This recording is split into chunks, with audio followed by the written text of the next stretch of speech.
Think and Grow Rich, teaching for the first time the famous Andrew Carnegie formula for money-making, based upon the 13 proven steps to riches.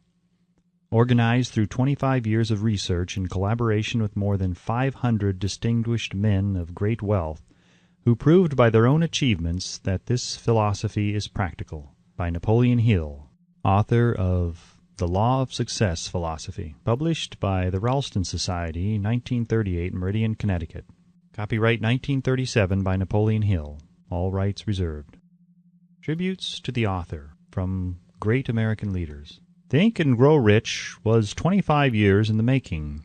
It is Napoleon Hill's newest book based upon his famous Law of Success philosophy. His work and writings have been praised by great leaders in finance, education, politics, government. Supreme Court of the United States, Washington, D.C. Dear Mr. Hill, I have now had an opportunity to finish reading your Law of Success textbooks, and I wish to express my appreciation of the splendid work you have done in the organization of this philosophy. It would be helpful if every politician in the country would assimilate and apply the 17 principles upon which your lessons are based. It contains some very fine material which every leader in every walk of life should understand. I am happy to have had the privilege of rendering you some slight measure of help in the organization of this splendid course of common-sense philosophy.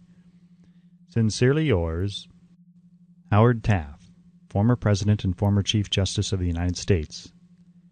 King of the 5 and 10 cent stores. By applying many of the 17 fundamentals of the Law of Success philosophy, we have built a great chain of successful stores. I presume it would be no exaggeration of fact if I said that the Woolworth Building might properly be called a monument to the soundness of these principles. F. W. Woolworth. A great steamship magnate. I feel greatly indebted for the privilege of reading your Law of Success. If I had had this philosophy 50 years ago, I suppose I could have accomplished all that I have done in less than half the time. I sincerely hope the world will discover and reward you. Robert Dollar.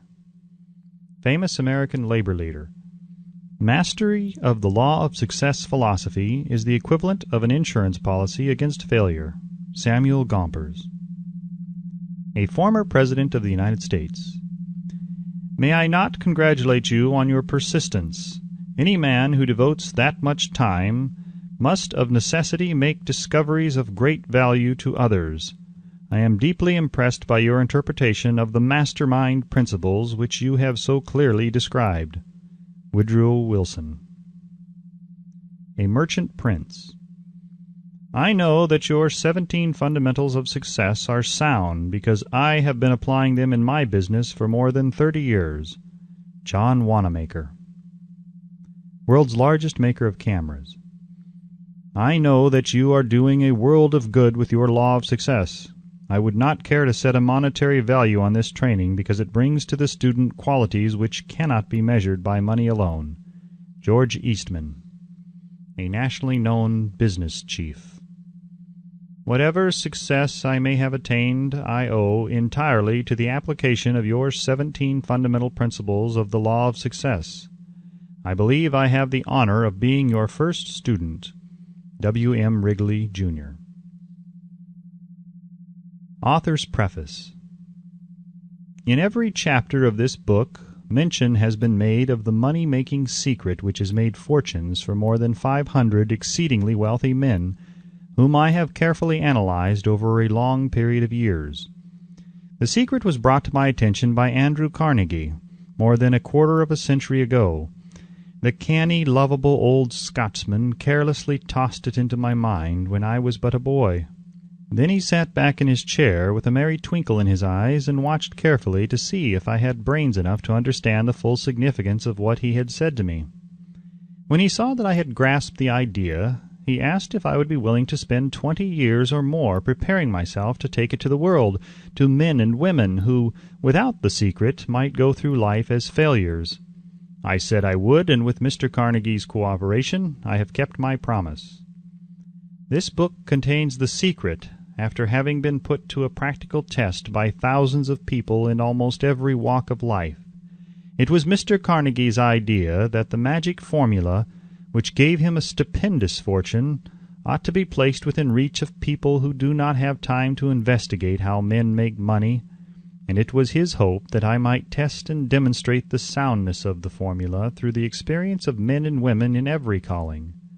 He believed the formula should be taught in all public schools and colleges, and expressed the opinion that if it were properly taught it would so revolutionize the entire educational system that the time spent in school could be reduced to less than half.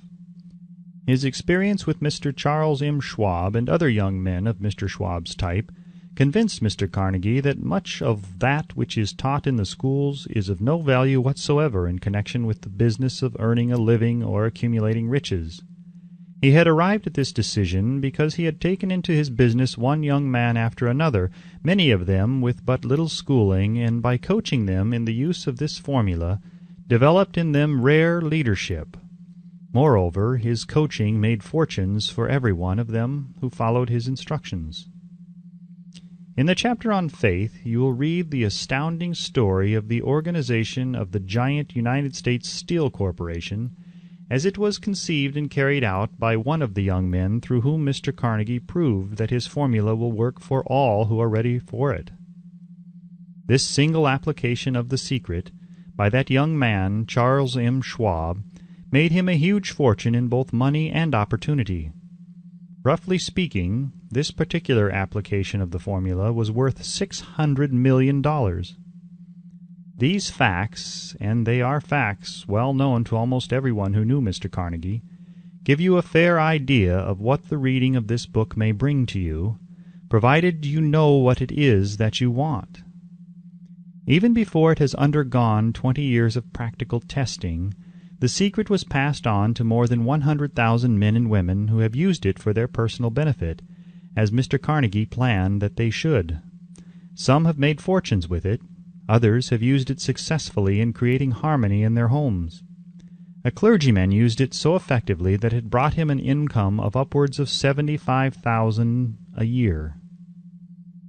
Arthur Nash, a Cincinnati tailor, used his near-bankrupt business as a guinea pig on which to test the formula.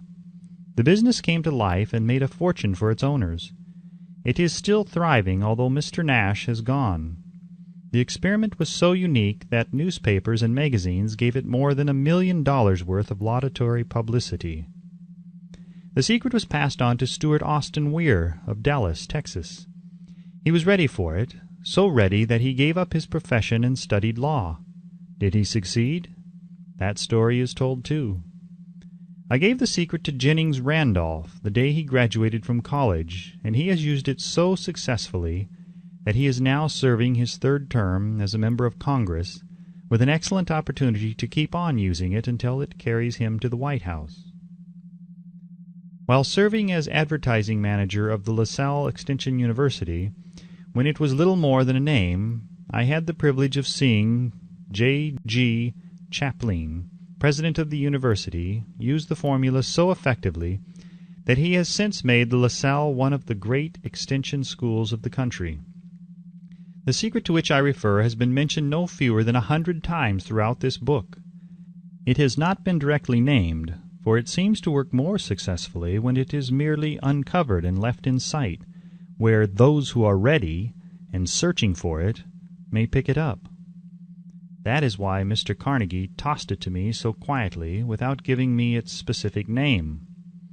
If you are ready to put it to use, you will recognize this secret at least once in every chapter. I wish I might feel privileged to tell you how you will know if you are ready, but that would deprive you of much of the benefit you will receive when you make the discovery in your own way. While this book was being written, my own son, who was then finishing the last year of his college work, picked up the manuscript of Chapter 2, read it, and discovered the secret for himself. He used the information so effectively that he went directly into a responsible position at a beginning salary greater than the average man ever earns. His story has been briefly described in Chapter 2. When you read it, perhaps you will dismiss any feeling you may have had at the beginning of the book that it promised too much. And 2, if you have ever been discouraged, if you have had difficulties to surmount which took the very soul out of you, if you have tried and failed, if you were ever handicapped by illness or physical affliction, this story of my son's discovery and use of the Carnegie formula may prove to be the oasis in the desert of lost hope for which you have been searching. This secret was extensively used by President Woodrow Wilson during the World War. It was passed on to every soldier who fought in the war, carefully wrapped in the training received before going to the front. President Wilson told me it was a strong factor in raising the funds needed for the war. More than 20 years ago, Honorable Manuel L. Quizon, then Resident Commissioner of the Philippine Islands, was inspired by the secret to gain freedom for his people. He has gained freedom for the Philippines and is the first president of the Free State. A peculiar thing about this secret is that those who once acquire it and use it find themselves literally swept on to success, with but little effort, and they never again submit to failure. If you doubt this, study the names of those who have used it, wherever they have been mentioned. Check their records for yourself, and be convinced. There is no such thing as something for nothing. The secret to which I refer cannot be had without a price, although the price is far less than its value. It cannot be had at any price by those who are not intentionally searching for it. It cannot be given away, it cannot be purchased for money, for the reason that it comes in two parts. One part is already in possession of those who are ready for it. The secret serves equally well all who are ready for it. Education has nothing to do with it. Long before I was born, the secret had found its way into the possession of Thomas A. Edison, and he used it so intelligently that he became the world's leading inventor, although he had but 3 months of schooling. The secret was passed on to a business associate of Mr. Edison. He used it so effectively that although he was then making only $12,000 a year, he accumulated a great fortune and retired from active business while still a young man. You will find his story at the beginning of the first chapter. It should convince you that riches are not beyond your reach, that you can still be what you wish to be, that money, fame, recognition, and happiness can be had by all who are ready and determined to have these blessings. How do I know these things? You should have the answer before you finish this book. You may find it in the very first chapter or on the last page. While I was performing the 20-year task of research, which I had undertaken at Mr. Carnegie's request, I analyzed hundreds of well-known men, many of whom admitted that they had accumulated their vast fortunes through the aid of the Carnegie secret. Among these men were Henry Ford, William Wrigley, Jr., John Wanamaker, James J. Hill, George S. Parker, E.M. Statler, Henry L. Doherty, Cyrus K. Curtis, George Eastman, Theodore Roosevelt, John W. Davis, Albert Hubbard, Wilbur Wright, William Jennings Bryan, Dr. Demitted Starr Jordan, J. Ogden Armour, Charles M. Schwab, Harris F. Williams, Dr. Frank Gonzalez, Daniel Willard, King Gillette, Ralph A. Weeks, Judge Daniel T. Wright, John D. Rockefeller, Thomas A. Edison, Frank A. Vanderlip, F. W. Woolworth, Colonel Robert A. Dollar, Edward A. Feline, Edwin C. Barnes, Arthur Brisbane, Woodrow Wilson, William Howard Taft, Luther Burbank, Edward W. Bach, Frank A. Munsey, Albert H. Gary, Dr. Alexander Graham Bell, John H. Patterson, Julius Rosenweld, Stuart Austin Weir, Dr. Frank Crane, George M. Alexander, J. G. Chaplin, Honorable Jennings Randolph, Arthur Nash, Clarence Darrow. These names represent but a small fraction of the hundreds of well-known Americans whose achievements, financially and otherwise, prove that those who understand and apply the Carnegie secret reach high stations in life. I have never known anyone who was inspired to use the secret who did not achieve noteworthy success in his chosen calling. I have never known any person to distinguish himself or to accumulate riches of any consequence without possession of the secret. From these two facts, I draw the conclusion that the secret is more important as a part of the knowledge essential for self-determination than any which one receives through what is popularly known as education. What is education, anyway? This has been answered in full detail. As far as schooling is concerned, many of these men had very little. John Wanamaker once told me that what little schooling he had, he acquired in very much the same manner as a modern locomotive takes on water, by scooping it up as it runs.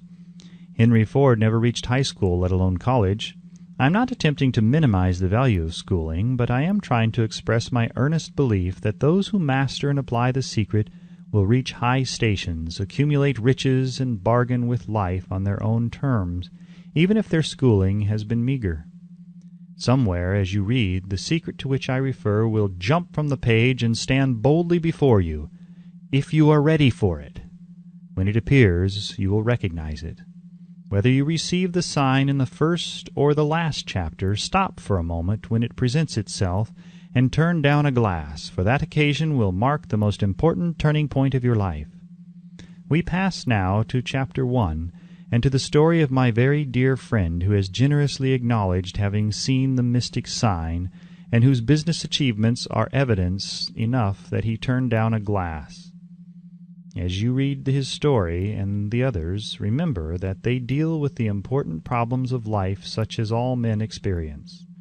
The problems arising from one's endeavor to earn a living, to find hope, courage, contentment, and peace of mind, to accumulate riches, and to enjoy freedom of body and spirit.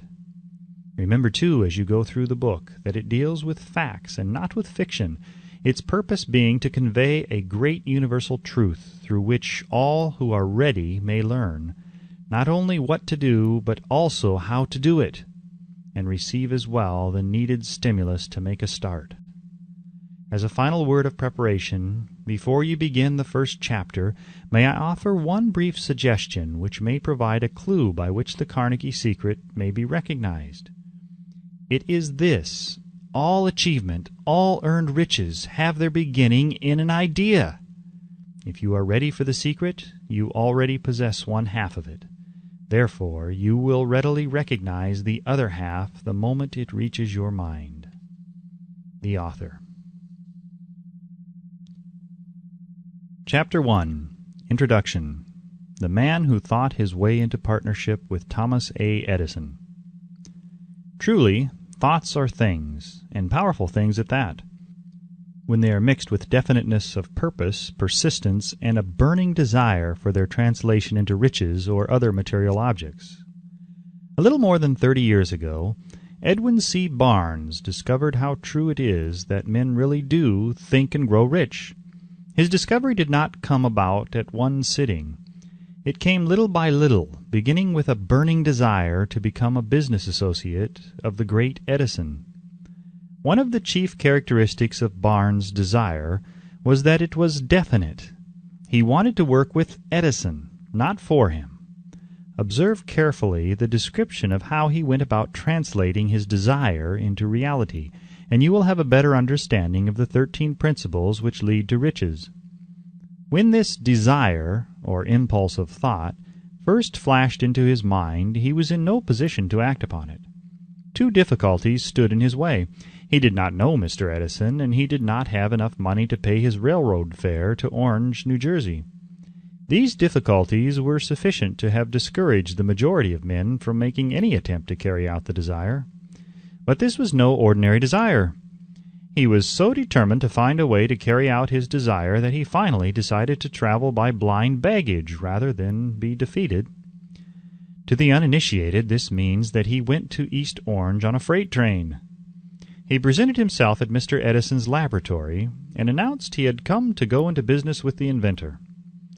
In speaking of the first meeting between Barnes and Edison years later, Mr. Edison said, "He stood there before me, looking like an ordinary tramp, but there was something in the expression of his face which conveyed the impression that he was determined to get what he had come after.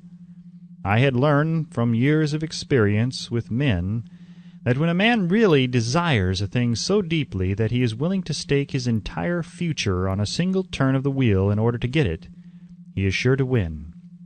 I gave him the opportunity he asked for, because I saw he had made up his mind to stand by until he succeeded. Subsequent events proved that no mistake was made." Just what young Barnes said to Mr. Edison on that occasion was far less important than that which he thought. Edison himself said so. It could not have been the young man's appearance which got him his start in the Edison office, for that was definitely against him. It was what he thought that counted. If the significance of this statement could be conveyed to every person who reads it, there would be no need for the remainder of this book. Barnes did not get his partnership with Edison on his first interview. He did get a chance to work in the Edison offices at a very nominal wage, doing work that was unimportant to Edison, but most important to Barnes, because it gave him an opportunity to display his merchandise where his intended partner could see it. Months went by. Apparently nothing happened to bring the converted goal which Barnes had set up in his mind as his definite major purpose. But something important was happening in Barnes's mind. He was constantly intensifying his desire to become the business associate of Edison. Psychologists have correctly said that when one is truly ready for a thing, it puts in its appearance. Barnes was ready for a business association with Edison. Moreover, he was determined to remain ready until he got that which he was seeking. He did not say to himself, "Ah, well, what's the use? I guess I'll change my mind and try for a salesman's job." But he did say, "I came here to go into business with Edison, and I'll accomplish this end if it takes the remainder of my life." He meant it. What a different story men would have to tell if only they would adopt a definite purpose, and stand by that purpose until it had time to become an all-consuming obsession. Maybe young Barnes did not know it at the time, but his bulldog determination, his persistence in standing back of a single desire, was destined to mow down all opposition and bring him the opportunity he was seeking. When the opportunity came, it appeared in a different form, and from a different direction than Barnes had expected.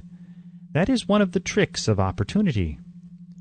It has a sly habit of slipping in by the back door, and often it comes disguised in the form of misfortune or temporary defeat. Perhaps this is why so many fail to recognize opportunity.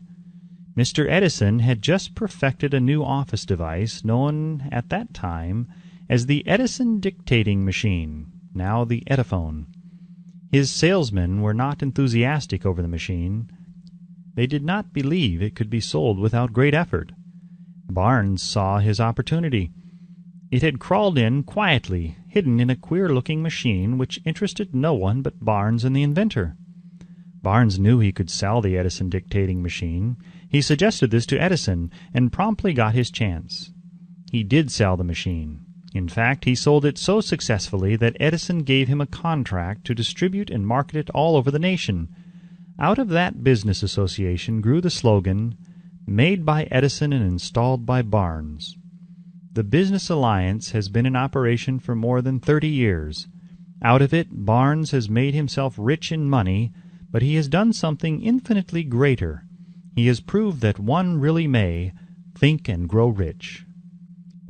How much actual cash that original desire of Barnes has been worth to him, I have no way of knowing. Perhaps it has brought him $2 or $3 million, but the amount, whatever it is, becomes insignificant when compared with the greater asset he acquired in the form of definite knowledge that an intangible impulse of thought can be transmuted into its physical counterpart by the application of known principles. Barnes literally thought himself into a partnership with the great Edison. He thought himself into a fortune. He had nothing to start with except the capacity to know what he wanted and the determination to stand by that desire until he realized it. He had no money to begin with. He had but little education. He had no influence, but he did have initiative, faith, and the will to win. With these intangible forces, he made himself #1 man with the greatest inventor who ever lived. Now let us look at a different situation and study a man who had plenty of tangible evidence of riches, but lost it because he stopped 3 feet short of the goal he was seeking. 3 feet from gold. One of the most common causes of failure is the habit of quitting when one is overtaken by temporary defeat. Every person is guilty of this mistake at one time or another. An uncle of R.U. Darby was caught by the gold fever in the gold rush days and went west to dig and grow rich. He had never heard that more gold has been mined from the brains of men than has ever been taken from the earth. He staked a claim and went to work with pick and shovel. The going was hard, but his lust for gold was definite. After weeks of labor, he was rewarded by the discovery of the shining ore. He needed machinery to bring the ore to the surface. Quietly, he covered up the mine, retraced his footsteps to his home in Williamsburg, Maryland, told his relatives and a few neighbors of the strike. They got together money for the needed machinery, had it shipped. The uncle and Darby went back to work the mine. The first car of ore was mined and shipped to a smelter. The returns proved they had one of the richest mines in Colorado. A few more cars of that ore would clear the debts. Then would come the big killing and profits. Down went the drills, up went the hopes of Darby and uncle. Then something happened. The vein of gold ore disappeared. They had come to the end of the rainbow, and the pot of gold was no longer there. They drilled on, desperately trying to pick up the vein again, all to no avail. Finally, they decided to quit.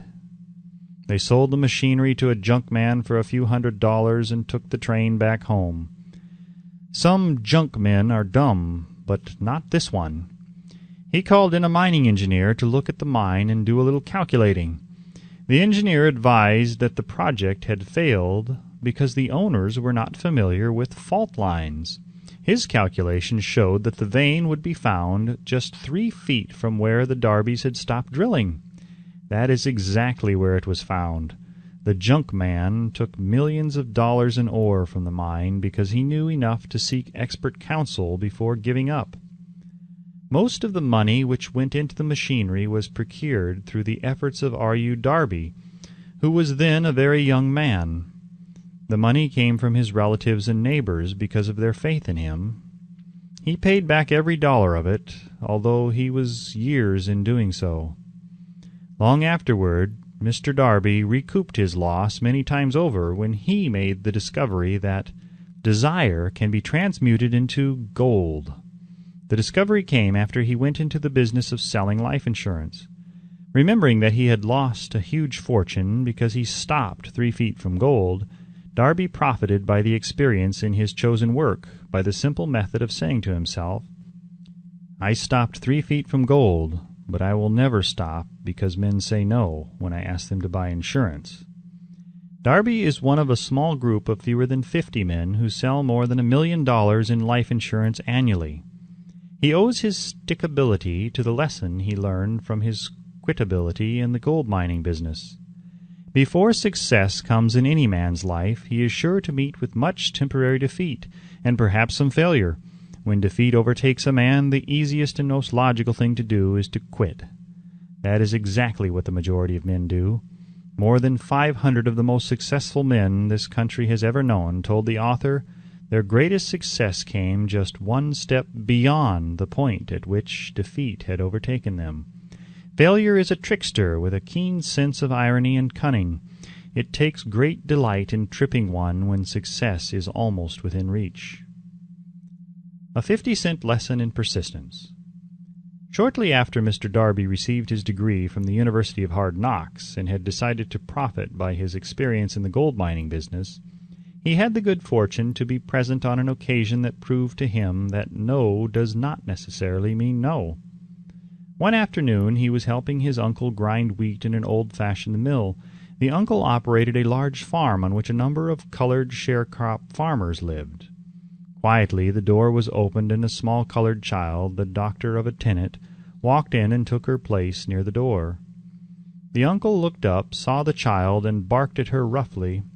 "What do you want?" Meekly the child replied, "My mammy say send her 50 cents. "I'll not do it," the uncle retorted. "Now run on home." "Yassa," the child replied, but she did not move. The uncle went ahead with his work, so busily engaged that he did not pay enough attention to the child to observe that she did not leave. When he looked up and saw her still standing there, he yelled at her, "I told you to go on home. Now go or I'll take a switch to you." The little girl said, "Yassa," but she did not budge an inch. The uncle dropped a sack of grain he was about to pour into the mill hopper, picked up a barrel stave, and started toward the child with an expression on his face that indicated trouble. Darby held his breath. He was certain he was about to witness a murder. He knew his uncle had a fierce temper. He knew that the colored children were not supposed to defy white people in that part of the country. When the uncle reached the spot where the child was standing, she quickly stepped forward, one step, looked up into his eyes, and screamed at the top of her shrill voice, "My mammy's got to have that 50 cents!"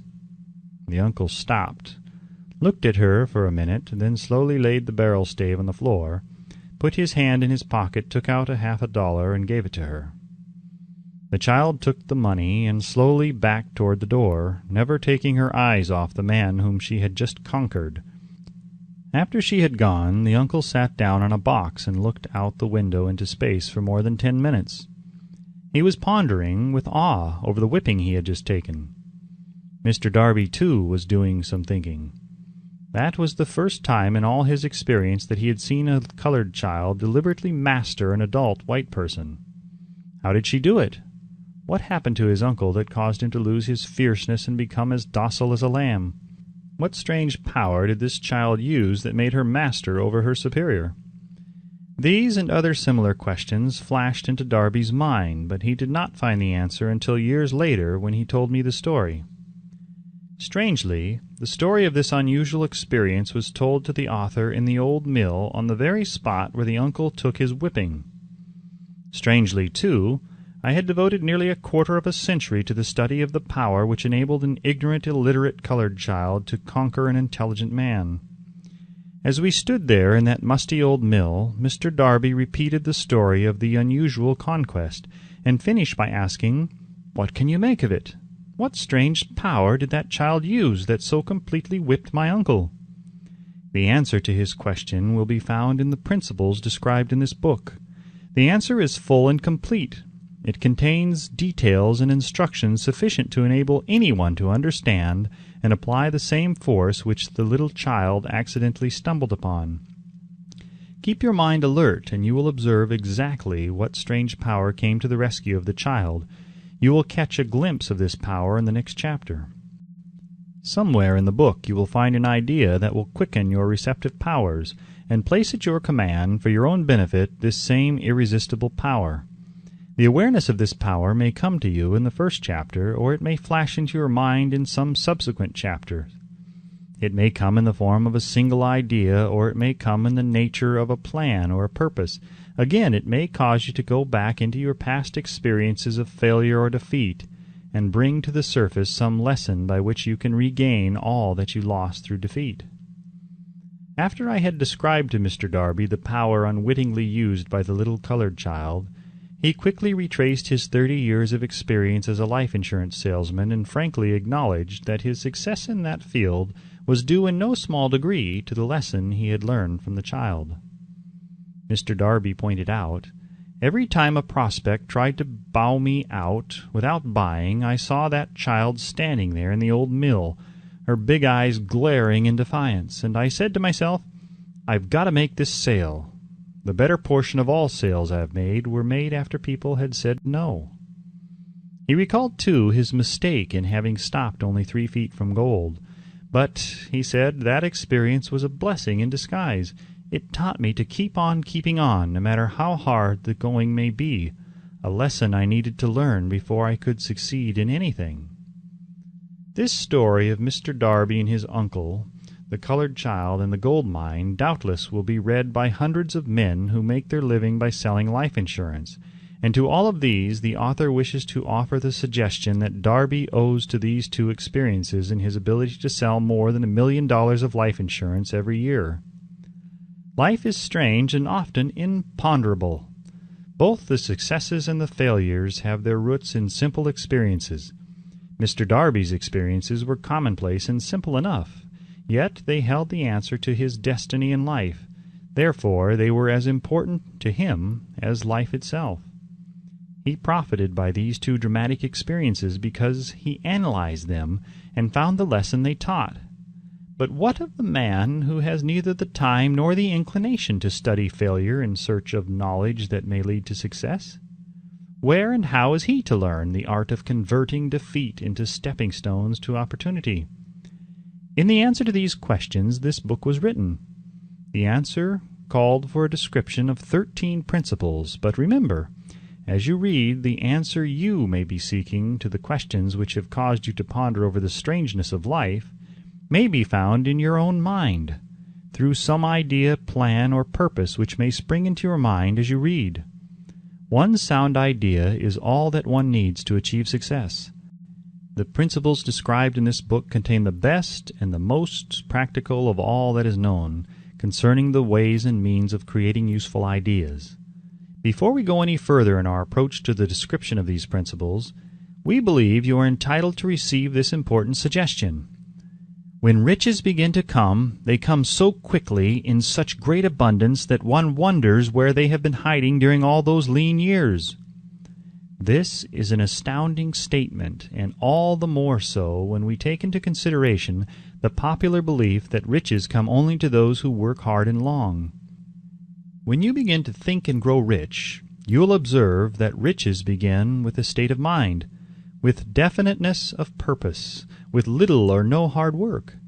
You and every other person ought to be interested in knowing how to acquire that state of mind which will attract riches. I spent 25 years in research, analyzing more than 25,000 people, because I too wanted to know how wealthy men become that way. Without that research, this book could not have been written. Here, take notice of a very significant truth, viz., the business depression started in 1929 and continued on to an all-time record of destruction until some time after President Roosevelt entered office. Then the depression began to fade into nothingness.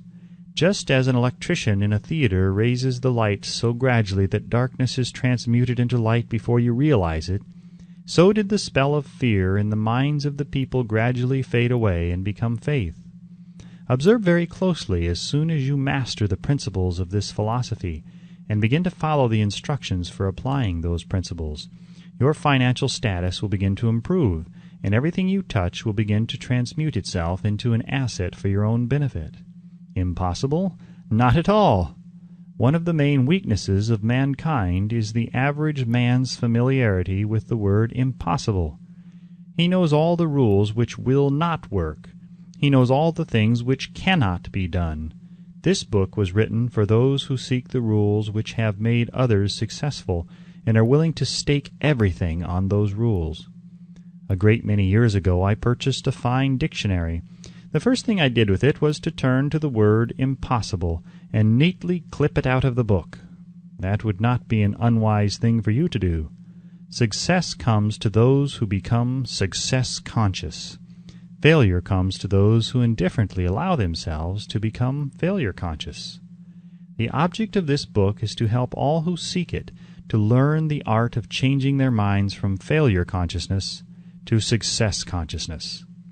Another weakness found in altogether too many people is the habit of measuring everything and everyone by their own impressions and beliefs. Some who will read this will believe that no one can think and grow rich. They cannot think in terms of riches because their thought habits have been steeped in poverty, want, misery, failure, and defeat. These unfortunate people remind me of the prominent Chinese who came to America to be educated in American ways. He attended the University of Chicago. One day, President Harper met this young Oriental on the campus, stopped to chat with him for a few minutes, and asked what had impressed him as being the most noticeable characteristic of the American people. "Why," the Chinaman exclaimed, "the queer slant of your eyes! Your eyes are off slant." What do we say about the Chinese? We refuse to believe that which we do not understand. We foolishly believe that our own limitations are the proper measurement of limitations. Sure, the other fellow's eyes are off slant because they are not the same as our own. Millions of people look at the achievements of Henry Ford after he has arrived and envy him because of his good fortune or luck or genius or whatever it is that they credit for Ford's fortune. Perhaps one person in every 100,000 knows the secret of Ford's success, and those who do know are too modest or too reluctant to speak of it because of its simplicity. A single transaction will illustrate the secret perfectly. A few years back, Ford decided to produce his now famous V8 motor. He chose to build an engine with the entire 8 cylinders cast in one block, and instructed his engineers to produce a design for the engine. The design was placed on paper, but the engineers agreed to a man that it was simply impossible to cast an 8-cylinder gas engine block in one piece. Ford said, "Produce it anyway." "But," they replied, "it's impossible." "Go ahead," Ford commanded, "and stay on the job until you succeed, no matter how much time is required." The engineers went ahead. There was nothing else for them to do if they were to remain on the Ford staff. 6 months went by, nothing happened. Another 6 months passed, and still nothing happened. The engineers tried every conceivable plan to carry out the orders, but the thing seemed out of the question. Impossible! At the end of the year, Ford checked with his engineers, and again they informed him that they had found no way to carry out his orders. "Go right ahead," said Ford. "I want it, and I'll have it." They went ahead, and then, as if by a stroke of magic, the secret was discovered. The Ford determination had won once more. This story may not be described with minute accuracy, but the sum and substance of it is correct. Deduce from it, you who wish to think and grow rich, the secret of the Ford millions, if you can. You will not have to look very far. Henry Ford is a success because he understands and applies the principles of success. One of these is desire, knowing what one wants. Remember this Ford story as you read, and pick out the lines in which the secret of his stupendous achievement has been described. If you can do this, if you can lay your finger on the particular group of principles which made Henry Ford rich, you can equal his achievements in almost any calling for which you are suited.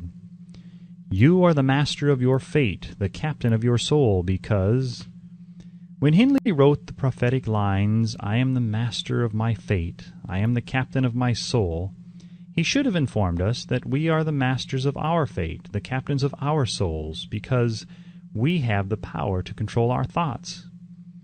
He should have told us that the ether in which this little earth floats, in which we move and have our being, is a form of energy moving at an inconceivably high rate of vibration, and that the ether is filled with a form of universal power which adapts itself to the nature of the thoughts we hold in our minds, and influences us in natural ways to transmute our thoughts into their physical equivalent. If the poet had told us of this great truth, we would know why it is that we are the masters of our fate, the captains of our souls. He should have told us with great emphasis that this power makes no attempt to discriminate between the destructive thoughts and the constructive thoughts, that it will urge us to translate into physical reality thoughts of poverty just as quickly as it will influence us to act upon thoughts of riches. He should have told us, too, that our brains become magnetized with the dominating thoughts which we hold in our minds. And by means with which no man is familiar, these magnets attract to us the forces, the people, the circumstances of life which harmonize with the nature of our dominating thoughts. He should have told us that before we can accumulate riches in great abundance, we must magnetize our minds with intense desire for riches, that we must become money-conscious until the desire for money drives us to create definite plans for acquiring it. But being a poet and not a philosopher, Henley contented himself by stating a great truth in poetic form, leaving those who followed him to interpret the philosophical meaning of his lines. Little by little the truth has unfolded itself until it now appears certain that the principles described in this book hold the secret of mastery over our economic fate. We are now ready to examine the first of these principles. Maintain a spirit of open-mindedness, and remember as you read they are the invention of no one man. The principles were gathered from the life experiences of more than 500 men who actually accumulated riches in huge amounts, men who began in poverty with but little education, without influence. The principles worked for these men. You can put them to work for your own enduring benefit. You will find it easy, not hard, to do.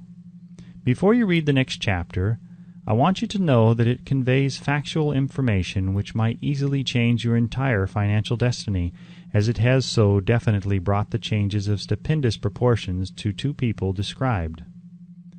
I want you to know also that the relationship between these two men and myself is such that I could have taken no liberties with the facts, even if I had wished to do so. One of them has been my closest personal friend for almost 25 years, and the other is my own son. The unusual success of these two men, success which they generously accredit to the principle described in the next chapter, more than justifies this personal reference as a means of emphasizing the far-flung power of this principle. Almost 15 years ago, I delivered the commencement address at Salem College, Salem, West Virginia. I emphasized the principle described in the next chapter with so much intensity that one of the members of the graduating class definitely appropriated it and made it a part of his own philosophy. The young man is now a member of Congress and an important factor in the present administration. Just before this book went to the publisher, he wrote me a letter in which he so clearly stated his opinion of the principle outlined in the next chapter that I have chosen to publish his letter as an introduction to that chapter. It gives you an idea of the rewards to come. My dear Napoleon, my service as a member of Congress having given me an insight into the problems of men and women, I am writing to offer a suggestion which may become helpful to thousands of worthy people. With apologies, I must state that the suggestion, if acted upon, will mean several years of labor and responsibility for you, but I am enheartened to make the suggestion because I know your great love for rendering useful service. In 1922, you delivered the commencement address at Salem College when I was a member of the graduating class. In that address, you planted in my mind an idea which has been responsible for the opportunity I now have to serve the people of my state, and will be responsible in a very large measure for whatever success I may have in the future.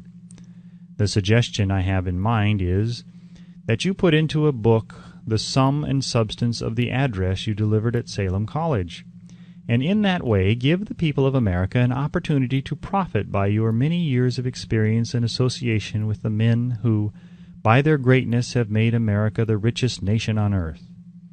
I recall, as though it were yesterday, the marvelous description you gave of the method by which Henry Ford, with but little schooling, without a dollar, with no influential friends, rose to great heights. I made up my mind then, even before you had finished your speech, that I would make a place for myself, no matter how many difficulties I had to surmount. Thousands of young people will finish their schooling this year, and within the next few years. Every one of them will be seeking just such a method of practical encouragement as the one I received from you. They will want to know where to turn, what to do to get started in life. You can tell them because you have helped to solve the problems of so many, many people. If there is any possible way that you can afford to render so great a service, may I offer the suggestion that you include with every book one of your personal analysis charts, in order that the purchaser of the book may have the benefit of a complete self-inventory, indicating, as you indicated to me years ago, exactly what is standing in the way of success.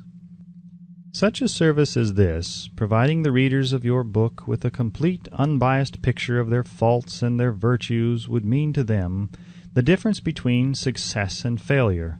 The service would be priceless.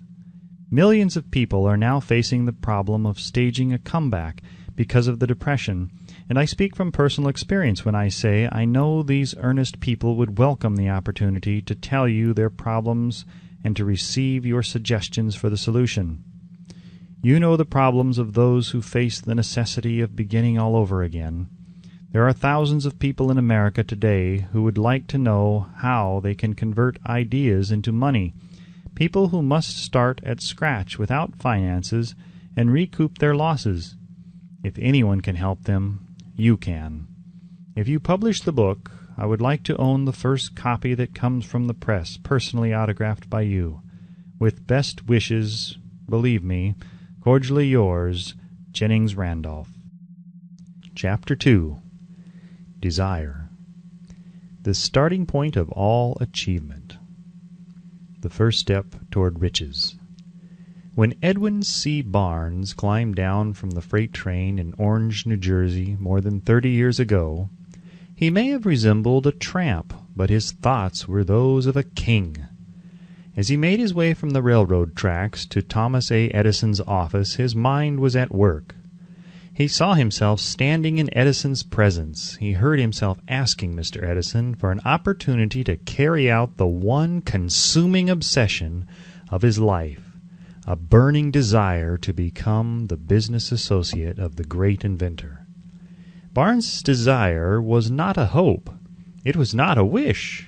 It was a keen, pulsating desire which transcended everything else. It was definite. The desire was not new when he approached Edison.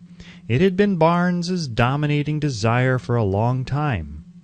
In the beginning, when the desire first appeared in his mind, it may have been, probably was, only a wish. But it was no mere wish when he appeared before Edison with it. A few years later, Edwin C. Barnes again stood before Edison in the same office where he first met the inventor. This time his desire had been translated into reality. He was in business with Edison. The dominating dream of his life had become a reality. Today, people who know Barnes envy him because of the break life yielded him. They see him in the days of his triumph without taking the trouble to investigate the cause of his success. Barnes succeeded because he chose a definite goal, placed all of his energy, all of his willpower, all of his effort, everything back of that goal. He did not become the partner of Edison the day he arrived. He was content to start in the most menial work as long as it provided an opportunity to take even one step toward his cherished goal. 5 years passed before the chance he had been seeking made its appearance. During all those years, not one ray of hope, not one promise of attainment of his desire had been held out to him. To everyone except himself, he appeared only another cog in the Edison business wheel. But in his own mind, he was the partner of Edison every minute of the time, from the very day that he first went to work there. It is a remarkable illustration of the power of a definite desire. Barnes won his goal because he wanted to be a business associate of Mr. Edison more than he wanted anything else. He created a plan by which to attain that purpose. But he burned all bridges behind him. He stood by his desire until it became the dominating obsession of his life and, finally, a fact. When he went to Orange, he did not say to himself, "I will try to induce Edison to give me a job of some sort." He said, "I will see Edison and put him on notice that I have come to go into business with him." He did not say, "I will work there for a few months, and if I get no encouragement I will quit and get a job somewhere else." He did say, "I will start anywhere. I will do anything Edison tells me to do, but before I am through I will be his associate." He did not say, "I will keep my eyes open for another opportunity in case I fail to get what I want in the Edison organization." He said, "There is but one thing in this world that I am determined to have, and that is a business association with Thomas A. Edison. I will burn all bridges behind me and stake my entire future on my ability to get what I want." He left himself no possible way of retreat. He had to win or perish. That is all there is to the Barnes story of success. A long while ago, a great warrior faced a situation which made it necessary for him to make a decision which inspired his success on the battlefield. He was about to send his armies against a powerful foe whose men outnumbered his own. He loaded his soldiers into boats, sailed to the enemy's country, unloaded soldiers and equipment, then gave the order to burn the ships that had carried them. Addressing his men before the first battle, he said, "You see the boats going up in smoke? That means that we cannot leave these shores alive unless we win. We now have no choice. We win or we perish." They won.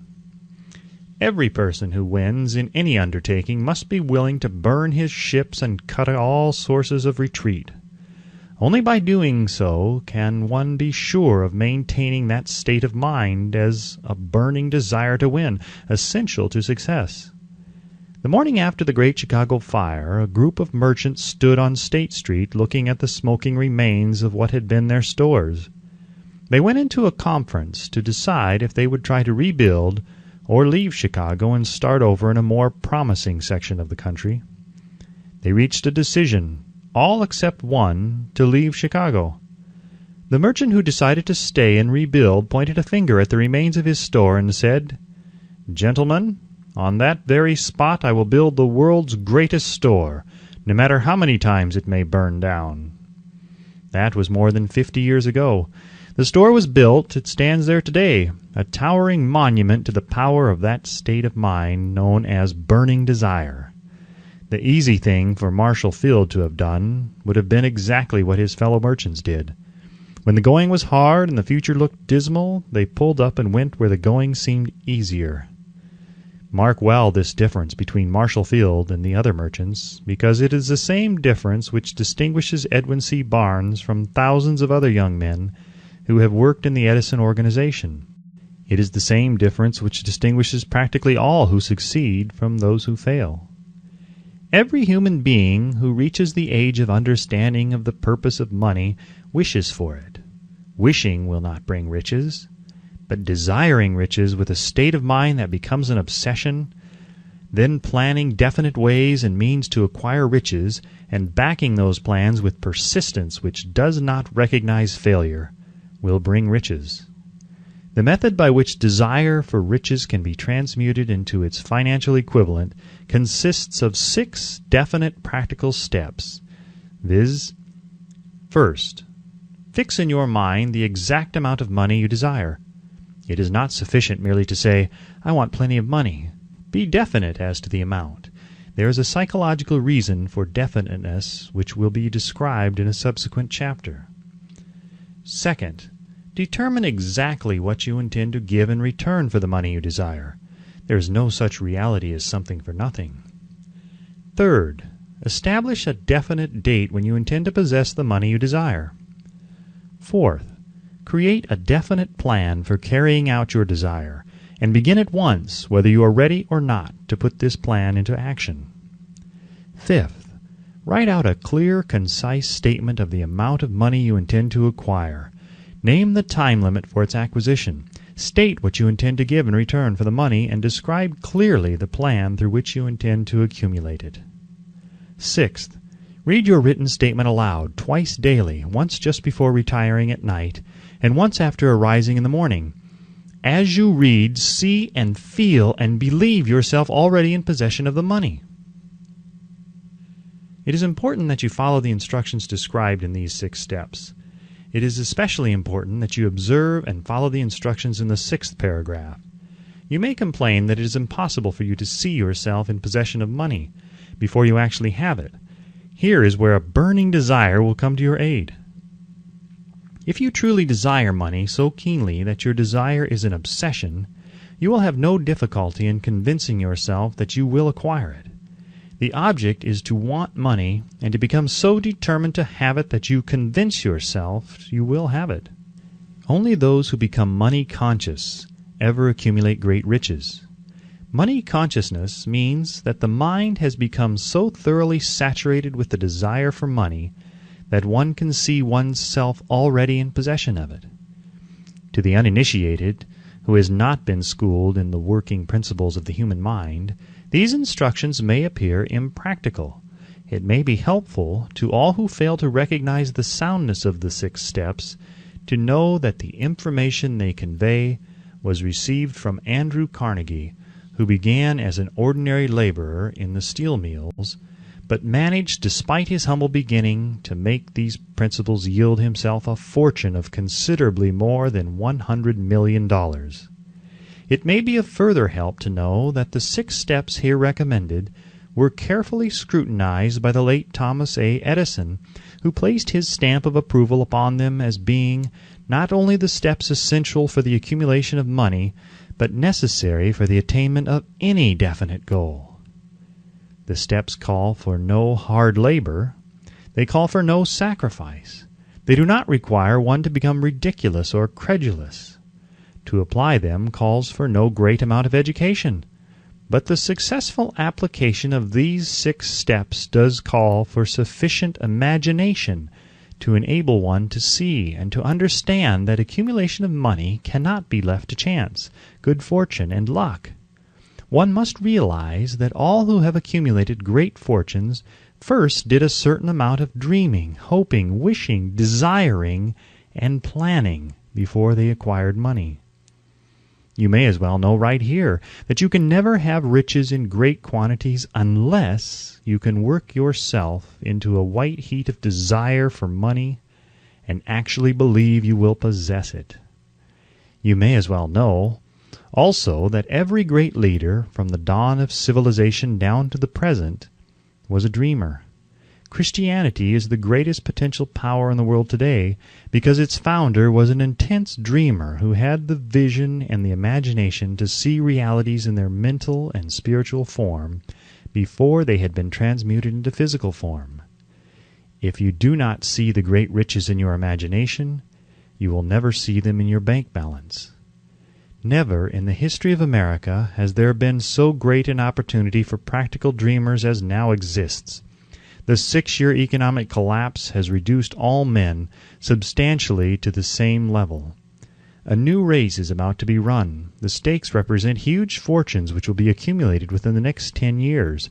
The rules of the race have changed because we now live in a changed world that definitely favors the masses, those who had but little or no opportunity to win under the conditions existing during the Depression when fear paralyzed growth and development.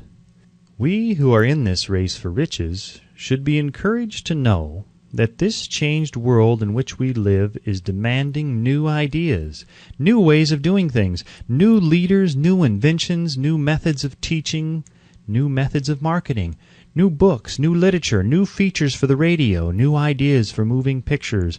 Back of all this demand for new and better things, there is one quality which one must possess to win, and that is definiteness of purpose, the knowledge of what one wants, and a burning desire to possess it. The business depression marked the death of one age and the birth of another. This changed world requires practical dreamers who can and will put their dreams into action. The practical dreamers have always been and always will be the pattern makers of civilization. We who desire to accumulate riches should remember the real leaders of the world always have been men who harnessed and put into practical use the intangible, unseen forces of unborn opportunity, and have converted those forces, or impulses of thought, into skyscrapers, cities, factories, airplanes, automobiles, and every form of convenience that makes life more pleasant. Tolerance and an open mind are practical necessities of the dreamer of today. Those who are afraid of new ideas are doomed before they start. Never has there been a time more favorable to pioneers than the present. True, there is no wild and woolly West to be conquered as in the days of the covered wagon, but there is a vast business, financial, and industrial world to be remolded and redirected along new and better lines. In planning to acquire your share of the riches, let no one influence you to scorn the dreamer. To win the big stakes in this changed world, you must catch the spirit of the great pioneers of the past whose dreams have given to civilization all that it has of the value, the spirit which serves as the life-blood of our own country, your opportunity and mine to develop and market our talents. Let us not forget, Columbus dreamed of an unknown world, staked his life on the existence of such a world, and discovered it. Copernicus, the great astronomer, dreamed of a multiplicity of worlds and revealed them. No one denounced him as impractical after he had triumphed. Instead, the world worshipped at his shrine, thus proving once more that success requires no apologies, failure permits no alibis. If the thing you wish to do is right, and you believe in it, go ahead and do it. Put your dream across, and never mind what they say if you meet with temporary defeat, for they perhaps do not know that every failure brings with it the seed of an equivalent success. Henry Ford, poor and uneducated, dreamed of a horseless carriage, went to work with what tools he possessed without waiting for opportunity to favor him, and now evidence of his dream belts the entire earth.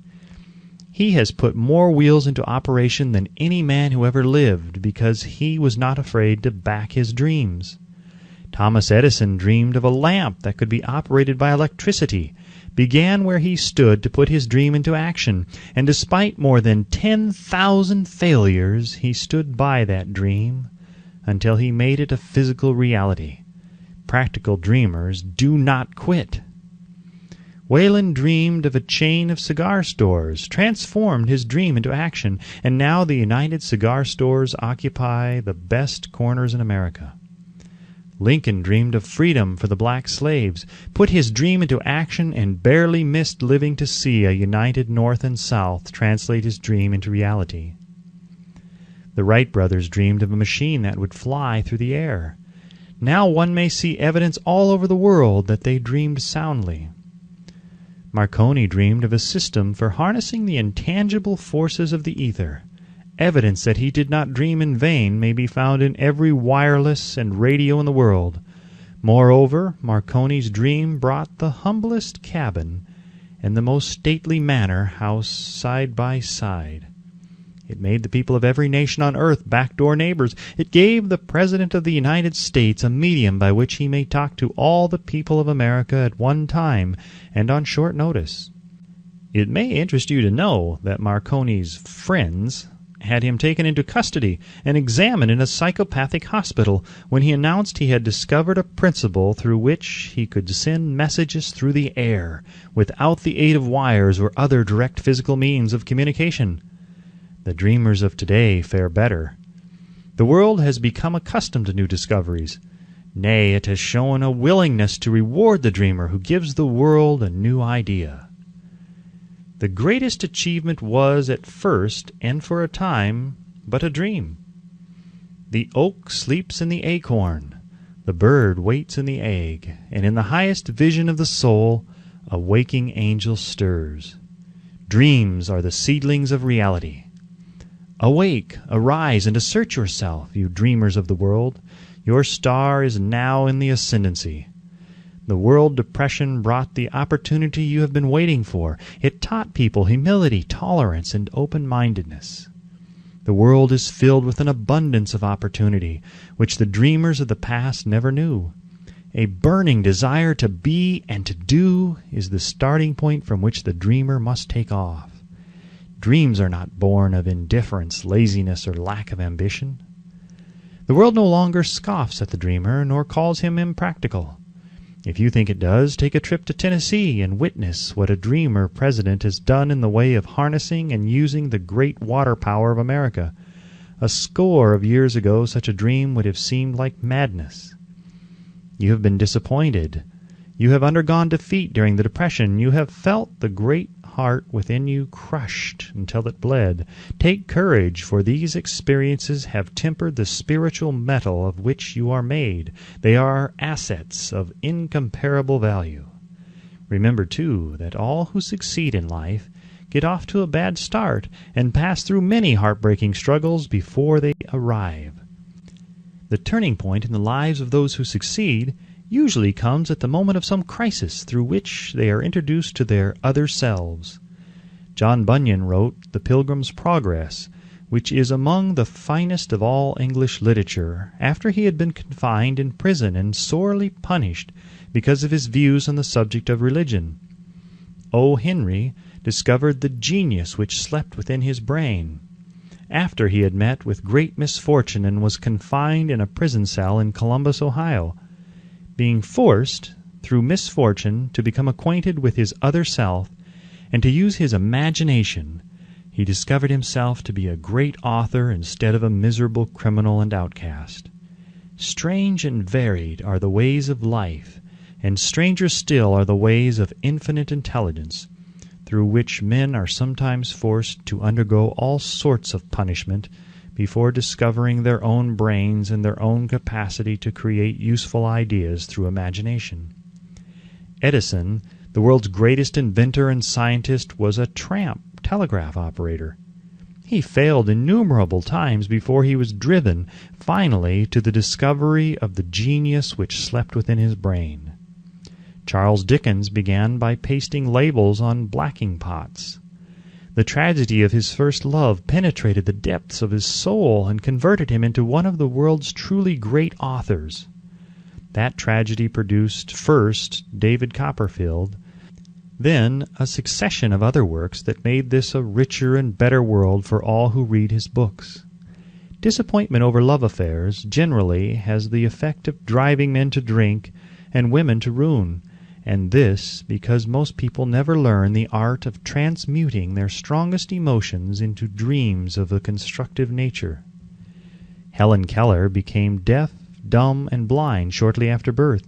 Despite her greatest misfortune, she has written her name indelibly in the pages of the history of the great.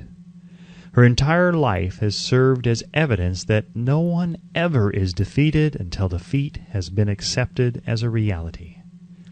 Robert Burns was an illiterate country lad. He was cursed by poverty and grew up to be a drunkard in the bargain. The world was made better for his having lived because he clothed beautiful thoughts in poetry, and thereby plucked a thorn and planted a rose in its place. Booker T. Washington was born in slavery, handicapped by race and color. Because he was tolerant, had an open mind at all times on all subjects, and was a dreamer, he left his impress for good on an entire race. Beethoven was deaf, Milton was blind, but their names will last as long as time endures, because they dreamed and translated their dreams into organized thought. Before passing to the next chapter, kindle anew in your mind the fire of hope, faith, courage, and tolerance. If you have these states of mind and a working knowledge of the principles described, all else that you need will come to you when you are ready for it. Let Emerson state the thought in these words: "Every proverb, every book, every byword that belongs to thee for aid and comfort shall surely come home through open or winding passages.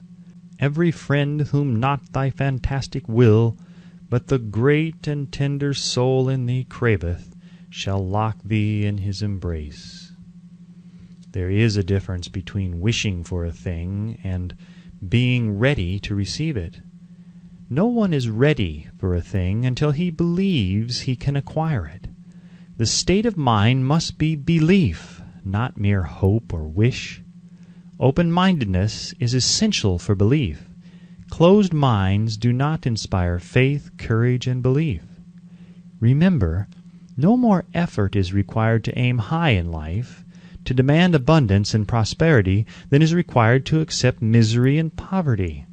A great poet has correctly stated this universal truth through these lines: "I bargained with life for a penny, and life would pay no more. However, I begged at evening, when I counted my scanty store. For life is a just employer, he gives you what you ask, but once you have set the wages, why, you must bear the task. I worked for a menial's hire, only to learn, dismayed, that any wage I had asked of life, life would have willingly paid." Desire outwits Mother Nature. As a fitting climax to this chapter, I wish to introduce one of the most unusual persons I have ever known. I first saw him 24 years ago, a few minutes after he was born. He came into the world without any physical sign of ears, and the doctor admitted, when pressed for an opinion, that the child might be deaf and mute for life. I challenged the doctor's opinion. I had the right to do so. I was the child's father. I, too, reached a decision and rendered an opinion, but I expressed the opinion silently in the secrecy of my own heart. I decided that my son would hear and speak.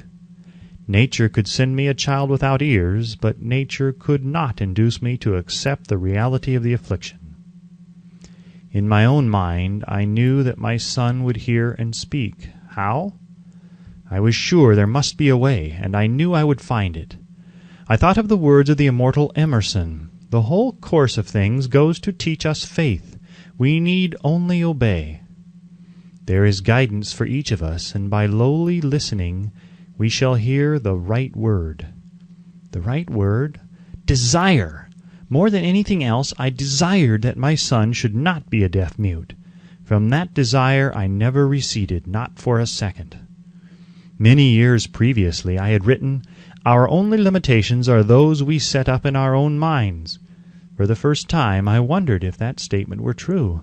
Lying on the bed in front of me was a newly born child without the natural equipment of hearing. Even though he might hear and speak, he was obviously disfigured for life. Surely this was a limitation which that child had not set up in his own mind. What could I do about it? Somehow I would find a way to transplant into that child's mind my own burning desire for ways and means of conveying sound to his brain without the aid of ears. As soon as the child was old enough to cooperate, I would fill his mind so completely with a burning desire to hear that nature would, by methods of her own, translate it into physical reality. All this thinking took place in my own mind, but I spoke of it to no one. Every day I renewed the pledge I had made to myself, not to accept a deaf-mute for a son.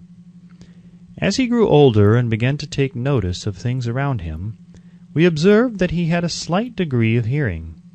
When he reached the age when children usually begin talking, he made no attempt to speak, but we could tell by his actions that he could hear certain sounds slightly.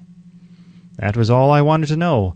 I was convinced that if he could hear even slightly, he might develop still greater hearing capacity. Then something happened which gave me hope. It came from an entirely unexpected source. We bought a Victrola.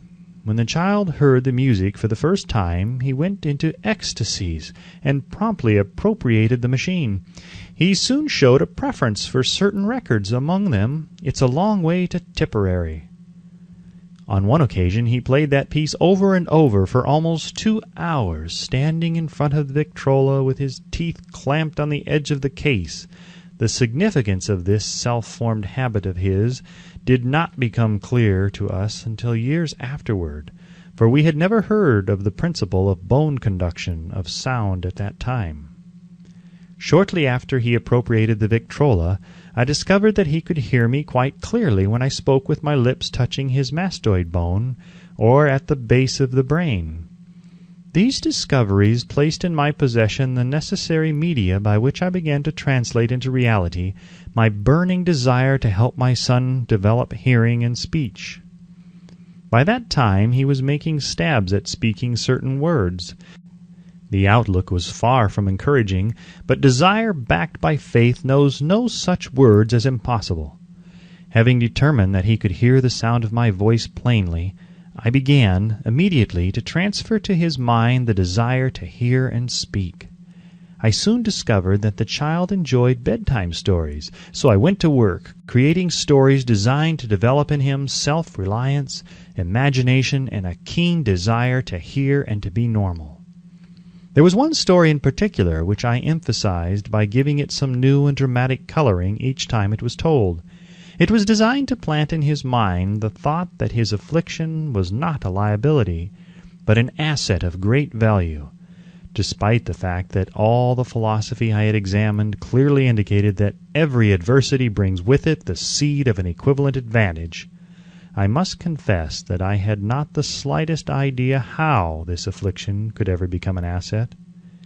However, I continued my practice of wrapping that philosophy in bedtime stories, hoping the time would come when he would find some plan by which his handicap could be made to serve some useful purpose. Reason told me plainly that there was no adequate compensation for the lack of ears and natural hearing equipment. Desire, backed by faith, pushed reason aside and inspired me to carry on. As I analyze the experience in retrospect, I can see now that my son's faith in me had much to do with the astounding results. He did not question anything I told him. I sold him the idea that he had a distinct advantage over his older brother, and that this advantage would reflect itself in many ways. For example, the teachers in school would observe that he had no ears, and because of this they would show him special attention and treat him with extraordinary kindness. They always did. His mother saw to that by visiting the teachers and arranging with them to give the child the extra attention necessary. I sold him the idea, too, that when he became old enough to sell newspapers (his older brother had already become a newspaper merchant), he would have a big advantage over his brother for the reason that people would pay him extra money for his wares because they could see that he was a bright, industrious boy despite the fact that he had no ears. We could notice that gradually the child's hearing was improving. Moreover, he had not the slightest tendency to be self-conscious because of his affliction. When he was about 7, he showed the first evidence that our method of servicing his mind was bearing fruit. For several months he begged for the privilege of selling newspapers, but his mother would not give her consent. She was afraid that his deafness made it unsafe for him to go on the street alone. Finally, he took matters into his own hands. One afternoon, when he was left at home with the servants, he climbed through the kitchen window, shinnied to the ground, and set out on his own. He borrowed 6 cents in capital from the neighborhood shoemaker, invested it in papers, sold out, reinvested, and kept repeating until late in the evening. After balancing his accounts and paying back the 6 cents he had borrowed from his banker, he had a net profit of 42 cents. When he got home that night, we found him in bed asleep with the money tightly clenched in his hand. His mother opened his hand, removed the coins, and cried. Of all things, crying over her son's first victory seemed so inappropriate. My reaction was the reverse. I laughed heartily, for I knew that my endeavor to plant in the child's mind an attitude of faith in himself had been successful. His mother saw, in his first business venture, a little deaf boy who had gone out in the streets and risked his life to earn money. I saw a brave, ambitious, self-reliant little businessman whose stock in himself had been increased 100% because he had gone into business on his own initiative and had won. The transaction pleased me because I knew that he had given evidence of a trait of resourcefulness that would go with him all through life. Later events proved this to be true. When his older brother wanted something, he would lie on the floor, kick his feet in the air, cry for it, and get it. When the little deaf boy wanted something, he would plan a way to earn the money, then buy it for himself. He still follows that plan. Truly, my own son has taught me that handicaps can be converted into stepping stones on which one may climb toward some worthy goal, unless they are accepted as obstacles and used as alibis. The little deaf boy went through the grades, high school and college, without being able to hear his teachers excepting when they shouted loudly at close range. He did not go to a school for the deaf. We would not permit him to learn the sign language. We were determined that he should live a normal life and associate with normal children, and we stood by that decision, although it cost us many heated debates with school officials. While he was in high school, he tried an electrical hearing aid, but it was of no value to him, due, we believed, to a condition that was disclosed when the child was 6 by Dr. J. Gordon Wilson of Chicago, when he operated on one side of the boy's head and discovered that there was no sign of natural hearing equipment.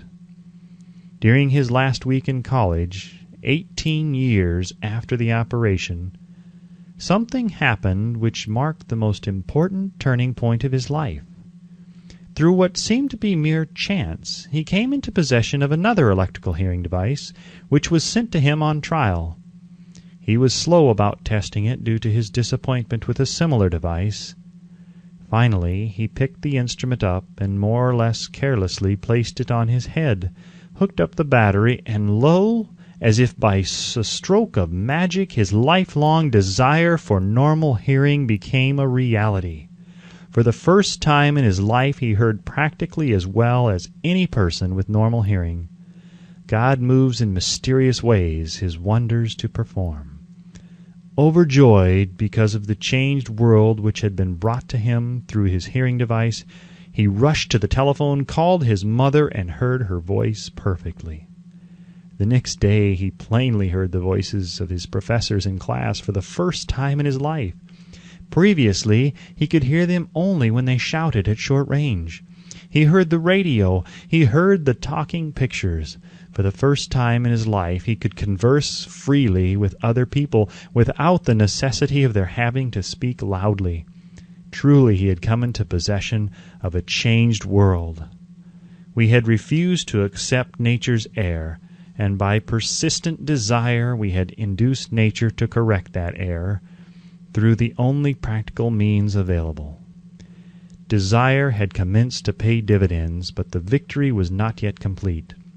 The boys still had to find a definite and practical way to convert this handicap into an equivalent asset.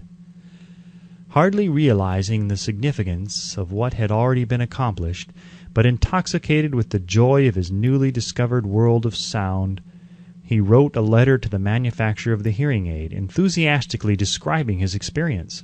Something in his letter, something perhaps which was not written on the lines, but back of them, caused the company to invite him to New York. When he arrived, he was escorted through the factory, and while talking with the chief engineer, telling him about his changed world, a hunch, an idea, or an inspiration, call it what you wish, flashed into his mind. It was this impulse of thought which converted his affliction into an asset, destined to pay dividends in both money and happiness to thousands for all time to come.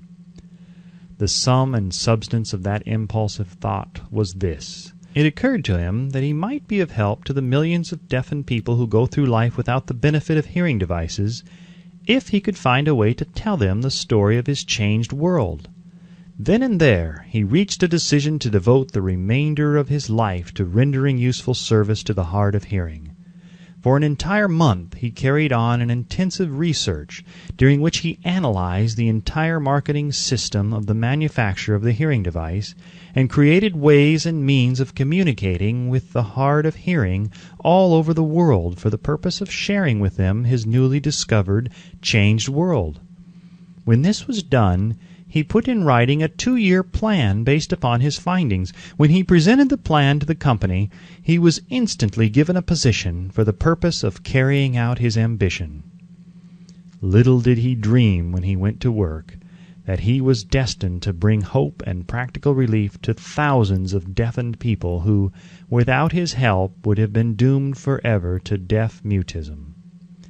Shortly after he became associated with the manufacturer of his hearing aid, he invited me to attend a class conducted by his company for the purpose of teaching deaf mutes to hear and to speak.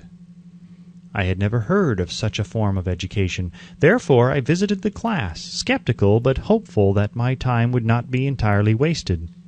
Here I saw a demonstration which gave me a greatly enlarged vision of what I had done to arouse and keep alive in my son's mind the desire for normal hearing. I saw deaf mutes actually being taught to hear and to speak through application of the self-same principle I had used more than 20 years previously in saving my son from deaf mutism. Thus, through some strange turn of the wheel of fate, my son Blair and I have been destined to aid in correcting deaf mutism for those as yet unborn, because we are the only living human beings, as far as I know, who have established definitely the fact that deaf mutism can be corrected to the extent of restoring to normal life those who suffer with this affliction. It has been done for one, it will be done for others. There is no doubt in my mind that Blair would have been a deaf mute all his life if his mother and I had not managed to shape his mind as we did. The doctor who attended at his birth told us, confidently, the child might never hear or speak. A few weeks ago, Dr. Irving Voorhees, a noted specialist on such cases, examined Blair very thoroughly. He was astounded when he learned how well my son now hears and speaks, and said his examination indicated that, theoretically, the boy should not be able to hear at all. But the lad does hear, despite the fact that X-ray pictures show there is no opening in the skull whatsoever from where his ears should be to the brain. When I planted in his mind the desire to hear and talk and live as a normal person, there went with that impulse some strange influence which caused nature to become a bridge builder, and span the gulf of silence between his brain and the outer world by some means which the keenest medical specialists have not been able to interpret. It would be sacrilege for me to even conjecture as to how nature performed this miracle. It would be unforgivable if I neglected to tell the world as much as I know of the humble part I assumed in the strange experience. It is my duty and a privilege to say I believe, and not without reason, that nothing is impossible to the person who backs desire with enduring faith. Verily, a burning desire has devious ways of transmuting itself into its physical equivalent. Blair desired normal hearing. Now he has it. He was born with a handicap which might easily have sent one with a less defined desire to the street with a bundle of pencils and a tin cup. That handicap now promises to serve as the medium by which he will render useful service to many millions of hard of hearing, also to give him useful employment at adequate financial compensation the remainder of his life. The little white lies I planted in his mind when he was a child by leading him to believe his affliction would become a great asset, which he could capitalize, has justified itself. Verily, there is nothing right or wrong which belief plus burning desire cannot make real. These qualities are free to everyone. In all of my experience in dealing with men and women who had personal problems, I never handled a single case which more definitely demonstrates the power of desire. Authors sometimes make the mistake of writing of subjects of which they have but superficial or very elementary knowledge. It has been my good fortune to have had the privilege of testing the soundness of the power of desire through the affliction of my own son. Perhaps it was providential that the experience came as it did, for surely no one is better prepared than he to serve as an example of what happens when desire is put to the test. If Mother Nature bends to the will of desire, is it logical that mere men can defeat a burning desire? Strange and imponderable is the power of the human mind. We do not understand the method by which it uses every circumstance, every individual, every physical thing within its reach as a means of transmuting desire into its physical counterpart. Perhaps science will uncover this secret. I planted in my son's mind the desire to hear and to speak as any normal person hears and speaks. That desire has now become a reality. I planted in his mind the desire to convert his greatest handicap into his greatest asset. That desire has been realized. The modus operandi by which this astounding result was achieved is not hard to describe. It consisted of 3 very definite facts. First, I mixed faith with the desire for normal hearing, which I passed on to my son. Second, I communicated my desire to him in every conceivable way available, through persistent, continuous effort over a period of years. Third, he believed me. As this chapter was being completed, news came of the death of Madame Schumann-Heink. One short paragraph in the news dispatch gives the clue to this unusual woman's stupendous success as a singer. I quote the paragraph because the clue it contains is none other than desire. Early in her career, Madame Schumann-Heink visited the director of the Vienna Court Opera to have him test her voice. But he did not test it. After taking one look at the awkward and poorly dressed girl, he exclaimed none too gently, "With such a face and with no personality at all, how can you ever expect to succeed in opera? My good child, give up the idea. Buy a sewing machine and go to work. You can never be a singer." Never is a long time. The director of the Vienna Court Opera knew much about the technique of singing. He knew little about the power of desire when it assumes the proportion of an obsession. If he had known more of that power, he would not have made the mistake of condemning genius without giving it an opportunity. Several years ago, one of my business associates became ill. He became worse as time went on, and finally was taken to the hospital for an operation. Just before he was wheeled into the operating room, I took a look at him and wondered how anyone as thin and emaciated as he could possibly go through a major operation successfully. The doctor warned me that there was little if any chance of my ever seeing him alive again. But that was the doctor's opinion. It was not the opinion of the patient. Just before he was wheeled away, he whispered feebly, "Do not be disturbed, Chief. I will be out of here in a few days." The attending nurse looked at me with pity. But the patient did come through safely. After it was all over, his physician said, "Nothing but his own desire to live saved him. He never would have pulled through it if he had not refused to accept the possibility of death." I believe in the power of desire backed by faith because I have seen this power lift men from lowly beginnings to places of power and wealth. I have seen it rob the grave of its victims. I have seen it serve as the medium by which men staged a comeback after having been defeated in 100 different ways. I have seen it provide my own son with a normal, happy, successful life despite nature's having sent him into the world without ears. How can one harness and use the power of desire? This has been answered through this and the subsequent chapters of this book. This message is going out to the world at the end of the longest and perhaps the most devastating depression America has ever known. It is reasonable to presume that the message may come to the attention of many who have been wounded by the depression, those who have lost their fortunes, others who have lost their positions, and great numbers who must reorganize their plans and stage a comeback. To all these I wish to convey the thought that all achievement, no matter what may be its nature or its purpose, must begin with an intense, burning desire for something definite. Through some strange and powerful principle of mental chemistry, which she has never divulged, nature wraps up in the impulse of strong desire that something which recognizes no such word as impossible and accepts no such reality as failure. Chapter 3. Faith. Visualization of and belief in attainment of desire. The second step toward riches. Faith is the head chemist of the mind. When faith is blended with the vibration of thought, the subconscious mind instantly picks up the vibration, translates it into its spiritual equivalent, and transmits it to infinite intelligence, as in the case of prayer. The emotions of faith, love, and sex are the most powerful of all the major positive emotions.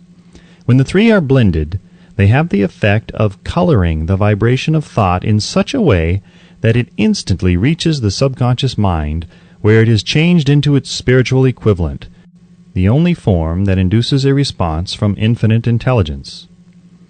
Love and faith are psychic, related to the spiritual side of man. Sex is purely biological and related only to the physical. The mixing or blending of these three emotions has the effect of opening a direct line of communication between the finite, thinking mind of man and infinite intelligence. How to develop faith.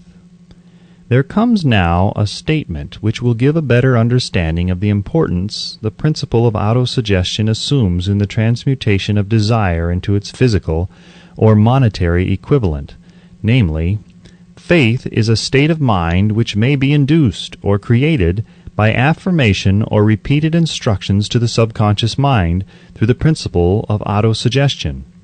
As an illustration, consider the purpose for which you are presumably reading this book. The object is, naturally, to acquire the ability to transmute the intangible thought of impulse of desire into its physical counterpart, money. By following the instructions laid down in the chapters on autosuggestion and the subconscious mind, as summarized in the chapter on autosuggestion, you may convince the subconscious mind that you believe you will receive that for which you ask, and it will act upon that belief, which your subconscious mind passes back to you in the form of faith, followed by definite plans for procuring that which you desire. The method by which one develops faith, where it does not already exist, is extremely difficult to describe, almost as difficult, in fact, as it would be to describe the color of red to a blind man who has never seen color, and has nothing with which to compare what you describe to him. Faith is a state of mind which you may develop at will after you have mastered the 13 principles, because it is a state of mind which develops voluntarily through the application and use of these principles. Repetition of affirmation of orders to your subconscious mind is the only known method of voluntary development of the emotion of faith. Perhaps the meaning may be made clearer through the following explanation as to the way men sometimes become criminals. Stated in the words of a famous criminologist, "When men first come into contact with crime, they abhor it. If they remain in contact with crime for a time, they become accustomed to it and endure it. If they remain in contact with it long enough, they finally embrace it and become influenced by it." This is the equivalent of saying that any impulse of thought which is repeatedly passed on to the subconscious mind is, finally, accepted and acted upon by the subconscious mind, which proceeds to translate that impulse into its physical equivalent by the most practical procedure available. In connection with this, consider again the statement, "All thoughts which have been emotionalized, given feeling, and mixed with faith begin immediately to translate themselves into their physical equivalent or counterpart." The emotions, or the feeling portion of thoughts, are the factors which give thoughts vitality, life, and action. The emotions of faith, love, and sex, when mixed with any thought impulse, give it greater action than any of these emotions can do singly. Not only thought impulses which have been mixed with faith, but those which have been mixed with any of the positive emotions or any of the negative emotions may reach and influence the subconscious mind. From this statement you will understand that the subconscious mind will translate into its physical equivalent a thought impulse of a negative or destructive nature just as readily as it will act upon the thought impulses of a positive or constructive nature. This accounts for the strange phenomenon which so many millions of people experience, referred to as misfortune or bad luck. There are millions of people who believe themselves doomed to poverty and failure because of some strange force over which they believe they have no control. They are the creators of their own misfortunes because of this negative belief, which is picked up by the subconscious mind and translated into its physical equivalent. This is an appropriate place at which to suggest again that you may benefit by passing on to your subconscious mind any desire which you wish translated into its physical or monetary equivalent in a state of expectancy or belief that the transmutation will actually take place. Your belief, or faith, is the element which determines the action of your subconscious mind. There is nothing to hinder you from deceiving your subconscious mind when giving it instructions through autosuggestion, as I deceived my son's subconscious mind. To make this deceit more realistic, conduct yourself just as you would if you were already in possession of the material thing which you are demanding, when you call upon your subconscious mind. The subconscious mind will transmute into its physical equivalent by the most direct and practical media available any order which is given to it in a state of belief or faith that the order will be carried out. Surely, enough has been stated to give a starting point from which one may, through experiment and practice, acquire the ability to mix faith with any order given to the subconscious mind. Perfection will come through practice. It cannot come by merely reading instructions. If it be true that one may become a criminal by association with crime, and this is a known fact, it is equally true that one may develop faith by voluntarily suggesting to the subconscious mind that one has faith. The mind comes, finally, to take on the nature of the influences which dominate it. Understand this truth, and you will know why it is essential for you to encourage the positive emotions as dominating forces of your mind, and discourage and eliminate negative emotions. A mind dominated by positive emotions becomes a favorable abode for the state of mind known as faith. A mind so dominated may, at will, give the subconscious mind instructions which it will accept and act upon immediately. Faith is a state of mind which may be induced by autosuggestion. All down the ages, the religionists have admonished struggling humanity to have faith in this, that, and the other dogma or creed, but they have failed to tell people how to have faith. They have not stated that faith is a state of mind and that it may be induced by self-suggestion. In language which any normal human being can understand, we will describe all that is known about the principle through which faith may be developed, where it does not already exist. Have faith in yourself, faith in the infinite. Before we begin, you should be reminded again that faith is the eternal elixir which gives life power and action to the impulse of thought. The foregoing sentence is worth reading a second time, and a third, and a fourth. It is worth reading aloud. Faith is the starting point of all accumulation of riches. Faith is the basis of all miracles and all mysteries which cannot be analyzed by the rules of science. Faith is the only known antidote for failure.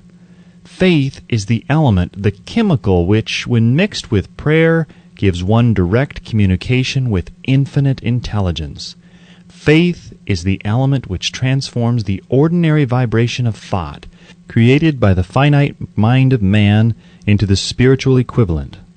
Faith is the only agency through which the cosmic force of infinite intelligence can be harnessed and used by man.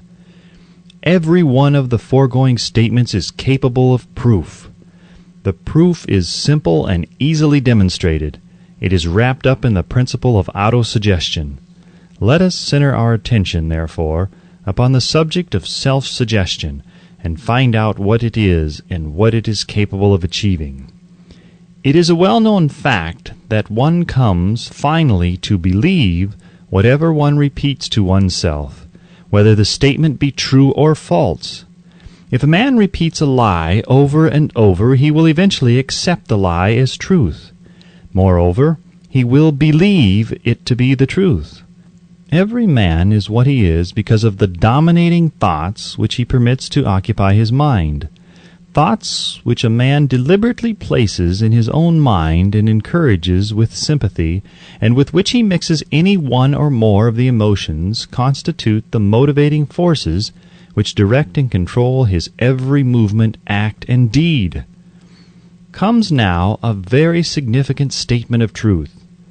Thoughts which are mixed with any of the feelings of emotions constitute a magnetic force which attracts from the vibrations of the ether other similar or related thoughts. A thought thus magnetized with emotion may be compared to a seed which, when planted in fertile soil, germinates, grows, and multiplies itself over and over again until that which was originally one small seed becomes countless millions of seeds of the same brand. The ether is a great cosmic mass of eternal forces of vibration.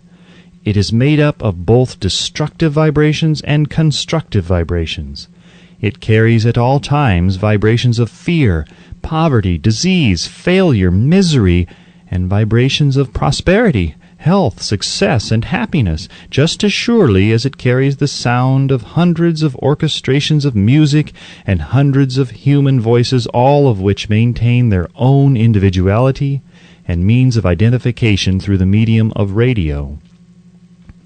From the great storehouse of the ether, the human mind is constantly attracting vibrations which harmonize with that which dominates the human mind. Any thought, idea, plan, or purpose which one holds in one's mind attracts from the vibrations of the ether a host of its relatives and adds these relatives to its own force and grows until it becomes the dominating, motivating master of the individual in whose mind it has been housed.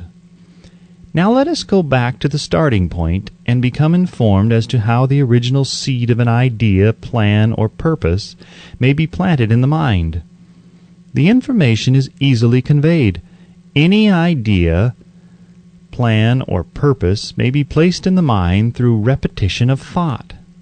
This is why you are asked to write out a statement of your major purpose or definite chief aim, commit it to memory, and repeat it in audible words day after day until these vibrations of sound have reached your subconscious mind. We are what we are because of the vibrations of thought which we pick up and register through the stimuli of our daily environment. Resolve to throw off the influences of any unfortunate environment and to build your own life to order. Taking inventory of mental assets and liabilities, you will discover that your greatest weakness is lack of self-confidence. This handicap can be surmounted, and timidity translated into courage through the aid of the principle of autosuggestion. The application of this principle may be made through a simple arrangement of positive thought impulses stated in writing, memorized and repeated until they become a part of the working equipment of the subconscious faculty of your mind. Self-confidence formula. First, I know that I have the ability to achieve the object of my definite purpose in life. Therefore, I demand of myself persistent, continuous action toward its attainment, and I here and now promise to render such action. Second, I realize the dominating thoughts of my mind will eventually reproduce themselves in outward physical action and gradually transform themselves into physical reality. Therefore, I will concentrate my thoughts for 30 minutes daily upon the task of thinking of the person I intend to become, thereby creating in my mind a clear mental picture of that person. Third, I know through the principle of autosuggestion any desire that I persistently hold in my mind will eventually seek expression through some practical means of attaining the object back of it. Therefore, I will devote 10 minutes daily to demanding of myself the development of self-confidence. Fourth, I have clearly written down a description of my definite chief aim in life, and I will never stop trying until I shall have developed sufficient self-confidence for its attainment. Fifth, I fully realize that no wealth or position can long endure, unless built upon truth and justice. Therefore, I will engage in no transaction which does not benefit all whom it affects. I will succeed by attracting to myself the forces I wish to use and the cooperation of other people. I will induce others to serve me because of my willingness to serve others. I will eliminate hatred, envy, jealousy, selfishness, and cynicism by developing love for all humanity, because I know that a negative attitude toward others can never bring me success. I will cause others to believe in me, because I will believe in them and in myself. I will sign my name to this formula, commit it to memory, and repeat it aloud once a day with full faith that it will gradually influence my thoughts and actions so that I will become a self-reliant and successful person. Back of this formula is a law of nature which no man has yet been able to explain. It has baffled the scientists of all ages. The psychologists have named this law autosuggestion, and let it go at that. The name by which one calls this law is of little importance. The important fact about it is, it works for the glory and success of mankind, if it is used constructively. On the other hand, if it is used destructively, it will destroy just as readily.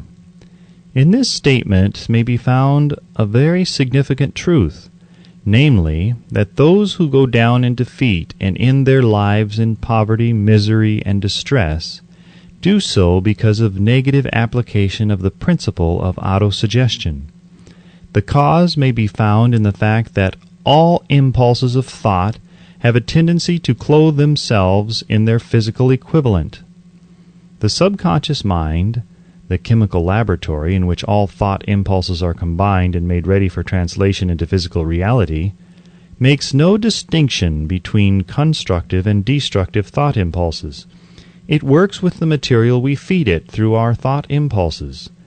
The subconscious mind will translate into reality a thought driven by fear just as readily as it will translate into reality a thought driven by courage or faith. The pages of medical history are rich with the illustrations of cases of suggestive suicide. a man may commit suicide through negative suggestion just as effectively as by any other means. In a Midwestern city, a man by the name of Joseph Grant, a bank official, borrowed a large sum of the bank's money without the consent of the directors. He lost the money through gambling. One afternoon, the bank examiner came and began to check the accounts. Grant left the bank, took a room in a local hotel, and when they found him, 3 days later, he was lying in bed, wailing and moaning, repeating over and over these words, "My God, this will kill me. I cannot stand the disgrace." In a short time he was dead. The doctors pronounced the case of one of mental suicide. Just as electricity will turn the wheels of industry and render useful service if used constructively, or snuff out life if wrongly used, so will the law of autosuggestion lead you to peace and prosperity, or down into the valley of misery, failure, and death, according to your own degree of understanding and application of it. If you fill your mind with fear, doubt, and unbelief in your ability to connect with and use the forces of infinite intelligence, the law of autosuggestion will take this spirit of unbelief and use it as a pattern by which your subconscious mind will translate it into its physical equivalent. This statement is as true as the statement that 2 and 2 are 4. Like the wind which carries one ship east and another west, the law of autosuggestion will lift you up or pull you down, according to the way you set your sails of thought. The law of autosuggestion, through which any person may rise to altitudes of achievement which stagger the imagination, is well described in the following verse. If you think you are beaten, you are. If you think you dare not, you don't. If you like to win, but you think you can't, it's almost certain you won't. If you think you'll lose, you're lost. For out of the world we find, success begins with a fellow's will. It's all in the state of mind. If you think you are outclassed, you are. You've got to think high to rise. You've got to be sure of yourself before you can ever win a prize. Life's battles don't always go to the stronger or faster man, but soon or late the man who wins is the man who thinks he can. Observe the words which have been emphasized, and you will catch the deep meaning which the poet had in mind. Somewhere in your makeup, perhaps in the cells of your brain, there lies sleeping the seed of achievement which, if aroused and put into action, would carry you to heights such as you may never have hoped to attain. Just as a master musician may cause the most beautiful strains of music to pour forth from the strings of a violin, so may you arouse the genius which lies asleep in your brain, and cause it to drive you upward to whatever goal you may wish to achieve. Abraham Lincoln was a failure at everything he tried until he was well past the age of 40. He was a Mr. Nobody from nowhere until a great experience came into his life, aroused the sleeping genius within his heart and brain, and gave the world one of its really great men. That experience was mixed with the emotions of sorrow and love. It came to him through Anne Rutledge, the only woman whom he ever truly loved. It is a known fact that the emotion of love is closely akin to the state of mind known as faith, and this for the reason that love comes very near to translating one's thought impulses into their spiritual equivalent.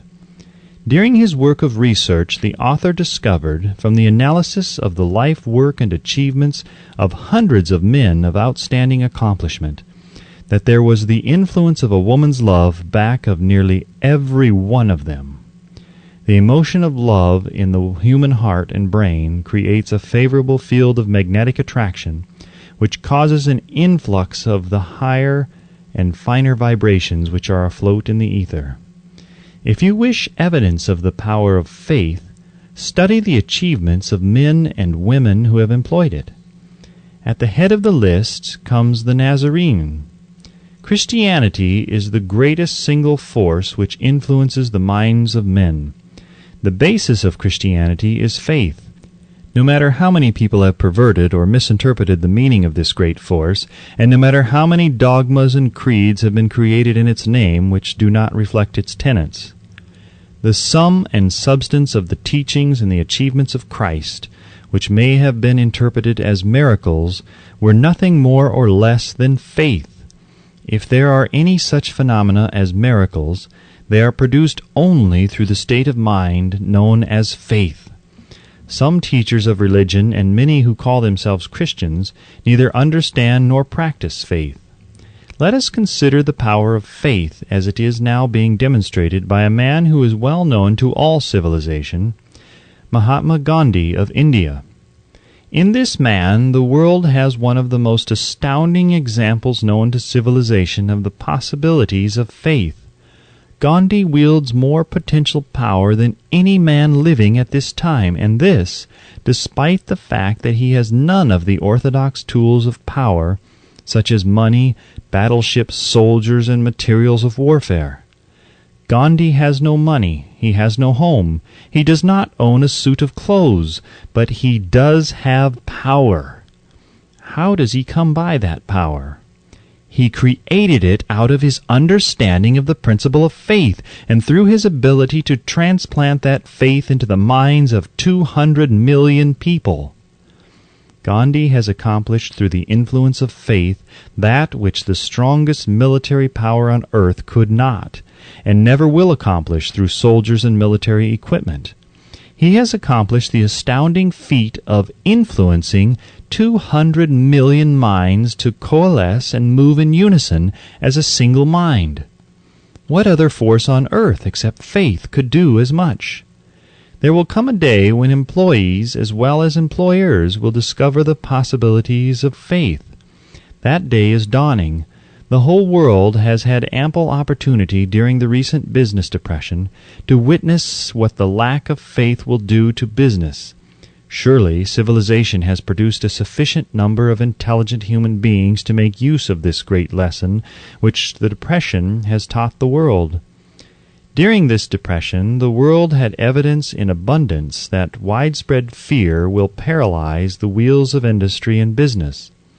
Out of this experience will arise leaders in business and industry who will profit by the example which Gandhi has set for the world, and they will apply to business the same tactics which he has used in the building of the greatest following known in the history of the world.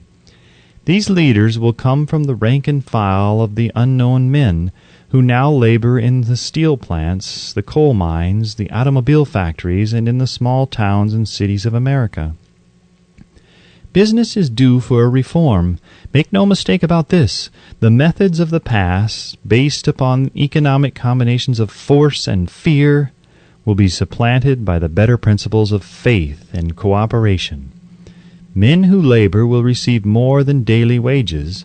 They will receive dividends from the business, the same as those who supply the capital for business, but first they must give more to their employers and stop this bickering and bargaining by the force at the expense of the public. They must earn the right to dividends. Moreover, and this is the most important thing of all, they will be led by leaders who will understand and apply the principles employed by Mahatma Gandhi. Only in this way may leaders get from their followers the spirit of full cooperation which constitutes power and in the highest and most enduring form. This stupendous machine age in which we live and from which we are just emerging has taken the soul out of men. Its leaders have driven men as though they were pieces of cold machinery. They were forced to do so by the employees who have bargained, at the expense of all concerned, to get and not to give. The watchword of the future will be human happiness and contentment, and when this state of mind shall have been attained, the production will take care of itself more effectively than anything that has ever been accomplished where men did not and could not mix faith and individual interest with their labor. Because of the need for faith and cooperation in operating business and industry, it will be both interesting and profitable to analyze an event which provides an excellent understanding of the method by which industrialists and businessmen accumulate great fortunes by giving before they try to get. The event chosen for this illustration dates back to 1900, when the United States Steel Corporation was being formed. As you read the story, keep in mind these fundamental facts, and you will understand how ideas have been converted into huge fortunes. First, the huge United States Steel Corporation was born in the mind of Charles M. Schwab in the form of an idea he created through his imagination. Second, he mixed faith with his idea. Third, he formulated a plan for the transformation of his idea into physical and financial reality. Fourth, he put his plan into action with his famous speech at the University Club. Fifth, he applied and followed through on his plan with persistence and backed it with a firm decision until it had been fully carried out. Sixth, he prepared the way for success by a burning desire for success. If you are one of those who have often wondered how great fortunes are accumulated, this story of the creation of the United States Steel Corporation will be enlightening. If you have any doubt that men can think and grow rich, this story should dispel that doubt, because you can plainly see in the story of the United States Steel the application of a major portion of the 13 principles described in this book. This astounding description of the power of an idea was dramatically told by John Lowell in the New York World Telegram, with whose courtesy it is here reprinted. A pretty after-dinner speech for $1 billion. When, on the evening of December 12, 1900, some 80 of the nation's financial nobility gathered in the banquet hall of the University Club on Fifth Avenue to do honor to a young man from out of the West, not half a dozen of the guests realized they were to witness the most significant episode in American industrial history. J. Edward Simmons and Charles Stuart Smith, their hearts full of gratitude for the lavish hospitality bestowed upon them by Charles M. Schwab during a recent visit to Pittsburgh, had arranged the dinner to introduce the 38-year-old steel man to Eastern banking society. But they didn't expect him to stampede the convention. They warned him, in fact, that the bosoms within New York's stuffed shirts would not be responsive to oratory, and that, if he didn't want to bore the Stilhans and Harrimans and Vanderbilts, he had better limit himself to 15 or 20 minutes of polite vaporings and let it go at that. Even John Pierpont Morgan, sitting on the right hand of Schwab, as became his imperial dignity, intended to grace the banquet table with his presence only briefly. And so far as the press and public were concerned, the whole affair was of so little moment that no mention of it found its way into print the next day. So the two hosts and their distinguished guests ate their way through the usual 7 or 8 courses. There was little conversation, and what there was of it was restrained. Few of the bankers and brokers had met Schwab, whose career had flowered along the banks of the Monongahela, and none knew him well.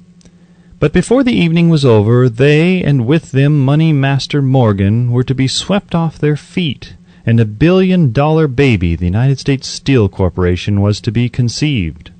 It is perhaps unfortunate, for the sake of history, that no record of Charles Schwab's speech at the dinner ever was made.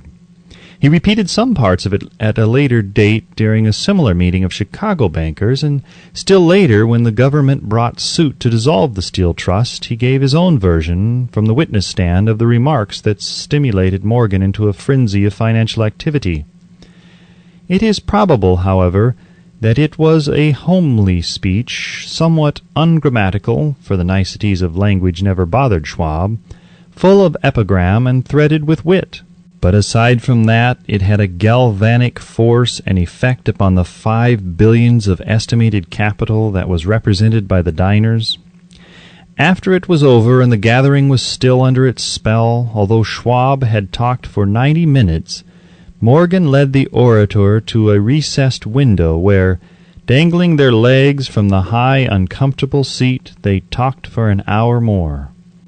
The magic of the Schwab personality had been turned on, full force, but what was more important and lasting was the full-fledged, clear-cut program he laid down for the aggrandizement of steel. Many other men had tried to interest Morgan in slapping together a steel trust after the pattern of the biscuit, wire, and hoop, sugar, rubber, whiskey, oil, or chewing gum combinations. John W. Gates, the gambler, had urged it, but Morgan distrusted him. The Moore boys, Bill and Jim, Chicago stock jobbers who had glued together a match trust and a cracker corporation, had urged it and failed. Albert H. Gary, the sanctimonious country lawyer, wanted to foster it, but he wasn't big enough to be impressive. Until Schwab's eloquence took J.P. Morgan to the heights from which he could visualize the solid results of the most daring financial undertaking ever conceived, the project was regarded as a delirious dream of easy money crackpots. The financial magnetism that began a generation ago to attract thousands of small and sometimes inefficiently managed companies into large and competition-crushing combinations had become operative in the steel world through the devices of that jovial business pirate John W. Gates. Gates already had formed the American Steel and Wire Company out of a chain of small concerns, and together with Morgan had created the Federal Steel Company. The National Tube and American Bridge Companies were two more Morgan concerns, and the Moore brothers had forsaken the match and cookie business to form the American Group, tin plate, steel hoop, sheet steel, and the National Steel Company. But by the side of Andrew Carnegie's gigantic vertical trust, a trust owned and operated by 53 partners, those other combinations were tiny. They might combine to their heart's content, but the whole lot of them couldn't make a dent in the Carnegie organization, and Morgan knew it. The eccentric old Scot knew it too. From the magnificent heights of Skibo Castle he had viewed, first with amusement and then with resentment, the attempts of Morgan's smaller companies to cut into his business. When the attempts became too bold, Carnegie's temper was translated into anger and retaliation. He decided to duplicate every mill owned by his rivals. Hitherto he hadn't been interested in wire, pipes, hoops, or sheet. Instead, he was content to sell such companies the raw steel and let them work it into whatever shape they wanted. Now, with Schwab as his chief and able lieutenant, he planned to drive his enemies to the wall. So it was that in the speech of Charles M. Schwab, Morgan saw the answer to his problem of combination. A trust without Carnegie, giant of them all, would be no trust at all. A plum pudding, as one writer said, without the plums. Schwab's speech on the night of December 12, 1900, undoubtedly carried the inference, though not the pledge, that the vast Carnegie enterprise could be brought under the Morgan tent. He talked of the world future for steel, of reorganization for efficiency, of specialization, of the scrapping of unsuccessful mills and concentration of effort on the flourishing properties of the economies in the ore traffic, of economies in overhead and administrative departments, of capturing foreign markets. More than that, he told the buccaneers among them wherein lay the heirs of their customary piracy. Their purposes, he inferred, had been to create monopolies, raise prices, and pay themselves fat dividends out of privilege. Schwab condemned the system in his heartiest manner.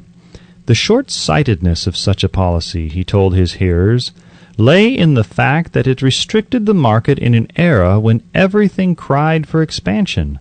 By cheapening the cost of steel, he argued, an ever-expanding market would be created, more uses for steel would be devised, and a goodly portion of the world trade could be captured.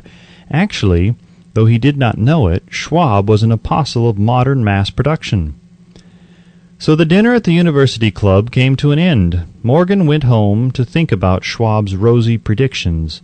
Schwab went back to Pittsburgh to run the steel business for wee Andra Carnegie, while Gary and the rest went back to their stock tickers to fiddle around in anticipation of the next move. It was not long coming. It took Morgan about 1 week to digest the feast of reason Schwab had placed before him. When he had assured himself that no financial indigestion was to result, he sent for Schwab and found that young man rather coy. Mr. Carnegie, Schwab indicated, might not like it if he found his trusted company president had been flirting with the Emperor of Wall Street, the street upon which Carnegie was resolved never to tread. Then it was suggested by John W. Gates, the go-between, that if Schwab happened to be in the Bellevue Hotel in Philadelphia, J.P. Morgan might also happen to be there. When Schwab arrived, however, Morgan was inconveniently ill at his New York home, and so, on the elder man's pressing invitation, Schwab went to New York and presented himself at the door of the financier's library. Now, certain economic historians have professed the belief that from the beginning to the end of the drama, the stage was set by Andrew Carnegie, that the dinner to Schwab, the famous speech, the Sunday night conference between Schwab and the money king, were events arranged by the canny Scot. The truth is exactly the opposite.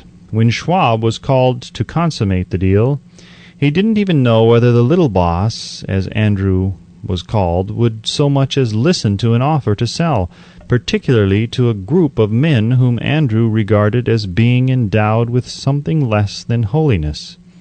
But Schwab did take into the conference with him, in his own handwriting, 6 sheets of copper plate figures, representing to his mind the physical worth and the potential earning capacity of every steel company he regarded as an essential star in the new metal firmament.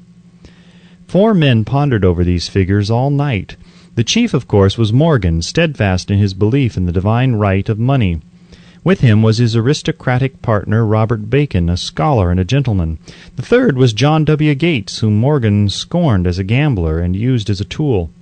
The fourth was Schwab, who knew more about the processes of making and selling steel than any whole group of men then living. Throughout that conference, the Pittsburgher's figures were never questioned. If he said a company was worth so much, then it was worth that much and no more. He was insistent, too, upon including in the combination only those concerns he nominated. He had conceived a corporation in which there would be no duplication, not even to satisfy the greed of friends who wanted to unload their companies upon the broader Morgan shoulders. Thus he left out, by design, a number of the larger concerns upon which the walruses and carpenters of Wall Street had cast hungry eyes. When dawn came, Morgan rose and straightened his back. Only one question remained. "Do you think you can persuade Andrew Carnegie to sell?" he asked. "I can try," said Schwab. "If you can get him to sell, I will undertake the matter," said Morgan.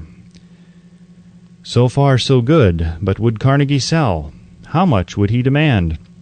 Schwab thought about $320 million. What would he take payment in? Common or preferred stocks? Bonds? Cash? Nobody could raise $333 million in cash. There was a golf game in January on the frost-cracking heath of the St. Andrew's Links in Westchester, with Andrew bundled up in sweaters against the cold and Charlie talking volubly, as usual, to keep his spirits up. But no word of business was mentioned until the pair sat down in the cozy warmth of the Carnegie cottage hard by. Then, with the same persuasiveness that had hypnotized 80 millionaires at the University Club, Schwab poured out the glittering promises of retirement and comfort, of untold millions to satisfy the old man's social caprices. Carnegie capitulated, wrote a figure on a slip of paper, handed it to Schwab, and said, "All right, that's what we'll sell for." The figure was approximately $400 million and was reached by taking the $320 million mentioned by Schwab as a basic figure and adding to it $80 million to represent the increased capital value over the previous 2 years. Later, on the deck of a transatlantic liner, the Scotsman said ruefully to Morgan, "I wish I had asked you for $100 million more." "If you had asked for it, you would have gotten it," Morgan told him cheerfully. There was an uproar, of course. A British correspondent cabled that the foreign steel world was appalled by the gigantic combination.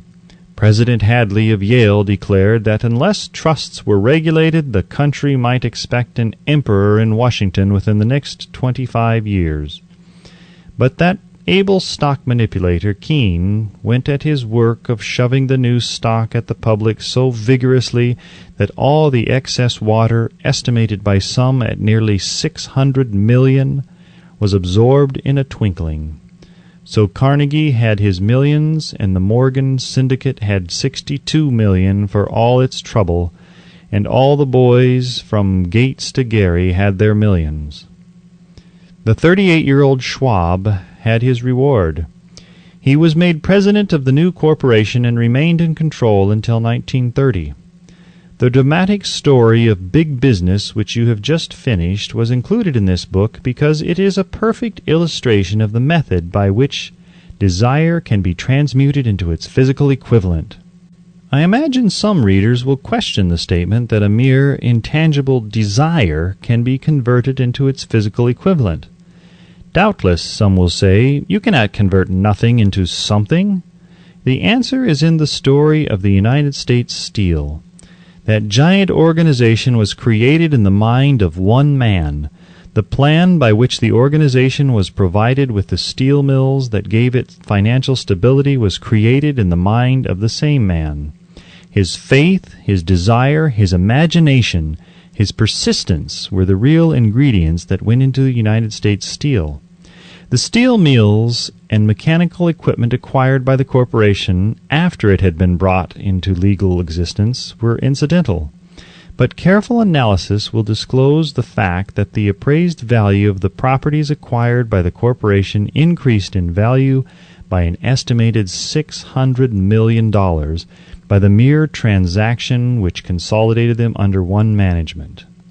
In other words, Charles M. Schwab's idea, plus the faith with which he conveyed it to the minds of J.P. Morgan and the others, was marketed for a profit of approximately $600 million, not an insignificant sum for a single idea.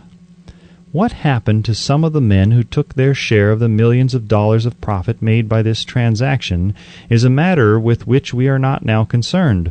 The important feature of the astounding achievement is that it serves as unquestionable evidence of the soundness of the philosophy described in this book, because this philosophy was the warp and the woof of the entire transaction. Moreover, the practicability of the philosophy has been established by the fact that the United States Steel Corporation prospered and became one of the richest and most powerful corporations in America, employing thousands of people, developing new uses for steel and opening new markets, thus proving that the $600 million in profit which the Schwab idea produced was earned.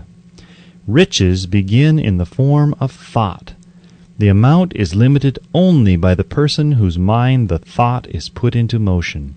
Faith removes limitations.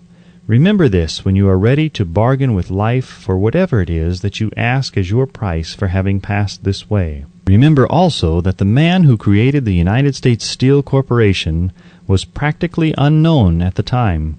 He was merely Andrew Carnegie's Man Friday, until he gave birth to his famous idea. After that, he quickly rose to a position of power, fame, and riches. There are no limitations to the mind except those we acknowledge. Both poverty and riches are the offspring of thought. Chapter 4. Autosuggestion. The medium for influencing the subconscious mind. The third step toward riches.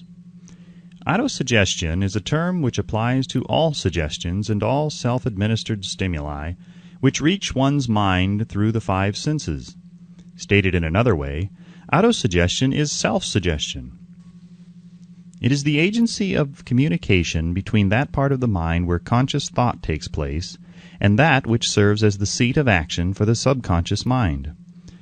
Through the dominating thoughts which one permits to remain in the conscious mind, whether these thoughts be negative or positive is immaterial, the principle of autosuggestion voluntarily reaches the subconscious mind and influences it with these thoughts. No thought, whether it be negative or positive, can enter the subconscious mind without the aid of the principle of autosuggestion, with the exception of thoughts picked up from the ether. Stated differently, all sense impressions which are perceived through the five senses are stopped by the conscious thinking mind and may be either passed on to the subconscious mind or rejected at will. The conscious faculty serves, therefore, as an outer guard to the approach of the subconscious. Nature has so built man that he has absolute control over the material which reaches his subconscious mind through his five senses, although this is not meant to be construed as a statement that man always exercises this control. In the great majority of instances, he does not exercise it, which explains why so many people go through life in poverty. Recall what has been said about the subconscious mind resembling a fertile garden spot in which weeds will grow in abundance if the seeds of more desirable crops are not sown therein. Autosuggestion is the agency of control through which an individual may voluntarily feed his subconscious mind on thoughts of a creative nature or, by neglect, permit thoughts of a destructive nature to find their way into this rich garden of the mind. You were instructed in the last of the 6 steps described in the chapter on desire to read aloud twice daily the written statement of your desire for money and to see and feel yourself already in possession of the money. By following these instructions, you communicate the object of your desire directly to your subconscious mind in a spirit of absolute faith. Through repetition of this procedure, you voluntarily create thought habits which are favorable to your efforts to transmute desire into its monetary equivalent. Go back to these 6 steps described in Chapter 2 and read them again, very carefully, before you proceed further. Then, when you come to it, read very carefully the 4 instructions for the organization of your mastermind group described in the chapter on organized planning. By comparing these 2 sets of instructions with that which has been stated on autosuggestion, you, of course, will see that the instructions involve the application of the principle of autosuggestion. Remember, therefore, when reading aloud the statement of your desire, through which you are endeavoring to develop a money consciousness, that the mere reading of the words is of no consequence unless you mix emotion or feeling with your words. If you repeat 1,000,000 times the famous Emile Coué formula, day by day and every way I am getting better and better, without mixing emotion and faith with your words, you will experience no desirable results. Your subconscious mind recognizes and acts upon only thoughts which have been well mixed with emotion or feeling. This is a fact of such importance as to warrant repetition in practically every chapter, because the lack of understanding of this is the main reason the majority of people who try to apply the principle of autosuggestion get no desirable results. Plain, unemotional words do not influence the subconscious mind. You will get no appreciable results until you learn to reach your subconscious mind with thoughts or spoken words which have been well emotionalized with belief. Do not become discouraged if you cannot control and direct your emotions the first time you try to do so. Remember, there is no such possibility as something for nothing. Ability to reach and influence your subconscious mind has its price, and you must pay that price. You cannot cheat, even if you desire to do so. The price of ability to influence your subconscious mind is everlasting persistence in applying the principles described here. You cannot develop the desired ability for a lower price. You and you alone must decide whether or not the reward for which you are striving, the money consciousness, is worth the price you must pay for it in effort. Wisdom and cleverness alone will not attract and retain money, except in a few very rare instances where the law of averages favors the attraction of money through these sources. The method of attracting money described here does not depend upon the law of averages. Moreover, the method plays no favorites. It will work for one person as effectively as it will for another. Where failure is experienced, it is the individual, not the method, which has failed. If you try and fail, make another effort, and still another, until you succeed. Your ability to use the principle of autosuggestion will depend very largely upon your capacity to concentrate upon a given desire until that desire becomes a burning obsession. When you begin to carry out the instructions in connection with the 6 steps described in the 2nd chapter, it will be necessary for you to make use of the principle of concentration. Let us here offer suggestions for the effective use of concentration. When you begin to carry out the first of the 6 steps, which instructs you to fix in your own mind the exact amount of money you desire, hold your thoughts on that amount of money by concentration or fixation of attention, with your eyes closed until you can actually see the physical appearance of the money. Do this at least once each day. As you go through these exercises, follow the instructions given in the chapter on faith and see yourself actually in possession of the money. Here is a most significant fact. The subconscious mind takes any orders given it in a spirit of absolute faith and acts upon those orders, although the orders often have to be presented over and over again through repetition before they are interpreted by the subconscious mind.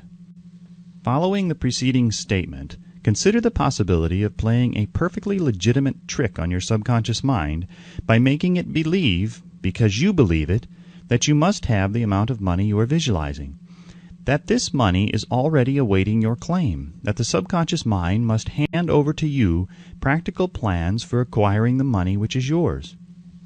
Hand over the thought suggested in the preceding paragraph to your imagination, and see what your imagination can or will do to create practical plans for the accumulation of money through transmutation of your desire. Do not wait for a definite plan through which you intend to exchange services or merchandise in return for the money you are visualizing, but begin at once to see yourself in possession of the money, demanding and expecting meanwhile that your subconscious mind will hand over the plan or plans you need. Be on the alert for these plans, and when they appear, put them into action immediately. When the plans appear, they will probably flash into your mind through the 6th sense in the form of an inspiration. This inspiration may be considered a direct telegram or message from the infinite intelligence. Treat it with respect and act upon it as soon as you receive it. Failure to do this will be fatal to your success. In the 4th of the 6 steps, you are instructed to create a definite plan for carrying out your desire and begin at once to put this plan into action. You should follow this instruction in the manner described in the preceding paragraph. Do not trust to your reason when creating your plan for accumulating money through the transmutation of desire. Your reason is faulty. Moreover, your reasoning faculty may be lazy, and if you depend entirely upon it to serve you, it may disappoint you. When visualizing the money you intend to accumulate with closed eyes, see yourself rendering the service or delivering the merchandise you intend to give in return for this money. This is important. The fact that you are reading this book is an indication that you earnestly seek knowledge.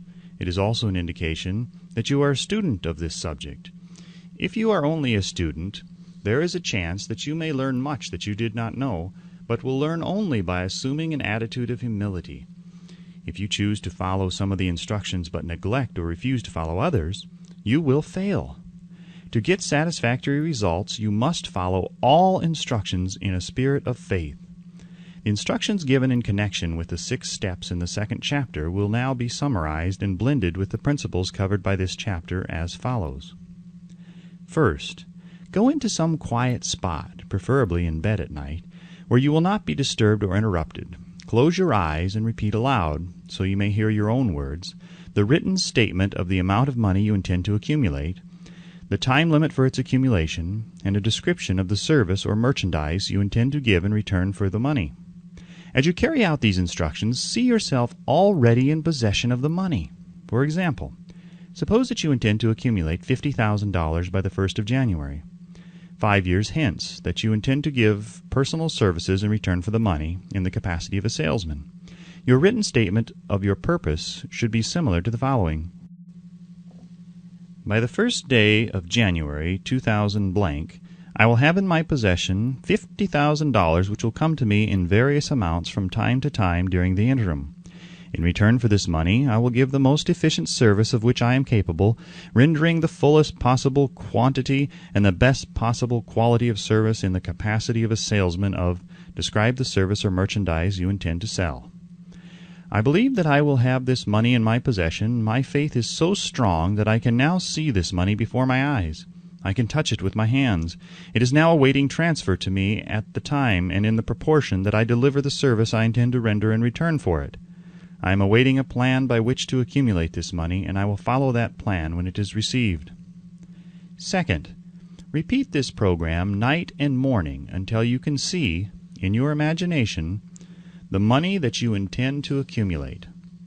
Third, place a written copy of your statement where you can see it night and morning and read it just before retiring and upon arising until it has been memorized. Remember, as you carry out these instructions, that you are applying the principle of autosuggestion for the purpose of giving orders to your subconscious mind. Remember also that your subconscious mind will act only upon instructions which are emotionalized and handed over to it with feeling. Faith is the strongest and most productive of the emotions. Follow the instructions given in the chapter on faith. These instructions may, at first, seem abstract. Do not let this disturb you. Follow the instructions, no matter how abstract or impractical they may at first appear to be. The time will soon come, if you do as you have been instructed, in spirit as well as in act, when a whole new universe of power will unfold to you. Skepticism in connection with all new ideas is characteristic of all human beings. But if you follow the instructions outlined, your skepticism will soon be replaced by belief, and this, in turn, will soon become crystallized into absolute faith.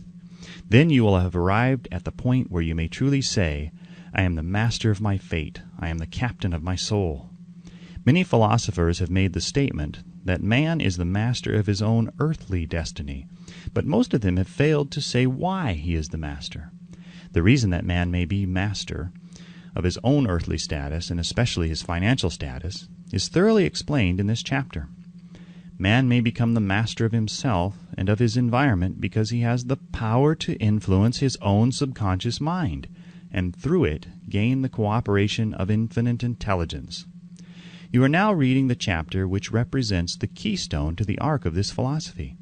The instructions contained in this chapter must be understood and applied with persistence if you succeed in transmuting desire into money.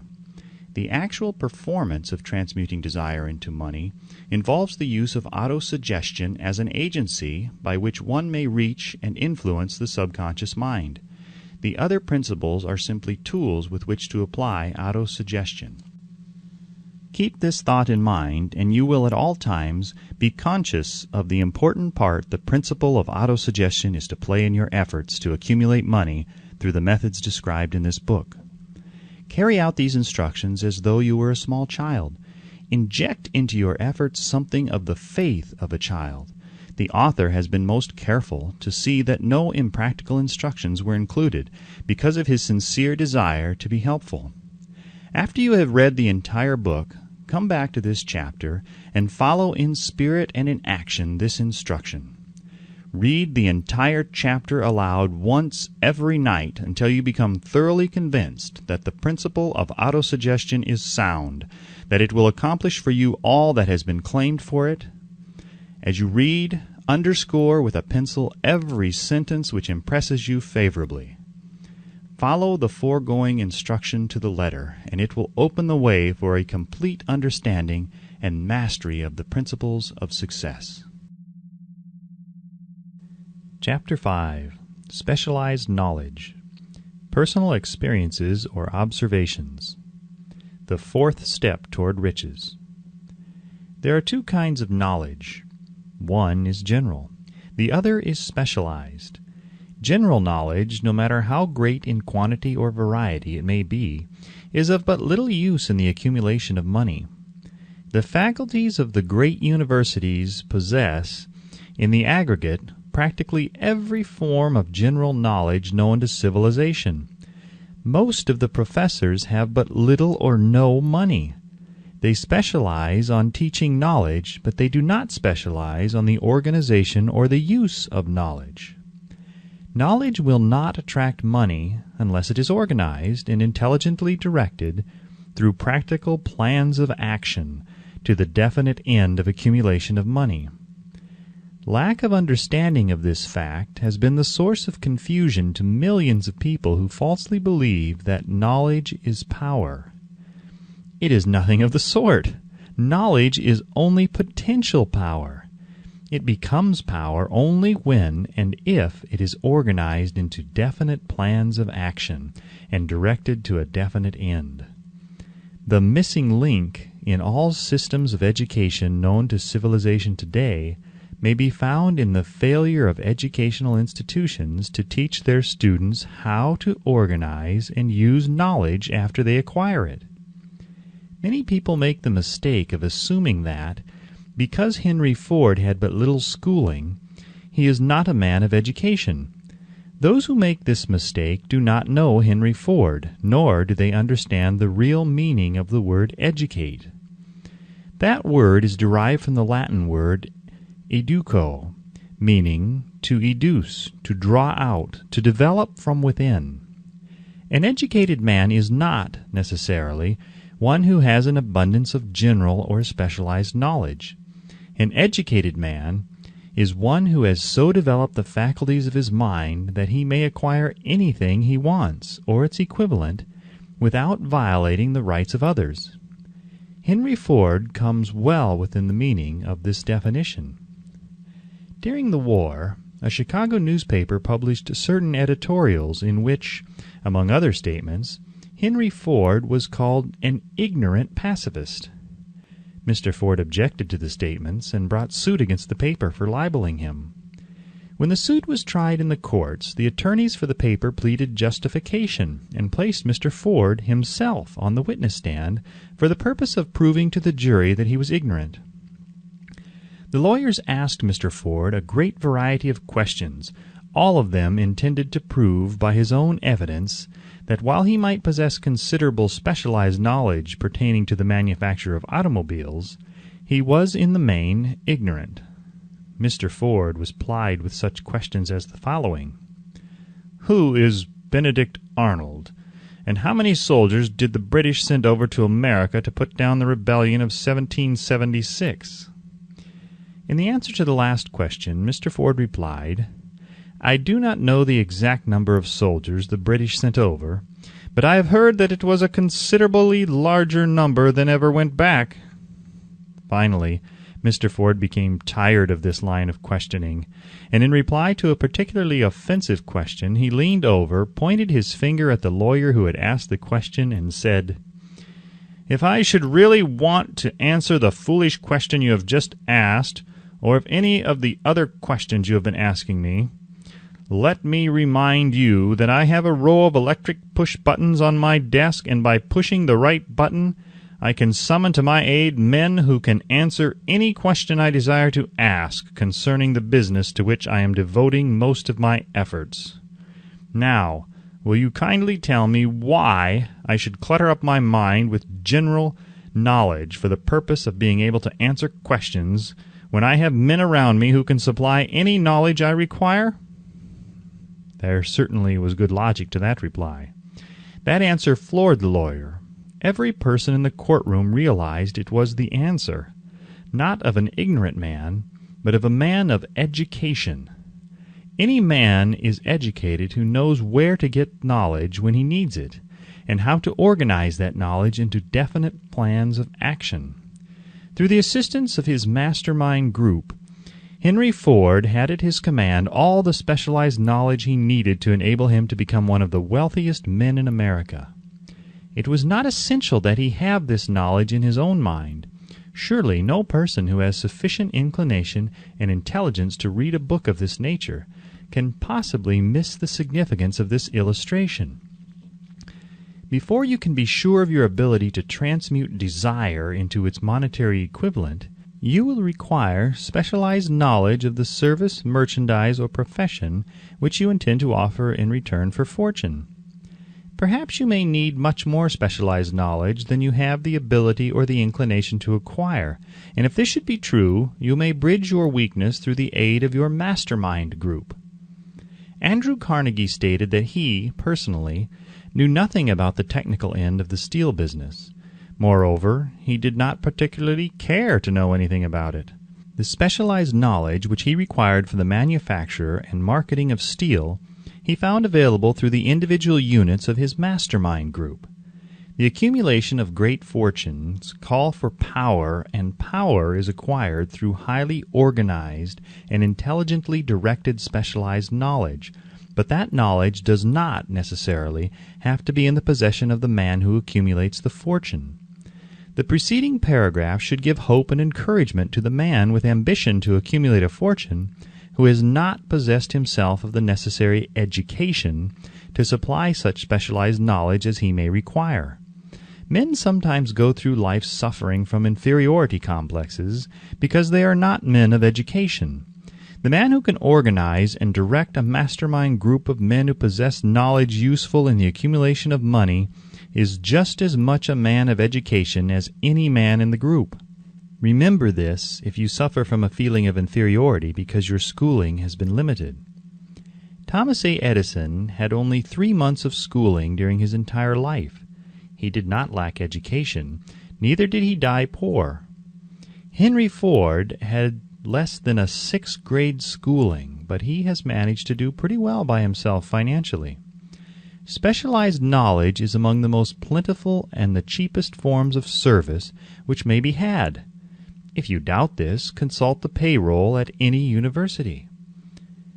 It pays to know how to purchase knowledge.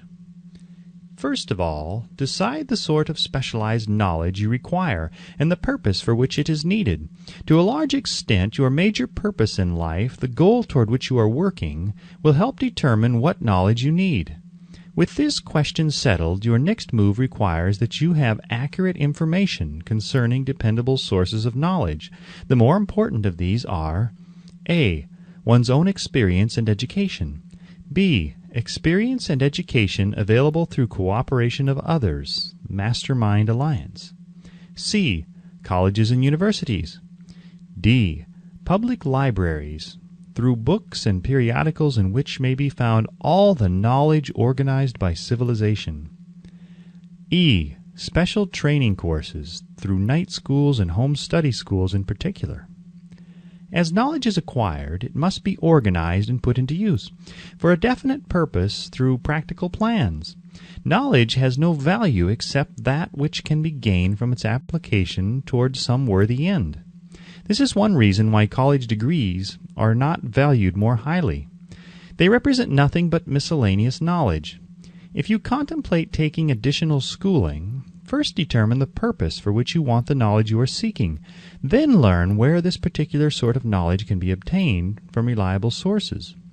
Successful men in all callings never stop acquiring specialized knowledge related to their major purpose, business, or profession. Those who are not successful usually make the mistake of believing that the knowledge acquiring period ends when one finishes school. The truth is that schooling does little more than to put one in the way of learning how to acquire practical knowledge. With this changed world, which began at the end of the economic collapse, came also astounding changes in educational requirements. The order of the day is specialization. This truth was emphasized by Roger P. Moore, Secretary of Appointments of Columbia University. Specialists most sought. Particularly sought after by employing companies are candidates who have specialized in some field, business school graduates with training in accounting and statistics, engineers of all varieties, journalists, architects, chemists, and also outstanding leaders and activity men of the senior class. The man who has been active on the campus, whose personality is such that he gets along with all kinds of people and who has done an adequate job with his studies, has a most decided edge over the strictly academic student. Some of these, because of their all-around qualifications, have received several offers of positions, a few of them as many as 6. In departing from the conception that the straight-A student was invariably the one to get the choice of the better jobs, Mr. Moore said that most companies look not only to academic records but to activity reports and personalities of the students. One of the largest industrial companies, the leader in its field, in writing to Mr. Moore concerning prospective seniors at the college, said, "We are interested primarily in finding men who can make exceptional progress in management work. For this reason, we emphasize qualities of character, intelligence, and personality far more than specific educational background." Apprenticeship proposed. Proposing a system of apprenticing students in offices, stores, and industrial occupations during the summer vacation, Mr. Moore asserts that after the first 2 or 3 years of college, every student should be asked to choose a definite future course and to call a halt if he has been merely pleasantly drifting without purpose through an unspecialized academic curriculum. Colleges and universities must face the practical consideration that all professions and occupations now demand specialists, he said, urging that educational institutions accept more direct responsibility for vocational guidance. One of the most reliable and practical sources of knowledge available to those who need specialized schooling is the night schools operated in most large cities. The correspondence schools give specialized training anywhere the U.S. mails go, on all subjects that can be taught by the extension method.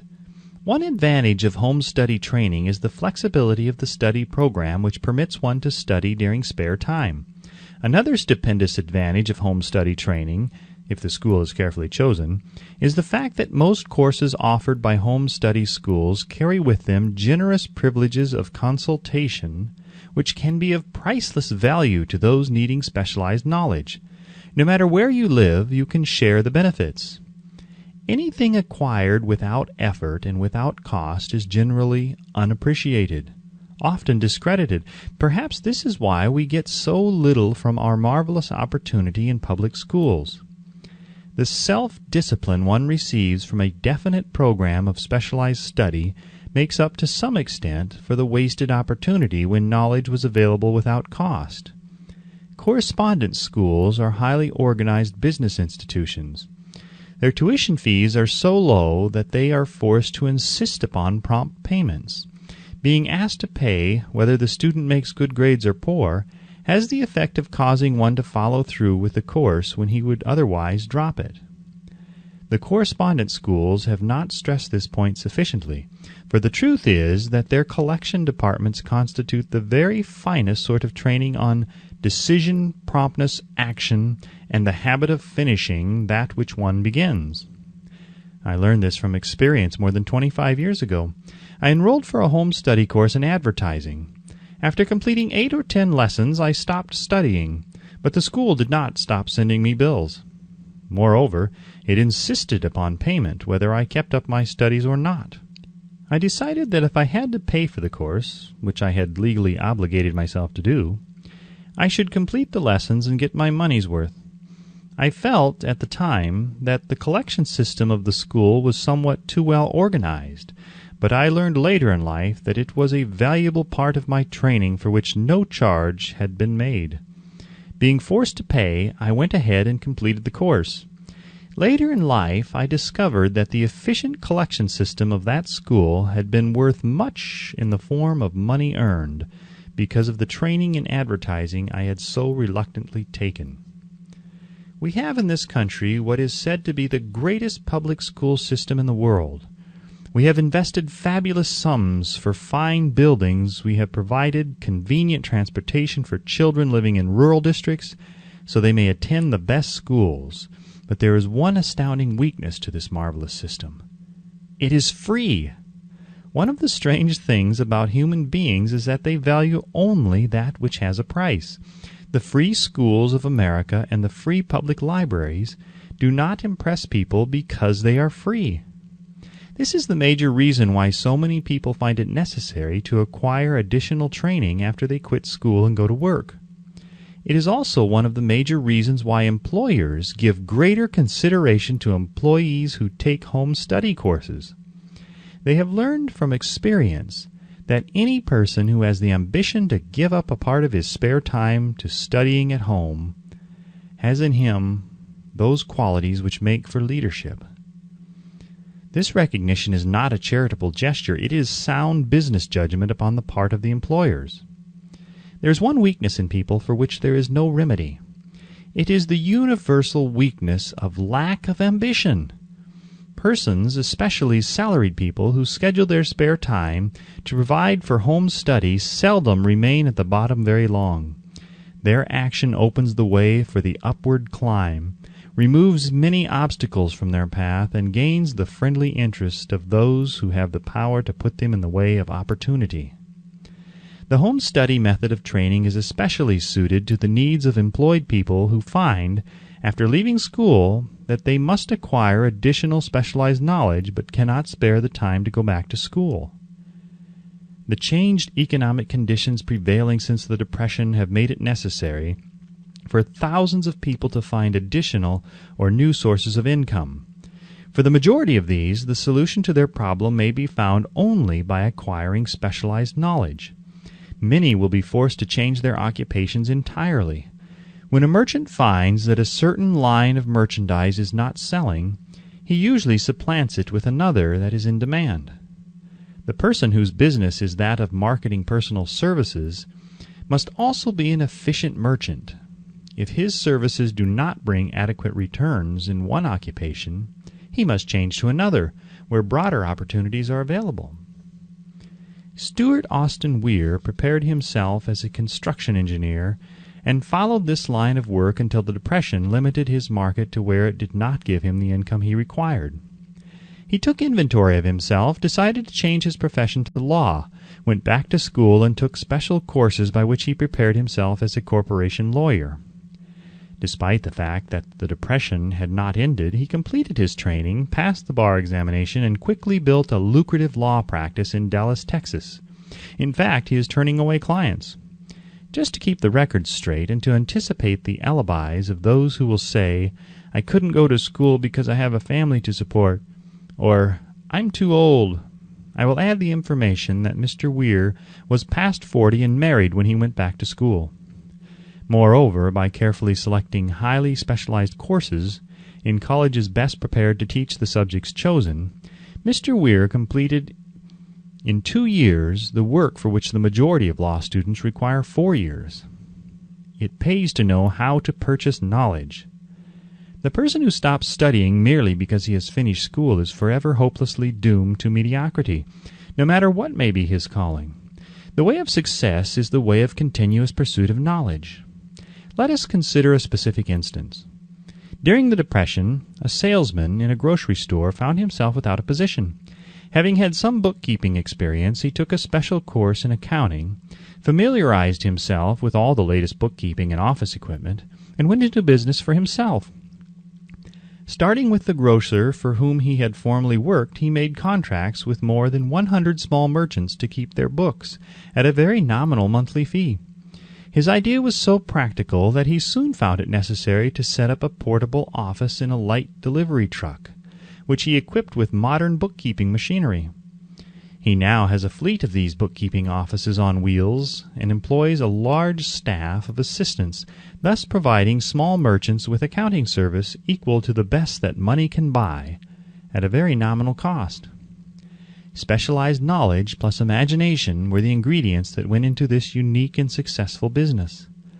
Last year, the owner of that business paid an income tax of almost 10 times as much as was paid by the merchant for whom he worked when the Depression forced upon him a temporary adversity which proved to be a blessing in disguise.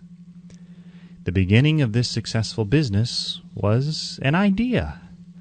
Inasmuch as I had the privilege of supplying the unemployed salesman with that idea, I now assume the further privilege of suggesting another idea which was within it the possibility of even greater income, also the possibility of rendering useful service to thousands of people who badly need that service. The idea was suggested by the salesman who gave up selling and went into the business of keeping books on a wholesale basis.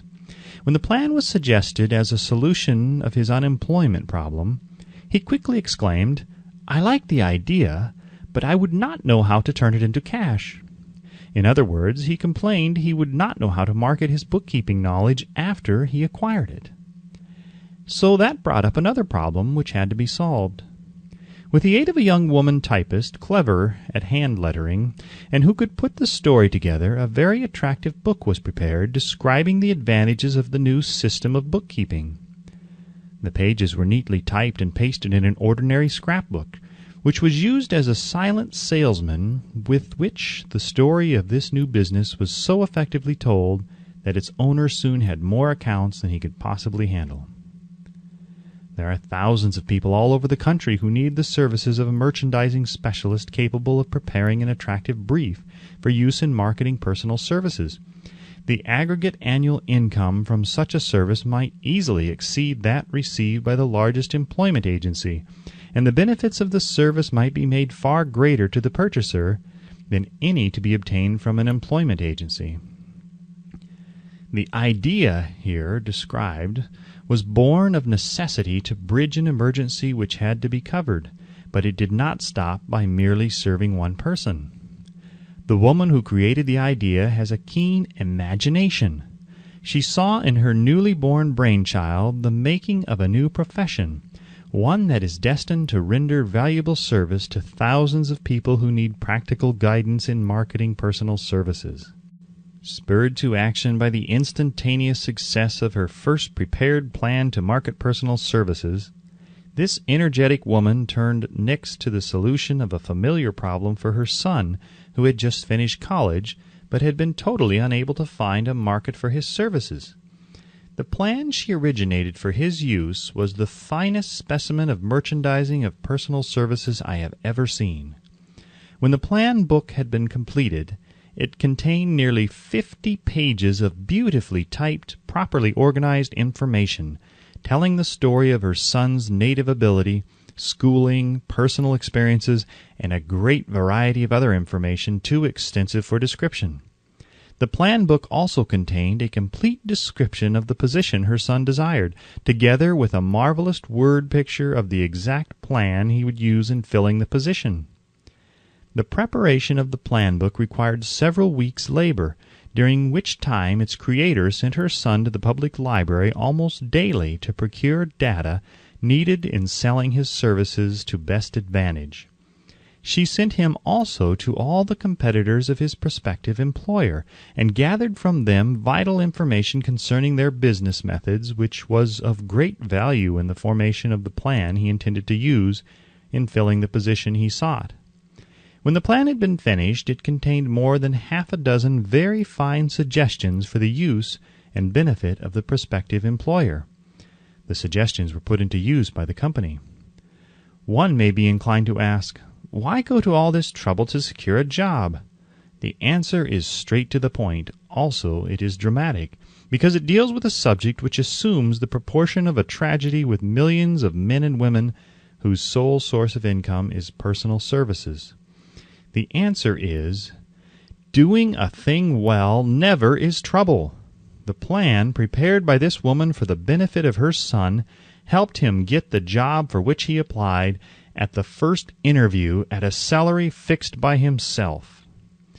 Moreover, and this too is important, the position did not require the young man to start at the bottom. He began as a junior executive at an executive's salary. Why go to all this trouble, do you ask? Well, for one thing, the planned presentation of this young man's application for a position clipped off no less than 10 years of time he would have required to get to where he began, had he started at the bottom and worked his way up.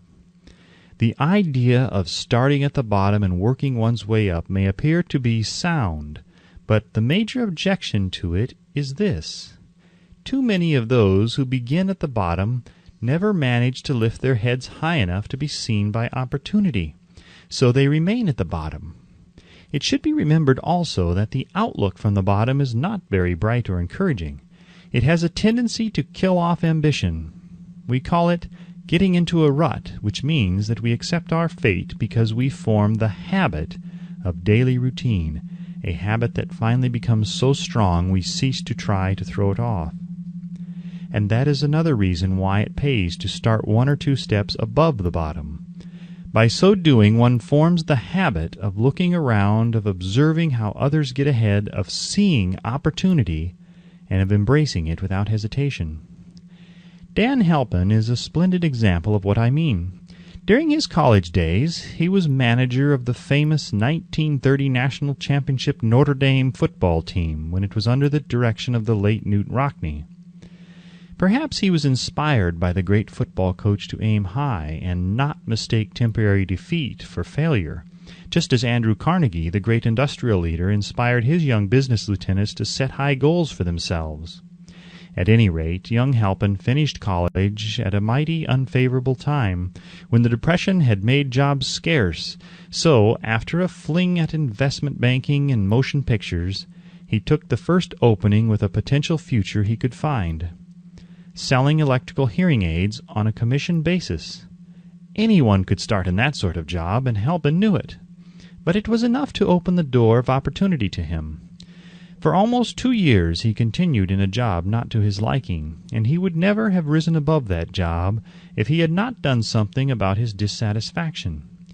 He aimed first at the job of assistant sales manager of his company, and got the job. That one step upward placed him high enough above the crowd to enable him to see still greater opportunity. Also, it placed him where opportunity could see him. He made such a fine record selling hearing aids that A.M. Andrews, chairman of the board of the Dictograph Products Company, a business competitor of the company for which Halpin worked, wanted to know something about that man, Dan Halpin, who was taking big sales away from the long-established Dictograph Company. He sent for Halpin. When the interview was over, Halpin was the new sales manager in charge of the Acousticon division. Then, to test Halpin's mettle, Mr. Andrews went away to Florida for 3 months, leaving him to sink or swim in his new job. He did not sink. Knute Rockne's spirit of all the world loves a winner and has no time for a loser inspired him to put so much into his job that he was recently elected vice president of the company and general manager of the Acousticon and Silent Radio division, a job which most men would be proud to earn through 10 years of loyal effort. Halpin turned the trick in little more than 6 months. It is difficult to say whether Mr. Andrews or Mr. Halpin is more deserving of eulogy, for the reason that both showed evidence of having an abundance of that very rare quality known as imagination. Mr. Andrews deserves credit for seeing in young Halpin a go-getter of the highest order. Halpin deserves credit for refusing to compromise with life by accepting and keeping a job he did not want. And that is one of the major points I am trying to emphasize through this entire philosophy, that we rise to high positions or remain at the bottom because of conditions we can control if we desire to control them. I am also trying to emphasize another point, namely that both success and failure are largely the results of habit. I have not the slightest doubt that Dan Halpin's close association with the greatest football coach America ever knew planted in his mind the same brand of desire to excel which made the Notre Dame football team world famous. Truly, there is something to the idea that hero worship is helpful, provided one worships a winner. Halpin tells me that Rockne was one of the world's greatest leaders of men in all history. My belief in the theory that business associations are vital factors, both in failure and in success, was recently demonstrated when my son Blair was negotiating with Dan Halpin for a position. Mr. Halpin offered him a beginning salary of about 1/2 what he could have gotten from a rival company. I brought parental pressure to bear and induced him to accept the place with Mr. Halpin because I believe that close association with one who refuses to compromise with circumstances he does not like is an asset that can never be measured in terms of money. The bottom is a monotonous, dreary, unprofitable place for any person. That is why I have taken the time to describe how lowly beginnings may be circumvented by proper planning. Also, that is why so much space has been devoted to a description of this new profession, created by a woman who was inspired to do a fine job of planning because she wanted her son to have a favorable break. With the changed conditions ushered in by the world economic collapse, came also the need for newer and better ways of marketing personal services. It is hard to determine why someone had not previously discovered this stupendous need, in view of the fact that more money changes hands in return for personal services than for any other purpose. The sum paid out monthly to people who work for wages and salaries is so huge that it runs into hundreds of millions and the annual distribution amounts to billions. Perhaps some will find in the idea here briefly described the nucleus of the riches they desire. Ideas with much less merit have been the seedlings from which great fortunes have grown. Woolworth's 5 and 10 cent store idea, for example, had far less merit, but it piled up a fortune for its creator. Those seeing opportunity lurking in this suggestion will find valuable aid in the chapter on organized planning. Incidentally, an efficient merchandiser of personal services would find a growing demand for his services wherever there are men and women who seek better markets for their services. By applying the mastermind principle, a few people with suitable talent could form an alliance and have a paying business very quickly. One would need to be a fair writer with a flair for advertising and selling, one handy at typing and hand lettering, and one should be a first-class business-getter who would let the world know about the service. If one person possessed all these abilities, he might carry on the business alone until it outgrew him. The woman who prepared the personal service sales plan for her son now receives requests from all parts of the country for her cooperation in preparing similar plans for others who desire to market their personal services for more money. She has a staff of expert typists, artists, and writers who have the ability to dramatize the case history so effectively that one's personal services can be marketed for much more money than the prevailing wages for similar services. She is so confident of her ability that she accepts as the major portion of her fee a percentage of the increased pay she helps her clients to earn. It must not be supposed that her plan merely consists of clever salesmanship, by which she helps men and women to demand and receive more money for the same services they formerly sold for less pay. She looks after the interests of the purchaser as well as the seller of personal services, and so prepares her plans that the employer receives full value for the additional money he pays. The method by which she accomplishes this astonishing result is a professional secret which she discloses to no one excepting her own clients. If you have the imagination and seek a more profitable outlet for your personal services, this suggestion may be the stimulus for which you have been searching. The idea is capable of yielding an income far greater than that of the average doctor, lawyer, or engineer whose education required several years in college. The idea is saleable to those seeking new positions, in practically all positions calling for managerial or executive ability, and those desiring rearrangement of incomes in their present positions. There is no fixed price for sound ideas. Back of all ideas is specialized knowledge. Unfortunately, for those who do not find riches in abundance, specialized knowledge is more abundant and more easily acquired than ideas. Because of this very truth, there is a universal demand and an ever-increasing opportunity for the person capable of helping men and women to sell their personal services advantageously. Capability means imagination, the one quality needed to combine specialized knowledge with ideas in the form of organized plans designed to yield riches. If you have imagination, this chapter may present you with an idea sufficient to serve as the beginning of the riches you desire. Remember, the idea is the main thing. Specialized knowledge may be found just around the corner. Any corner. Chapter 6. Imagination. The Workshop of the Mind. The fifth step toward riches. The imagination is literally the workshop wherein are fashioned all plans created by man. The impulse, the desire, is given shape, form, and action through the aid of the imaginative faculty of the mind. It has been said that man can create anything which he can imagine. Of all the ages of civilization, this is the most favorable for the development of the imagination, because it is an age of rapid change. On every hand one may contact stimuli which develop the imagination. Through the aid of his imaginative faculty, man has discovered and harnessed more of nature's forces during the past 50 years than during the entire history of the human race previous to that time. He has conquered the air so completely that the birds are a poor match for him in flying. He has harnessed the ether and made it serve as a means of instantaneous communication with any part of the world.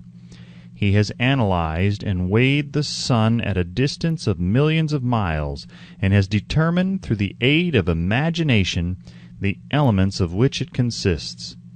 He has discovered that his own brain is both a broadcasting and a receiving station for the vibration of thought, and he is beginning now to learn how to make practical use of this discovery.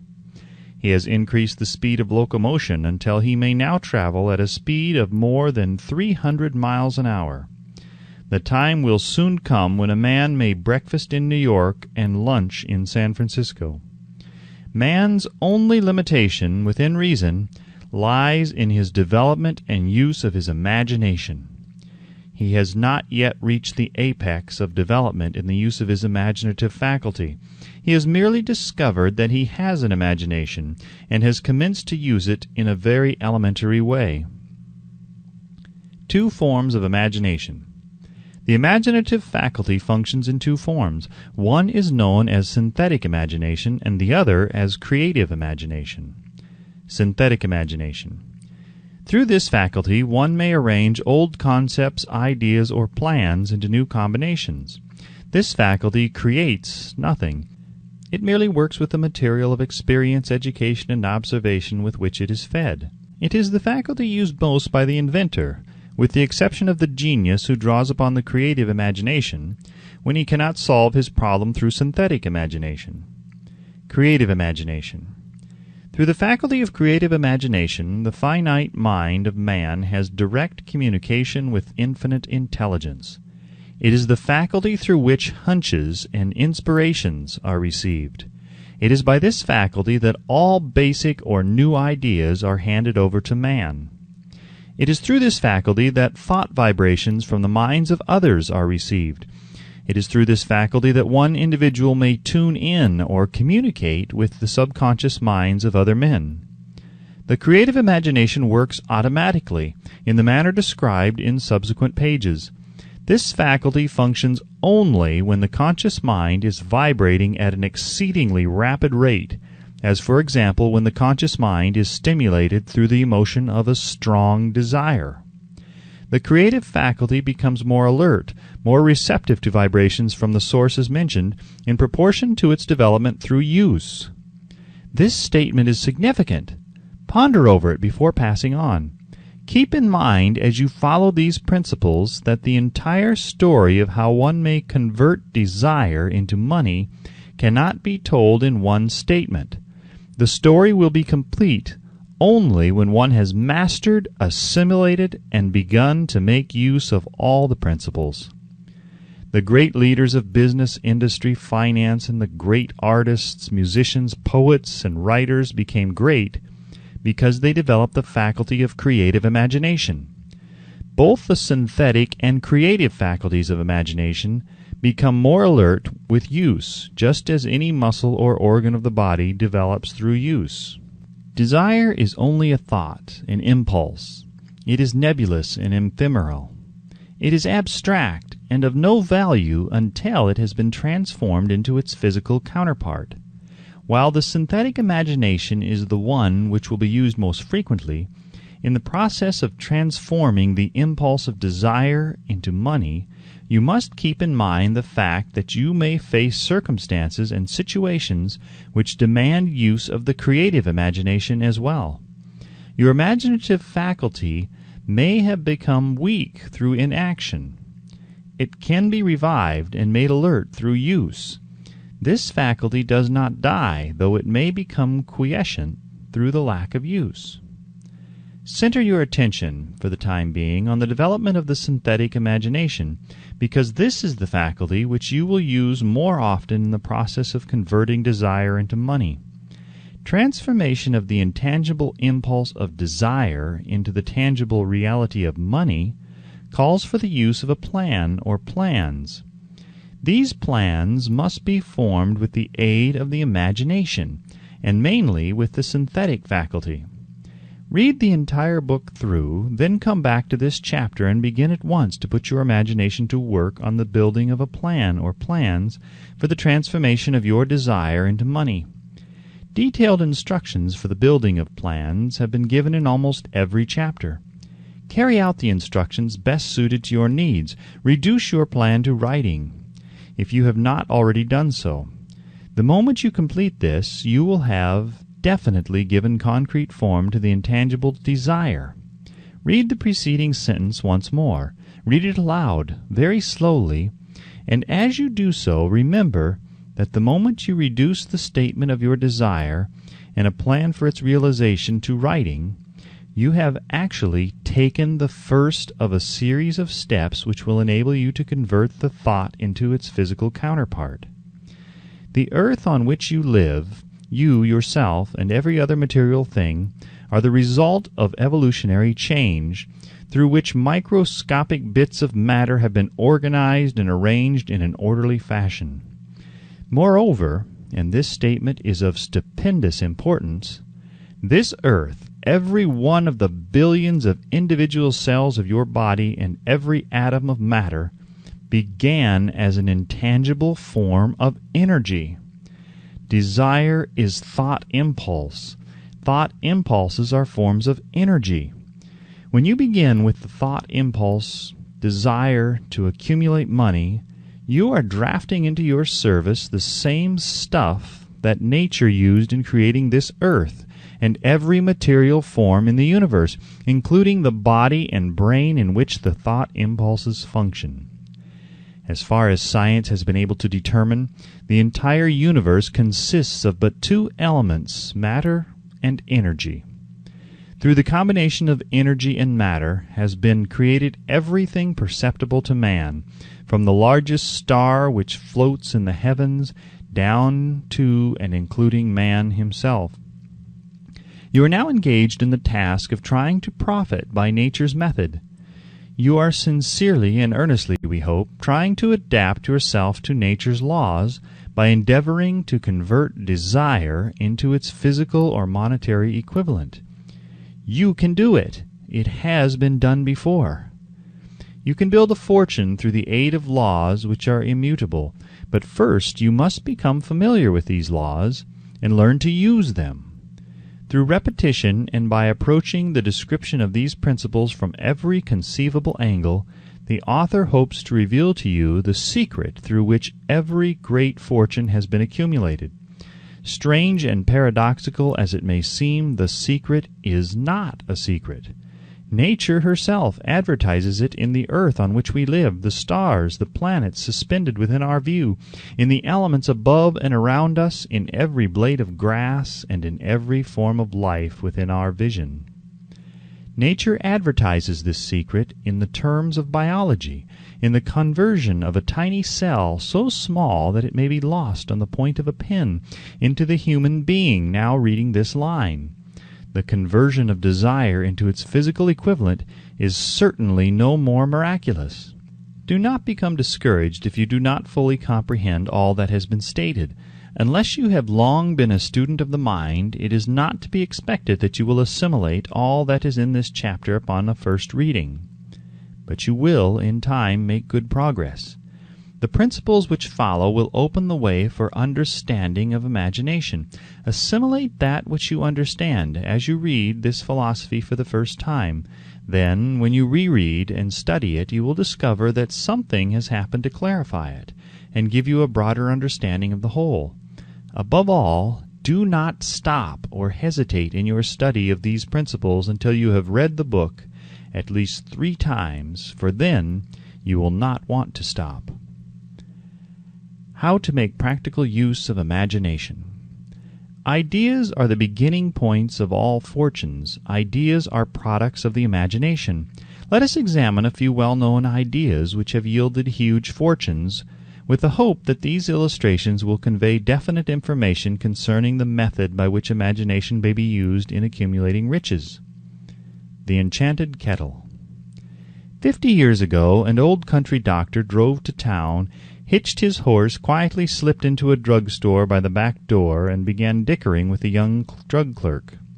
His mission was destined to yield great wealth to many people. It was destined to bring to the South the most far-flung benefit since the Civil War. For more than an hour behind the prescription counter, the old doctor and the clerk talked in low tones. Then the doctor left. He went out to the buggy and brought back a large, old-fashioned kettle, a big wooden paddle used for stirring the contents of the kettle, and deposited them in the back of the store. The clerk inspected the kettle, reached into his inside pocket, took out a roll of bills, and handed it over to the doctor. The roll contained exactly $500, the clerk's entire savings. The doctor handed over a small slip of paper on which was written a secret formula. The words on that small slip of paper were worth a king's ransom. But not to the doctor. Those magic words were needed to start the kettle to boiling, but neither the doctor nor the young clerk knew what fabulous fortunes were destined to flow from that kettle. The old doctor was glad to sell the outfit for $500. The money would pay off his debts and give him freedom of mind. The clerk was taking a big chance by staking his entire life's savings on a mere scrap of paper and an old kettle. He never dreamed his investment would start a kettle to overflowing with gold that would surpass the miraculous performance of Aladdin's lamp. What the clerk really purchased was an idea. The old kettle and the wooden paddle and the secret message on a slip of paper were incidental.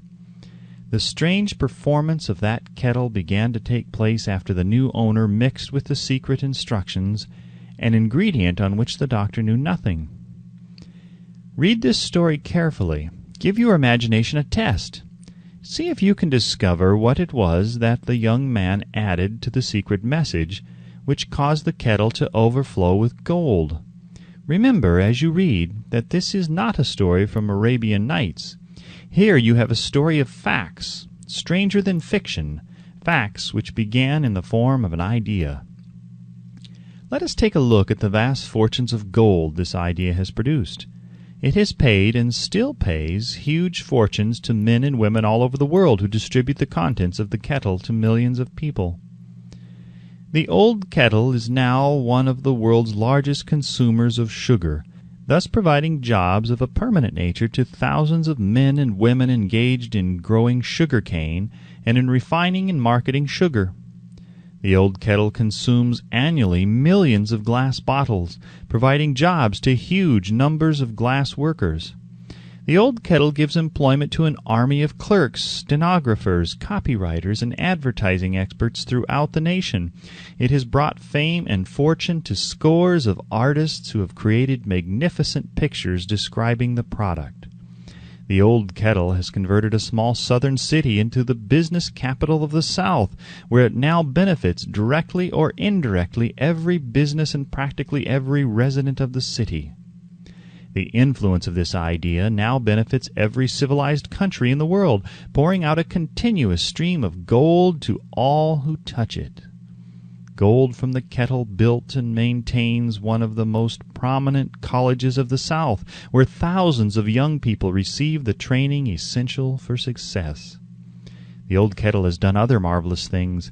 All through the world depression, when factories, banks, and business houses were folding up and quitting by the thousands, the owner of this enchanted kettle went marching on, giving continuous employment to an army of men and women all over the world and paying out extra portions of gold to those who long ago had faith in the idea. If the product of that old brass kettle could talk, it would tell thrilling tales of romance in every language, romances of love, romances of business, romances of professional men and women who are daily being stimulated by it. The author is sure of at least one such romance, for he was part of it. And it all began not far from the very spot on which the drug clerk purchased the old kettle.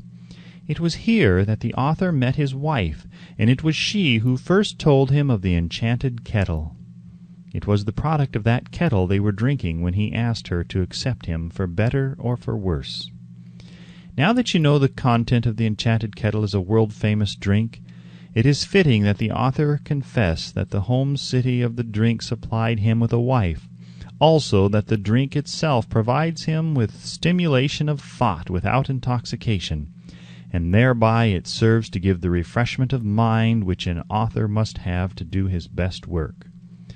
Whoever you are, wherever you may live, whatever occupation you may be engaged in, just remember in the future every time you see the words Coca-Cola that its vast empire of wealth and influence grew out of a single idea, and that the mysterious ingredient the drug clerk Asa Candler mixed with the secret formula was imagination. Stop and think of that for a moment. Remember also that the 13 steps to riches described in this book were the media through which the influence of Coca-Cola has been extended to every city, town, village, and crossroads of the world, and that any idea you may create, as sound and meritorious as Coca-Cola, has the possibility of duplicating the stupendous record of this worldwide thirst killer. Truly, thoughts are things, and their scope of operation is the world itself. What I would do if I had $1 million. This story proves the truth of that old saying, "Where there's a will, there's a way." It was told to me by that beloved educator and clergyman, the late Frank W. Gonzales, who began his preaching career in the stockyards region of South Chicago. While Dr. Gonzales was going through college, he observed many defects in our educational system, defects which he believed he could correct if he were the head of a college. His deepest desire was to become the directing head of an educational institution in which young men and women would be taught to learn by doing. He made up his mind to organize a new college in which he would carry out his ideas without being handicapped by orthodox methods of education. He needed $1 million to put the project across. Where was he to lay his hands on so large a sum of money? That was the question that absorbed most of this ambitious young preacher's thought. But he couldn't seem to make any progress. Every night he took that thought to bed with him. He got up with it in the morning. He took it with him wherever he went. He turned it over and over in his mind until it became a consuming obsession with him. $1 million is a lot of money. He recognized that fact, but he also recognized the truth that the only limitation is that which one sets up in one's own mind. Being a philosopher as well as a preacher, Dr. Gonzales recognized, as do all who succeed in life, that definiteness of purpose is the starting point from which one must begin. He recognized, too, that definiteness of purpose takes on animation, life, and power when backed by a burning desire to translate that purpose into its material equivalent. He knew all these great truths, yet he did not know where or how to lay his hands on $1 million. The natural procedure would have been to give up and quit by saying, well, my idea is a good one, but I cannot do anything with it, because I never can procure the necessary $1 million. That is exactly what the majority of people would have said, but it is not what Dr. Gonzales said. What he said and what he did are so important that I now introduce him and let him speak for himself. One Saturday afternoon I sat in my room thinking of ways and means of raising the money to carry out my plans. For nearly 2 years I had been thinking, but I had done nothing but think. The time had come for action. I made up my mind then and there that I would get the necessary $1 million within a week. How? I was not concerned about that.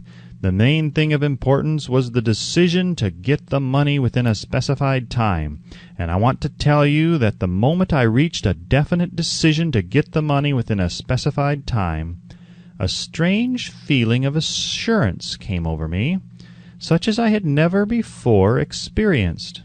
Something inside me seemed to say, "Why didn't you reach that decision a long time ago? The money was waiting for you all the time." Things began to happen in a hurry. I called the newspapers and announced I would preach a sermon the following morning entitled, "What I Would Do If I Had $1 Million." I went to work on the sermon immediately, but I must tell you, frankly, the task was not difficult because I had been preparing that sermon for almost 2 years. The spirit back of it was a part of me. Long before midnight I had finished writing the sermon. I went to bed and slept with a feeling of confidence, for I could see myself already in possession of the $1 million. Next morning I arose early, went into the bathroom, read the sermon, then knelt on my knees and asked that my sermon might come to the attention of someone who would supply the needed money.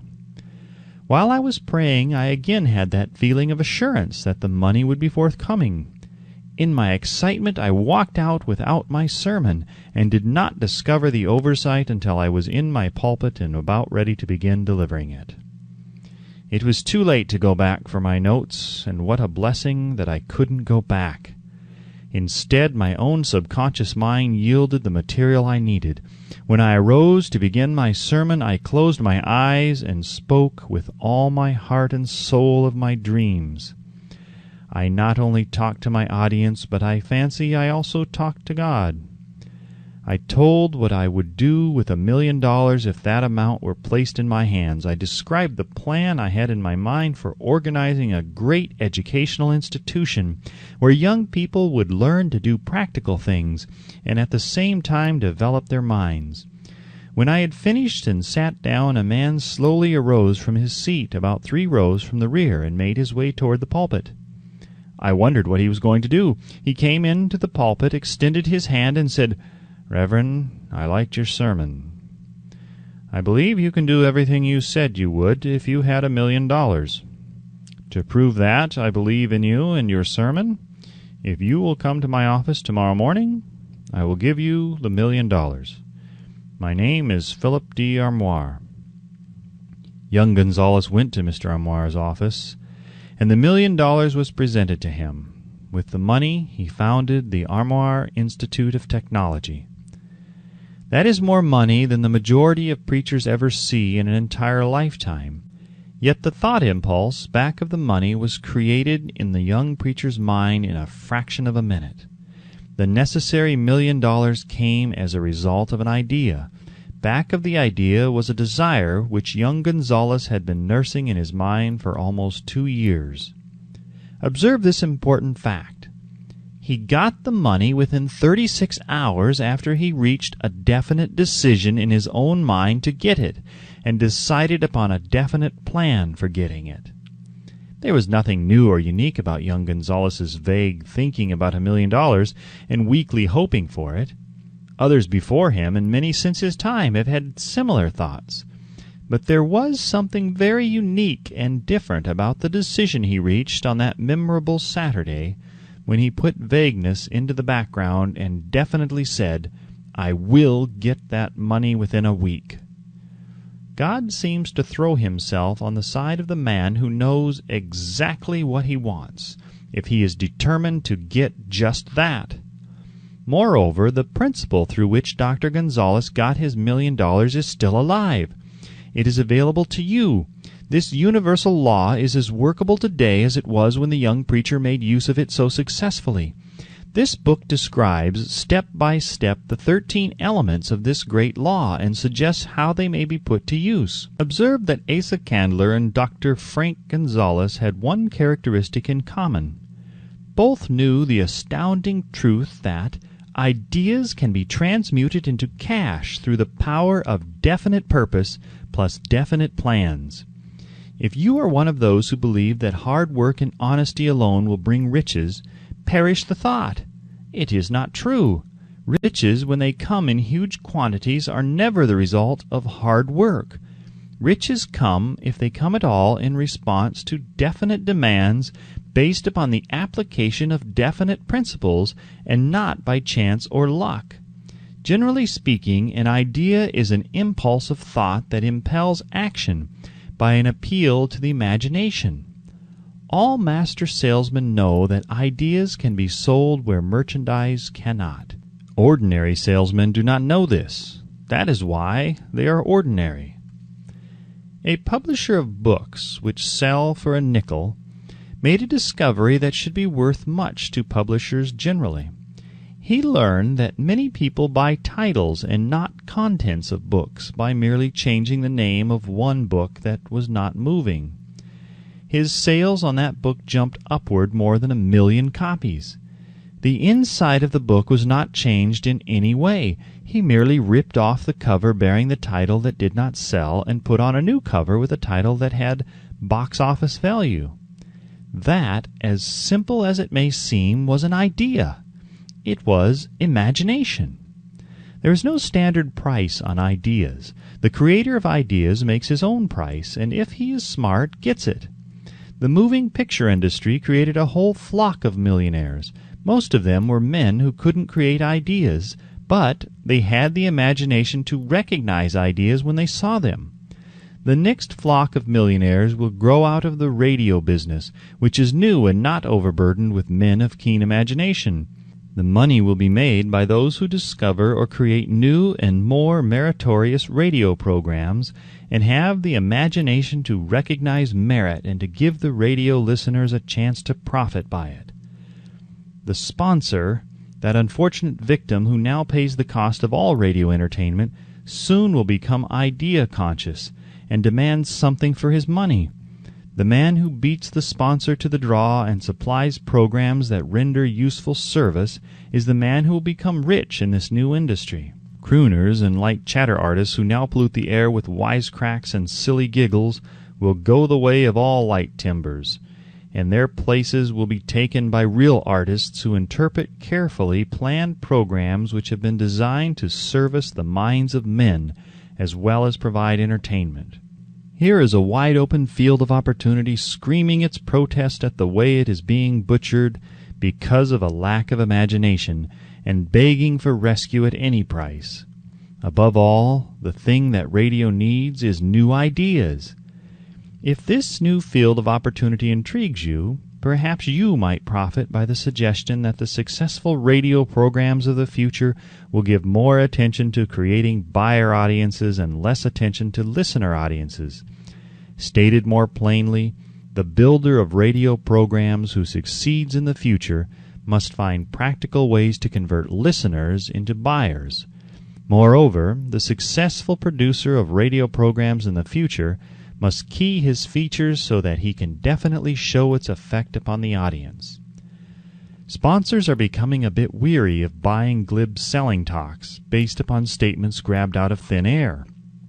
They want, and in the future will demand, indisputable proof that the Who's It program not only gives millions of people the silliest giggle ever, but that the silly giggler can sell merchandise. Another thing that might as well be understood by those who contemplate entering this new field of opportunity: radio advertising is going to be handled by an entirely new group of advertising experts, separate and distinct from the old-time newspaper and magazine advertising agency men. The old-timers in the advertising game cannot read the modern radio scripts because they have been schooled to see ideas. The new radio technique demands men who can interpret ideas from a written manuscript in terms of sound. It costs the author a year of hard labor and many thousands of dollars to learn this. Radio right now is about where the moving pictures were when Mary Pickford and her curls first appeared on the screen. There is plenty of room in radio for those who can produce or recognize ideas. If the foregoing comment on the opportunities of radio has not started your idea factory to work, you had better forget it. Your opportunity is in some other field. If the comment intrigued you in the slightest degree, then go further into it, and you may find the one idea you need to round out your career. Never let it discourage you if you have no experience in radio. Andrew Carnegie knew very little about making steel. I have Carnegie's own word for this, but he made practical use of 2 of the principles described in this book, and made the steel business yield him a fortune. The story of practically every great fortune starts with the day when a creator of ideas and a seller of ideas got together and worked in harmony. Carnegie surrounded himself with men who could do all that he could not do, men who created ideas, and men who put ideas into operation and made himself and the others fabulously rich. Millions of people go through life hoping for favorable breaks. Perhaps a favorable break can get one an opportunity, but the safest plan is not to depend upon luck. It was a favorable break that gave me the biggest opportunity of my life, but 25 years of determined effort had to be devoted to that opportunity before it became an asset. The break consisted of my good fortune in meeting and gaining the cooperation of Andrew Carnegie. On that occasion, Carnegie planted in my mind the idea of organizing the principles of achievement into a philosophy of success. Thousands of people have profited by the discoveries made in the 25 years of research, and several fortunes have been accumulated through the application of the philosophy. The beginning was simple. It was an idea which anyone might have developed. The favorable break came through Carnegie, but what about the determination, definiteness of purpose, and the desire to attain the goal, and the persistent effort of 25 years? It was no ordinary desire that survived disappointment, discouragement, temporary defeat, criticism, and the constant reminding of waste of time. It was a burning desire, an obsession. When the idea was first planted in my mind by Mr. Carnegie, it was coaxed, nursed, and enticed to remain alive. Gradually, the idea became a giant under its own power, and it coaxed, nursed, and drove me. Ideas are like that.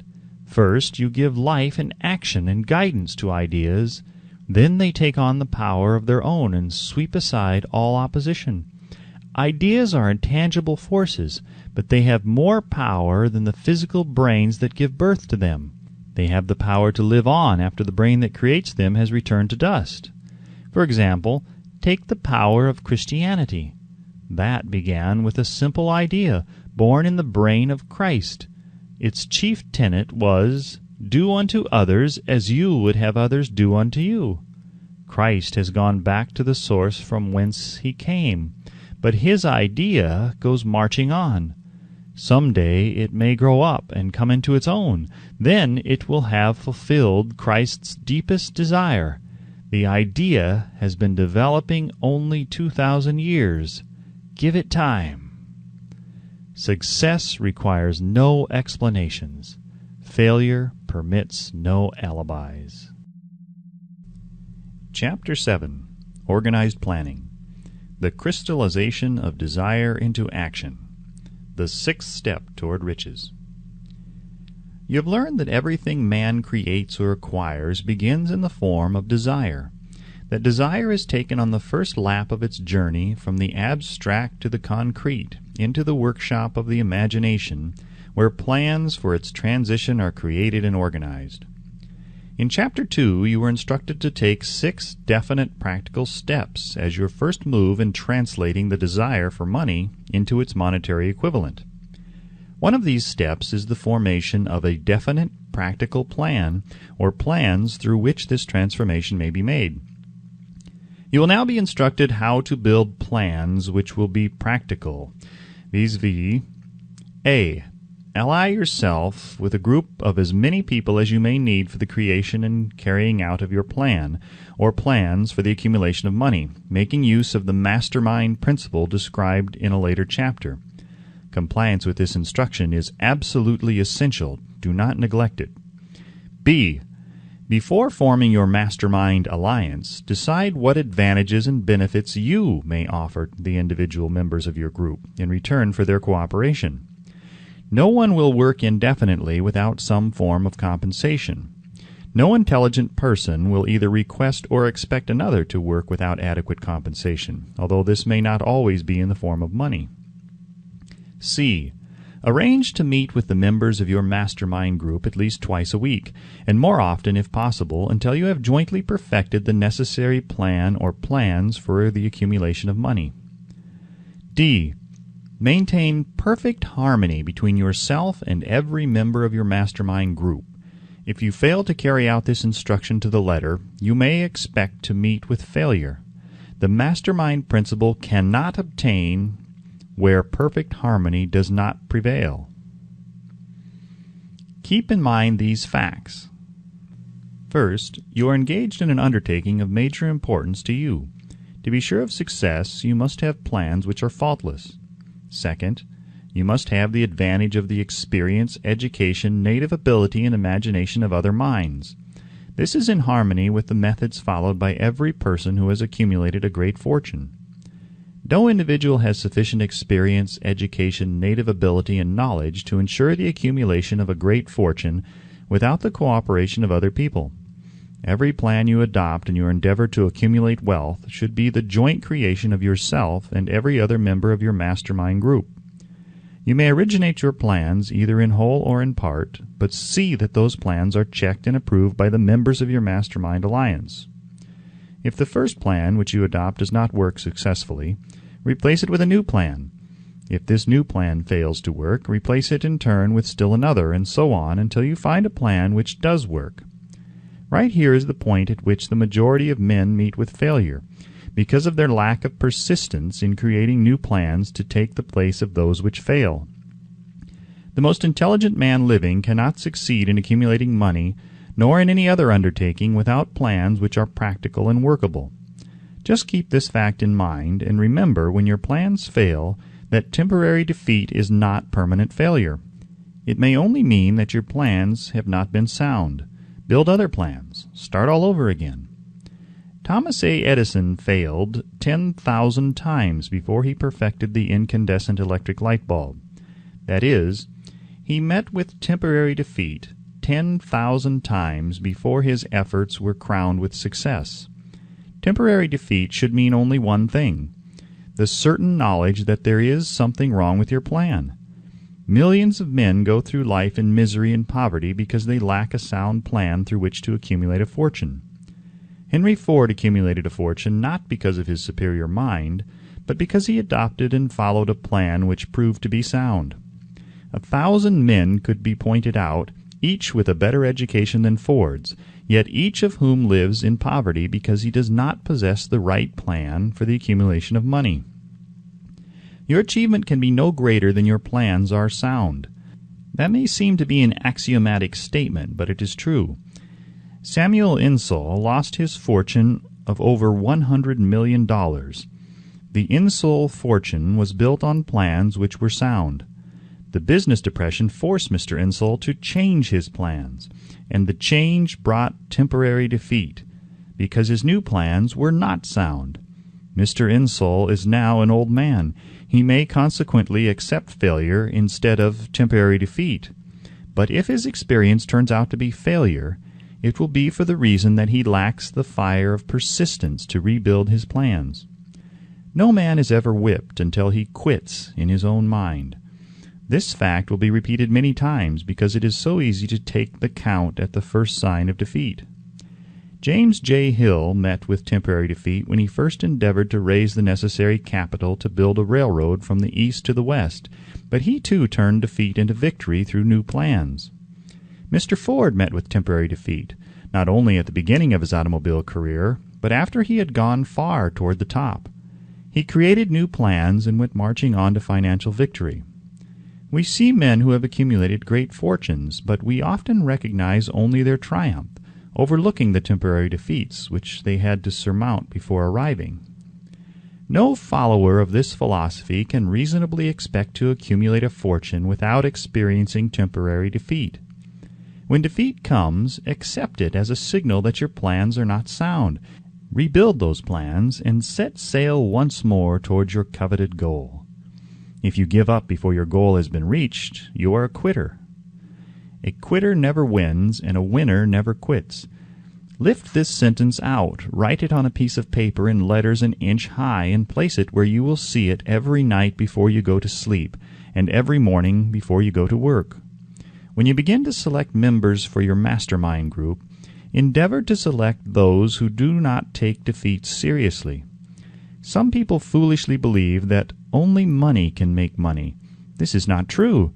Desire, transmuted into its monetary equivalent through the principles laid down here, is the agency through which money is made.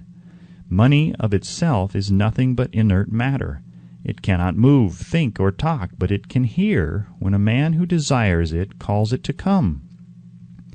Planning the sale of services. The remainder of this chapter has been given over to a description of ways and means of marketing personal services.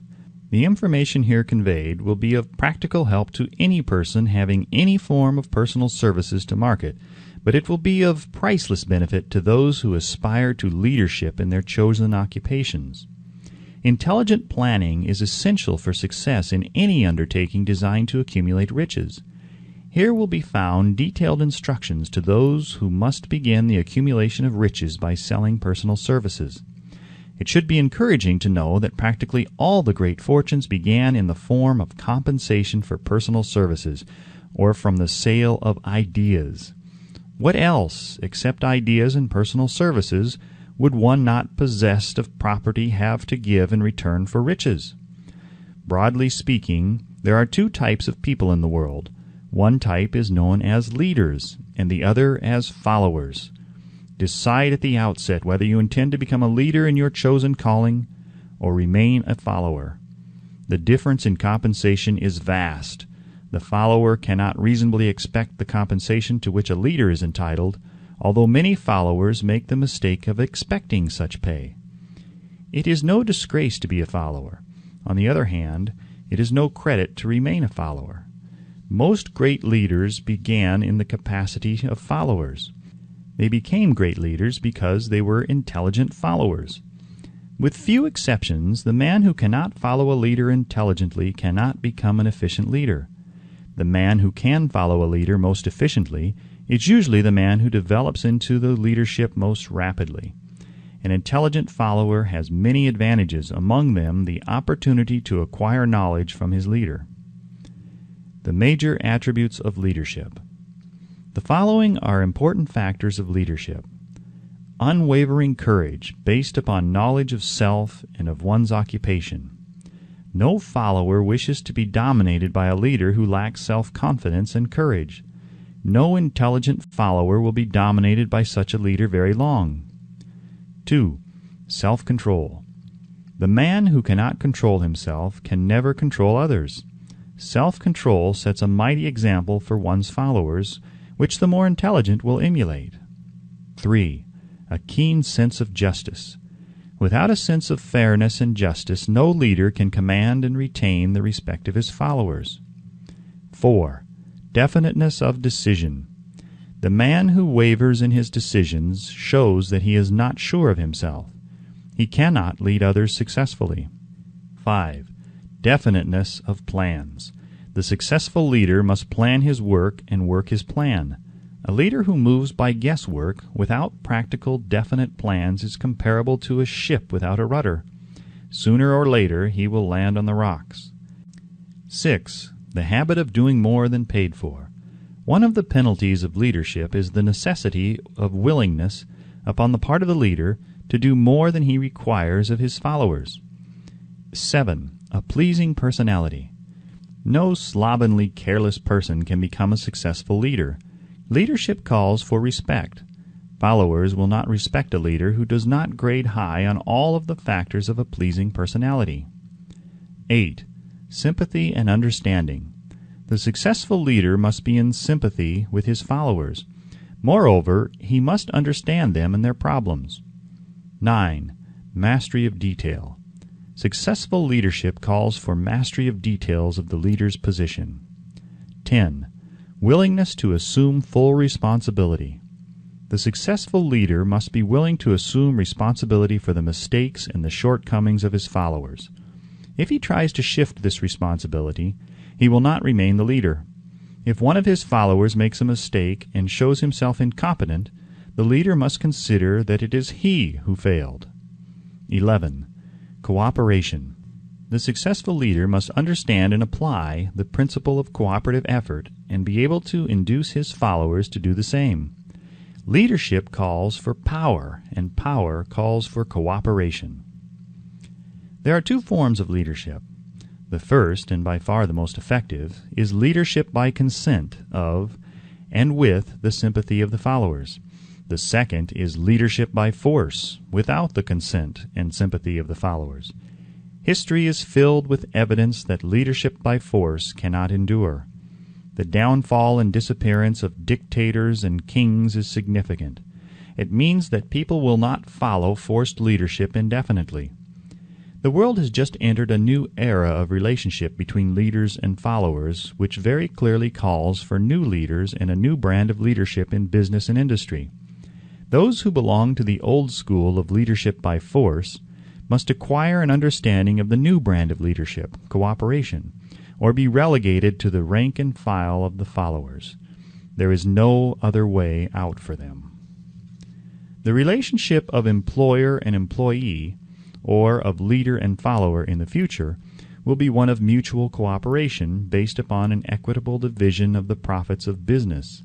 In the future, the relationship of an employer and an employee will be more like a partnership than it has been in the past.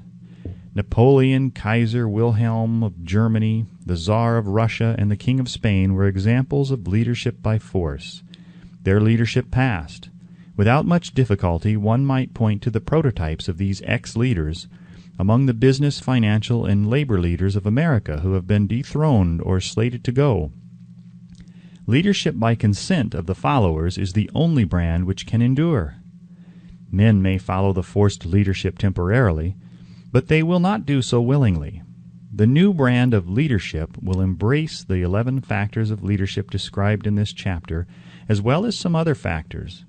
The man who makes these the basis of his leadership will find abundant opportunity to lead in any walk of life. The Depression was prolonged largely because the world lacked leadership of the new brand. At the end of the Depression, the demand for leaders who are competent to apply the new methods of leadership has greatly exceeded the supply. Some of the old type of leaders will reform and adapt themselves to the new brand of leadership. But generally speaking, the world will have to look for new timber for its leadership. This necessity may be your opportunity. The 10 major causes of failure in leadership. We come now to the major faults of leaders who fail, because it is just as essential to know what not to do as it is to know what to do. 1. Inability to organize details. Efficient leadership calls for ability to organize and to master details. No genuine leader is ever too busy to do anything which may be required of him in his capacity as leader. When a man, whether he is a leader or follower, admits that he is too busy to change his plans or to give attention to any emergency, he admits his inefficiency. The successful leader must be the master of all details connected with his position. That means, of course, that he must acquire the habit of relegating details to capable lieutenants. 2. Unwillingness to render humble service. Truly great leaders are willing, when occasion demands, to perform any sort of labor which they would ask another to perform. The greatest among ye shall be the servant of all, is a truth which all able leaders observe and respect. 3. Expectation of pay for what they know instead of what they do with that which they know. The world does not pay men for that which they know. It pays them for what they do, or induce others to do. 4. Fear of competition from followers. The leader who fears that one of his followers may take his position is practically sure to realize that fear sooner or later. The able leader trains understudies to whom he may delegate at will any of the details of his position. Only in this way may a leader multiply himself and prepare himself to be at many places and give attention to many things at one time. It is an eternal truth that men receive more pay for their ability to get others to perform than they could possibly earn by their own efforts.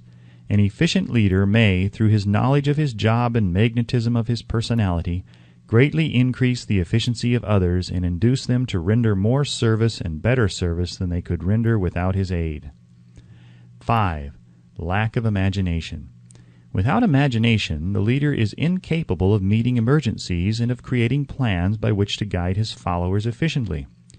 6. Selfishness. The leader who claims all the honor for the work of his followers is sure to be met by resentment. The really great leader claims none of the honors. He is contented to see the honors, when there are any, go to his followers, because he knows that most men will work harder for commendation and recognition than they will for money alone. 7. Intemperance.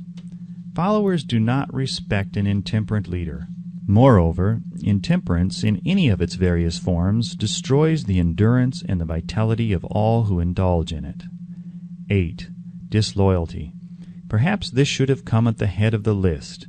The leader who is not loyal to his trust and to his associates, those above him, and those below him, cannot long maintain his leadership. Disloyalty marks one as being less than the dust of the earth and brings down on one's head the contempt he deserves. Lack of loyalty is one of the major causes of failure in every walk of life.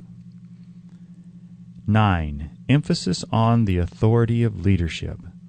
The efficient leader leads by encouraging and not by trying to instill fear in the hearts of his followers. The leader who tries to impress his followers with his authority comes within the category of leadership through force.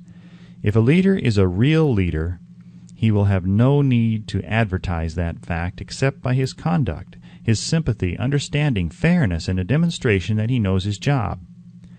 10. Emphasis of title. The competent leader requires no title to give him the respect of his followers. The man who makes too much over his title generally has little else to emphasize. The doors to the office of the real leader are open to all who wish to enter, and his working quarters are free from formality or ostentation. These are among the more common of the causes of failure in leadership. Any one of these faults is sufficient to induce failure. Study the list carefully if you aspire to leadership, and make sure that you are free of these faults. Some fertile fields in which new leadership will be required. Before leaving this chapter, your attention is called to a few of the fertile fields in which there has been a decline of leadership, and in which the new type of leader may find an abundance of opportunity. First, in the field of politics, there is a most insistent demand for new leaders, a demand which indicates nothing less than an emergency. The majority of politicians have seemingly become high-grade legalized racketeers. They have increased taxes and debauched the machinery of industry and business until the people can no longer stand the burden. Second, the banking business is undergoing a reform. The leaders in this field have almost entirely lost the confidence of the public. Already the bankers have sensed the need of reform, and they have begun it. Third, industry calls for new leaders. The old type of leaders thought and moved in terms of dividends instead of thinking and moving in terms of human equations. The future leader in industry, to endure, must regard himself as a quasi-public official, whose duty it is to manage his trust in such a way that it will work hardship on no individual or group of individuals. Exploitation of working men is a thing of the past. Let the man who aspires to leadership in the field of business, industry, and labor remember this.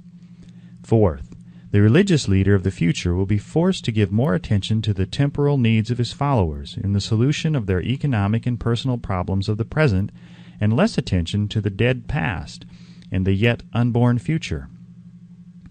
Fifth, in the professions of law, medicine, and education, a new brand of leadership, and to some extent, new leaders will become a necessity. This is especially true in the field of education. The leader in that field must, in the future, find ways and means of teaching people how to apply the knowledge they receive in school. He must deal more with practice and less with theory. Sixth, new leaders will be required in the field of journalism. Newspapers of the future, to be conducted successfully, must be divorced from special privilege and relieved from the subsidy of advertising. They must cease to be organs of propaganda for the interests which patronize their advertising columns. The type of newspaper which publishes scandal and lewd pictures will eventually go the way of all forces which debauch the human mind. These are but a few of the fields in which opportunity for new leaders and a new brand of leadership are now available. The world is undergoing a rapid change. This means that the media through which the changes in human habits are promoted must be adapted to the changes. The media here described are the ones which, more than any others, determine the trend of civilization. When and how to apply for a position. The information described here is the net result of many years of experience during which thousands of men and women were helped to market their services effectively. It can therefore be relied upon as sound and practical. Media through which services may be marketed. Experience has proved that the following media offer the most direct and effective methods of bringing the buyer and seller of personal services together. 1. Employment bureaus. Care must be taken to select only reputable bureaus, the management of which can show adequate records of achievement of satisfactory results. There are comparatively few such bureaus. 2. Advertising in newspapers, trade journals, magazines, and radio. Classified advertising may usually be relied upon to produce satisfactory results in the case of those who apply for clerical or ordinary salaried positions. Display advertising is more desirable in the case of those who seek executive connections, the copy to appear in the section of the paper which is most apt to come to the attention of the class of employer being sought. The copy should be prepared by an expert who understands how to inject sufficient selling qualities to produce replies. 3. Personal letters of application, directed to particular firms or individuals most apt to need such services as are being offered. Letters should be neatly typed, always, and signed by hand. With the letter should be sent a complete brief or outline of the applicant's qualifications. Both the letter of application and the brief of experience or qualifications should be prepared by an expert. See instructions as to information to be supplied. 4. Application through personal acquaintances. When possible, the applicant should endeavor to approach prospective employers through some mutual acquaintance. This method of approach is particularly advantageous in the case of those who seek executive connections and do not wish to appear to be peddling themselves. 5. Application in person. In some instances, it may be more effective if the applicant offers personally his services to prospective employers, in which event a complete written statement of qualifications for the position should be presented, for the reason that prospective employers often wish to discuss with associates one's record. Information to be supplied in a written brief. This brief should be prepared as carefully as a lawyer would prepare the brief of a case to be tried in a court. Unless the applicant is experienced in the preparation of such briefs, an expert should be consulted and his services enlisted for this purpose. Successful merchants employ men and women who understand the art and psychology of advertising to present the merits of their merchandise. One who has personal services for sale should do the same. The following information should appear in the brief. 1. Education. State briefly but definitely what schooling you have had and in what subjects you specialized in school, giving the reasons for that specialization. 2. Experience. If you have had experience in connection with positions similar to the one you seek, describe it fully.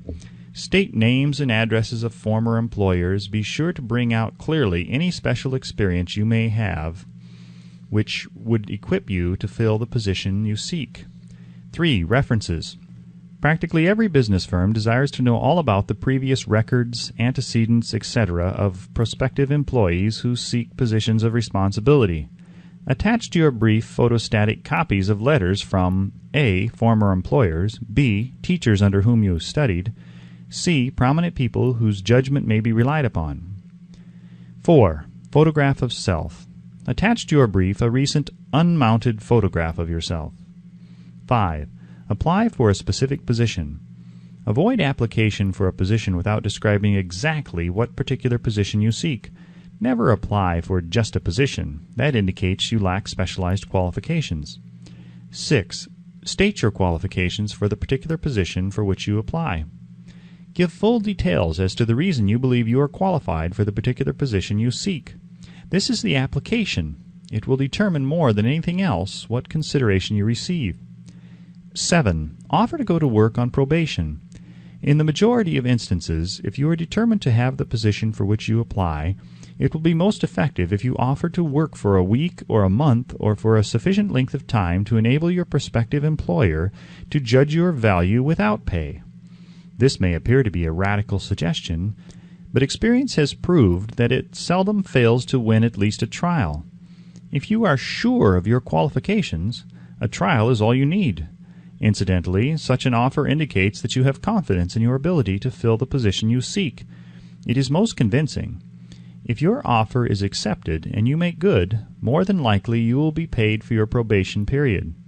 Make clear the fact that your offer is based upon A. Your confidence in your ability to fill the position, B. Your confidence in your prospective employer's decision to employ you after trial, And C, your determination to have the position you seek. 8. Knowledge of your prospective employer's business. Before applying for a position, do sufficient research in connection with the business to familiarize yourself thoroughly with that business and indicate in your brief the knowledge you have acquired in this field. This will be impressive, as it will indicate that you have imagination and a real interest in the position you seek. Remember that it is not the lawyer who knows the most law, but the one who best prepares his case who wins. If your case is properly prepared and presented, your victory will have been more than half won at the outset. Do not be afraid of making your brief too long. Employers are just as much interested in purchasing the services of well-qualified applicants as you are in securing employment. In fact, the success of most successful employees is due, in the main, to their ability to select well-qualified lieutenants. They want all the information available. Remember another thing. Neatness in the preparation of your brief will indicate that you are a painstaking person. I have helped to prepare briefs for clients which were so striking and out of the ordinary that they resulted in the employment of the applicant without a personal interview. When your brief has been completed, have it neatly bound by an experienced binder and lettered by an artist or printer similar to the following.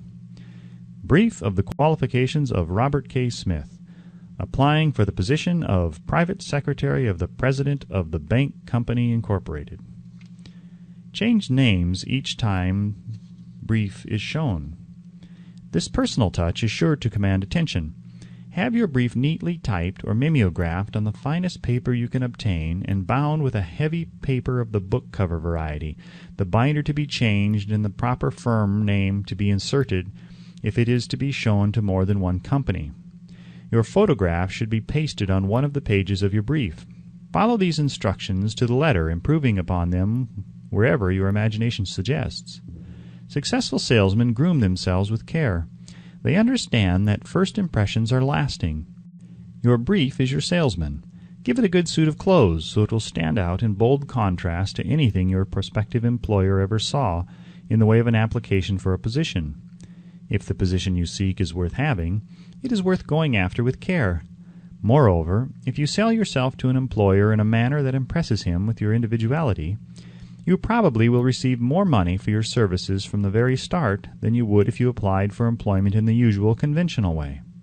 If you seek employment through an advertising agency or an employment agency, have the agent use copies of your brief in marketing your services. This will help to gain preference for you, both with the agent and the prospective employers. How to get the exact position you desire. Everyone enjoys doing the kind of work for which he is best suited. An artist loves to work with paints, a craftsman with his hands, a writer loves to write. Those with less definite talents have their preferences for certain fields of business and industry. If America does anything well, it offers a full range of occupations, tilling the soil, manufacturing, marketing, and the professions. First, decide exactly what kind of job you want. If the job doesn't already exist, perhaps you can create it. Second, choose the company or individual for whom you wish to work. Third, study your prospective employer as to policies, personnel, and chances of advancement. Fourth, by analysis of yourself, your talents and capabilities, figure what you can offer, and plan ways and means of giving advantages, services, developments, ideas that you believe you can successfully deliver. Fifth, forget about a job. Forget whether or not there is an opening. Forget the usual routine of, have you got a job for me? Concentrate on what you can give. Sixth, once you have your plan in mind, arrange with an experienced writer to put it on paper in neat form and in full detail. Seventh, present it to the proper person with authority, and he will do the rest. Every company is looking for men who can give something of value, whether it be ideas, services, or connections. Every company has room for the man who has a definite plan of action which is to the advantage of that company. This line of procedure may take a few days or weeks of extra time, but the difference in income, in advancement, and in gaining recognition will save years of hard work at small pay. It has many advantages, the main one being that it will often save from 1 to 5 years of time in reaching a chosen goal. Every person who starts or gets in halfway up the ladder does so by deliberate and careful planning, except, of course, the boss's son. The new way of marketing services. Jobs are now partnerships. Men and women who market their services to best advantage in the future must recognize the stupendous change which has taken place in connection with the relationship between employer and employee. In the future, the golden rule, and not the rule of gold, will be the dominating factor in the marketing of merchandise as well as personal services. The future relationship between employers and their employees will be more in the nature of partnership consisting of A. the employer, B. the employee, C. the public they serve. This new way of marketing personal services is called new for many reasons. First, both the employer and the employee of the future will be considered as fellow employees whose business it will be to serve the public efficiently. In times past, employers and employees have bartered among themselves, driving the best bargains they could with one another, not considering that in the final analysis they were in reality bargaining at the expense of the third party, the public they served. The Depression served as a mighty protest from an injured public, whose rights have been trampled upon in every direction by those who were clamoring for individual advantages and profits. When the debris of the Depression shall have cleared away, and business shall have been once again restored to balance, both employers and employees will recognize that they no longer are privileged to drive bargains at the expense of those whom they serve. The real employer of the future will be the public. This should be kept uppermost in the mind by every person seeking to market personal services effectively. Nearly every railroad in America is in financial difficulty. Who does not remember the day when if a citizen required at the ticket office the time of departure of a train, he was abruptly referred to the bulletin board instead of being politely given the information?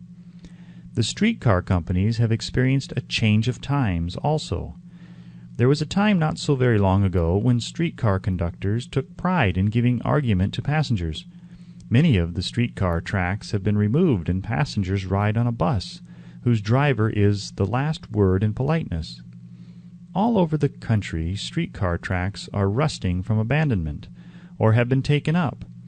Wherever streetcars are still in operation, passengers may now ride without argument, and one may even hail the car in the middle of the block, and the motorman will obligingly pick him up.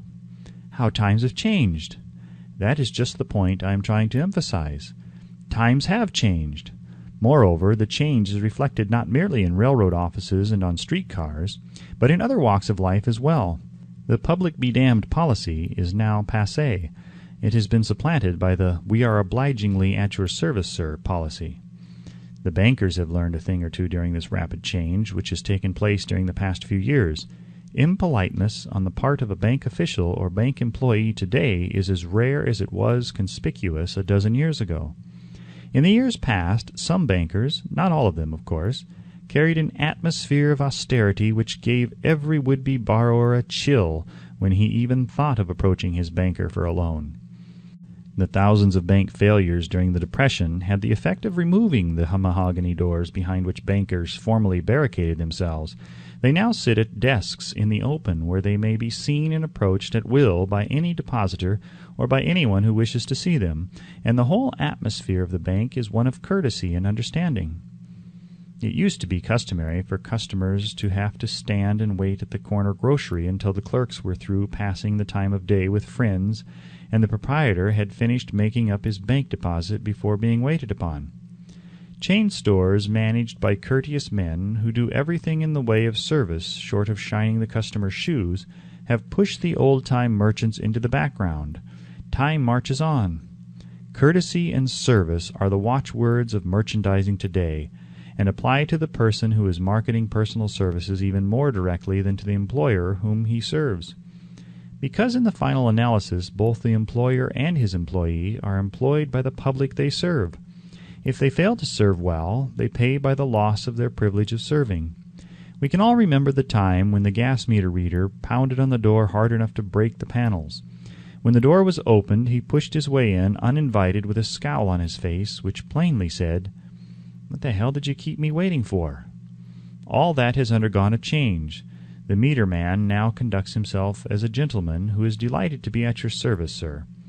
Before the gas companies learned that their scowling meter men were accumulating liabilities never to be cleared away, the polite salesman of oil burners came along and did a land office business. During the Depression, I spent several months in the anthracite coal region of Pennsylvania, studying conditions which all but destroyed the coal industry. Among several very significant discoveries was the fact that greed on the part of the operators and their employees was the chief cause of the loss of business for operators and the loss of jobs for the miners. Through the pressure of a group of overzealous labor leaders representing the employees and the greed for profits on the part of the operators, the anthracite business suddenly dwindled. The coal operators and their employees drove sharp bargains with one another, adding the cost of the bargaining to the price of the coal, until finally they discovered they had built up a wonderful business for the manufacturers of oil-burning outfits and the procurers of crude oil. The wages of sin is death. Many have read this in the Bible, but few have discovered its meaning. Now, and for several years, the entire world has been listening by force to a sermon which might well be called, "Whatsoever a man soweth, that shall he also reap." Nothing as widespread and effective as the Depression could possibly be just a coincidence. Behind the Depression was a cause. Nothing ever happens without a cause. In the main, the cause of the Depression is traceable directly to the worldwide habit of trying to reap without sowing. This should not be mistaken to mean that the Depression represents a crop, which the world is being forced to reap without having sown. The trouble is that the world sowed the wrong sort of seed. Any farmer knows he cannot sow the seed of thistles and reap a harvest of grain. Beginning at the outbreak of the World War, the people of the world began to sow the seed of service inadequate in both quality and quantity. Nearly everyone was engaging in the pastime of trying to get without giving. These illustrations are brought to the attention of those who have personal services to market to show that we are where we are and what we are because of our own conduct. If there is a principle of cause and effect which controls business, finance, and transportation, this same principle controls individuals and determines their economic status. What is your QQS rating? The causes of success in marketing services effectively and permanently have been clearly described. Unless those causes are studied, analyzed, understood, and applied, no man can market his services effectively and permanently. Every person must be his own salesman of personal services. The quality and the quantity of service rendered and the spirit in which it is rendered determine to a large extent the price and the duration of employment. To market personal services effectively, which means a permanent market at a satisfactory price under pleasant conditions, one must adopt and follow the QQS formula, which means quality plus quantity plus the proper spirit of cooperation equals perfect salesmanship of service. Remember the QQS formula, but do more. Apply it as a habit. Let us analyze the formula to make sure we understand exactly what it means. 1. Quality of service shall be construed to mean the performance of every detail in connection with your position in the most efficient manner possible, with the object of greater efficiency always in mind. 2. Quantity of service shall be understood to mean the habit of rendering all the service of which you are capable at all times, with the purpose of increasing the amount of service rendered as greater skill is developed through practice and experience. Emphasis is again placed on the word habit. 3. Spirit of service shall be construed to mean the habit of agreeable, harmonious conduct which will induce cooperation from associates and fellow employees. Adequacy of quality and quantity of service is not sufficient to maintain a permanent market for your services. The conduct or the spirit in which you deliver service is a strong determining factor in connection with both the price you receive and the duration of employment. Andrew Carnegie stressed this point more than others in connection with his description of the factors which lead to success in the marketing of personal services. He emphasized again and again the necessity for harmonious conduct. He stressed the fact that he would not retain any man, no matter how great a quantity or how efficient the quality of his work, unless he worked in a spirit of harmony. Mr. Carnegie insisted upon men being agreeable. To prove that he placed a high value upon this quality, he permitted many men who conformed to his standards to become very wealthy. Those who did not conform had to make room for others. The importance of a pleasing personality has been stressed because it is a factor which enables one to render service in the proper spirit. If one has a personality which pleases and renders service in a spirit of harmony, these assets often make up for deficiencies in both the quality and the quantity of service one renders. Nothing, however, can be successfully substituted for pleasing conduct. The capital value of your services. The person whose income is derived entirely from the sale of personal services is no less a merchant than the man who sells commodities, and it might well be added such a person is subject to exactly the same rules of conduct as the merchant who sells merchandise. This has been emphasized because the majority of people who live by the sale of personal services make the mistake of considering themselves free from the rules of conduct and the responsibilities attached to those who are engaged in marketing commodities. The new way of marketing services has practically forced both employer and employee into partnership alliances through which both take into consideration the rights of the third party, the public they serve. The day of the go-getter has passed. He has been supplanted by the go-giver. High-pressure methods in business finally blew the lid off. There will never be the need to put the lid back on because in the future, business will be conducted by methods that will require no pressure. The actual capital value of your brains may be determined by the amount of income you can produce by marketing your services. A fair estimate of the capital value of your services may be made by multiplying your annual income by 16 2/3, as it is reasonable to estimate that your annual income represents 6% of your capital value. Money rents for 6% per annum. Money is worth no more than brains. It is often worth much less. Competent brains, if effectively marketed, represent a much more desirable form of capital than that which is required to conduct a business dealing in commodities, because brains are a form of capital which cannot be permanently depreciated through depressions, nor can this form of capital be stolen or spent. Moreover, the money which is essential for the conduct of business is as worthless as a sand dune until it has been mixed with efficient brains. The 30 major causes of failure. How many of these are holding you back? Life's greatest tragedy consists of men and women who earnestly try and fail. The tragedy lies in the overwhelmingly large majority of people who fail as compared to the few who succeed. I have had the privilege of analyzing several thousand men and women, 98% of whom were classed as failures. There is something radically wrong with a civilization and a system of education which permits 98% of the people to go through life as failures. But he did not write this book for the purpose of moralizing on the rights and wrongs of the world. That would require a book 100 times the size of this one.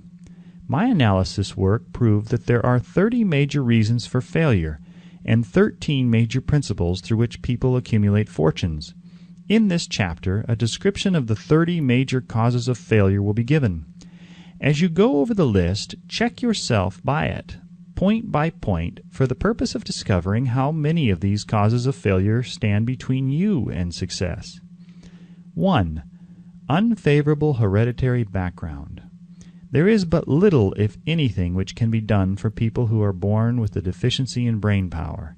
This philosophy offers but one method of bridging this weakness, through the aid of the mastermind. Observe with profit, however, that this is the only one of the 30 causes of failure which may not be easily corrected by any individual. 2. Lack of a well-defined purpose in life. There is no hope of success for the person who does not have a central purpose or definite goal at which to aim. 98 out of every 100 of those whom I have analyzed had no such aim. Perhaps this was the 3. Lack of ambition to aim above mediocrity. We offer no hope for the person who is so indifferent as not to want to get ahead in life, and who is not willing to pay the price. 4. Insufficient education. This is a handicap which may be overcome with comparative ease. Experience has proven that the best educated people are often those who are known as self-made or self-educated. It takes more than a college degree to make one a person of education. Any person who is educated is one who has learned to get whatever he wants in life without violating the rights of others. Education consists not so much of knowledge, but of knowledge effectively and persistently applied. Men are paid not merely for what they know, but more particularly for what they do with that which they know. 5.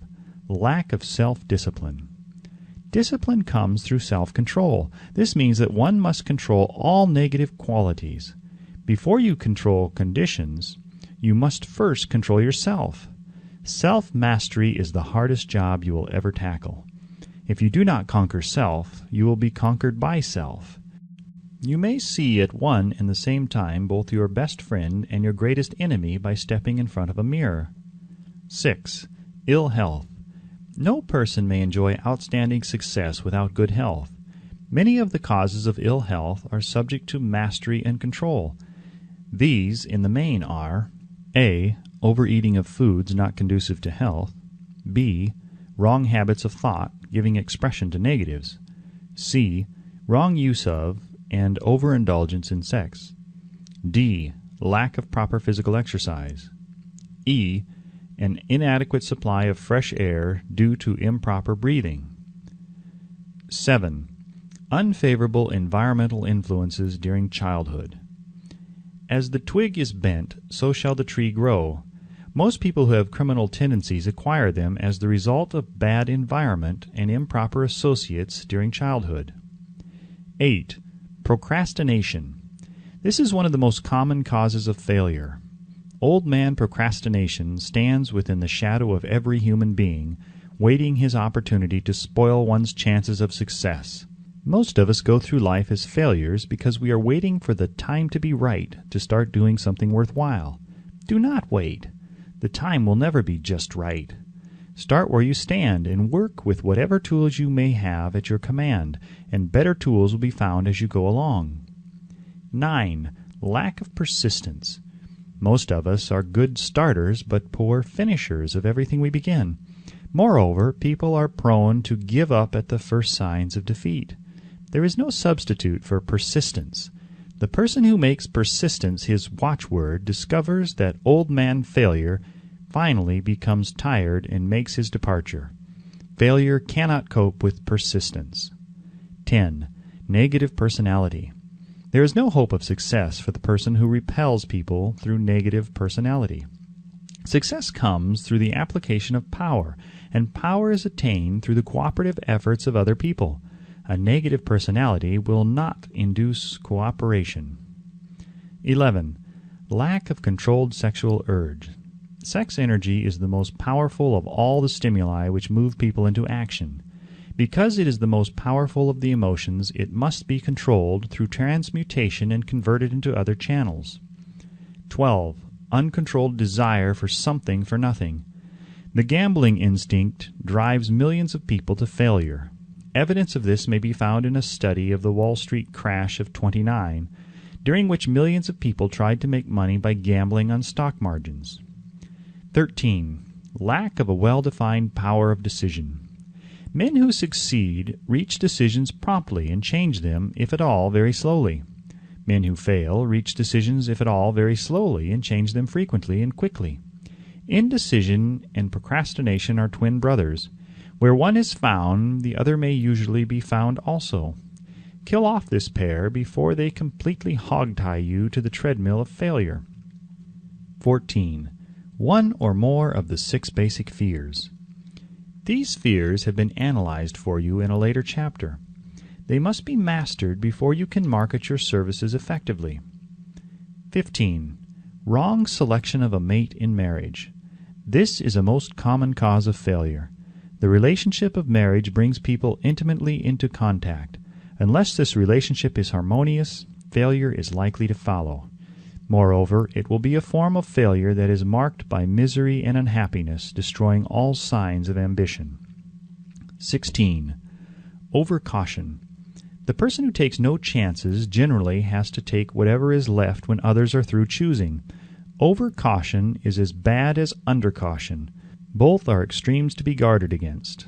Life itself is filled with the element of chance. 17. Wrong selection of associates in business. This is one of the most common causes of failure in business. In marketing personal services, one should use great care to select an employer who will be an inspiration and who is himself intelligent and successful. We emulate those with whom we associate most closely. Pick an employer who is worth emulating. 18.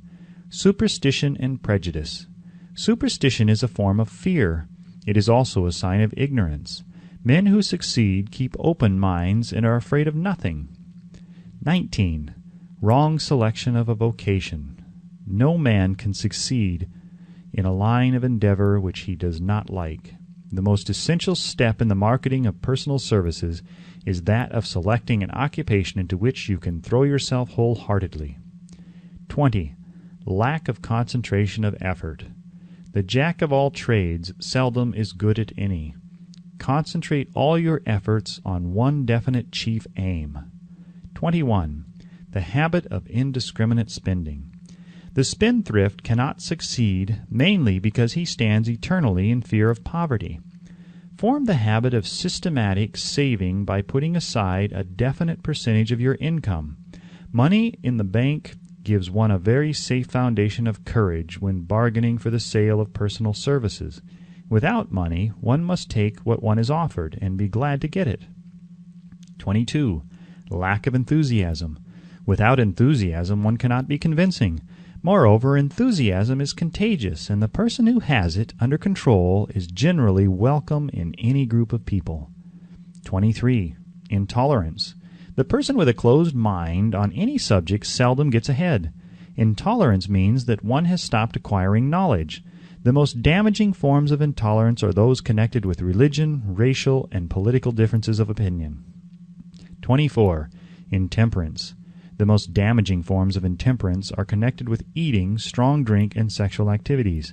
Overindulgence in any of these is fatal to success. 25. Inability to cooperate with others. More people lose their positions and their big opportunities in life because of this fault than for all other reasons combined.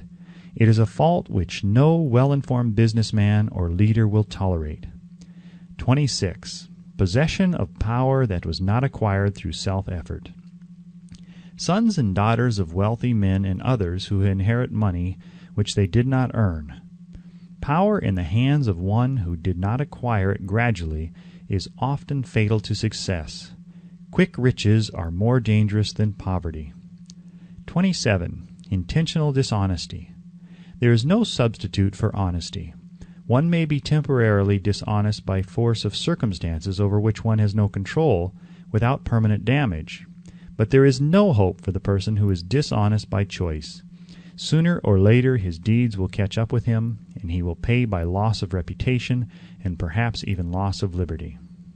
28. Egotism and vanity. These qualities serve as red lights which warn others to keep away. They are fatal to success. 29. Guessing instead of thinking.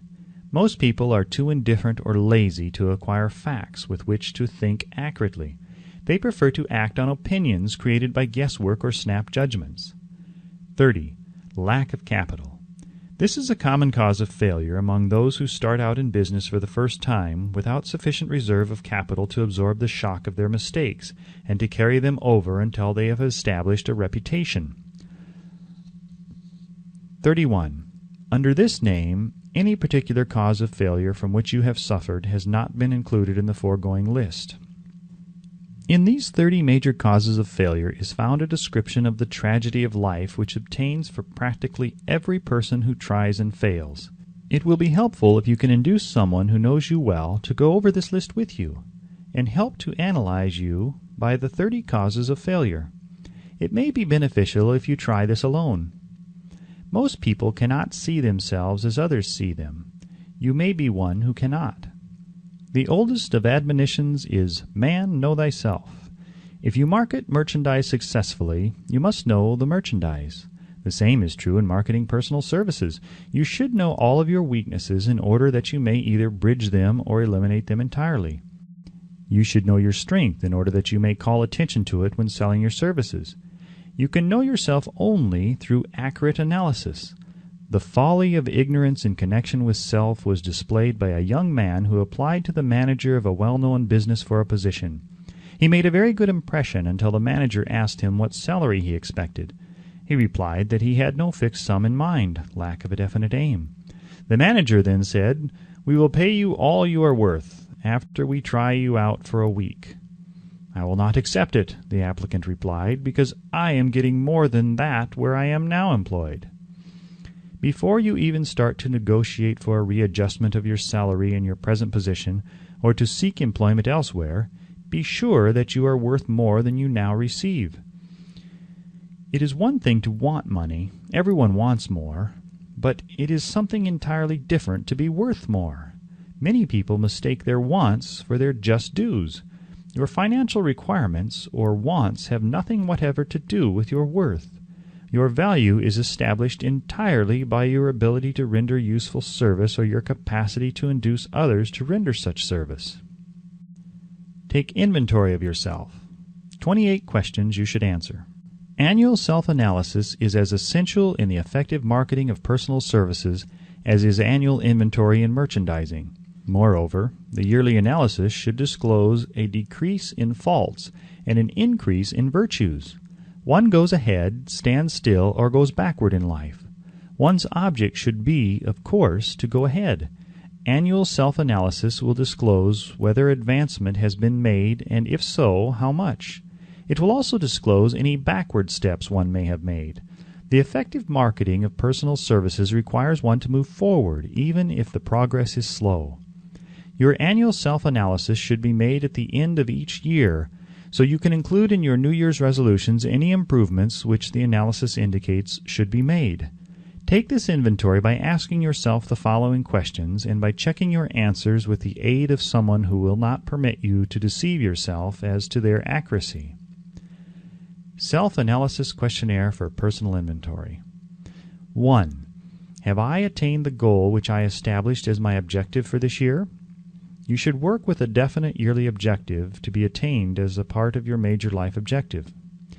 2. Have I delivered service of the best possible quality of which I am capable, or could I have improved any part of this service? 3. Have I delivered service in the greatest possible quantity of which I am capable? 4. Has the spirit of my conduct been harmonious and cooperative at all times? 5. Have I permitted the habit of procrastination to decrease my efficiency, and if so, to what extent? 6. Have I improved my personality, and if so, in what ways? 7. Have I been persistent in following my plans through to completion? 8. Have I reached decisions promptly and definitely on all occasions? 9. Have I permitted any one or more of the 6 basic fears to decrease my efficiency? 10. Have I been either overcautious or undercautious? 11. Has my relationship with my associates in work been pleasant or unpleasant? If it has been unpleasant, has the fault been partly or wholly mine? 12. Have I dissipated any of my energy through lack of concentration of effort? 13. Have I been open-minded and tolerant in connection with all subjects? 14. In what way have I improved my ability to render service? 15. Have I been intemperate in any of my habits? 16. Have I expressed either openly or secretly any form of egotism? 17. Has my conduct toward my associates been such that it has induced them to respect me? 18. Have my opinions and decisions been based upon guesswork or accuracy of analysis and thought? 19. Have I followed the habit of budgeting my time, my expenses, and my income, and have I been conservative in these budgets? 20. How much time have I devoted to unprofitable effort which I might have used to better advantage? 21. How may I re-budget my time and change my habits so I will be more efficient during the coming year?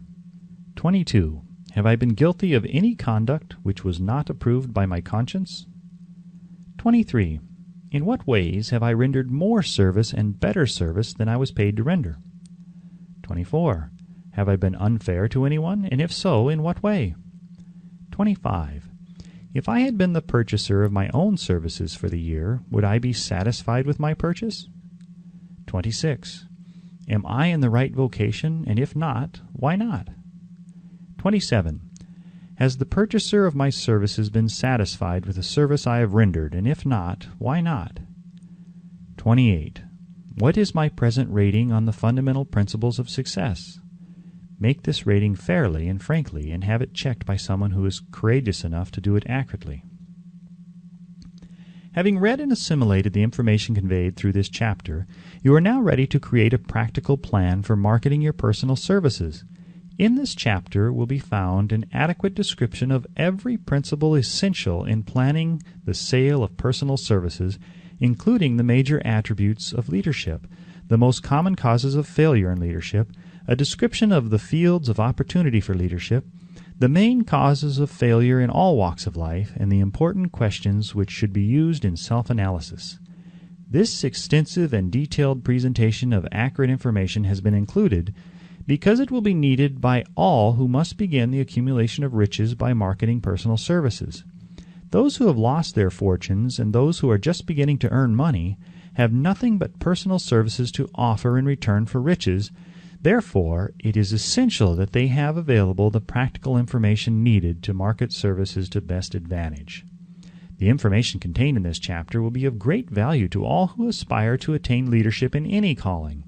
It will be particularly helpful to those aiming to market their services as business or industrial executives.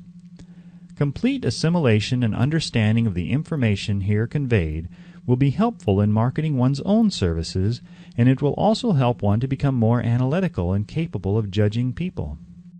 The information will be priceless to personnel directors, employment managers, and other executives charged with the selection of employees and the maintenance of efficient organizations. If you doubt this statement, test its soundness by answering in writing the 28 self-analysis questions. That might be both interesting and profitable, even though you do not doubt the soundness of the statement. Where and how one may find opportunities to accumulate riches. Now that we have analyzed the principles by which riches may be accumulated, we naturally ask, where may one find favorable opportunities to apply these principles? Very well, let us take inventory and see what the United States of America offer the person seeking riches, great or small. To begin with, let us remember, all of us, that we live in a country where every law-abiding citizen enjoys freedom of thought and freedom of deed unequaled anywhere in the world. Most of us have never taken inventory of the advantages of this freedom. We have never compared our unlimited freedom with the curtailed freedom in other countries. Here we have freedom of thought, freedom in the choice and enjoyment of education, freedom in religion, freedom in politics, freedom in the choice of a business, profession, or occupation, freedom to accumulate and own without molestation, all the property we can accumulate, freedom to choose our place of residence, freedom in marriage, freedom through equal opportunity to all races, freedom of travel from one state to another, freedom in our choice of foods, and freedom to aim for any station in life for which we have prepared ourselves, even for the presidency of the United States. We have other forms of freedom, but this list will give a bird's-eye view of the most important, which constitute opportunity of the highest order. This advantage of freedom is all the more conspicuous because the United States is the only country guaranteeing to every citizen, whether native-born or naturalized, so broad and varied a list of freedom. Next, let us recount some of the blessings which our widespread freedom has placed within our hands. Take the average American family, for example, meaning the family of average income, and sum up the benefits available to every member of the family in this land of opportunity and plenty. A. Food. Next to freedom of thought and deed comes food, clothing, and shelter, the three basic necessities of life. Because of our universal freedom, the average American family has available at its very door the choicest selection of food to be found anywhere in the world and at prices within its financial range. B. Shelter. And C. Clothing. Only the three basic necessities of food, clothing, and shelter have been mentioned. The average American citizen has other privileges and advantages available in return for modest effort, not exceeding 8 hours per day of labor.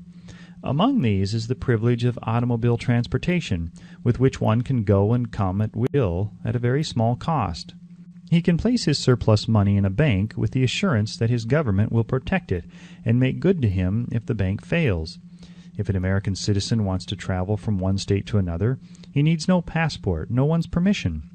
He may go when he pleases and return at will. Moreover, he may travel by train, private automobile, bus, airplane, or ship, as his pocketbook permits. In Germany, Russia, Italy, and most of the other European and Oriental countries, the people cannot travel with so much freedom and at so little cost. The miracle that has provided these blessings. We often hear politicians proclaiming the freedom of America when they solicit votes, but seldom do they take the time or devote sufficient effort to the analysis of the source or nature of this freedom. Having no axe to grind, no grudge to express, no ulterior motives to be carried out, I have the privilege of going into a frank analysis of that mysterious, abstract, greatly misunderstood something which gives to every citizen of America more blessings, more opportunities to accumulate wealth, more freedom of every nature than may be found in any other country. I have the right to analyze the source and nature of this unseen power, because I know and have known for more than a quarter of a century many of the men who organized that power, and many who are now responsible for its maintenance. The name of this mysterious benefactor of mankind is capital. Capital consists not alone of money, but more particularly of highly organized, intelligent groups of men who plan ways and means of using money efficiently for the good of the public and profitably to themselves. These groups consist of scientists, educators, chemists, inventors, business analysts, publicity men, transportation experts, accountants, lawyers, doctors, and both men and women who have highly specialized knowledge in all fields of industry and business. They pioneer, experiment, and blaze trails in new fields of endeavor. They support colleges, hospitals, public schools, build good roads, publish newspapers, pay most of the cost of government, and take care of the multitudinous detail essential to human progress. Stated briefly, the capitalists are the brains of civilization, because they supply the entire fabric of which all education, enlightenment, and human progress consists. Money without brains always is dangerous. Properly used, it is the most important essential of civilization. The simple breakfasts here described could not have been delivered to the New York City family at a dime each or at any other price if organized capital had not provided the machinery, the ships, the railroads, and the huge armies of trained men to operate them. Some slight idea of the importance of organized capital may be had by trying to imagine yourself burdened with the responsibility of collecting, without the aid of capital, and delivering to the New York City family the simple breakfast described. To supply the tea, you would have to make a trip to China or India, both a very long way from America. Unless you are an excellent swimmer, you would become rather tired before making the round trip. Then, too, another problem would confront you. What would you use for money, even if you had the physical endurance to swim the ocean? To supply the sugar, you would have to take another long swim to Cuba or a long walk to the sugar-beet section of Utah. But even then, you might come back without the sugar because organized effort and money are necessary to produce sugar, to say nothing of what is required to refine, transport, and deliver it to the breakfast table anywhere in the United States. Easily enough from the barnyards near New York City, but you would have a very long walk to Florida and return before you could serve the 2 glasses of grapefruit juice. You would have another long walk to Kansas or one of the other wheat-growing states when you went after the 4 slices of wheat bread. The rippled wheat biscuits would have to be omitted from the menu because they would not be available except through the labor of a trained organization of men and suitable machinery, all of which calls for capital. While resting, you could take off for another little swim down to South America, where you would pick up a couple of bananas, and on your return you could take a short walk to the nearest farm having a dairy and pick up some butter and cream. Then your New York City family would be ready to sit down and enjoy breakfast, and you could collect your 2 dimes for your labor. Seems absurd, doesn't it?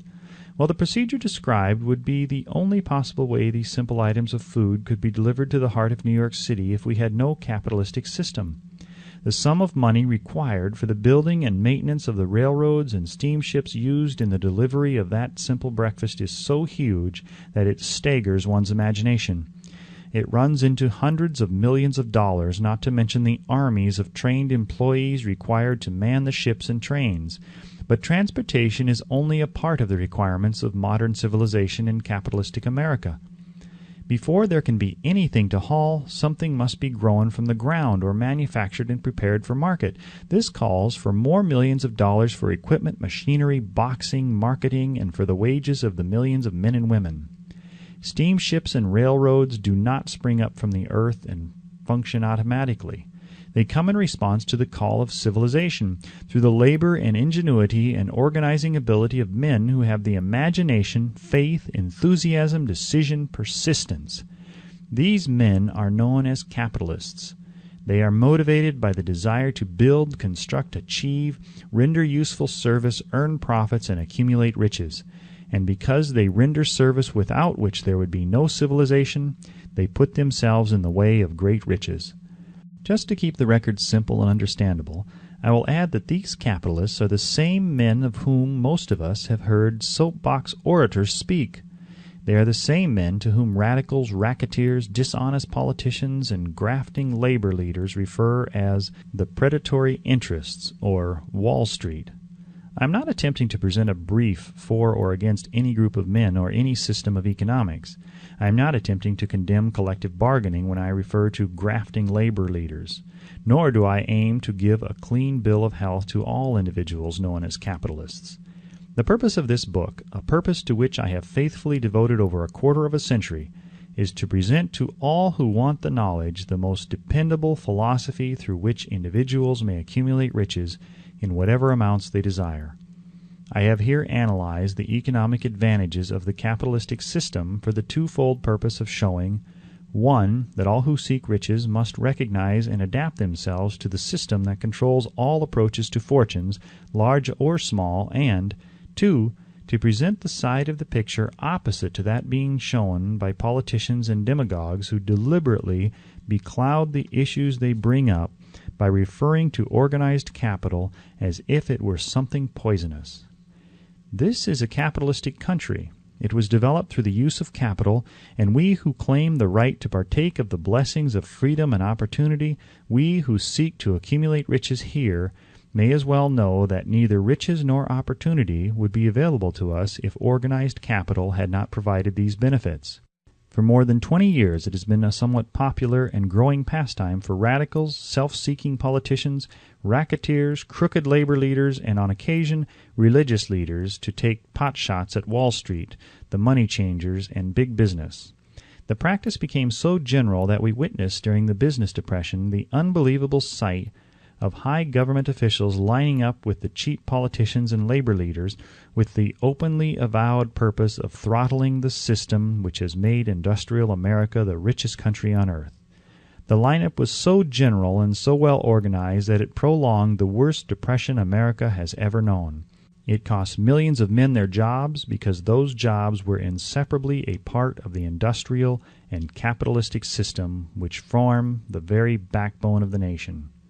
During this unusual alliance of government officials and self-seeking individuals who were endeavoring to profit by declaring open season on the American system of industry, a certain type of labor leader joined forces with the politicians and offered to deliver voters in return for legislation designed to permit men to take riches away from industry by organized force of numbers instead of the better method of giving a fair day's work for a fair day's pay.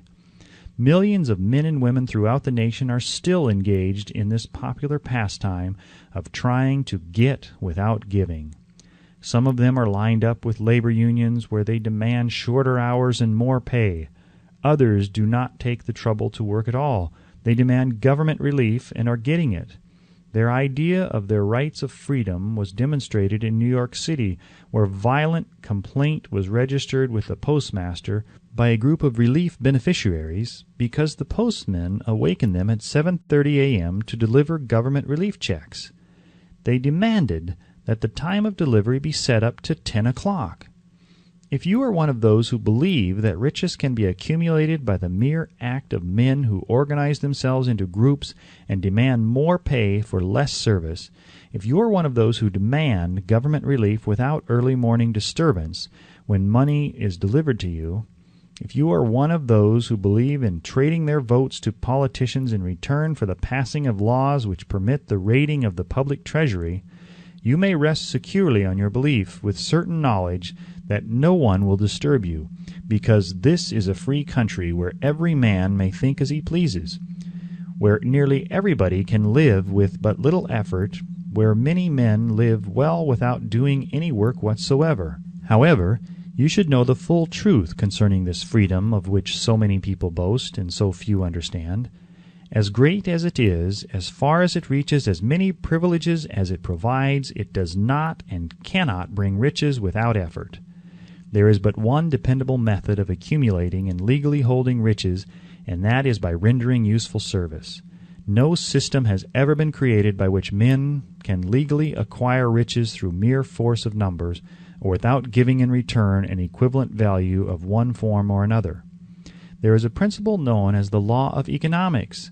This is more than a theory. It is a law no man can beat. Mark well the name of the principle and remember it, because it is far more powerful than all the politicians and political machines. It is above and beyond the control of all the labor unions. It cannot be swayed nor influenced nor bribed by racketeers or self-appointed leaders in any calling.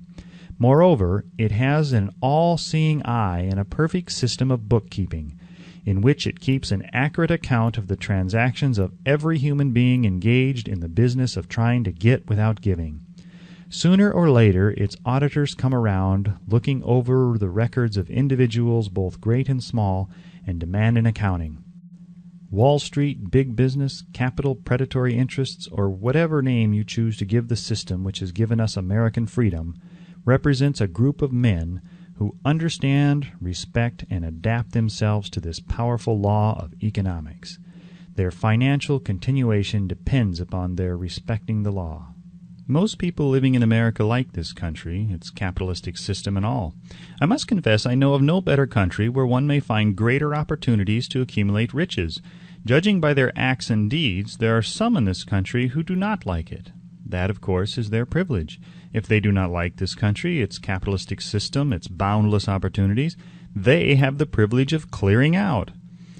Always there are other countries, such as Germany, Russia, and Italy, where one may try one's hand at enjoying freedom and accumulating riches, providing one is not too particular. America provides all the freedom and all the opportunity to accumulate riches that any honest person may require. When one goes hunting for game, one selects hunting grounds where game is plentiful. When seeking riches, the same rule would naturally obtain. If it is riches you are seeking, do not overlook the possibilities of a country whose citizens are so rich that women alone spend over $200 million annually for lipsticks, rouge, and cosmetics. Think twice, you who are seeking riches, before trying to destroy the capitalistic system of a country whose citizens spend over $50 million a year for greeting cards, with which to express their appreciation of their freedom. If it is money you are seeking, consider carefully a country that spends hundreds of millions of dollars annually for cigarettes, the bulk of the income from which goes to only 4 major companies engaged in supplying this national builder of nonchalance and quiet nerves. By all means, give plenty of consideration to a country whose people spend annually more than $15 million for the privilege of seeing moving pictures, and toss in a few additional millions for liquor, narcotics, and other less potent soft drinks and giggle waters.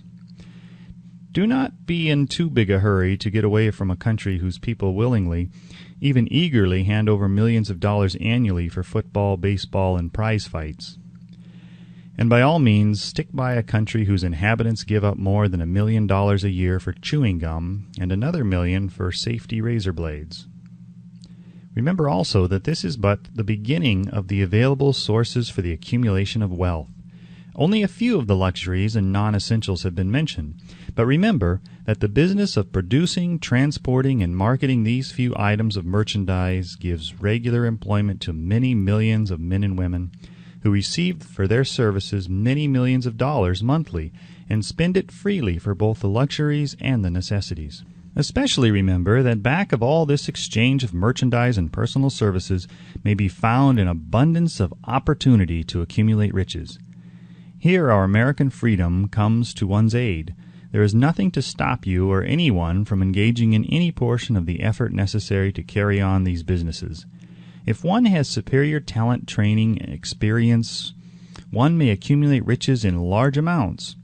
Those not so fortunate may accumulate smaller amounts. Anyone may earn a living in return for a very nominal amount of labor. So there you are. Opportunity has spread its wares before you. Step up to the front, select what you want, create your plan, put the plan into action, and follow through with persistence. Capitalistic America will do the rest. You can depend on this much. Capitalistic America ensures every person the opportunity to render useful service and to collect riches in proportion to the value of the service.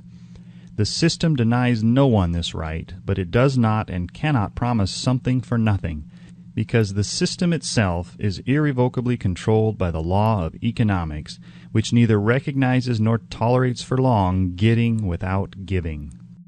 The law of economics was passed by nature. There is no Supreme Court to which visitors of this law may appeal. The law hands out both penalties for its violation and appropriate rewards for its observance, without interference or the possibility of interference by any human being. The law cannot be repealed.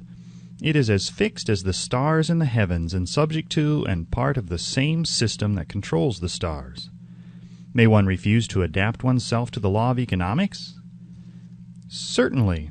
This is a free country where all men are born with equal rights, including the privilege of ignoring the law of economics. What happens then? Well, nothing happens until large numbers of men join forces for the avowed purpose of ignoring the law and taking what they want by force. Then comes the dictator with well-organized firing squads and machine guns. We have not yet reached that stage in America, but we have heard all we want to know about how the system works. Perhaps we shall be fortunate enough not to demand personal knowledge of so gruesome a reality. Doubtless we shall prefer to continue with our freedom of speech, freedom of deed, and freedom to render useful service in return for riches. The practice by government officials of extending to men and women the privilege of raiding the public treasury in return for votes sometimes results in election. But as night follows day, the final payoff comes, when every penny wrongfully used must be repaid with compound interest on compound interest. If those who make the grab are not forced to repay, the burden falls on their children and their children's children. Even unto the third and fourth generations, there is no way to avoid the debt. Men can, and sometimes do, form themselves into groups for the purpose of crowding wages up and working hours down. There is a point beyond which they cannot go. It is the point at which the law of economics steps in, and the sheriff gets both the employer and the employees. For 6 years, from 1929 to 1935, the people of America, both rich and poor, barely missed seeing the old man economics hand over to the sheriff all the businesses and industries and banks. It was not a pretty sight. It did not increase our respect for mob psychology, through which men cast reason to the winds and start trying to get without giving. We who went through those 6 discouraging years, when fear was in the saddle and faith was on the ground, cannot forget how ruthlessly the law of economics exacted its toll from both rich and poor, weak and strong, old and young. We shall not wish to go through another such experience. These observations are not founded upon short-time experience. They are the result of 25 years of careful analysis of the methods of both the most successful and the most unsuccessful men America has known. Chapter 8. The Mastery of Procrastination. The 7th Step Toward Riches. Accurate analysis of over 25,000 men and women who had experienced failure disclosed the fact that lack of decision was near the head of the list of the 30 major causes of failure. This is no mere statement of a theory. It is a fact. Procrastination, the opposite of decision, is a common enemy which practically every man must conquer. You will have an opportunity to test your capacity to reach quick and definite decisions when you finish reading this book and are ready to begin putting into action the principles which it describes. Analysis of several hundred people who had accumulated fortunes well beyond the $1 million mark disclosed the fact that every one of them had the habit of reaching decisions promptly and of changing these decisions slowly, if and when they were changed. People who fail to accumulate money, without exception, have the habit of reaching decisions, if at all, very slowly, and of changing these decisions quickly and often. One of Henry Ford's most outstanding qualities is his habit of reaching decisions quickly and definitely, and changing them slowly. This quality is so pronounced in Mr. Ford that it has given him the reputation of being obstinate. It was this quality which prompted Mr. Ford to continue to manufacture his famous Model T, the world's ugliest car, when all of his advisers and many of the purchasers of the car were urging him to change it. Perhaps Mr. Ford delayed too long in making the change, but the other side of the story is that Mr. Ford's firmness of decision yielded a huge fortune before the change in model became necessary. There is but little doubt that Mr. Ford's habit of definiteness of decision assumes the proportion of obstinacy, but this quality is preferable to slowness in reaching decisions and quickness in changing them. The majority of people who fail to accumulate money sufficient for their needs are generally easily influenced by the opinions of others. They permit the newspapers and the gossiping neighbors to do their thinking for them. Opinions are the cheapest commodities on earth. Everyone has a flock of opinions ready to be wished upon anyone who will accept them. If you are influenced by opinions when you reach decisions, you will not succeed in any undertaking, much less in that of transmuting your own desire into money. If you are influenced by the opinions of others, you will have no desire of your own. Keep your counsel when you begin to put into practice the principles described here by reaching your own decisions and following them. Take no one into your confidence except the members of your mastermind group, and be very sure in your selection of this group that you choose only those who will be in complete sympathy and harmony with your purpose. Close friends and relatives, while not meaning to do so, often handicap one through opinions and sometimes through ridicule, which is meant to be humorous. Thousands of men and women carry inferiority complexes with them all through life, because some well-meaning but ignorant person destroyed their confidence through opinions or ridicule. You have a brain and mind of your own. Use it, and reach your own decisions. If you need facts or information from other people to enable you to reach decisions, as you probably will in many instances, acquire these facts or secure the information you need quietly, without disclosing your purpose. It is characteristic of people who have but a smattering or veneer of knowledge to try to give the impression that they have much knowledge. Such people generally do too much talking and too little listening. Keep your eyes and ears wide open and your mouth closed if you wish to acquire the habit of prompt decision. Those who talk too much do little else. If you talk more than you listen, you not only deprive yourself of many opportunities to accumulate useful knowledge, but you also disclose your plans and purposes to people who will take great delight in defeating you because they envy you. Remember also that every time you open your mouth in the presence of a person who has an abundance of knowledge, you display to that person your exact stock of knowledge, or your lack of it. Genuine wisdom is usually conspicuous through modesty and silence. Keep in mind the fact that every person with whom you associate is, like yourself, seeking the opportunity to accumulate money. If you talk about your plans too freely, you may be surprised when you learn that some other person has beaten you to your goal by putting into action ahead of you the plans of which you talked unwisely. Let one of your first decisions be to keep a closed mouth and open ears and eyes. As a reminder to yourself to follow this advice, it will be helpful if you copy the following epigram in large letters and place it where you will see it daily. Tell the world what you intend to do, but first show it. This is the equivalent of saying that deeds and not words are what count most. Freedom or death on a decision. The value of decisions depends upon the courage required to render them. The great decisions which served as the foundation of civilization were reached by assuming great risks, which often meant the possibility of death. Lincoln's decision to issue his famous Proclamation of Emancipation, which gave freedom to the colored people of America, was rendered with full understanding that his act would turn thousands of friends and political supporters against him. He knew, too, that carrying out that proclamation would mean death to thousands of men on the battlefield. In the end, it cost Lincoln his life. That required courage. Socrates' decision to drink the cup of poison rather than compromise in his personal belief was a decision of courage. It turned time ahead 1,000 years and gave to people then unborn the right to freedom of thought and speech. The decision of Robert E. Lee, when he came to the parting of the way with the Union and took up the cause of the South, was a decision of courage, for he well knew that it might cost him his own life, that it would surely cost the lives of others.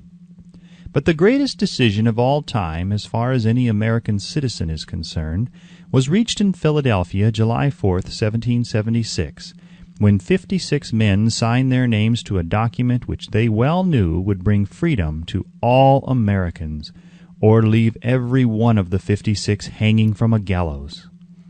You have heard of this famous document, but you may not have drawn from it the great lesson in personal achievement it so plainly taught.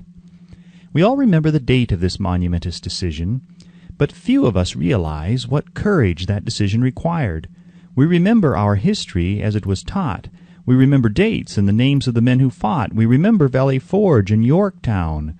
We remember George Washington and Lord Cornwallis. But we know little of the real forces back of these names, dates, and places.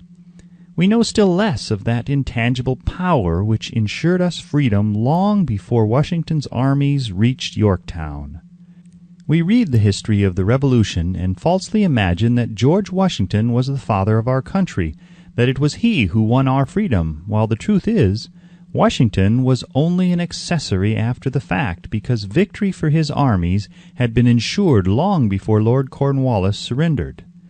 This is not intended to rob Washington of any of the glory he so richly merited. Its purpose, rather, is to give greater attention to the astounding power that was the real cause of his victory. It is nothing short of tragedy that the writers of history have missed entirely even the slightest reference to the irresistible power which gave birth and freedom to the nation destined to set up new standards of independence for all the peoples of the earth. I say it is a tragedy because it is the self-same power which must be used by every individual who surmounts the difficulties of life and forces life to pay the price asked. Let us briefly review the events which gave birth to this power. The story begins with an incident in Boston, March 5, 1770. British soldiers were patrolling the streets and by their presence openly threatening the citizens. The colonists resented armed men marching in their midst.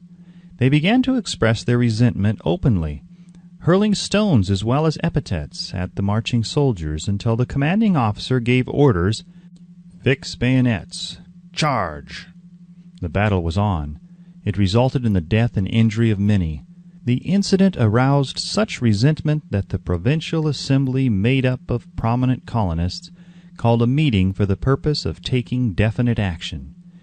Two of the members of that assembly were John Hancock and Samuel Adams. Long live their names! They spoke up courageously and declared that a move must be made to eject all British soldiers from Boston. Remember this: a decision in the minds of two men might properly be called the beginning of the freedom which we of the United States now enjoy. Remember, too, that the decision of these two men called for faith and courage because it was dangerous. Before the assembly adjourned, Samuel Adams was appointed to call on the governor of the province, Hutchinson, and demand the withdrawal of British troops. The request was granted. The troops were removed from Boston, but the incident was not closed. It had caused a situation destined to change the entire trend of civilization. Strange, is it not, how the great changes, such as the American Revolution and the World War, often have their beginnings in circumstances which seem unimportant? It is interesting also to observe that these important changes usually begin in the form of a definite decision in the minds of a relatively small number of people. Few of us know the history of our country well enough to realize that John Hancock, Samuel Adams, and Richard Henry Lee of the province of Virginia were the real fathers of our country. Richard Henry Lee became an important factor in this story by reason of the fact that he and Samuel Adams communicated frequently by correspondence, sharing freely their fears and their hopes concerning the welfare of the people of their provinces. From this practice, Adams conceived the idea that a mutual exchange of letters between the 13 colonies might help to bring about the coordination of efforts so badly needed in connection with the solution of their problems. 2 years after the clash with the soldiers in Boston, March 72, Adams presented this idea to the Assembly in the form of a motion that a correspondence committee be established among the colonies with definitely appointed correspondents in each colony for the purpose of friendly cooperation for the betterment of the colonies of British America. Mark well this incident. It was the beginning of the organization of the far-flung power destined to give freedom to you and to me. The mastermind had already been organized. It consisted of Adams, Lee, and Hancock. I tell you further that if 2 of you agree upon the earth concerning anything for which you ask, it will come to you from my Father who is in heaven. The Committee of Correspondence was organized. Observe that this move provided the way for increasing the power of the mastermind by adding to it men from all the colonies. Take notice that this procedure constituted the first organized planning of the disgruntled colonists. In union there is strength. The citizens of the colonies had been waging disorganized warfare against the British soldiers through incidents similar to the Boston riot, but nothing of benefit had been accomplished. Their individual grievances had not been consolidated under one mastermind. No group of individuals had put their hearts, minds, souls, and bodies together in one definite decision to settle their difficulty with the British once and for all, until Adams, Hancock, and Lee got together. Meanwhile, the British were not idle. They, too, were doing some planning and masterminding on their own account, with the advantage of having back of them money and organized soldiery. The Crown appointed Gage to supplant Hutchinson as the governor of Massachusetts. One of the new governor's first acts was to send a messenger to call on Samuel Adams for the purpose of endeavoring to stop his opposition by fear. We can best understand the spirit of what happened by quoting the conversation between Colonel Fenton, the messenger sent by Gage, and Adams. Colonel Fenton: I have been authorized by Governor Gage to assure you, Mr. Adams, that the governor has been empowered to confer upon you such benefits as would be satisfactory. Endeavor to win Adams by promise of bribes, upon the condition that you engage to cease in your opposition to the measures of the government. It is the government's advice to you, sir, not to incur the further displeasure of His Majesty. Your conduct has been such as makes you liable to penalties of an order of Henry VIII, by which persons can be sent to England for trial for treason or misprision of treason at the discretion of a governor of a province. But by changing your political course you will not only receive great personal advantages, but you will make your peace with the king. Samuel Adams had the choice of 2 decisions. He could cease his opposition and receive personal bribes, or he could continue and run the risk of being hanged. Clearly the time had come when Adams was forced to reach instantly a decision which could have cost his life. The majority of men would have found it difficult to reach such a decision. The majority would have sent back an evasive reply, but not Adams. He insisted upon Colonel Fenton's word of honor that the colonel would deliver to the governor the answer exactly as Adams would give it to him. Adams' answer: Then you may tell Governor Gage that I trust I have long since made my peace with the King of Kings. No personal consideration shall induce me to abandon the righteous cause of my country. And tell Governor Gage it is the advice of Samuel Adams to him no longer to insult the feelings of an exasperated people. Comment as to the character of this man seems unnecessary. It must be obvious to all who read this astounding message that its sender possessed loyalty of the highest order. This is important. Racketeers and dishonest politicians have prostituted the honor for which such men as Adams died. When Governor Gage received Adams' caustic reply, he flew into a rage and issued a proclamation which read, "I do hereby, in His Majesty's name, offer and promise His most gracious pardon to all persons who shall forthwith lay down their arms and return to the duties of peaceable subjects, excepting only from the benefit of such pardon Samuel Adams and John Hancock, whose offenses are too flagitious a nature to admit to any other consideration but that of condign punishment." As one might say in modern slang, Adams and Hancock were on the spot. The threat of the irate governor forced the two men to reach another decision, equally as dangerous. They hurriedly called a secret meeting of their staunchest followers. Here the mastermind began to take on momentum. After the meeting had been called to order, Adams locked the door, placed the key in his pocket, and informed all present that it was imperative that a Congress of the colonists be organized and that no man should leave the room until the decision for such a Congress had been reached. Great excitement followed. Some weighed the possible consequences of such radicalism, old man fear.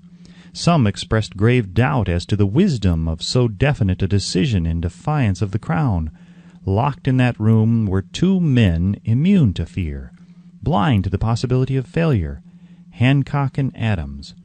Through the influence of their minds, the others were induced to agree that through the Correspondence Committee, arrangements should be made for a meeting of the First Continental Congress to be held in Philadelphia, September 5th, 1774. Remember this date. It is more important than July 4th, 1776. If there had been no decision to hold a Continental Congress, there could have been no signing of the Declaration of Independence. Before the first meeting of the new Congress, another leader, in a different section of the country, was deep in the throes of publishing a summary view of the rights of British America. He was Thomas Jefferson, of the province of Virginia, whose relationship to Lord Dunmore, representative of the Crown in Virginia, was as strained as that of Hancock and Adams with their governor. Shortly after his famous Summary of Rights was published, Jefferson was informed that he was subject to prosecution for high treason against His Majesty's government. Inspired by the threat, one of Jefferson's colleagues, Patrick Henry, boldly spoke his mind, concluding his remarks with a sentence which shall remain forever a classic: "If this be treason, then make the most of it." It was such men as these who, without power, without authority, without military strength, without money, sat in solemn consideration of the destiny of the colonies, beginning at the opening of the First Continental Congress and continuing at intervals for 2 years, until on June 7, 1776, Richard Henry Lee arose, addressed the chair, and to the startled assembly made this motion: "Gentlemen, I make the motion that these united colonies are, and of right ought to be, free and independent states, that they be absolved from all allegiance to the British Crown, and that all political connection between them and the state of Great Britain is and ought to be totally dissolved." Lee's astounding motion was discussed fervently, and at such length that he began to lose patience. Finally, after days of argument, he again took the floor, and declared in a clear, firm voice, "Mr. President, we have discussed this issue for days. It is the only course for us to follow. Why then, sir, do we longer delay? Why still deliberate? Let this happy day give birth to an American republic.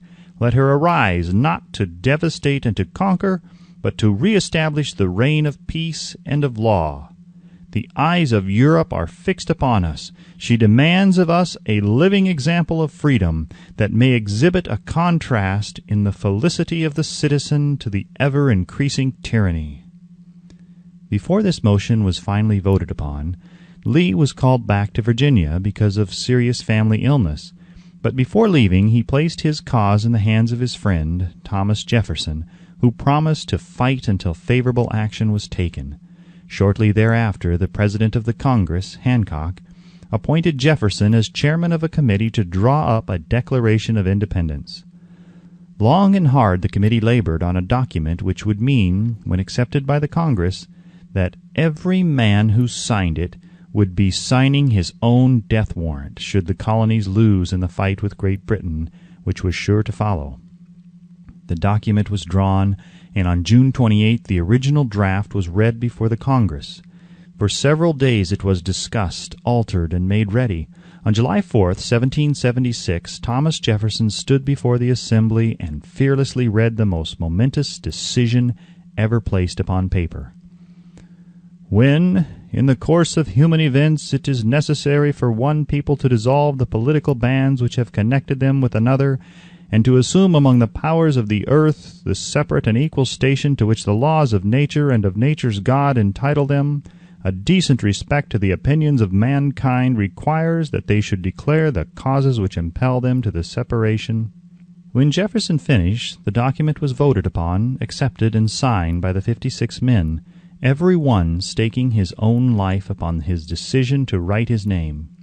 By that decision came into existence a nation destined to bring to mankind forever the privilege of making decisions.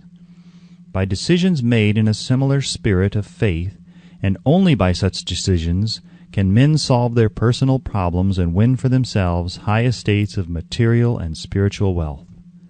Let us not forget this. Analyze the events which led to the Declaration of Independence, and be convinced that this nation, which now holds a position of commanding respect and power among all nations of the world, was born of a decision created by a mastermind consisting of 56 men. Note well the fact that it was their decision which ensured the success of Washington's armies, because the spirit of that decision was in the heart of every soldier who fought with him, and served as a spiritual power which recognizes no such thing as failure. Note also, with great personal benefit, that the power which gave this nation its freedom is the self-same power that must be used by every individual who becomes self-determining. This power is made up of the principles described in this book.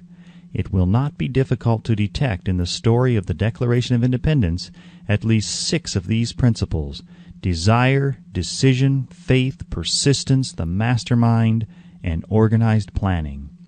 Throughout this philosophy will be found the suggestion that thought, backed by strong desire, has a tendency to transmute itself into its physical equivalent. Before passing on, I wish to leave with you the suggestion that one may find in this story, and in the story of the organization of the United States Steel Corporation, a perfect description of the method by which thought makes this astounding transformation. In your search for the secret of the method, do not look for a miracle, because you will not find it. You will find only the eternal laws of nature. These laws are available to every person who has the faith and the courage to use them. They may be used to bring freedom to a nation or to accumulate riches. There is no charge save the time necessary to understand and appropriate them. Those who reach decisions promptly and definitely know what they want, and generally get it. The leaders in every walk of life decide quickly and firmly. That is the major reason why they are leaders. The world has the habit of making room for the man whose words and actions show that he knows where he is going. Indecision is a habit which usually begins in youth. The habit takes on a permanency as the youth goes through graded school, high school, and even through college, without definiteness of purpose. The major weakness of all educational systems is that they neither teach nor encourage the habit of definite decision. It would be beneficial if no college would permit the enrollment of any student unless and until the student declared his major purpose in matriculating. It would be of still greater benefit if every student who enters the graded schools were compelled to accept training in the habit of decision and forced to pass a satisfactory examination on this subject before being permitted to advance in the grade.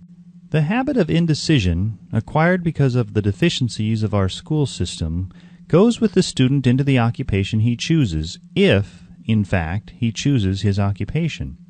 Generally, the youth just out of school seeks any job that can be found.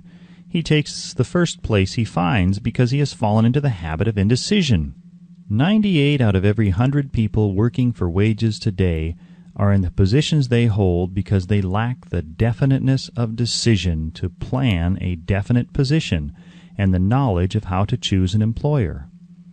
Definiteness of decision always requires courage, sometimes very great courage. The 56 men who signed the Declaration of Independence staked their lives on the decision to affix their signatures to that document. The person who reaches a definite decision to procure the particular job and make life pay the price he asks does not stake his life on that decision. He stakes his economic freedom. Financial independence, riches, desirable business, and professional positions are not within reach of the person who neglects or refuses to expect, plan, and demand these things.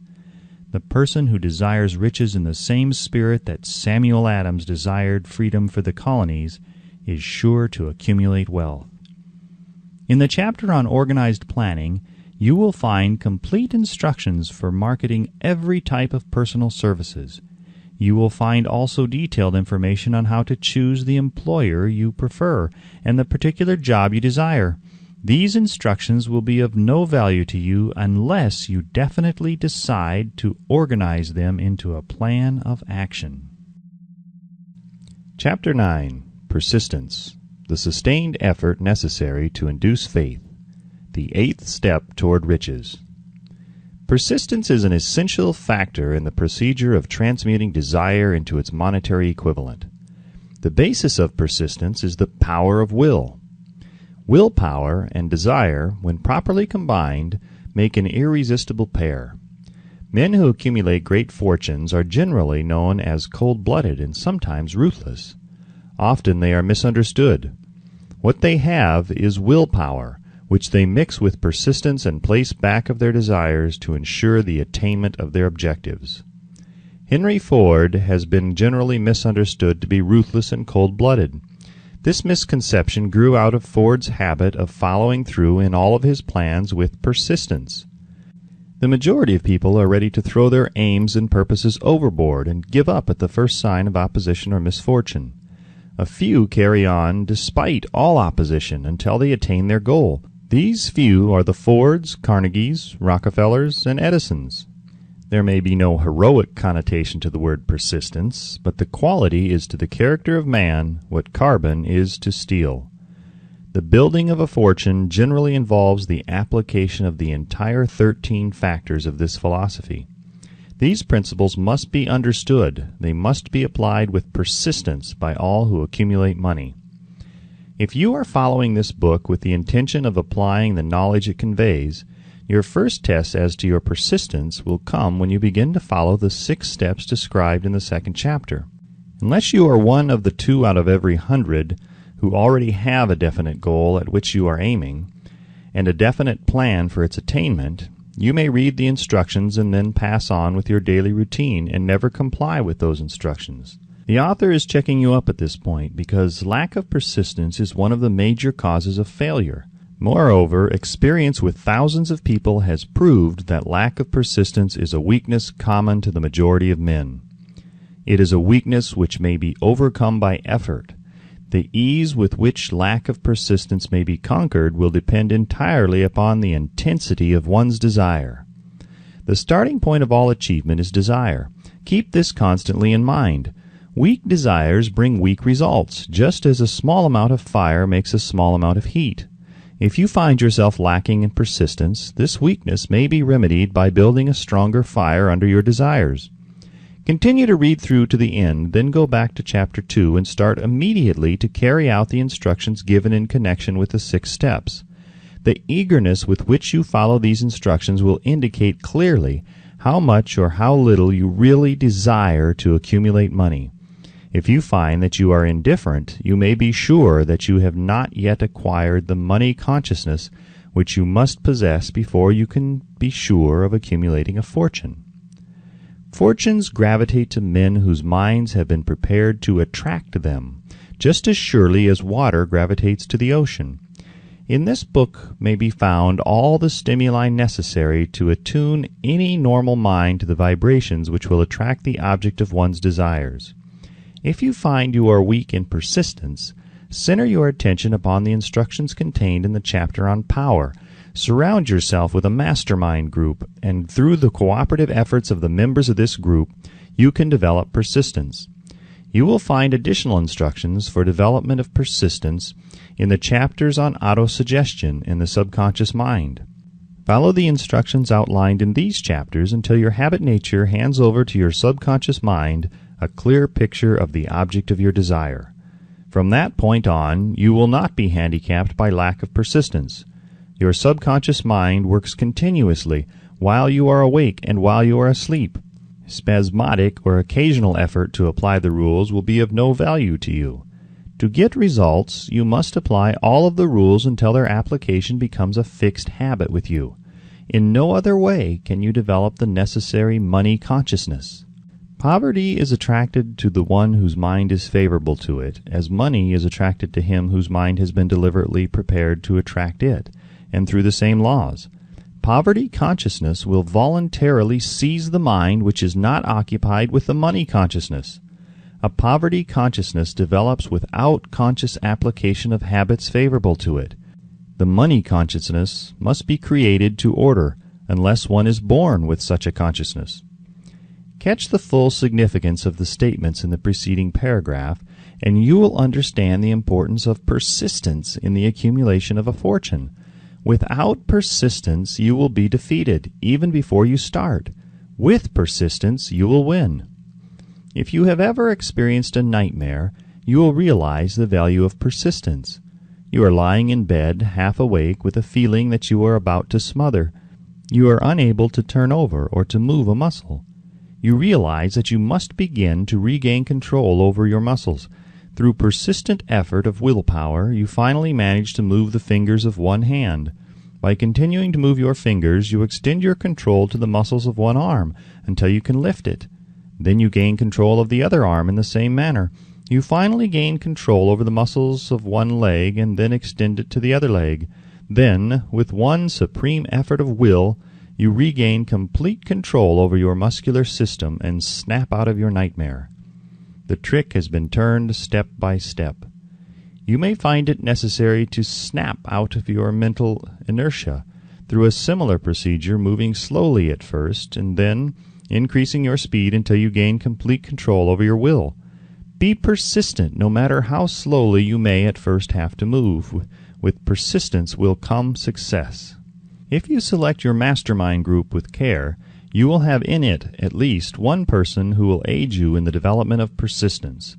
Some men who have accumulated great fortunes did so because of necessity. They developed the habit of persistence because they were so closely driven by circumstances that they had to become persistent. There is no substitute for persistence. It cannot be supplanted by any other quality. Remember this, and it will hearten you in the beginning when the going may seem difficult and slow. Those who have cultivated the habit of persistence seem to enjoy insurance against failure. No matter how many times they are defeated, they finally arrive up toward the top of the ladder. Sometimes it appears that there is a hidden guide whose duty is to test men through all sorts of discouraging experiences. Those who pick themselves up after defeat and keep on trying arrive, and the world cries, "Bravo! I knew you could do it." The hidden guide lets no one enjoy great achievement without passing the persistence test. Those who can't take it simply do not make the grade. Those who can take it are bountifully rewarded for their persistence. They receive as their compensation whatever goal they are pursuing. That is not all. They receive something infinitely more important than material compensation, the knowledge that every failure brings with it the seed of an equivalent advantage. There are exceptions to this rule. A few people know from experience the soundness of persistence. They are the ones who have not accepted defeat as being anything more than temporary. They are the ones whose desires are so persistently applied that defeat is finally changed into victory. We who stand on the sidelines of life see the overwhelmingly large number who go down in defeat, never to rise again. We see the few who take the punishment of defeat as an urge to greater effort. These, fortunately, never learn to accept life's reverse gear. But what we do not see what most of us never suspect of existing is the silent but irresistible power which comes to the rescue of those who fight on in the face of discouragement. If we speak of this power at all, we call it persistence, and let it go at that. One thing we all know, if one does not possess persistence, one does not achieve noteworthy success in any calling. As these lines are being written, I look up from my work and see before me, less than a block away, the great mysterious Broadway, the graveyard of dead hopes, and the front porch of opportunity. From all over the world people have come to Broadway seeking fame, fortune, power, love, or whatever it is that human beings call success. Once in a great while someone steps out from the long procession of seekers, and the world hears that another person has mastered Broadway. But Broadway is not easily nor quickly conquered. She acknowledges talent, recognizes genius, pays off in money only after one has refused to quit. Then we know he has discovered the secret of how to conquer Broadway. The secret is always inseparably attached to one word: persistence.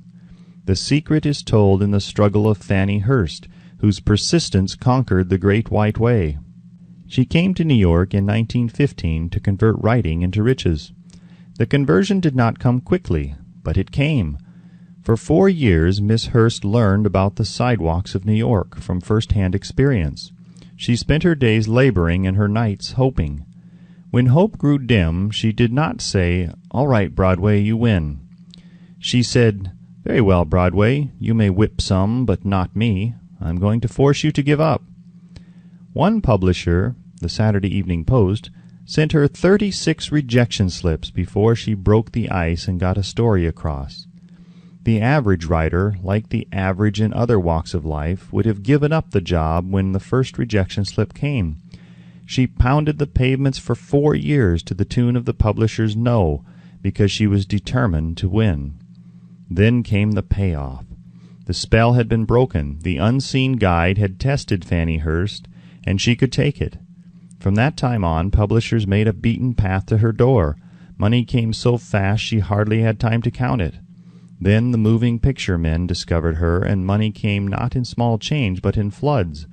The moving picture rights to her latest novel, Great Laughter, brought $100,000, said to be the highest price ever paid for a story before publication.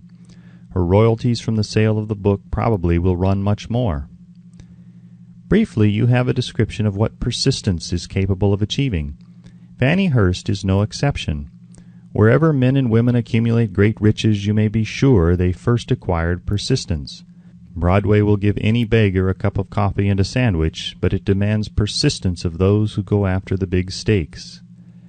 Kate Smith will say amen when she reads this. For years she sang without money and without price before any microphone she could reach. Broadway said to her, "Come and get it if you can take it." She did take it until one happy day Broadway got tired and said, "What's the use? You don't know when you're whipped, so name your price and go to work in earnest." Miss Smith named the price. It was plenty. Away up in figures so high that one's week's salary is far more than most people make in a whole year. Verily, it pays to be persistent. Persistence is a state of mind, therefore it can be cultivated. Like all states of mind, persistence is based upon definite causes. Among them, these. A. Definiteness of purpose. Knowing what one wants is the first and perhaps the most important step toward the development of persistence. A strong motive forces one to surmount many difficulties. B. Desire. It is comparatively easy to acquire and to maintain persistence in pursuing the object of intense desire. C. Self-reliance. Belief in one's ability to carry out a plan encourages one to follow the plan through with persistence. Self-reliance can be developed through the principle described in the chapter on autosuggestion. D. Definiteness of plans. Organized plans, even though they may be weak and entirely impractical, encourage persistence. E. Accurate knowledge. Knowing that one's plans are sound, based upon experience or observation, encourages persistence. Guessing instead of knowing destroys persistence. F. Cooperation. Sympathy, understanding, and harmonious cooperation with others tend to develop persistence. G. Willpower. The habit of concentrating one's thoughts upon the building of plans for the attainment of a definite purpose leads to persistence. H. Habit. Persistence is the direct result of habit. The mind absorbs and becomes a part of the daily experiences upon which it feeds. Fear, the worst of all enemies, can be effectively cured by forced repetition of acts of courage. Everyone who has seen active service in war knows this. Before leaving the subject of persistence, take inventory of yourself and determine in what particular, if any, you are lacking in this essential quality. Measure yourself courageously, point by point, and see how many of the 8 factors of persistence you lack. The analysis may lead to discoveries that will give you a new grip on yourself. Symptoms of lack of persistence. Here you will find the real enemies which stand between you and noteworthy achievement. Here you will find not only the symptoms indicating weakness of persistence, but also the deeply seated subconscious causes of this weakness. Study the list carefully and face yourself squarely if you really wish to know who you are and what you are capable of doing. These are the weaknesses which must be mastered by all who accumulate riches. 1. Failure to recognize and to clearly define exactly what one wants. 2. Procrastination with or without cause, usually backed up with a formidable array of alibis and excuses. 3. Lack of interest in acquiring specialized knowledge. 4. Indecision, the habit of passing the buck on all occasions instead of facing issues squarely, also backed by alibis. 5. The habit of relying upon alibis instead of creating definite plans for the solution of problems. 6. Self-satisfaction. There is but little remedy for this affliction, and no hope for those who suffer from it. 7. Indifference, usually reflected in one's readiness to compromise on all occasions rather than meet opposition and fight it. 8. The habit of blaming others for one's mistakes and accepting unfavorable circumstances as being unavoidable. 9. Weakness of desire, due to neglect in the choice of motives that impel action. 10. Willingness, even eagerness, to quit at the first sign of defeat, based upon one or more of the 6 basic fears. 11. Lack of organized plans placed in writing where they may be analyzed. 12. The habit of neglecting to move on ideas or to grasp opportunity when it presents itself. 13. Wishing instead of willing. 14. The habit of compromising with poverty instead of aiming at riches. General absence of ambition to be, to do, and to own. 15.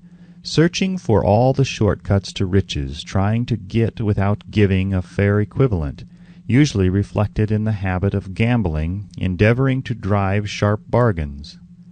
16. Fear of criticism. Failure to create plans and to put them into action because of what other people will think, do, or say. This enemy belongs at the head of the list because it generally exists in one's subconscious mind, where its presence is not recognized. See the 6 basic fears in a later chapter. Let us examine some of the symptoms of the fear of criticism. The majority of people permit relatives, friends, and the public at large to so influence them that they cannot live their own lives because they fear criticism. Huge numbers of people make mistakes in marriage, stand by the bargain, and go through life miserable and unhappy because they fear criticism which may follow if they correct the mistake. Anyone who has submitted to this form of fear knows the irreparable damage it does by destroying ambition, self-reliance, and the desire to achieve.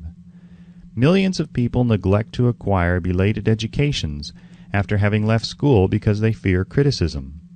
Countless numbers of men and women, both young and old, permit relatives to wreck their lives in the name of duty because they fear criticism. Duty does not require any person to submit to the destruction of his personal ambitions and the right to live his own life in his own way. People refuse to take chances in business because they fear the criticism which may follow if they fail. The fear of criticism in such cases is stronger than the desire for success. Too many people refuse to set high goals for themselves or even neglect selecting a career because they fear the criticism of relatives and friends who may say, Don't aim so high. People will think you're crazy. When Andrew Carnegie suggested that I devote 20 years to the organization of a philosophy of individual achievement, my first impulse of thought was fear of what people might say. The suggestion set up a goal for me, far out of proportion to any I had ever conceived.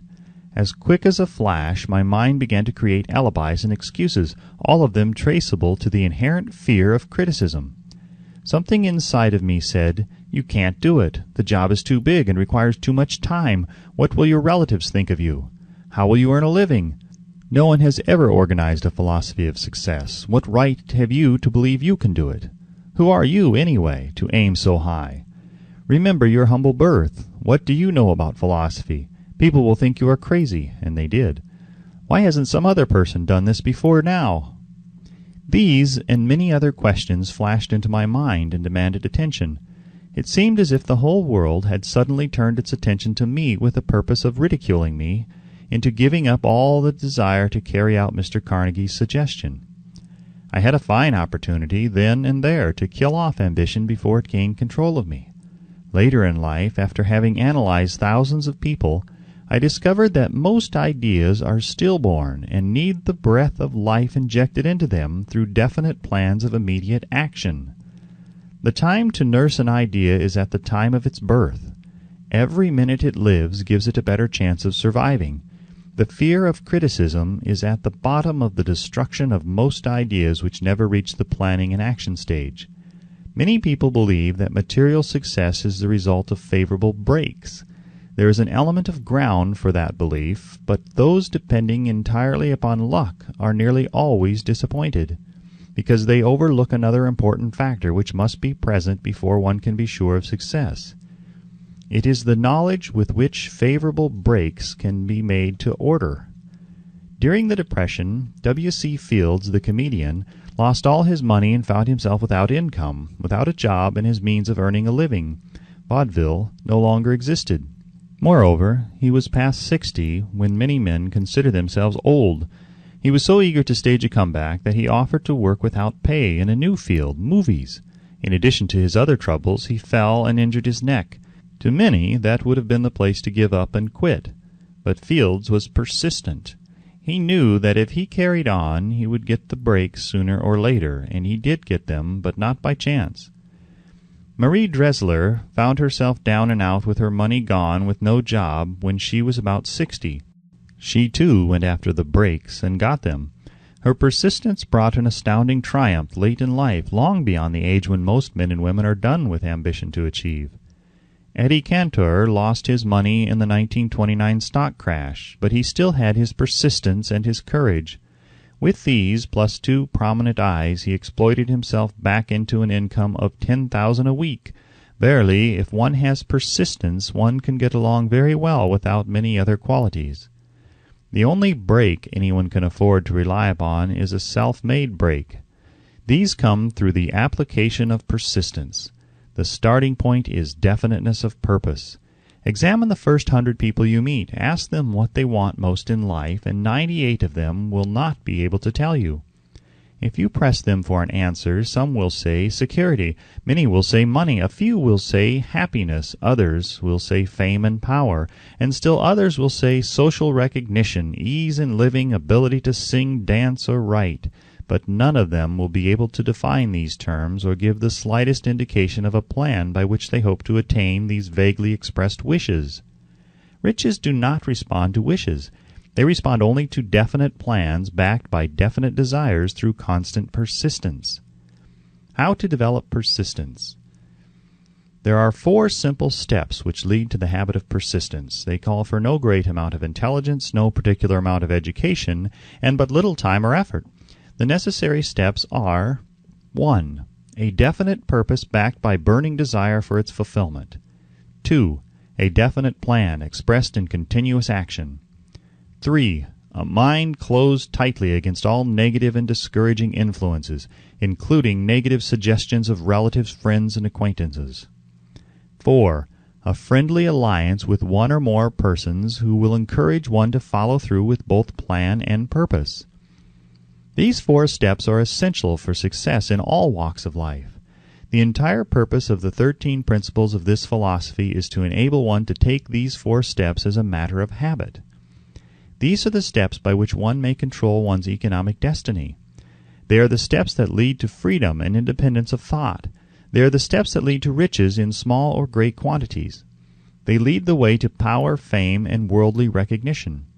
They are the 4 steps which guarantee favorable breaks. They are the steps that convert dreams into physical realities. They lead also to the mastery of fear, discouragement, indifference. There is a magnificent reward for all who learn to take these 4 steps. It is the privilege of writing one's own ticket and of making life yield whatever price is asked. I have no way of knowing the facts, but I venture to conjecture that Mrs. Wallace Simpson's great love for a man was not accidental, nor the result of favorable breaks alone. There was a burning desire and careful searching at every step of the way. Her first duty was to love. What is the greatest thing on earth? The Master called it love, not man-made rules, criticism, bitterness, slander, or political marriages, but love. She knew what she wanted, not after she met the Prince of Wales, but long before that. Twice when she had failed to find it, she had the courage to continue her search. To thine own self be true, and it must follow, as the night the day, thou canst not then be false to any man.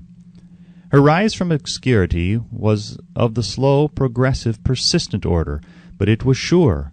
She triumphed over unbelievably long odds, and no matter who you are, or what you may think of Wallace Simpson, or the king who gave up his crown for her love, she is an astounding example of applied persistence, an instructor on the rules of self-determination, from whom the entire world might profitably take lessons.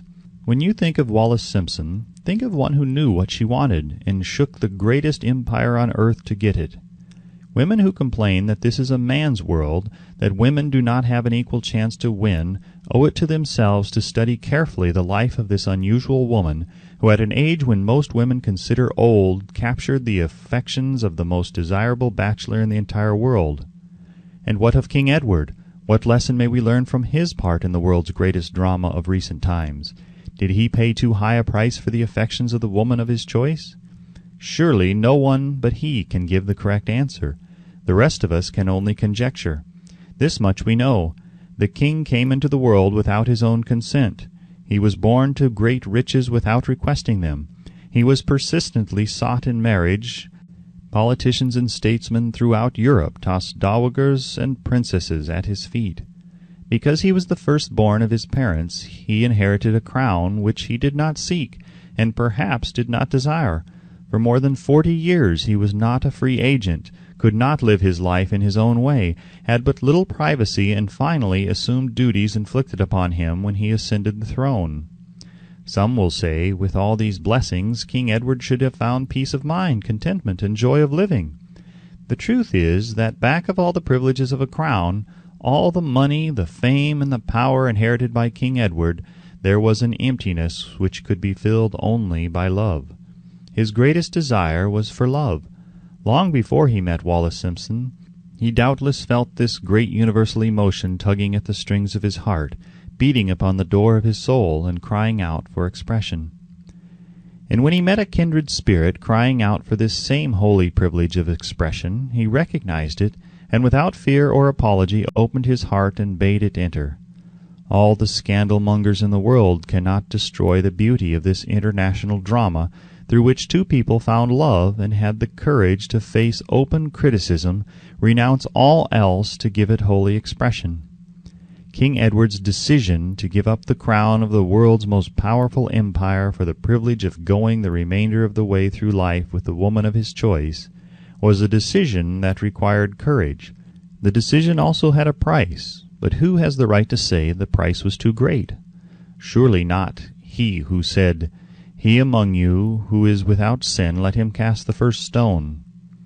As a suggestion to any evil-minded person who chooses to find fault with the Duke of Windsor because his desire was for love and for openly declaring his love for Wallace Simpson and giving up his throne for her, let it be remembered that the open declaration was not essential.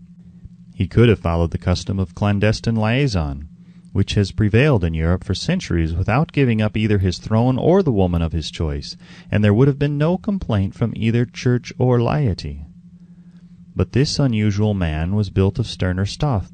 His love was clean. It was deep and sincere. It represented the one thing which above all else he truly desired.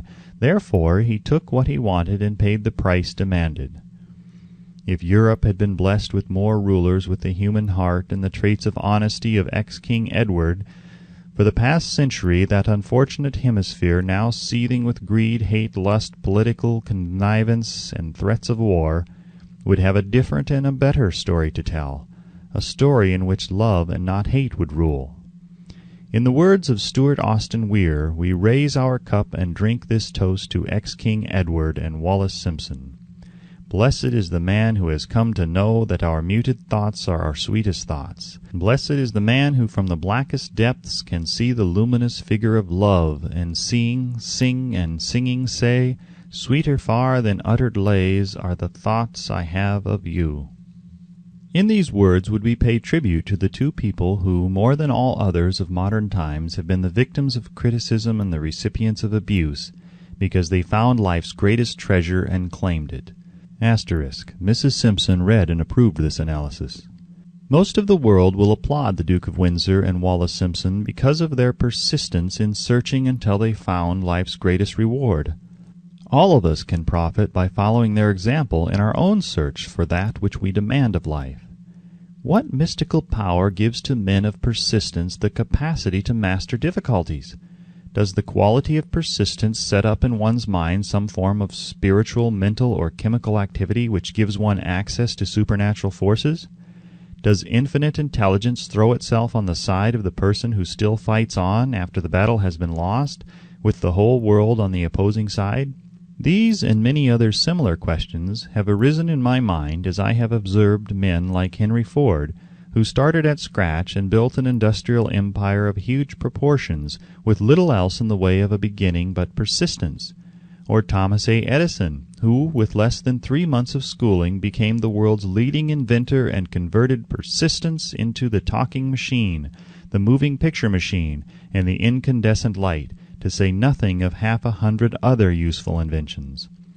I had the happy privilege of analyzing both Mr. Edison and Mr. Ford year by year over a long period of years, and therefore the opportunity to study them at close range, so I speak from actual knowledge when I say that I found no quality save persistence in either of them that even remotely suggested the major source of their stupendous achievements.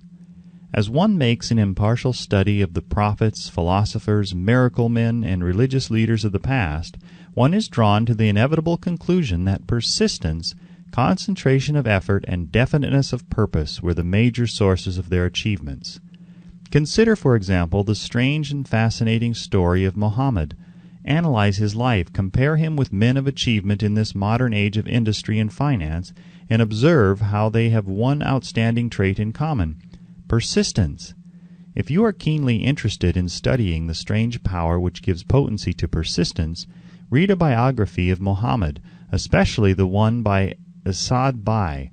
This brief review of that book by Thomas Sugrue in the Herald Tribune will provide a preview of the rare treat in store for those who take the time to read the entire story of one of the most astounding examples of the power of persistence known to civilization.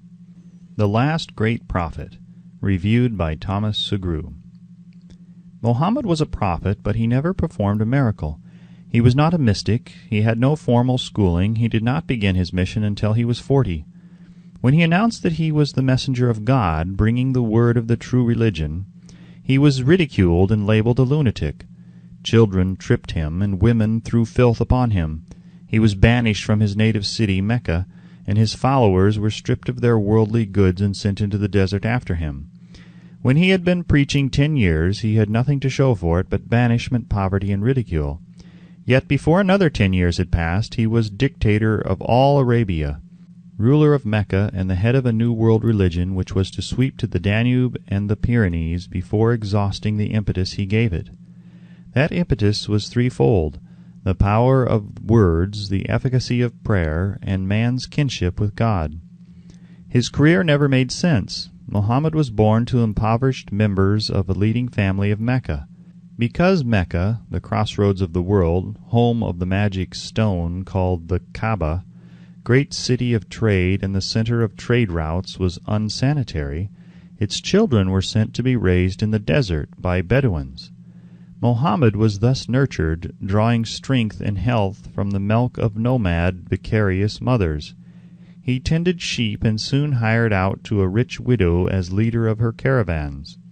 He traveled to all parts of the Eastern world, talked with many men of diverse beliefs, and observed the decline of Christianity into warring sects. When he was 28, Khadija, the widow, looked upon him with favor and married him.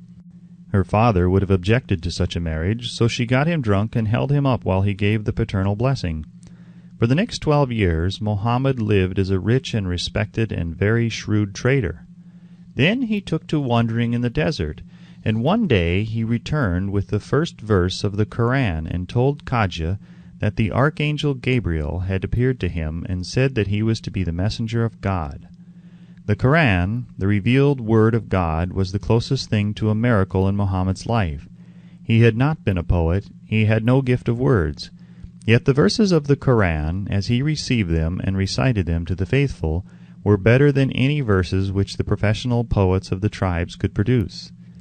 This, to the Arabs, was a miracle. To them the gift of words was the greatest gift. The poet was all-powerful. In addition, the Koran said that all men were equal before God, that the world should be a democratic state. Islam. It was this political heresy, plus Muhammad's desire to destroy all the 360 idols in the courtyard of the Kaaba, which brought about his banishment.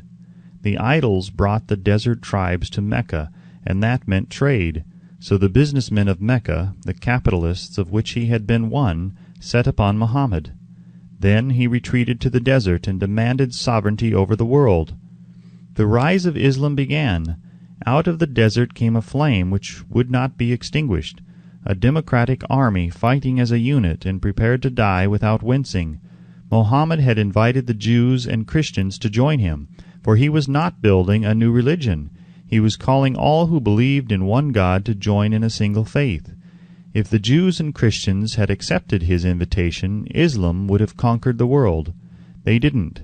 They would not even accept Muhammad's invitation of humane warfare. When the armies of the Prophet entered Jerusalem, not a single person was killed because of his faith. When the Crusaders entered the city centuries later, not a Muslim man, woman, or child was spared. But the Christians did accept one Muslim idea, the place of learning, the university. Chapter 10. Power of the Mastermind. The Driving Force. The 9th step towards riches. Power is essential for success in the accumulation of money. Plans are inert and useless without sufficient power to translate them into action. This chapter will describe the method by which an individual may attain and apply power. Power may be defined as organized and intelligently directed knowledge. Power, as the term is here used, refers to organized effort, sufficient to enable an individual to transmute desire into its monetary equivalent. Organized effort is produced through the coordination of effort of two or more people, who work toward a definite end in a spirit of harmony. Power is required for the accumulation of money. Power is necessary for the retention of money after it has been accumulated. Let us ascertain how power may be acquired. If power is organized knowledge, let us examine the sources of knowledge. A. Infinite intelligence. This source of knowledge may be contacted through the procedure described in another chapter with the aid of creative imagination. B. Accumulated experience.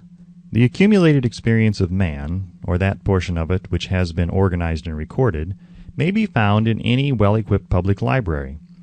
An important part of this accumulated experience is taught in public schools and colleges, where it has been classified and organized.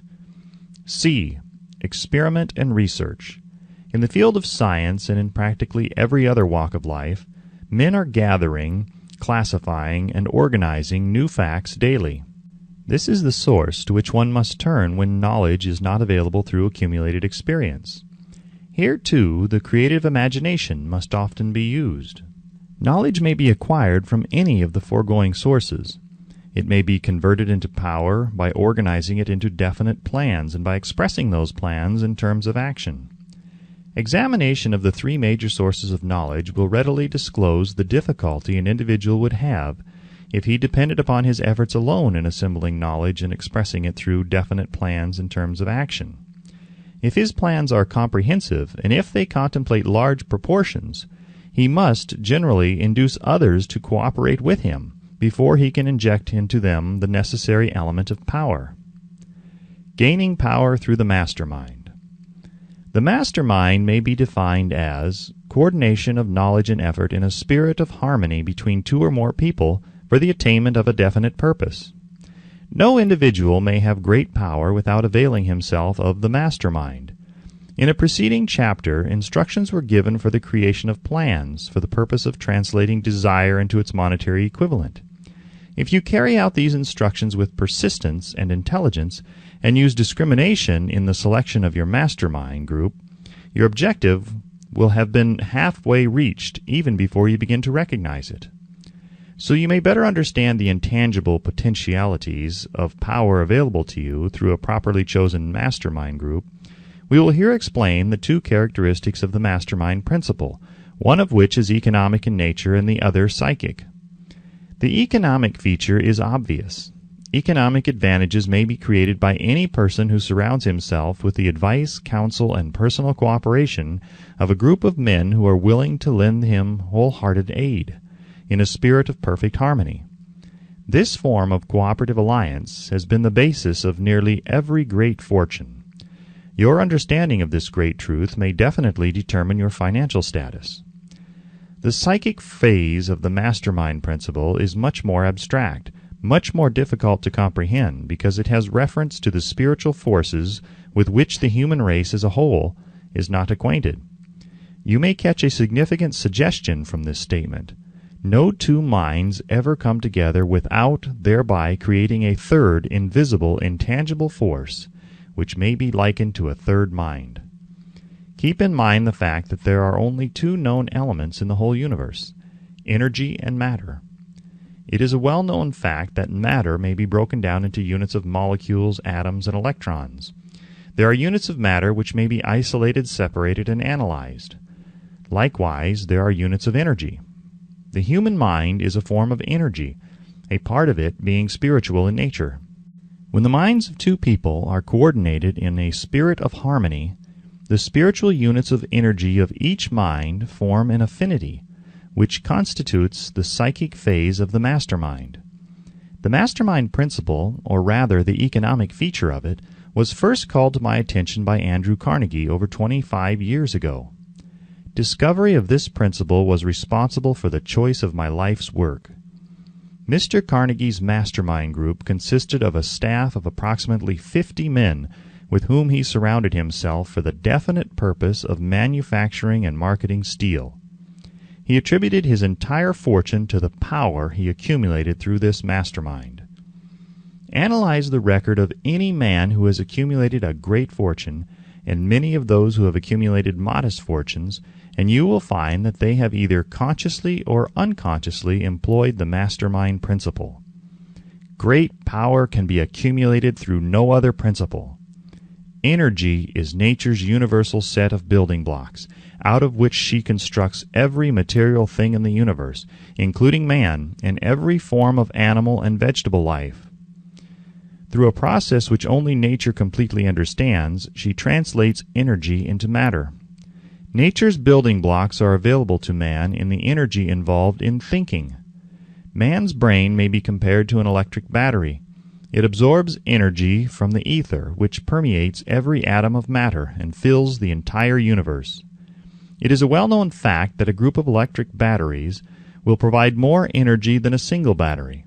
It is also a well-known fact that an individual battery will provide energy in proportion to the number and capacity of the cells it contains. The brain functions in a similar fashion. This accounts for the fact that some brains are more efficient than others and leads to this significant statement. A group of brains, coordinated or connected in a spirit of harmony, will provide more thought energy than a single brain, just as a group of electric batteries will provide more energy than a single battery. Through this metaphor, it becomes immediately obvious that the mastermind principle holds the secret of the power wielded by men who surround themselves with other men of brains. There follows now another statement which will lead still nearer to an understanding of the psychic phase of the mastermind principle. When a group of individual brains are coordinated and function in harmony, the increased energy created through that alliance becomes available to every individual brain in the group. It is a well-known fact that Henry Ford began his business career under the handicap of poverty, illiteracy, and ignorance. It is an equally well-known fact that within the inconceivably short period of 10 years, Mr. Ford mastered these three handicaps, and that within 25 years he made himself one of the richest men in America. Connect with this fact the additional knowledge that Mr. Ford's most rapid strides became noticeable from the time he became a personal friend of Thomas A. Edison, and you will begin to understand what the influence of one mind upon another can accomplish. Go a step farther and consider the fact that Mr. Ford's most outstanding achievements began from the time that he formed the acquaintances of Harvey Firestone, John Burroughs, and Luther Burbank, each a man of great brain capacity, and you will have further evidence that power may be produced through friendly alliance of minds. There is little, if any, doubt that Henry Ford is one of the best-informed men in the business and industrial world. The question of his wealth needs no discussion. Analyze Mr. Ford's intimate personal friends, some of whom have already been mentioned, and you will be prepared to understand the following statement. Men take on the nature and the habits and the power of thought of those with whom they associate in a spirit of sympathy and harmony. Henry Ford whipped poverty, illiteracy, and ignorance by allying himself with the great minds whose vibration of thought he absorbed into his own mind. Through his association with Edison, Burbank, Burroughs, and Firestone, Mr. Ford added to his own brain power the sum and substance of the intelligence, experience, knowledge, and spiritual forces of these four men. Moreover, he appropriated and made use of the mastermind principle through the methods of procedure described in this book. This principle is available to you. We have already mentioned Mahatma Gandhi. Perhaps the majority of those who have heard of Gandhi look upon him as merely an eccentric little man who goes around without formal wearing apparel and makes trouble for the British government.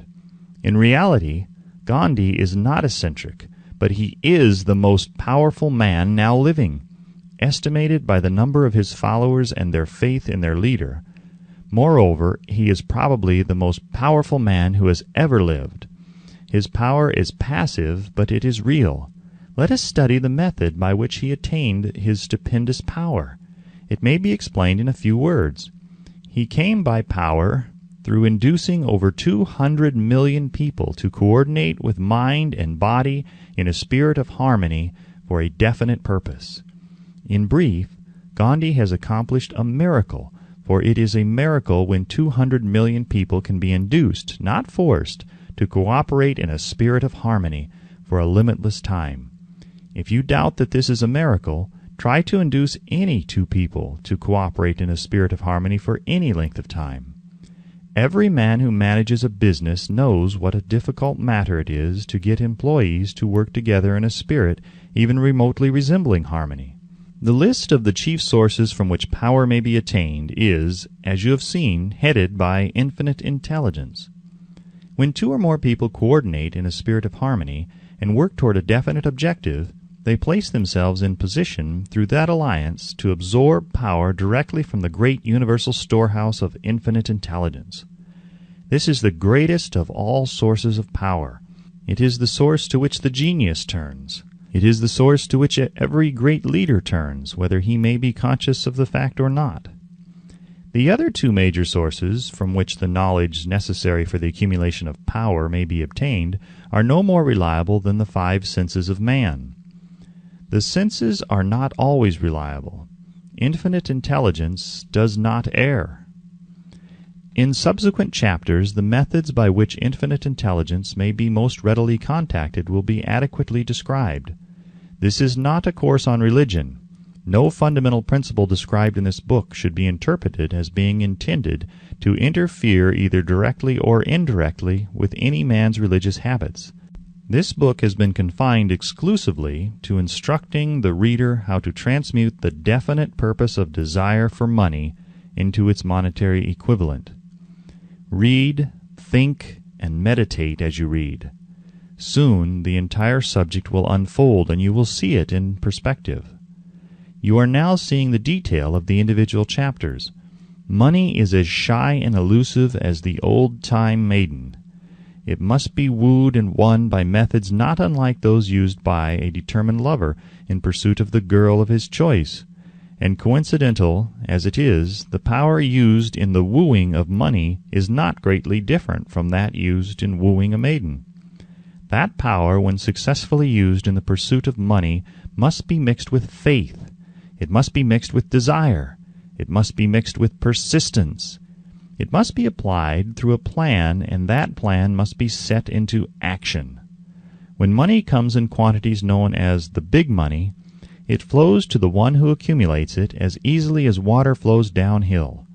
There exists a great unseen stream of power which may be compared to a river, except that one side flows in one direction, carrying all who get into that side of the stream onward and upward to wealth, and the other side flows in the opposite direction, carrying all those who are unfortunate enough to get into it, and not able to extricate themselves from it, downward to misery and poverty. Every man who has accumulated a great fortune has recognized the existence of this stream of life. It consists of one's thinking process. The positive emotions of thought form the side of the stream which carries one to fortune. The negative emotions form the side which carries one down to poverty. This carries a thought of stupendous importance to the person who is following this book with the object of accumulating a fortune. If you are in the side of the stream of power which leads to poverty, this may serve as an oar by which you may propel yourself over into the other side of the stream. It can serve you only through application and use. Merely reading and passing judgment on it, either one way or another, will in no way benefit you. Some people undergo the experience of alternating between the positive and negative sides of the stream, being at times on the positive side and at times on the negative side. The Wall Street crash of '29 swept millions of people from the positive to the negative side of the stream. These millions are struggling, some of them in desperation and fear, to get back into the positive side of the stream. This book was written especially for those millions. Poverty and riches often change places. The crash taught the world this truth, although the world will not long remember the lesson. Poverty may, and generally does, voluntarily take the place of riches. When riches take the place of poverty, the change is usually brought about through well-conceived and carefully executed plans. Poverty needs no plan. It needs no one to aid it, because it is bold and ruthless. Riches are shy and timid. They have to be attracted. Anybody can wish for riches, and most people do. But only a few know that a definite plan, plus a burning desire for wealth, are the only dependable means of accumulating wealth. Chapter 11. The Mystery of Sex Transmutation. The 10th Step Towards Riches. The meaning of the word transmute is, in simple language, the changing or transferring of one element or form of energy into another. The emotion of sex brings into being a state of mind. Because of ignorance on the subject, this state of mind is generally associated with the physical, and because of improper influences to which most people have been subjected in acquiring knowledge of sex, things essentially physical have highly biased the mind. The emotion of sex has back of it the possibility of 3 constructive potentialities. They are 1. The perpetuation of mankind. 2. The maintenance of health. As a therapeutic agency, it has no equal. 3. The transformation of mediocrity into genius through transmutation. Sex transmutation is simple and easily explained. It means the switching of the mind from thoughts of physical expression to thoughts of some other nature. Sex desire is the most powerful of human desires. When driven by this desire, men develop keenness of imagination, courage, willpower, persistence, and creative ability unknown to them at other times. So strong and impelling is the desire for sexual contact that men freely run the risk of life and reputation to indulge it. When harnessed and redirected along other lines, this motivating force maintains all of its attributes of keenness of imagination, courage, etc., which may be used as powerful creative forces in literature, art, or any other profession or calling, including, of course, the accumulation of riches. The transmutation of sexual energy calls for the exercise of willpower, to be sure, but the reward is worth the effort. The desire for sexual expression is inborn and natural. The desire cannot and should not be submerged or eliminated, but it should be given an outlet through forms of expression which enrich the body, mind, and spirit of man. If not given this form of outlet through transmutation, it will seek outlets through purely physical channels. A river may be dammed and its water controlled for a time, but eventually it will force an outlet. The same is true of the emotion of sex. It may be submerged and controlled for a time, but its very nature causes it to be ever seeking means of expression. If it is not transmuted into some creative effort, it will find a less worthy outlet. Fortunate indeed is the person who has discovered how to give sex emotion an outlet through some form of creative effort, for he has, by that discovery, lifted himself to the status of a genius. Scientific research has disclosed these significant facts. 1. The men of greatest achievement are men with highly developed sex natures, men who have learned the art of sex transmutation. 2. The men who have accumulated great fortunes and achieved outstanding recognition in literature, art, industry, architecture, and the professions were motivated by the influence of a woman. The research from which these astounding discoveries were made went back through the pages of biography and history for more than 2,000 years. Wherever there was evidence available in connection with the lives of men and of great achievement, it indicated most convincingly that they possessed highly developed sex natures. The emotion of sex is an irresistible force against which there can be no such opposition as an immovable body. When driven by this emotion, men become gifted with a superpower for action. Understand this truth, and you will catch the significance of the statement that sex transmutation will lift one to the status of a genius. The emotion of sex contains the secret of creative ability. Destroy the sex glands, whether in man or beast, and you have removed the major source of action. For proof of this, observe what happens to any animal after it has been castrated. A bull becomes as docile as a cow after it has been altered sexually. Sex alteration takes out of the male, whether man or beast, all the fight that was in him. Sex alteration of the female has the same effect. The 10 mind stimuli. The human mind responds to stimuli through which it may be keyed up to high rates of vibration, known as enthusiasm, creative imagination, intense desire, etc. The stimuli to which the mind responds most freely are 1. The desire for sex expression. 2. Love. 3. A burning desire for fame, power, or financial gain, money. 4. Music. 5. Friendship between either of those of the same sex or those of the opposite sex. 6. A mastermind alliance based upon the harmony of 2 or more people who ally themselves for spiritual or temporal advancement. 7. Mutual suffering, such as that experienced by people who are persecuted. 8. Autosuggestion. 9. Fear. 10. Narcotics and alcohol. The desire for sex expression comes at the head of the list of stimuli which most effectively step up the vibrations of the mind and start the wheels of physical action. 8 of these stimuli are natural and constructive. 2 are destructive.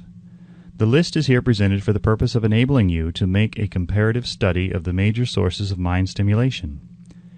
From this study, it will be readily seen that the emotion of sex is by great odds the most intense and powerful of all mind stimuli. This comparison is necessary as a foundation for proof of the statement that transmutation of sex energy may lift one to the status of a genius. Let us find out what constitutes a genius. Some wiseacre has said that a genius is a man who wears long hair, eats queer food, lives alone, and serves as a target for the joke-makers. A better definition of a genius is a man who has discovered how to increase the vibrations of thought to the point where he can freely communicate with sources of knowledge not available through the ordinary rate of vibration of thought. The person who thinks will want to ask some questions concerning this definition of genius. The first question will be, how may one communicate with sources of knowledge which are not available through the ordinary rate of vibration of thought? The next question will be, are there known sources of knowledge which are available only to genii? And if so, what are these sources, and exactly how may they be reached? We shall offer proof of the soundness of some of the more important statements made in this book, or at least we shall offer evidence through which you may secure your own proof through experimentation, and in doing so we shall answer both of these questions. Genius is developed through the sixth sense. The reality of the sixth sense has been fairly well established. This sixth sense is creative imagination. The faculty of creative imagination is one which the majority of people never use during an entire lifetime, and if used at all, it usually happens by mere accident.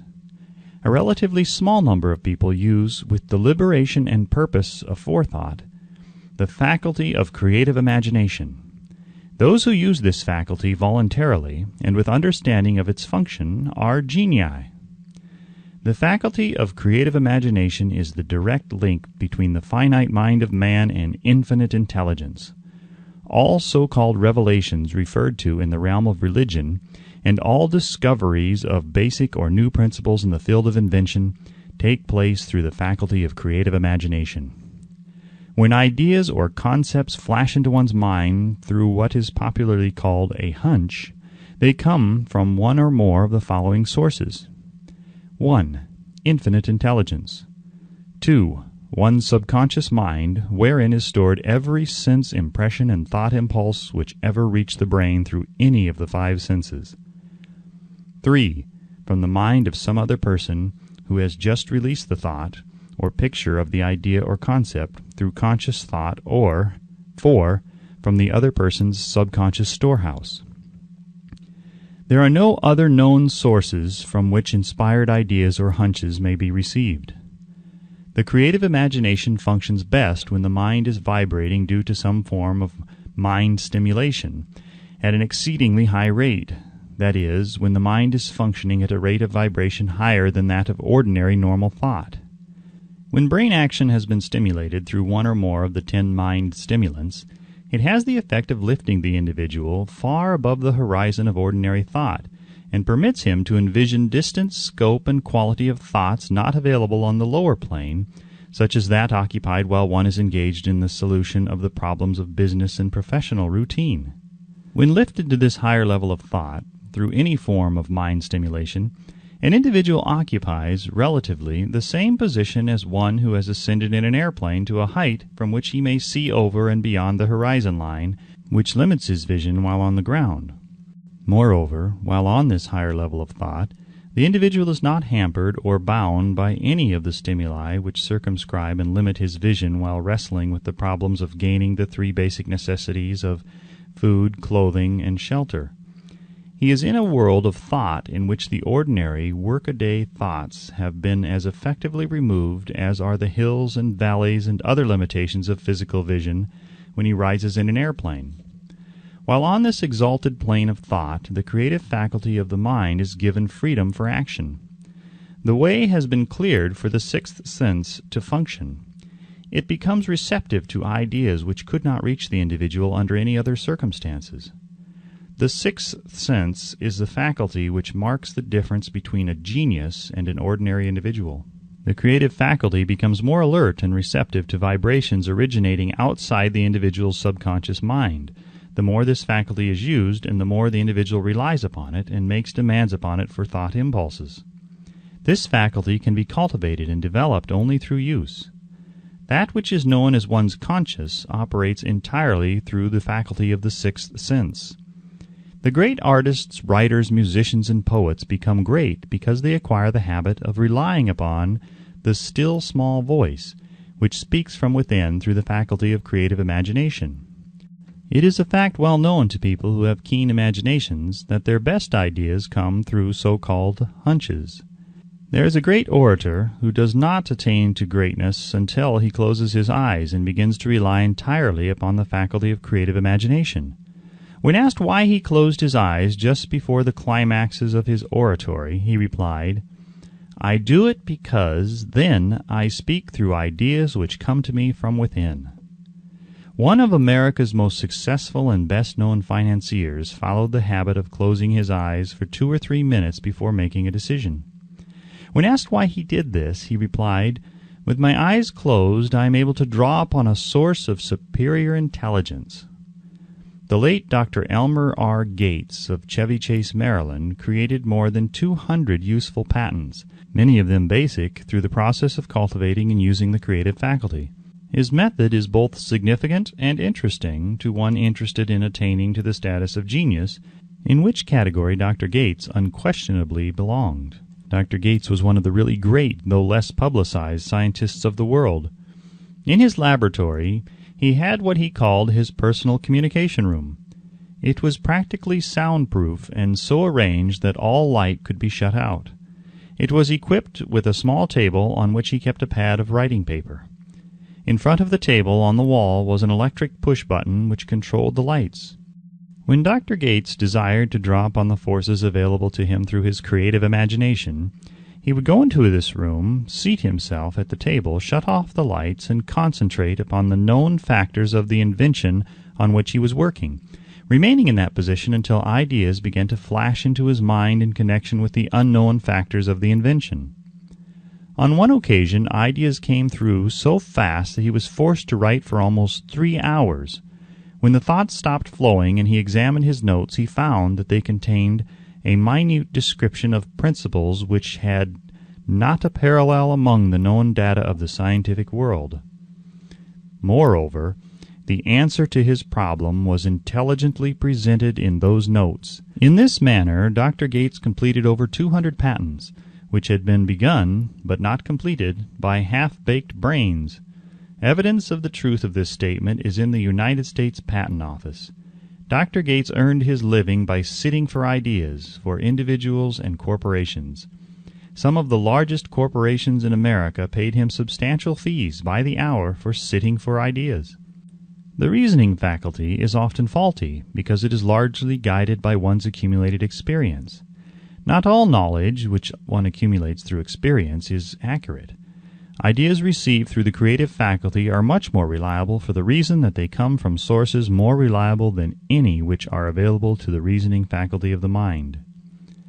The major difference between the genius and the ordinary crank inventor may be found in the fact that the genius works through his faculty of creative imagination, while the crank knows nothing of this faculty.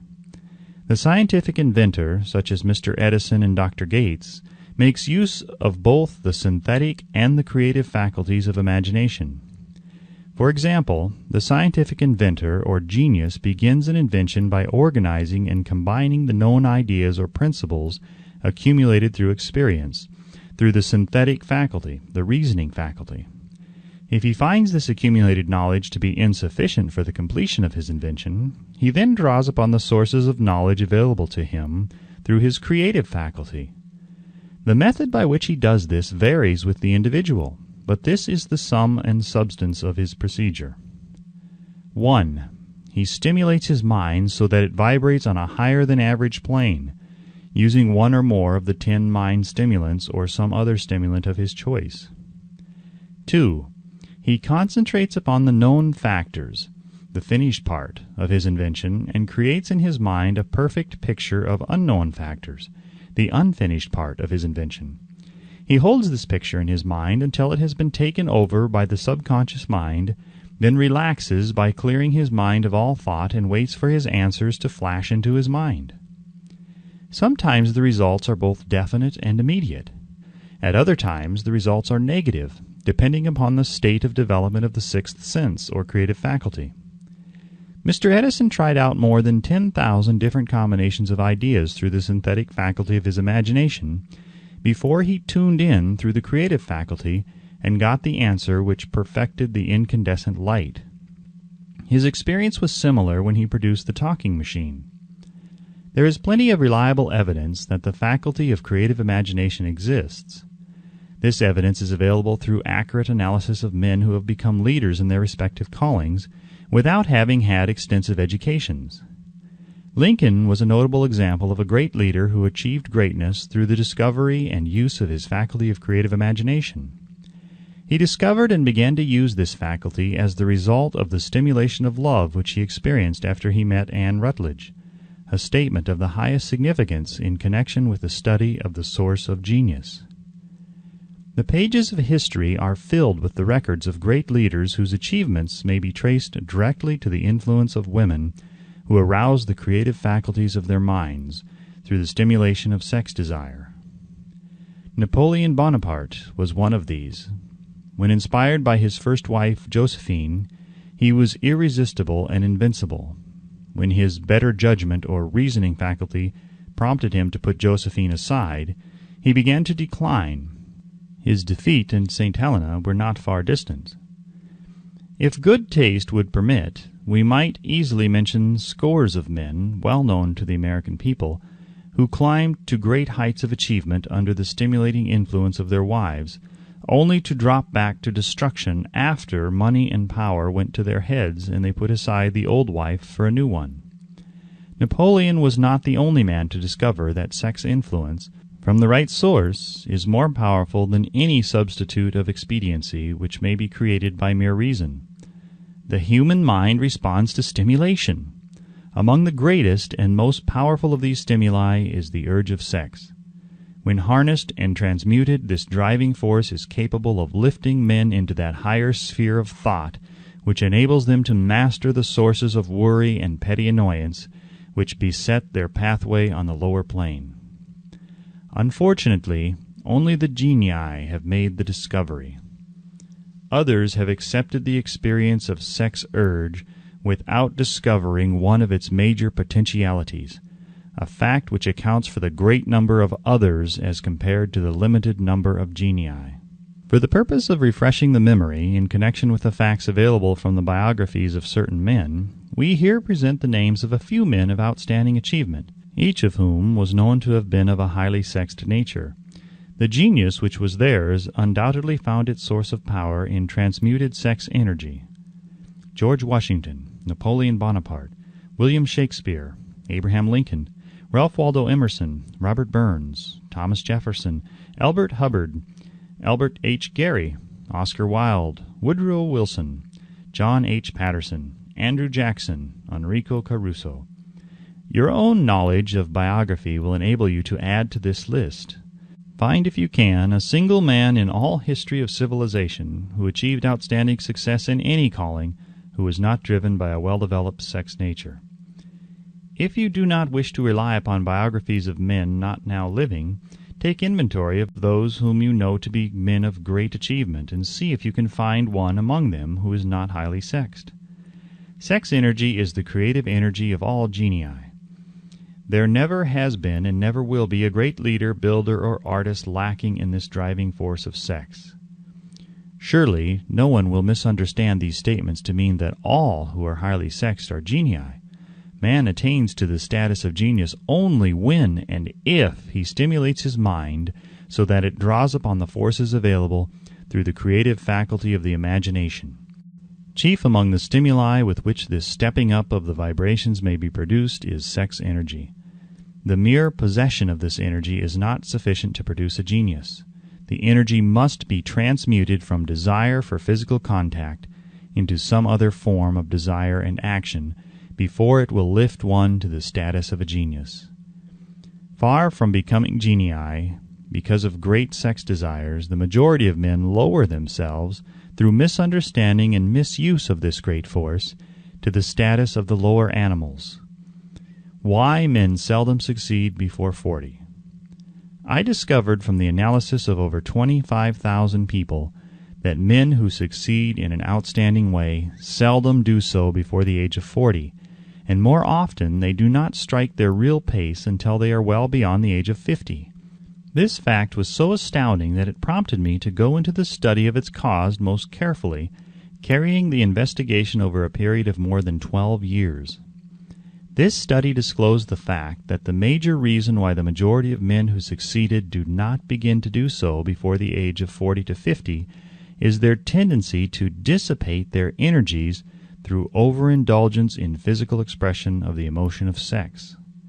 The majority of men never learn that the urge of sex has other possibilities, which far transcend in importance that of mere physical expression. The majority of those who make this discovery do so after having wasted many years at a period when the sex energy is at its height, prior to the age of 45 to 50. This usually is followed by noteworthy achievement.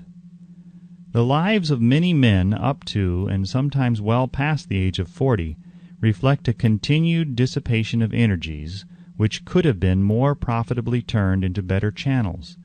Their finer and more powerful emotions are sown wildly in the four winds. Out of this habit of the male grew the term, sowing his wild oats. The desire for sexual expression is by far the strongest and most impelling of all human emotions, and for this very reason this desire, when harnessed and transmuted into action other than that of physical expression, may raise one to the status of a genius. One of America's most able businessmen frankly admitted that his attractive secretary was responsible for most of the plans he created. He admitted that her presence lifted him to heights of creative imagination such as he could experience under no other stimulus. One of the most successful men in America owes most of his success to the influence of a very charming young woman who has served as his source of inspiration for more than 12 years. Everyone knows the man to whom this reference is made, but not everyone knows the real source of his achievements.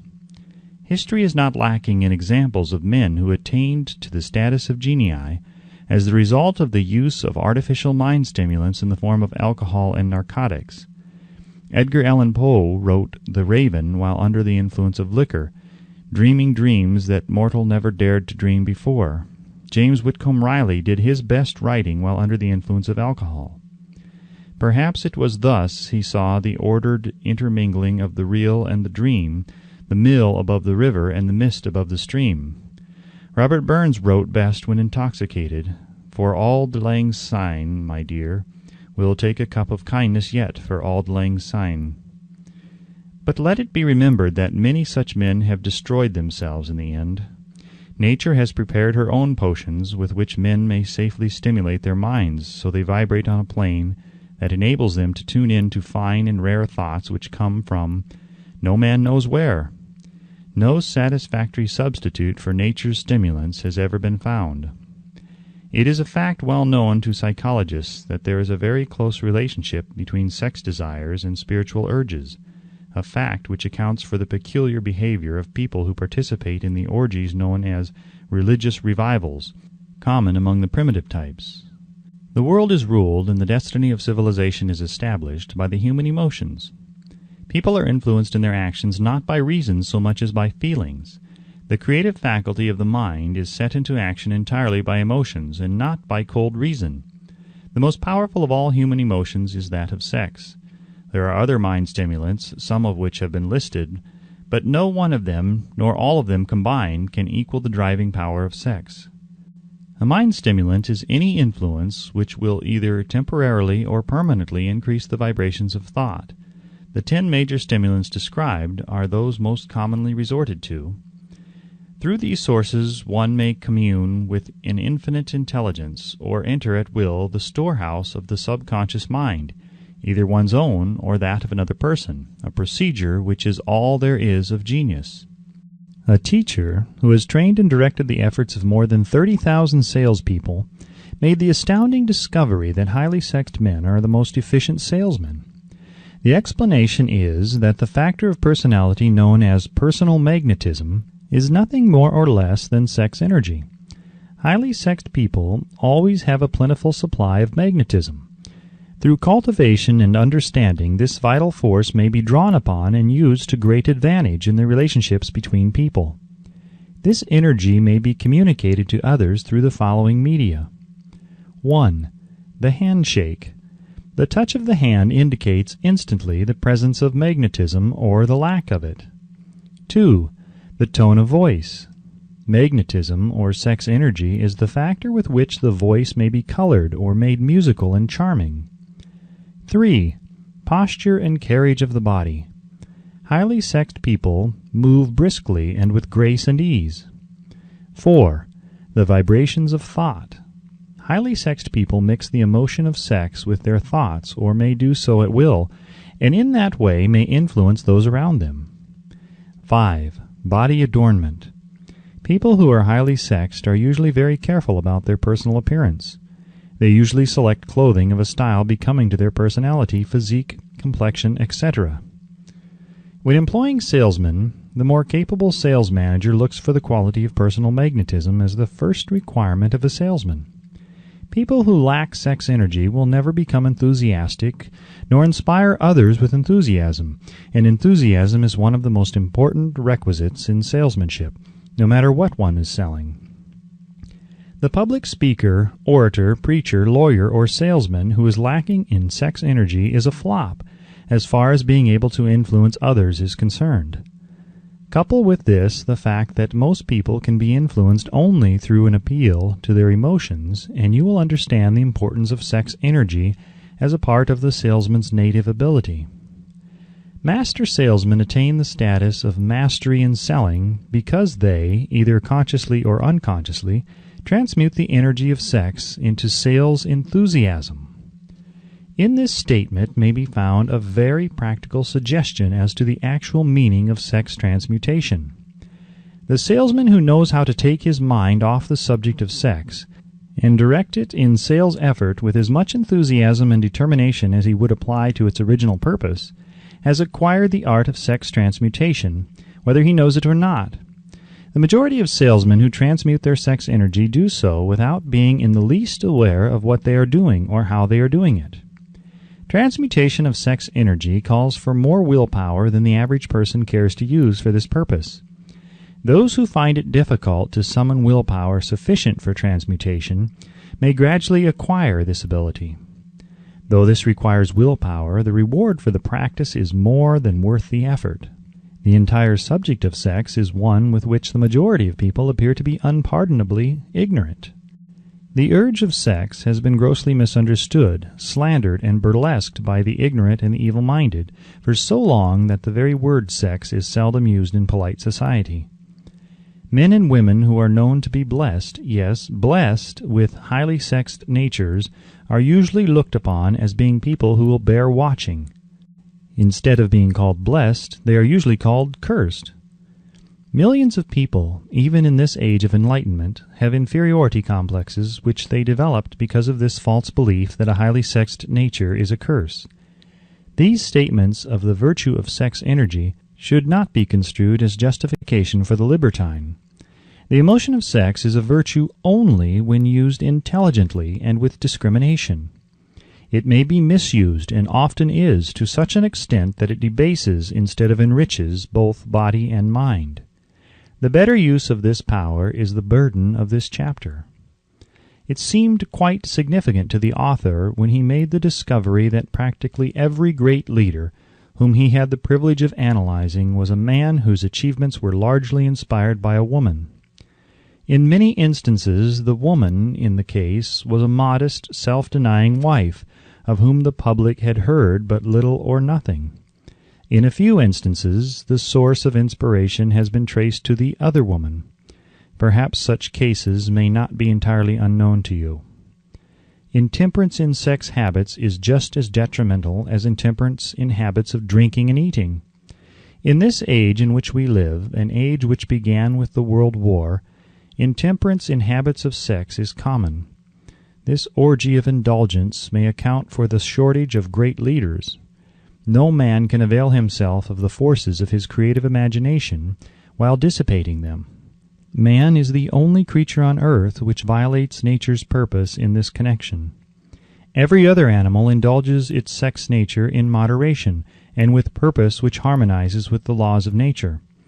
Every other animal responds to the call of sex only in season. Man's inclination is to declare open season. Every intelligent person knows that stimulation in excess through alcoholic drink and narcotics is a form of intemperance which destroys the vital organs of the body, including the brain. Not every person knows, however, that overindulgence in sex expression may become a habit as destructive and as detrimental to creative effort as narcotics or liquor. A sex-mad man is not essentially different than a dope-mad man. Both have lost control over their faculties of reason and willpower. Sexual overindulgence may not only destroy reason and willpower, but it may also lead to either temporary or permanent insanity. Many cases of hypochondria, imaginary illness, grow out of habits developed in ignorance of the true function of sex. From these brief references to the subject, it may be readily seen that ignorance on the subject of sex transmutation forces stupendous penalties upon the ignorant on the one hand, and withholds from them equally stupendous benefits on the other. Widespread ignorance on the subject of sex is due to the fact that the subject has been surrounded with mystery and beclouded by dark silence. The conspiracy of mystery and silence has had the same effect upon the minds of young people that the psychology of prohibition had. The result has been increased curiosity and desire to acquire more knowledge on this verboten subject. And, to the shame of all lawmakers and most physicians, by training best qualified to educate youth on that subject, information has not been easily available.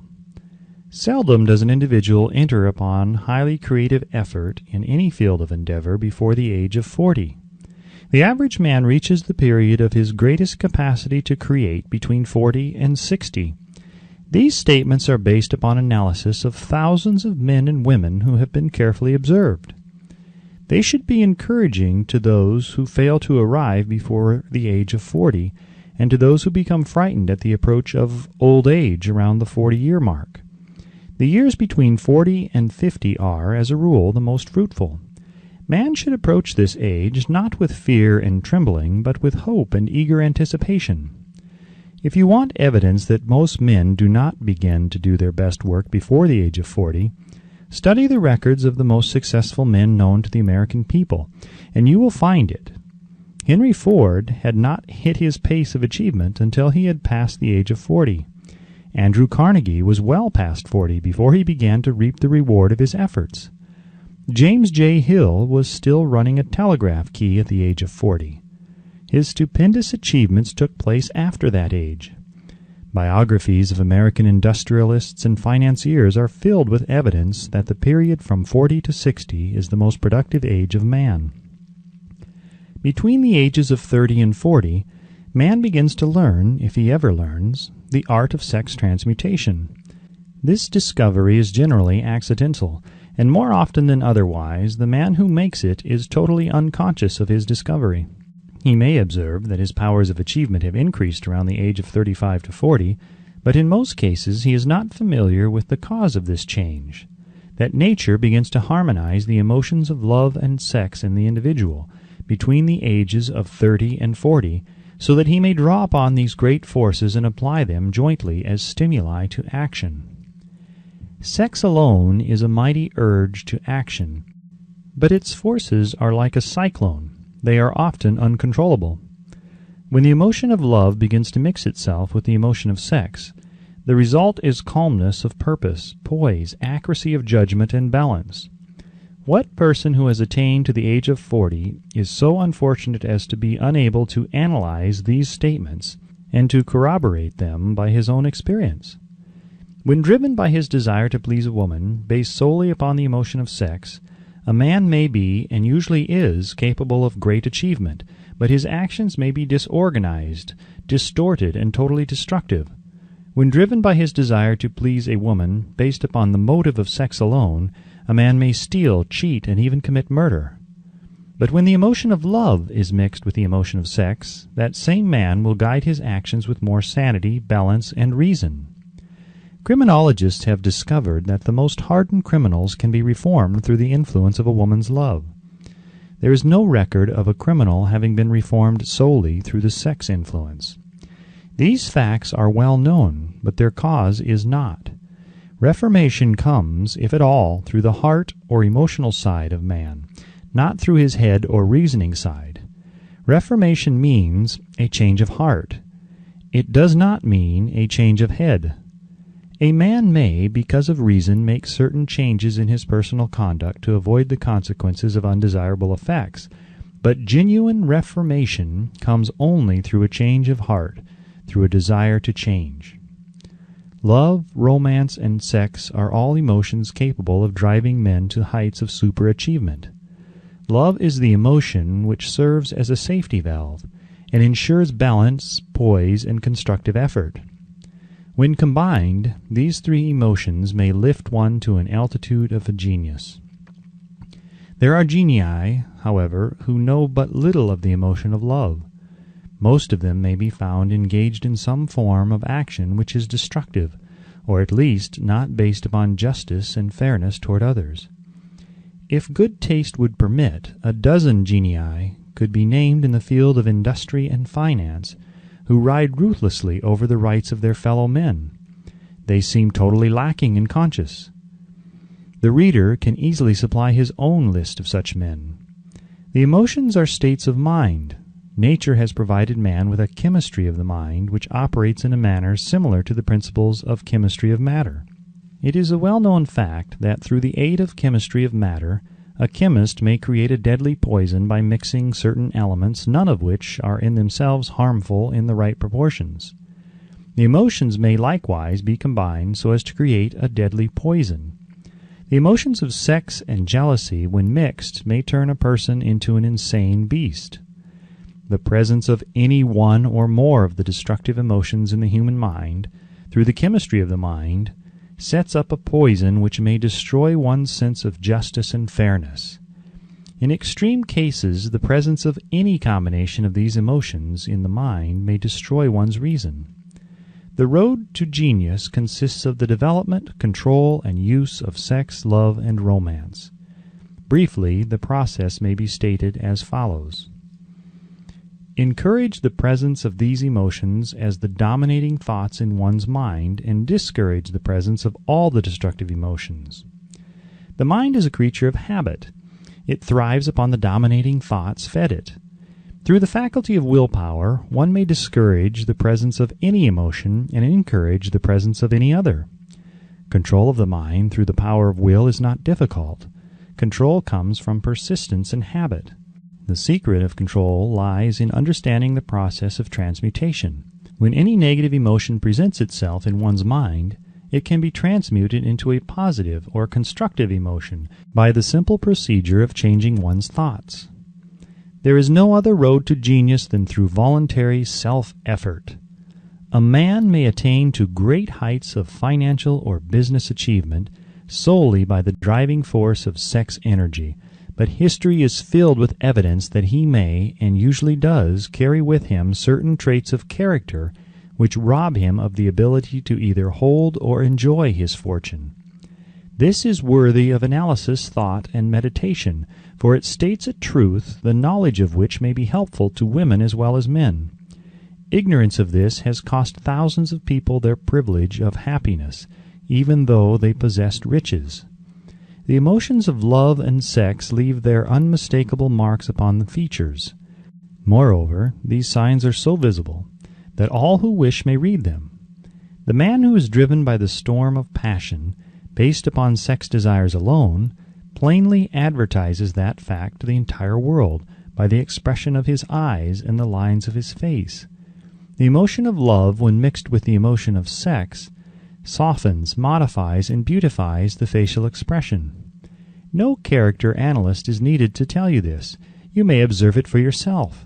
The emotion of love brings out and develops the artistic and aesthetic nature of man. It leaves its impress upon one's very soul, even after the fire has been subdued by time and circumstance. Memories of love never pass. They linger, guide, and influence long after the source of stimulation has faded. There is nothing new in this. Every person who has been moved by genuine love knows that it leaves enduring traces upon the human heart. The effect of love endures because love is spiritual in nature. The man who cannot be stimulated to great heights of achievement by love is hopeless. He is dead, though he may seem to live. Even the memories of love are sufficient to lift one to a higher plane of creative effort. The major force of love may spend itself and pass away, like a fire which has burned itself out, but it leaves behind indelible marks as evidence that it has passed that way. Its departure often prepares the human heart for a still greater love. Go back into your yesteryears at times, and bathe your mind in the beautiful memories of past love. It will soften the influence of the present worries and annoyances.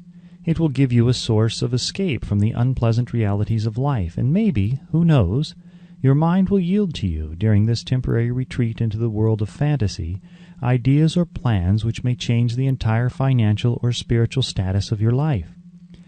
If you believe yourself unfortunate because you have loved and lost, perish the thought. One who has loved truly can never lose entirely. Love is whimsical and temperamental. Its nature is ephemeral and transitory. It comes when it pleases and goes away without warning. Accept and enjoy it while it remains, but spend no time worrying about its departure. Worry will never bring it back. Dismiss also the thought that love never comes but once. Love may come and go, times without number, but there are no two love experiences which affect one in just the same way. There may be, and there usually is, one love experience which leaves a deeper imprint on the heart than all the others. But all love experiences are beneficial except to the person who becomes resentful and cynical when love makes its departure. There should be no disappointment over love, and there would be none if people understood the difference between the emotions of love and sex. The major difference is that love is spiritual, while sex is biological. No experience which touches the human heart with a spiritual force can possibly be harmful, except through ignorance or jealousy. Love is, without question, life's greatest experience. It brings one into communication with infinite intelligence. When mixed with the emotions of romance and sex, it may lead one far up the ladder of creative effort. The emotions of love, sex, and romance are sides of the eternal triangle of achievement, building genius. Nature creates genii through no other force. Love is an emotion with many sides, shades, and colors. The love which one feels for parents or children is quite different from that which one feels for one's sweetheart. The one is mixed with the emotion of sex, while the other is not. The love which one feels in true friendship is not the same as that felt for one's sweetheart, parents, or children, but it too is a form of love. Then there is the emotion of love for things inanimate, such as the love of nature's handiwork. But the most intense and burning of all these various kinds of love is that experienced in the blending of the emotions of love and sex. Marriages, not blessed with the eternal affinity of love, properly balanced and proportioned with sex, cannot be happy ones, and seldom endure. Love alone will not bring happiness in marriage, nor will sex alone. When these two beautiful emotions are blended, marriage may bring about a state of mind closest to the spiritual that one may ever know on this earthly plane. When the emotion of romance is added to those of love and sex, the obstructions between the finite mind of man and infinite intelligence are removed. Then a genius has been born. What a different story is this than those usually associated with the emotion of sex. Here is an interpretation of the emotion which lifts it out of the commonplace and makes of it potter's clay in the hands of God, from which he fashions all that is beautiful and inspiring. It is an interpretation which would, when properly understood, bring harmony out of the chaos which exists in too many marriages. The disharmonies often expressed in the form of nagging may usually be traced to lack of knowledge on the subject of sex. Where love, romance, and the proper understanding of the emotion and function of sex abide, there is no disharmony between married people. Fortunate is the husband whose wife understands the true relationship between the emotions of love, sex, and romance. When motivated by this holy triumvirate, no form of labor is burdensome, because even the most lowly form of effort takes on the nature of a labor of love. It is a very old saying that a man's wife may either make him or break him, but the reason is not always understood. The making and breaking is the result of the wife's understanding or lack of understanding of the emotions of love, sex, and romance. Despite the fact that men are polygamous by the very nature of their biological inheritance, it is true that no woman has as great an influence on a man as his wife, unless he is married to a woman totally unsuited to his nature. If a woman permits her husband to lose interest in her and become more interested in other women, it is usually because of her ignorance or indifference toward the subjects of sex, love, and romance. This statement presupposes, of course, that genuine love once existed between a man and his wife. The facts are equally applicable to a man who permits his wife's interest in him to die. Married people often bicker over a multitude of trivialities. If these are analyzed accurately, the real cause of the trouble will often be found to be indifference or ignorance on these subjects. Man's greatest motivating force is his desire to please woman.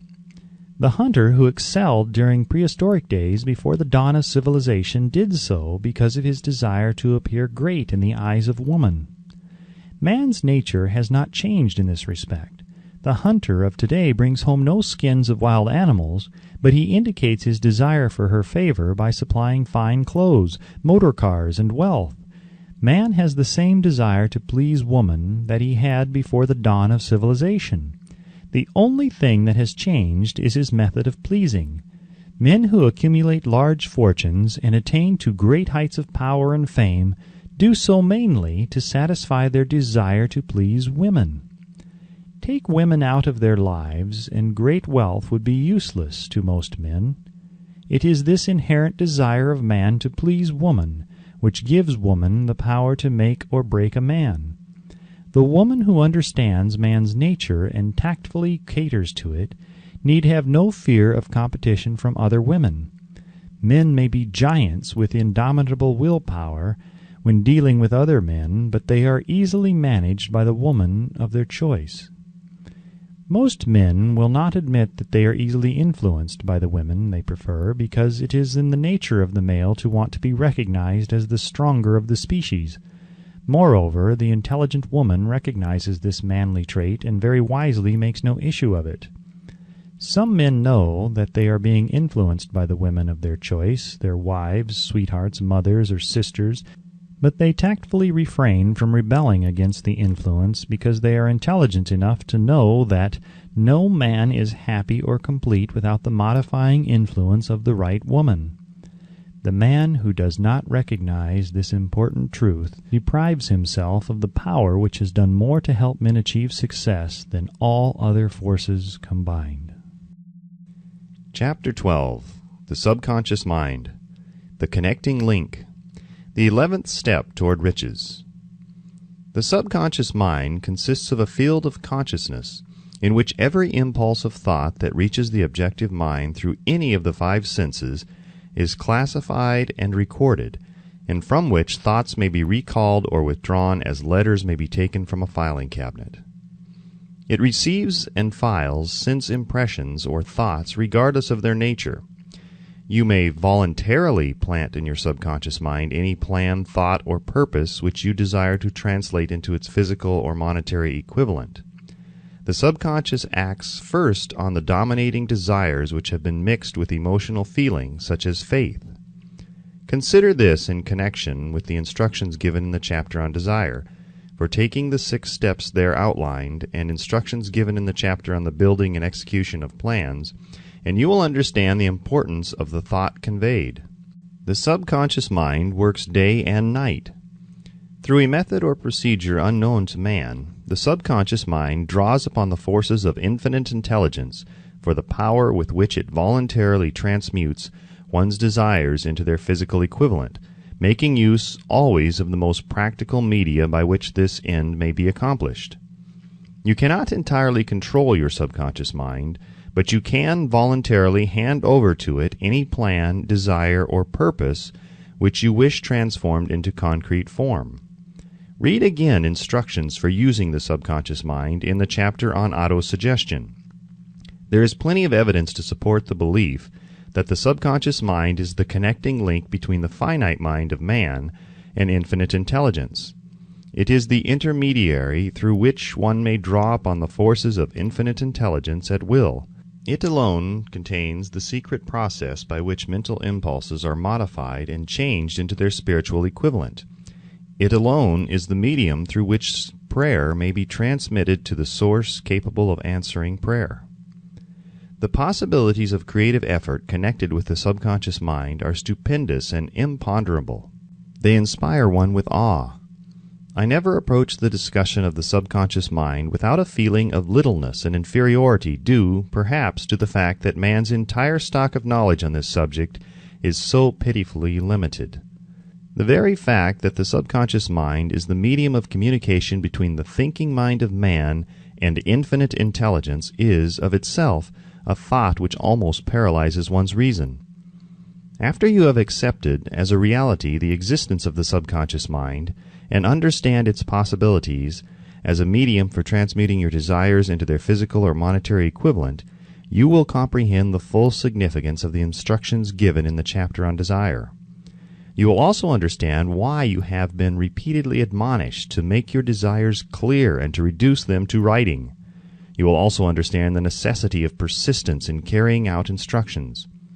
The 13 principles are the stimuli with which you acquire the ability to reach and to influence your subconscious mind. Do not become discouraged if you cannot do this upon the first attempt. Remember that the subconscious mind may be voluntarily directed only through habit, under the directions given in the chapter on faith. You have not yet had time to master faith. Be patient. Be persistent. A good many statements in the chapters on faith and autosuggestion will be repeated here, for the benefit of your subconscious mind. Remember, your subconscious mind functions voluntarily, whether you make any effort to influence it or not. This naturally suggests to you that thoughts of fear and poverty and all negative thoughts serve as stimuli to your subconscious mind unless you master these impulses and give it more desirable food upon which it may feed. The subconscious mind will not remain idle.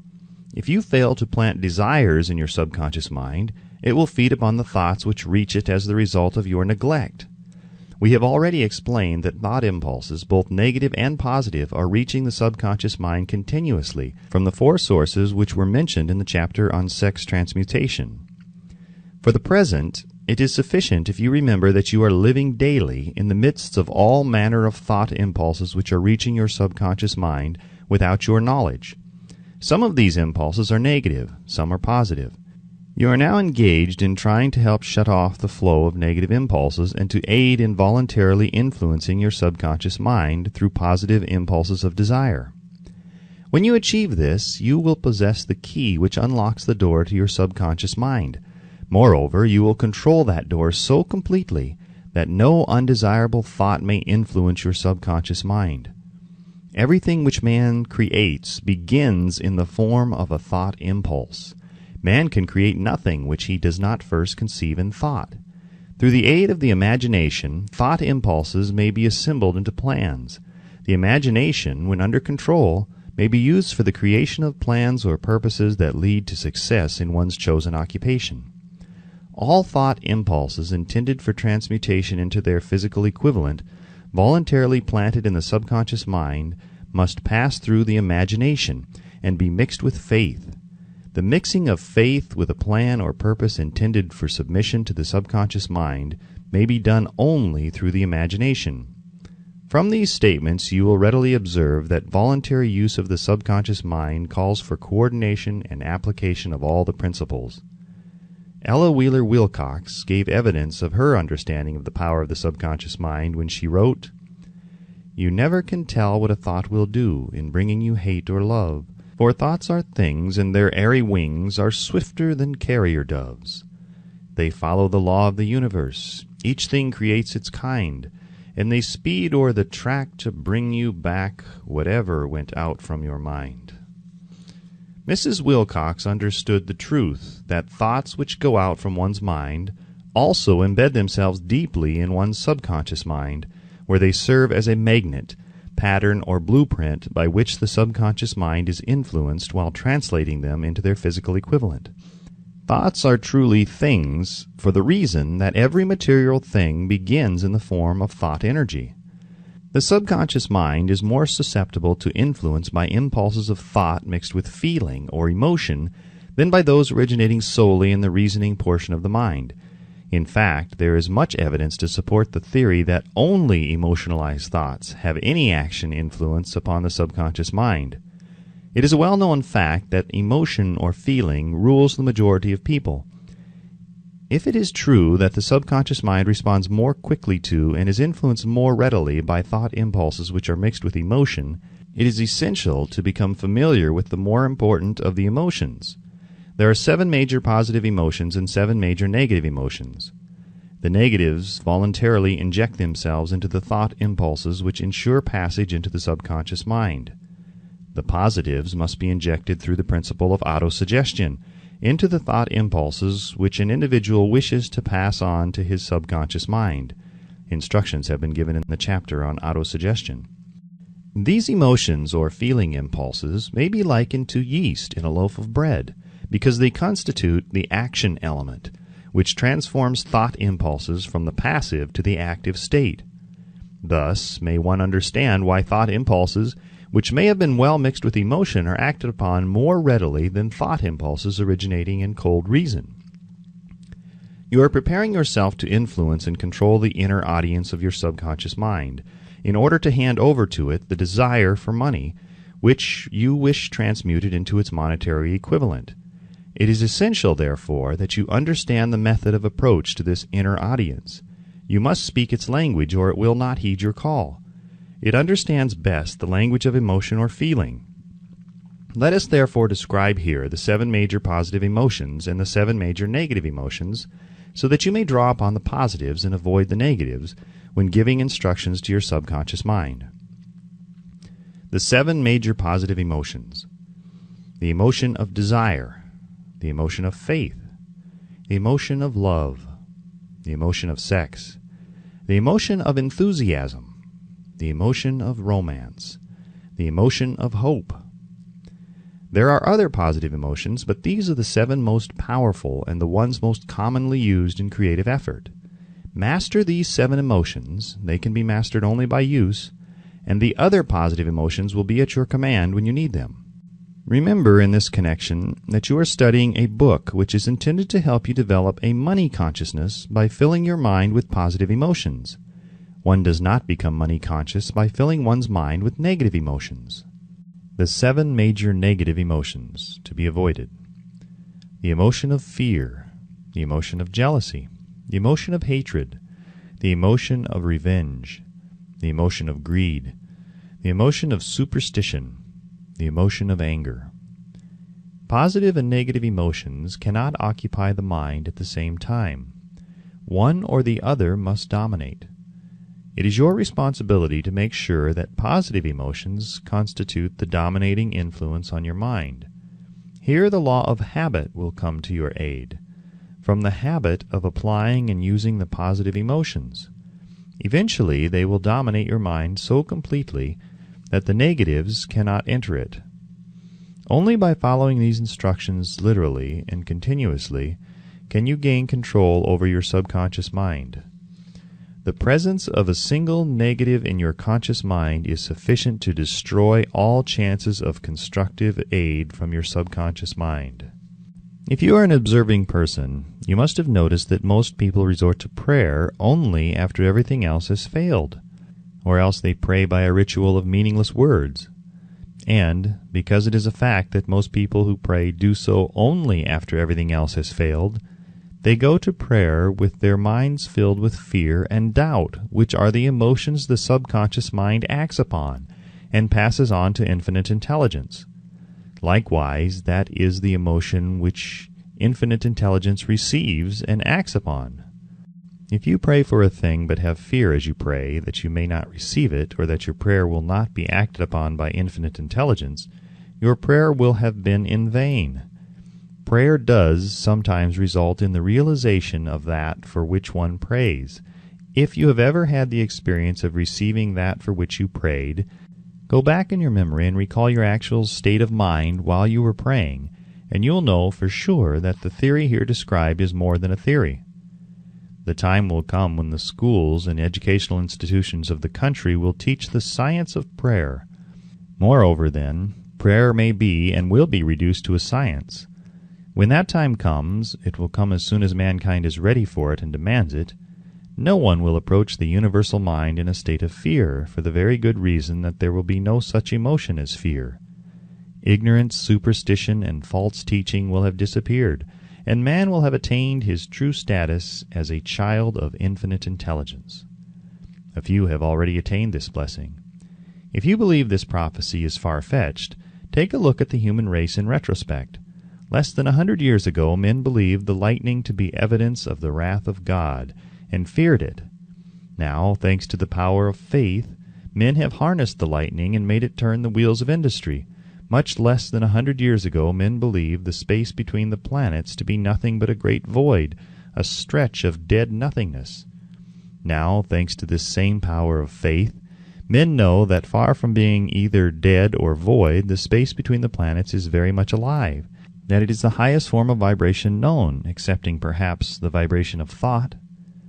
Moreover, men know that this living, pulsating, vibratory energy which permeates every atom of matter and fills every niche of space, connects every human brain with every other human brain. What reason have men to believe that this same energy does not connect every human brain with infinite intelligence? There are no toll gates between the finite mind of man and infinite intelligence. The communication costs nothing except patience, faith, persistence, understanding, and a sincere desire to communicate. Moreover, the approach can be made only by the individual himself. Paid prayers are worthless. Infinite intelligence does no business by proxy. You either go direct or you do not communicate.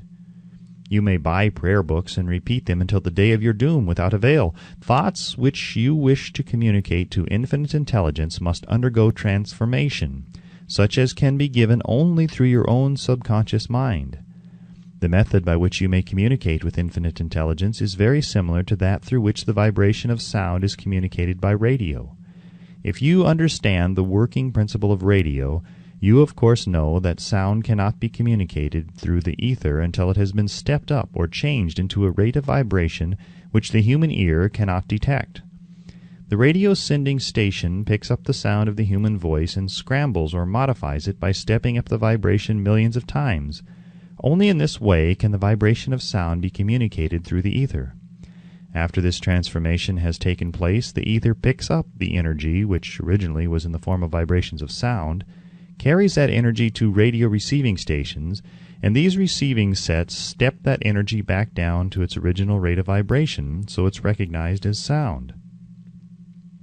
The subconscious mind is the intermediary, which translates one's prayers into terms which infinite intelligence can recognize, presents the message, and brings back the answer in the form of a definite plan or idea for procuring the object of the prayer. Understand this principle, and you will know why mere words read from a prayer book cannot and will never serve as an agency of communication between the mind of man and infinite intelligence. Before your prayer will reach infinite intelligence, a statement of the author's theory only, it probably is transformed from its original thought vibration into terms of spiritual vibration. Faith is the only known agency which will give your thoughts a spiritual nature. Faith and fear make poor bedfellows. Where one is found, the other cannot exist.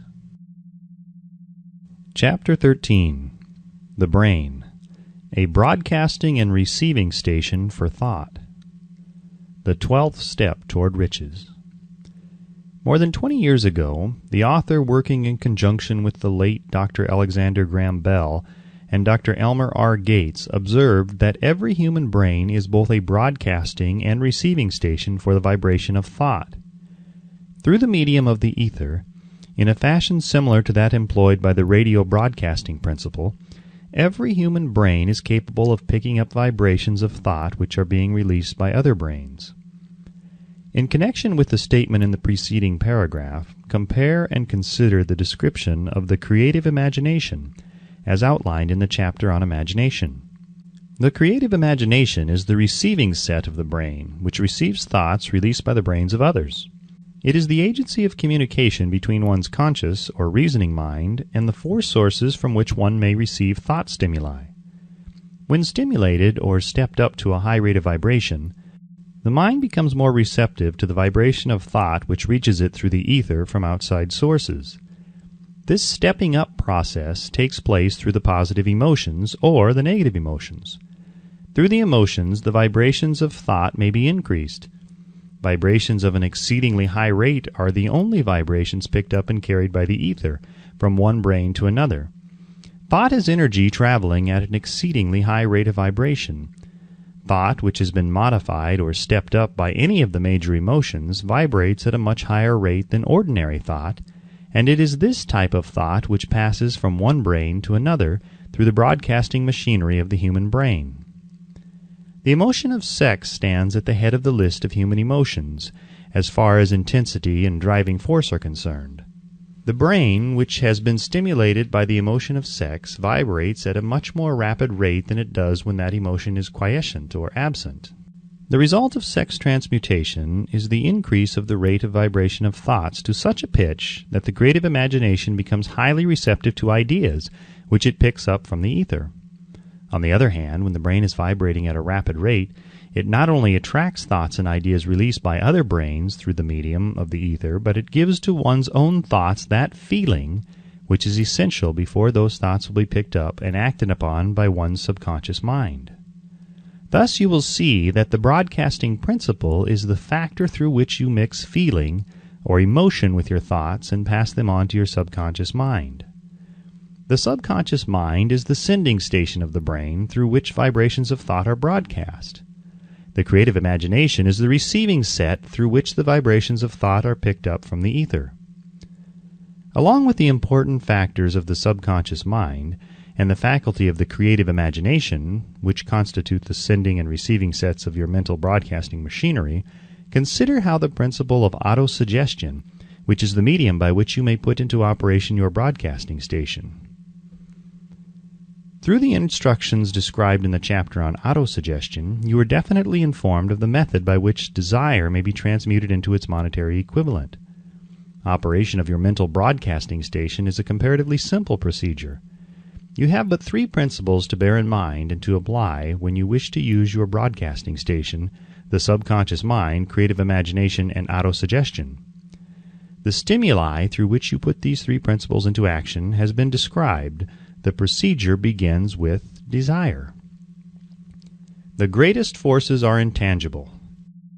The Depression brought the world to the very borderline of understanding of the forces which are intangible and unseen. Through the ages which have passed, man has depended too much upon his physical senses, and has limited his knowledge to physical things which he could see, touch, weigh, and measure.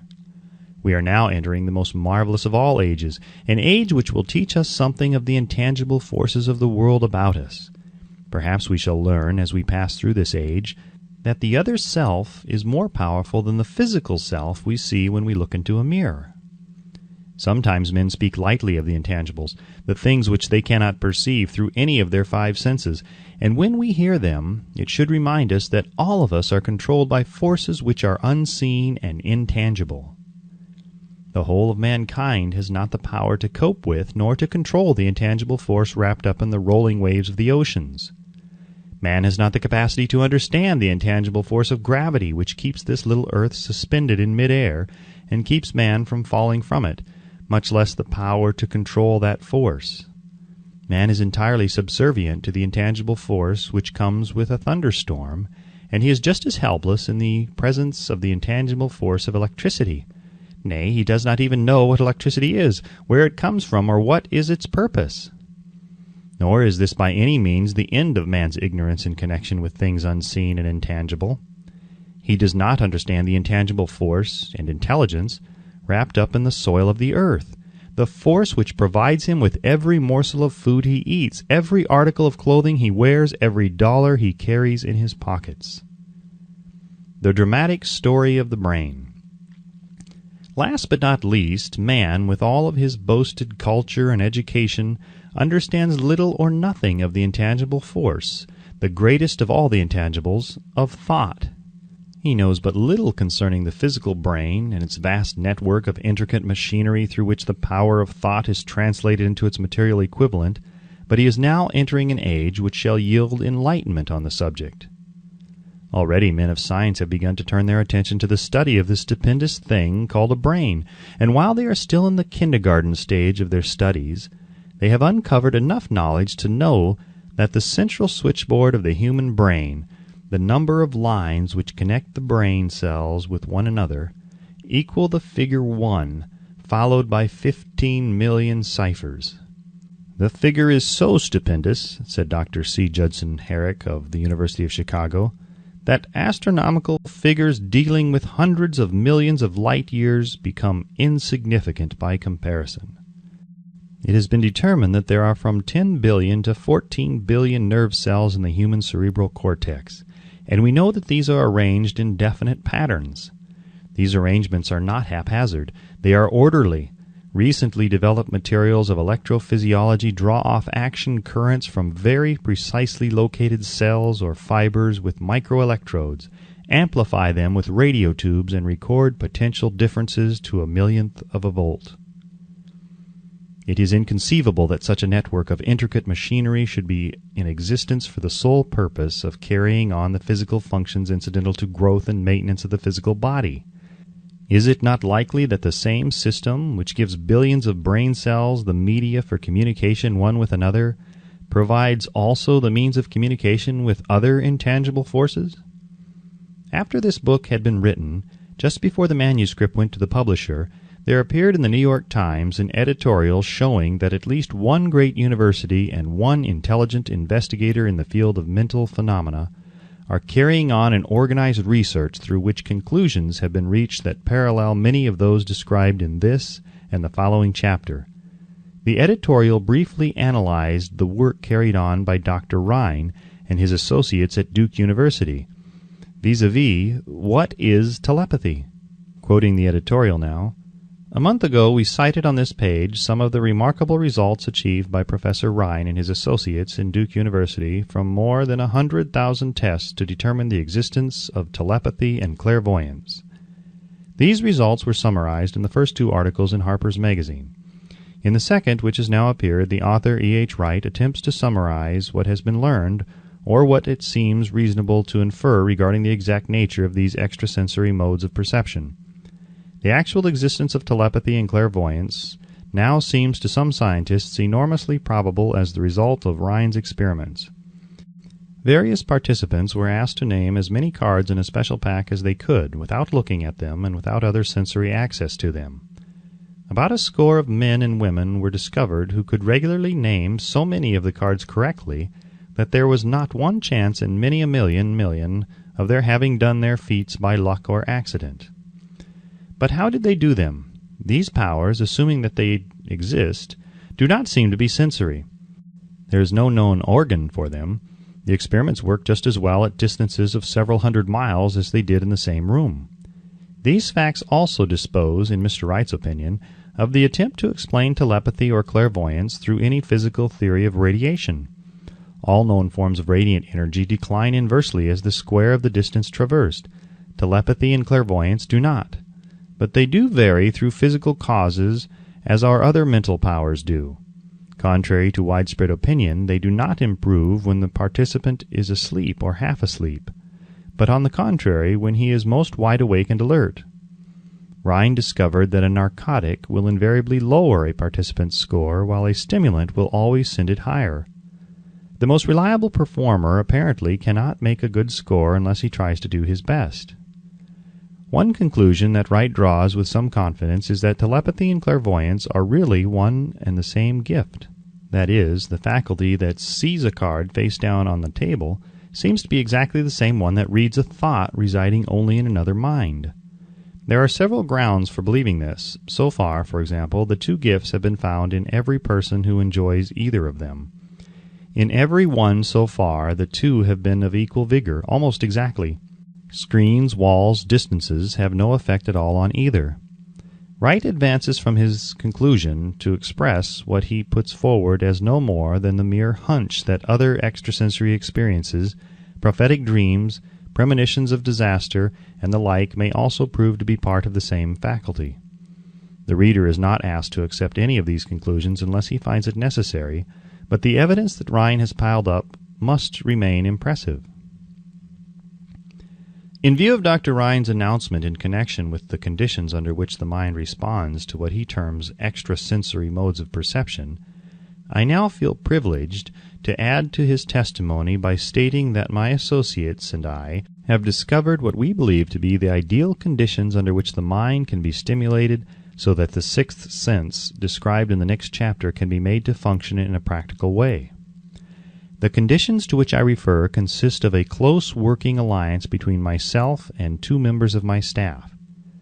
Through experimentation and practice, we have discovered how to stimulate our minds by applying the principle used in connection with the invisible counselors described in the next chapter, so that we can, by a process of blending our 3 minds into one, find the solution to a great variety of personal problems which are submitted by my clients.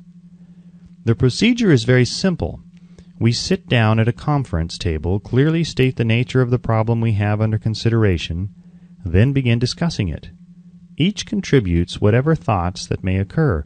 The strange thing about this method of mind stimulation is that it places each participant in communication with unknown sources of knowledge definitely outside his own experience.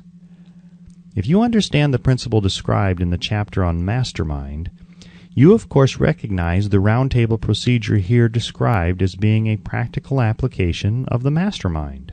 This method of mind stimulation, through harmonious discussion of definite subjects between 3 people, illustrates the simplest and most practical use of the mastermind. By adapting and following a similar plan, any student of this philosophy may come into possession of the famous Carnegie formula briefly described in the introduction. If it means nothing to you at all by this time, mark this page and read it again after you have finished the last chapter. The depression was a blessing in disguise. It reduced the whole world to a new starting point that gives everyone a new opportunity. Chapter 14. The Sixth Sense, the Door to the Temple of Wisdom. The 13th Step Toward Riches. The 13th principle is known as the Sixth Sense, through which infinite intelligence may and will communicate voluntarily without any effort from or demands by the individual. This principle is the apex of the philosophy.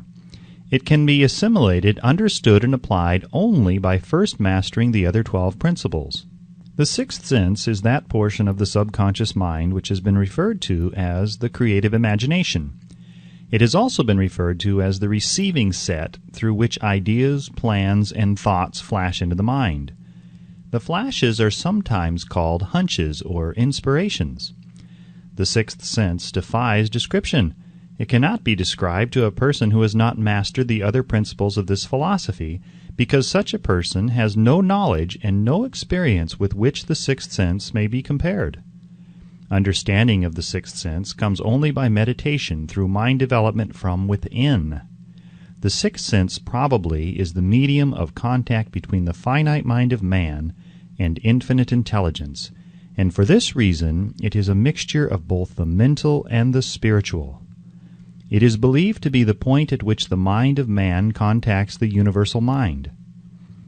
After you have mastered the principles described in this book, you will be prepared to accept as truth a statement which may, otherwise, be incredible to you, namely, through the aid of the sixth sense, you will be warned of impending dangers in time to avoid them, and notified of opportunities in time to embrace them.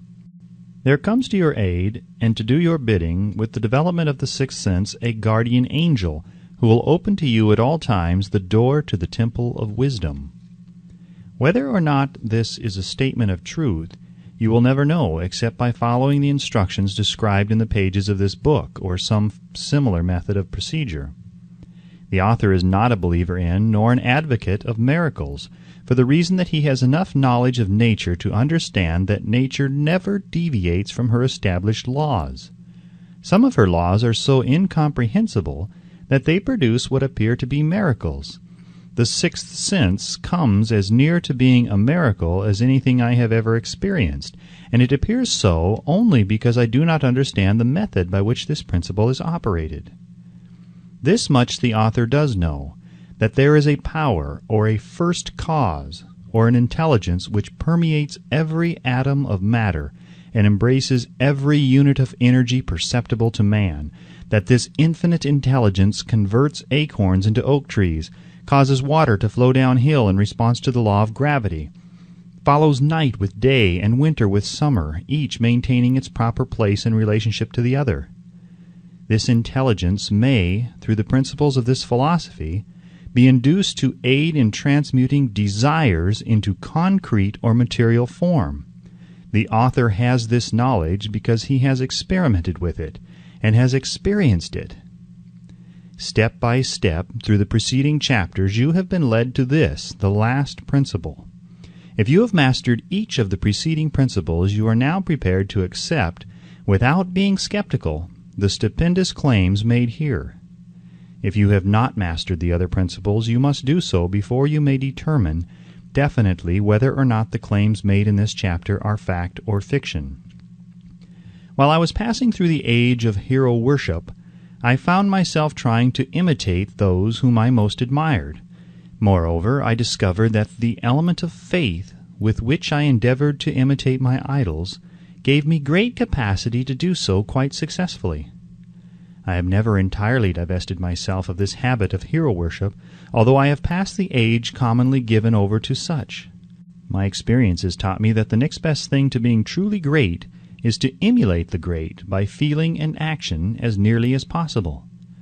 Long before I had ever written a line for publication or endeavored to deliver a speech in public, I followed the habit of reshaping my own character by trying to imitate the 9 men whose lives and life works had been most impressive to me.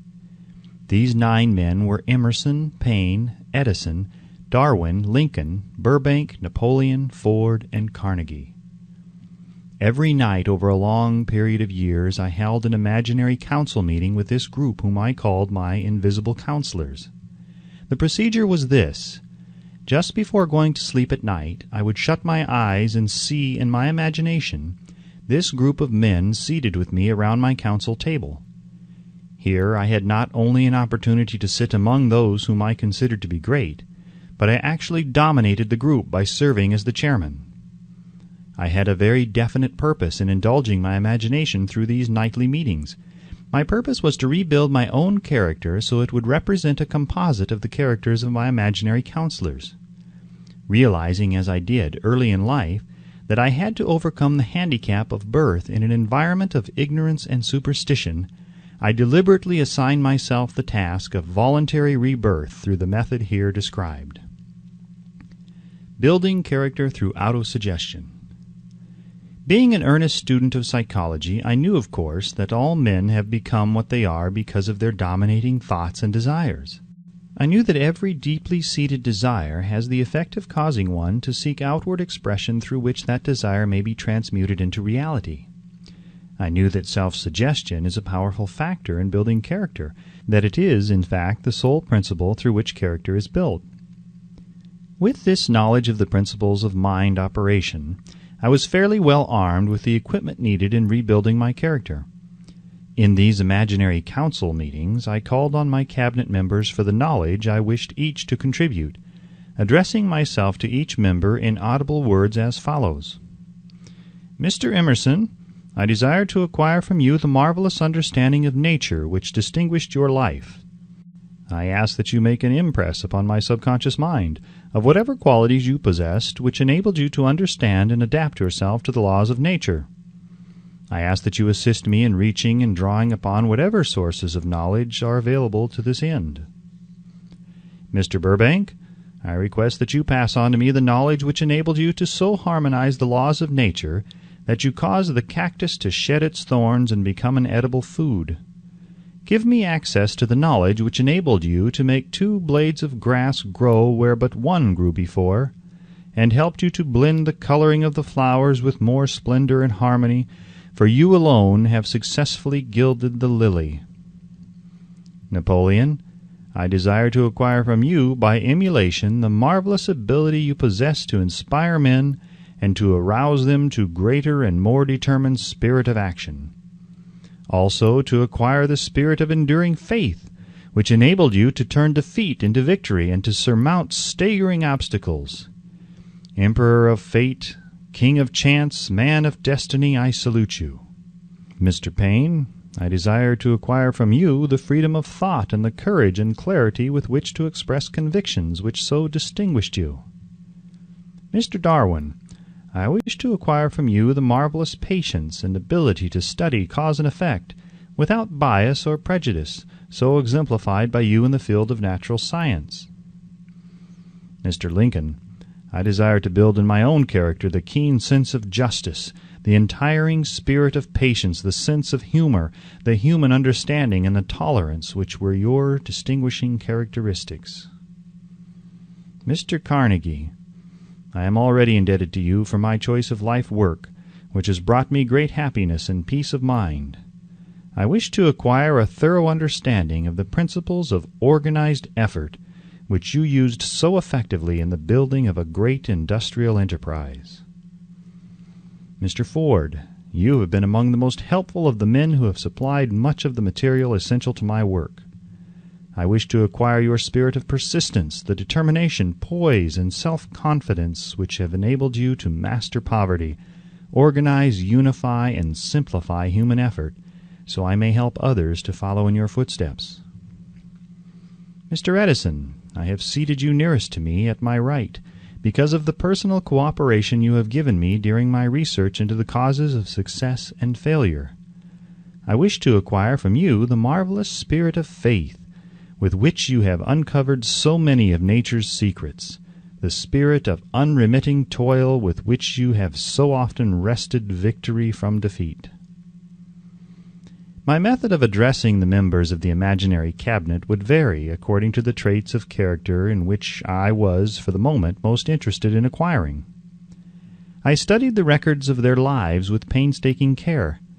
After some months of this nightly procedure, I was astounded by the discovery that these imaginary figures became apparently real. Each of these 9 men developed individual characteristics which surprised me. For example, Lincoln developed the habit of always being late, then walking around in solemn parade. When he came, he walked very slowly with his hands clasped behind him, and once in a while he would stop as he passed and rest his hand momentarily upon my shoulder. He always wore an expression of seriousness upon his face. Rarely did I see him smile. The cares of a sundered nation made him grave. That was not true of the others. Burbank and Payne often indulged in witty repartee, which seemed at times to shock the other members of the cabinet. One night Payne suggested that I prepare a lecture on the Age of Reason, and deliver it from the pulpit of a church which I formerly attended. Many around the table laughed heartily at the suggestion. Not Napoleon. He drew his mouth down at the corners and groaned so loudly that all turned and looked at him with amazement. To him the church was but a pawn of the state, not to be reformed, but to be used as a convenient inciter to mass activity by the people. On one occasion Burbank was late. When he came he was excited with enthusiasm and explained that he had been late because of an experiment he was making, through which he hoped to be able to grow apples on any sort of tree. Payne chided him by reminding him that it was an apple which started all the trouble between man and woman. Darwin chuckled heartily as he suggested that Payne should watch out for little serpents when he went into the forest to gather apples, as they had the habit of growing into big snakes. Emerson observed, "No serpents, no apples," and Napoleon remarked, "No apples, no state." Lincoln developed the habit of always being the last one to leave the table after each meeting. On one occasion he leaned across the end of the table, his arms folded, and remained in that position for many minutes. I made no attempt to disturb him. Finally he lifted his head slowly, got up and walked to the door, then turned around, came back, and laid his hand on my shoulder and said, "My boy, you will need much courage if you remain steadfast in carrying out your purpose in life. But remember, when difficulties overtake you, the common people have common sense. Adversity will develop it." One evening Edison arrived ahead of all the others. He walked over and seated himself at my left, where Emerson was accustomed to sit, and said, "You are destined to witness the discovery of the secret of life. When the time comes, you will observe that life consists of great swarms of energy or entities, each as intelligent as human beings think themselves to be. These units of life group together like hives of bees and remain together until they disintegrate through lack of harmony. These units have differences of opinion, the same as human beings, and often fight among themselves. These meetings which you are conducting will be very helpful to you. They will bring to your rescue some of the same units of life which serve the members of your cabinet during their lives. These units are eternal. They never die. Your own thoughts and desires serve as the magnet which attracts units of life from the great ocean of life out there. Only the friendly units are attracted, the ones which harmonize with the nature of your desires." The other members of the cabinet began to enter the room. Edison got up and slowly walked around to his own seat. Edison was still living when this happened. It impressed me so greatly that I went to see him and told him about the experience. He smiled broadly and said, "Your dream was more a reality than you may imagine it to have been." He added no further explanation to his statement. These meetings became so realistic that I became fearful of their consequences and discontinued them for several months. The experiences were so uncanny, I was afraid if I continued them I would lose sight of the fact that the meetings were purely experiences of my imagination. Some 6 months after I had discontinued the practice, I was awakened one night, or thought I was, when I saw Lincoln standing at my bedside. He said, "The world will soon need your services. It is about to undergo a period of chaos which will cause men and women to lose faith and become panic-stricken. Go ahead with your work and complete your philosophy. That is your mission in life.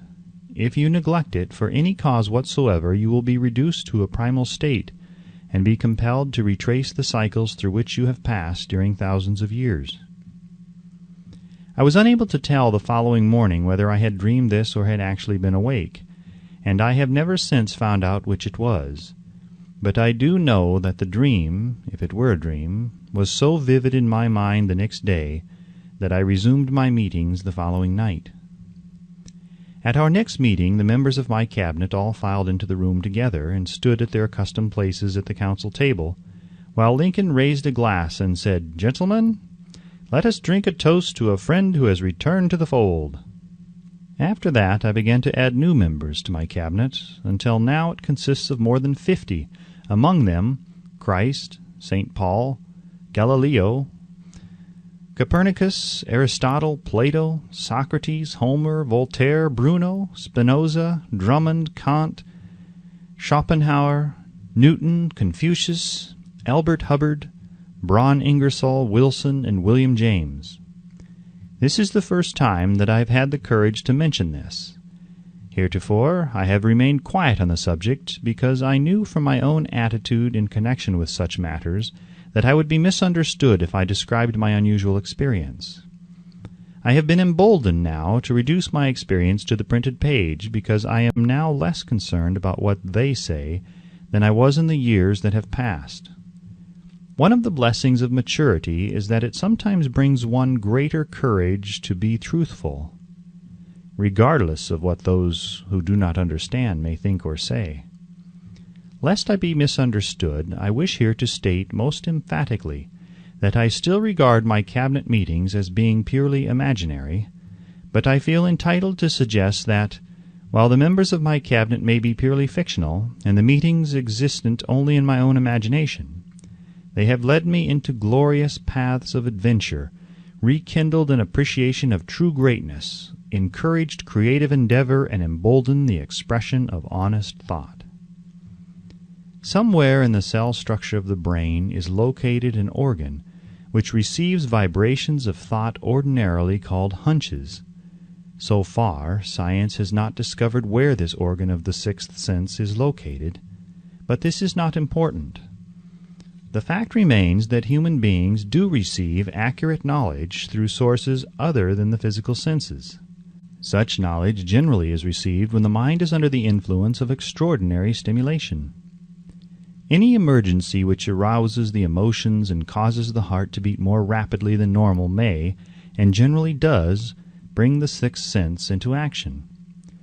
Anyone who has experienced a near accident while driving knows that on such occasions the sixth sense often comes to one's rescue and aids by split seconds in avoiding the accident. These facts are mentioned preliminary to a statement of fact which I shall now make, namely, that during my meetings with the invisible counselors, I find my mind most receptive to ideas, thoughts, and knowledge which reach me through the sixth sense. I can truthfully say that I owe entirely to my invisible counselors full credit for such ideas, facts, or knowledge as I received through inspiration. On scores of occasions when I have faced emergencies, some of them so grave that my life was in jeopardy, I have been miraculously guided past these difficulties through the influence of my invisible counselors.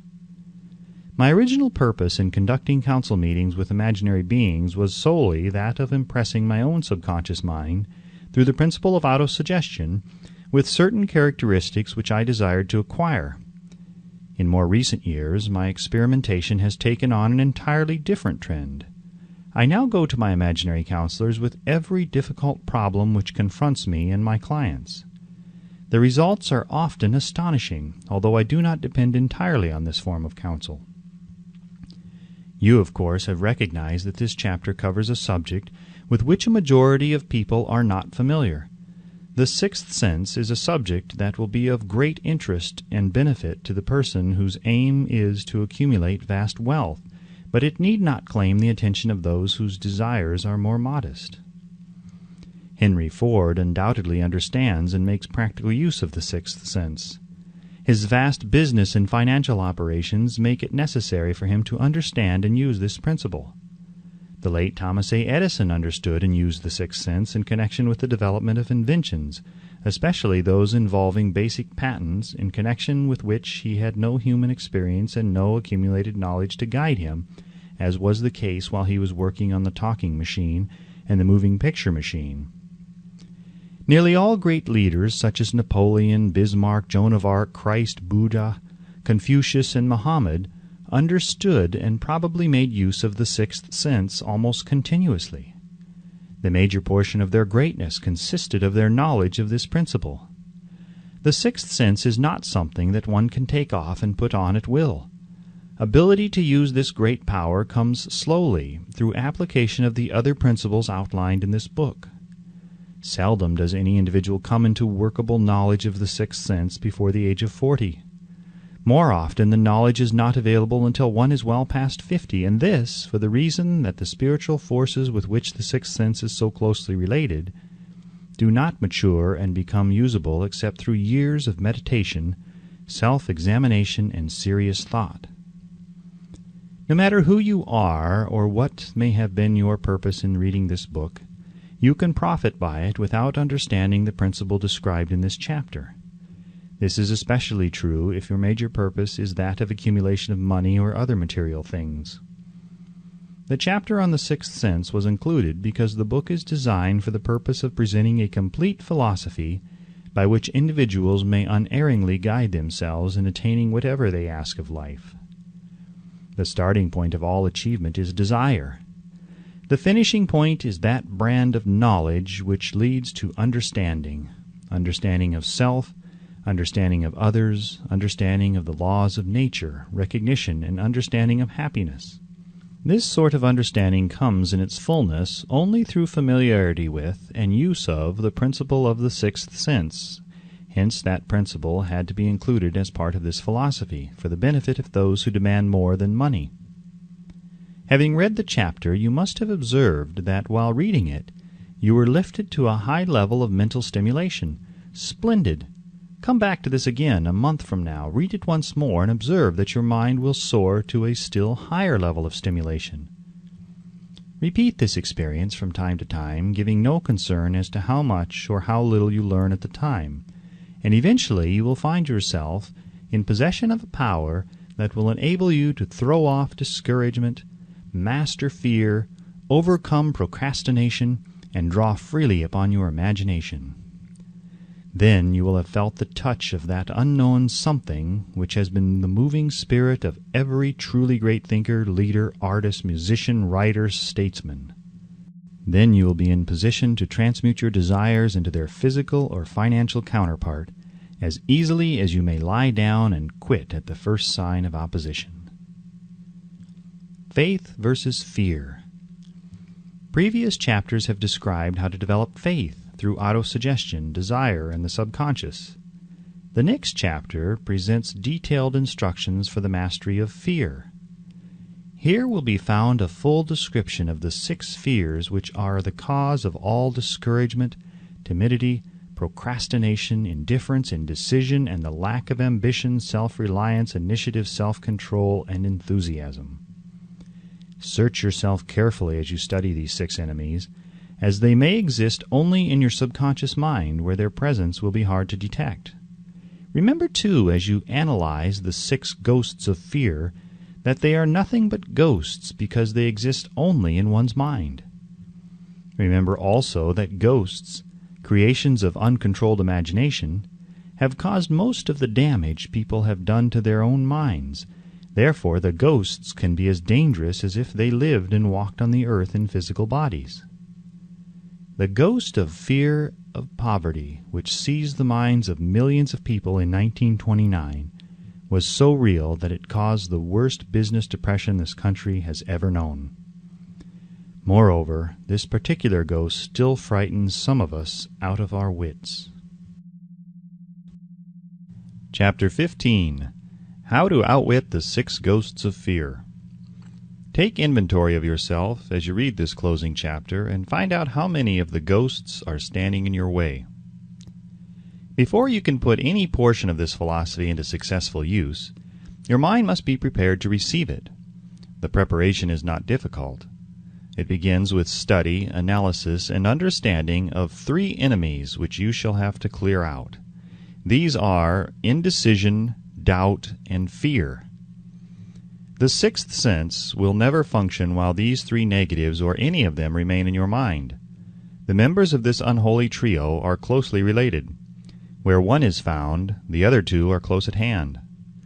Indecision is the seedling of fear. Remember this as you read. Indecision crystallizes into doubt. The 2 blend and become fear. The blending process often is slow. This is one reason why these 3 enemies are so dangerous. They germinate and grow without their presence being observed. The remainder of this chapter describes an end which must be attained before the philosophy as a whole can be put into practical use. It also analyzes a condition which has, but lately, reduced huge numbers of people to poverty, and it states a truth which must be understood by all who accumulate riches, whether measured in terms of money or a state of mind of far greater value than money. The purpose of this chapter is to turn the spotlight of attention upon the cause and the cure of the 6 basic fears. Before we can master an enemy, we must know its name, its habits, and its place of abode. As you read, analyze yourself carefully and determine which, if any, of the 6 common fears have attached themselves to you. Do not be deceived by the habits of these subtle enemies. Sometimes they remain hidden in the subconscious mind, where they are difficult to locate and still more difficult to eliminate. The 6 basic fears. There are 6 basic fears, with some combination of which every human suffers at one time or another. Most people are fortunate if they do not suffer from the entire 6. Named in the order of their most common appearance, they are the fear of poverty, the fear of criticism, the fear of ill health. These 3 are at the bottom of most of one's worries. The next 3 are the fear of loss of love of someone, the fear of old age, the fear of death. All other fears are of minor importance. They can be grouped under these 6 headings. The prevalence of these fears as a curse to the world runs in cycles. For almost 6 years, while the Depression was on, we floundered in the cycle of fear of poverty. During the World War, we were in the cycle of fear of death. Just following the war, we were in the cycle of fear of ill health, as evidenced by the epidemic of disease which spread itself all over the world. Fears are nothing more than states of mind. One state of mind is subject to control and direction. Physicians, as everyone knows, are less subject to attack by disease than ordinary laymen, for the reason that physicians do not fear disease. Physicians, without fear or hesitation, have been known to physically contact hundreds of people daily who were suffering from such contagious diseases as smallpox without becoming infected. Their immunity against the disease consisted largely, if not solely, in their absolute lack of fear. Man can create nothing which he does not first conceive in the form of an impulse of thought. Following this statement comes another of still greater importance, namely, man's thought impulses begin immediately to translate themselves into their physical equivalent, whether those thoughts are voluntary or involuntary. Thought impulses which are picked up through the ether by mere chance, thoughts which have been released by other minds, may determine one's financial, business, professional, or social destiny just as surely as do the thought impulses which one creates by intent and design. We are here laying the foundation for the presentation of a fact of great importance to the person who does not understand why some people appear to be lucky, while others of equal or greater ability, training, experience, and brain capacity seem destined to ride with misfortune. This fact may be explained by the statement that every human being has the ability to completely control his own mind, and with this control, obviously, every person may open his mind to the tramp thought impulses which are being released by other brains, or close the doors tightly and admit only thought impulses by his own choice. Nature has endowed man with absolute control over but one thing, and that is thought. This fact, coupled with the additional fact that everything which man creates begins in the form of thought, leads one very near to the principle by which fear may be mastered. If it is true that all thought has a tendency to clothe itself in its physical equivalent, and this is true beyond any reasonable room for doubt, it is equally true that thought impulses of fear and poverty can be translated into terms of courage and financial gain. The people of America began to think of poverty following the Wall Street crash of 1929. Slowly but surely that mass thought was crystallized into its physical equivalent, which was known as a depression. This had to happen. It is in conformity with the laws of nature. The fear of poverty. There can be no compromise between poverty and riches. The two roads that lead to poverty and riches travel in opposite directions.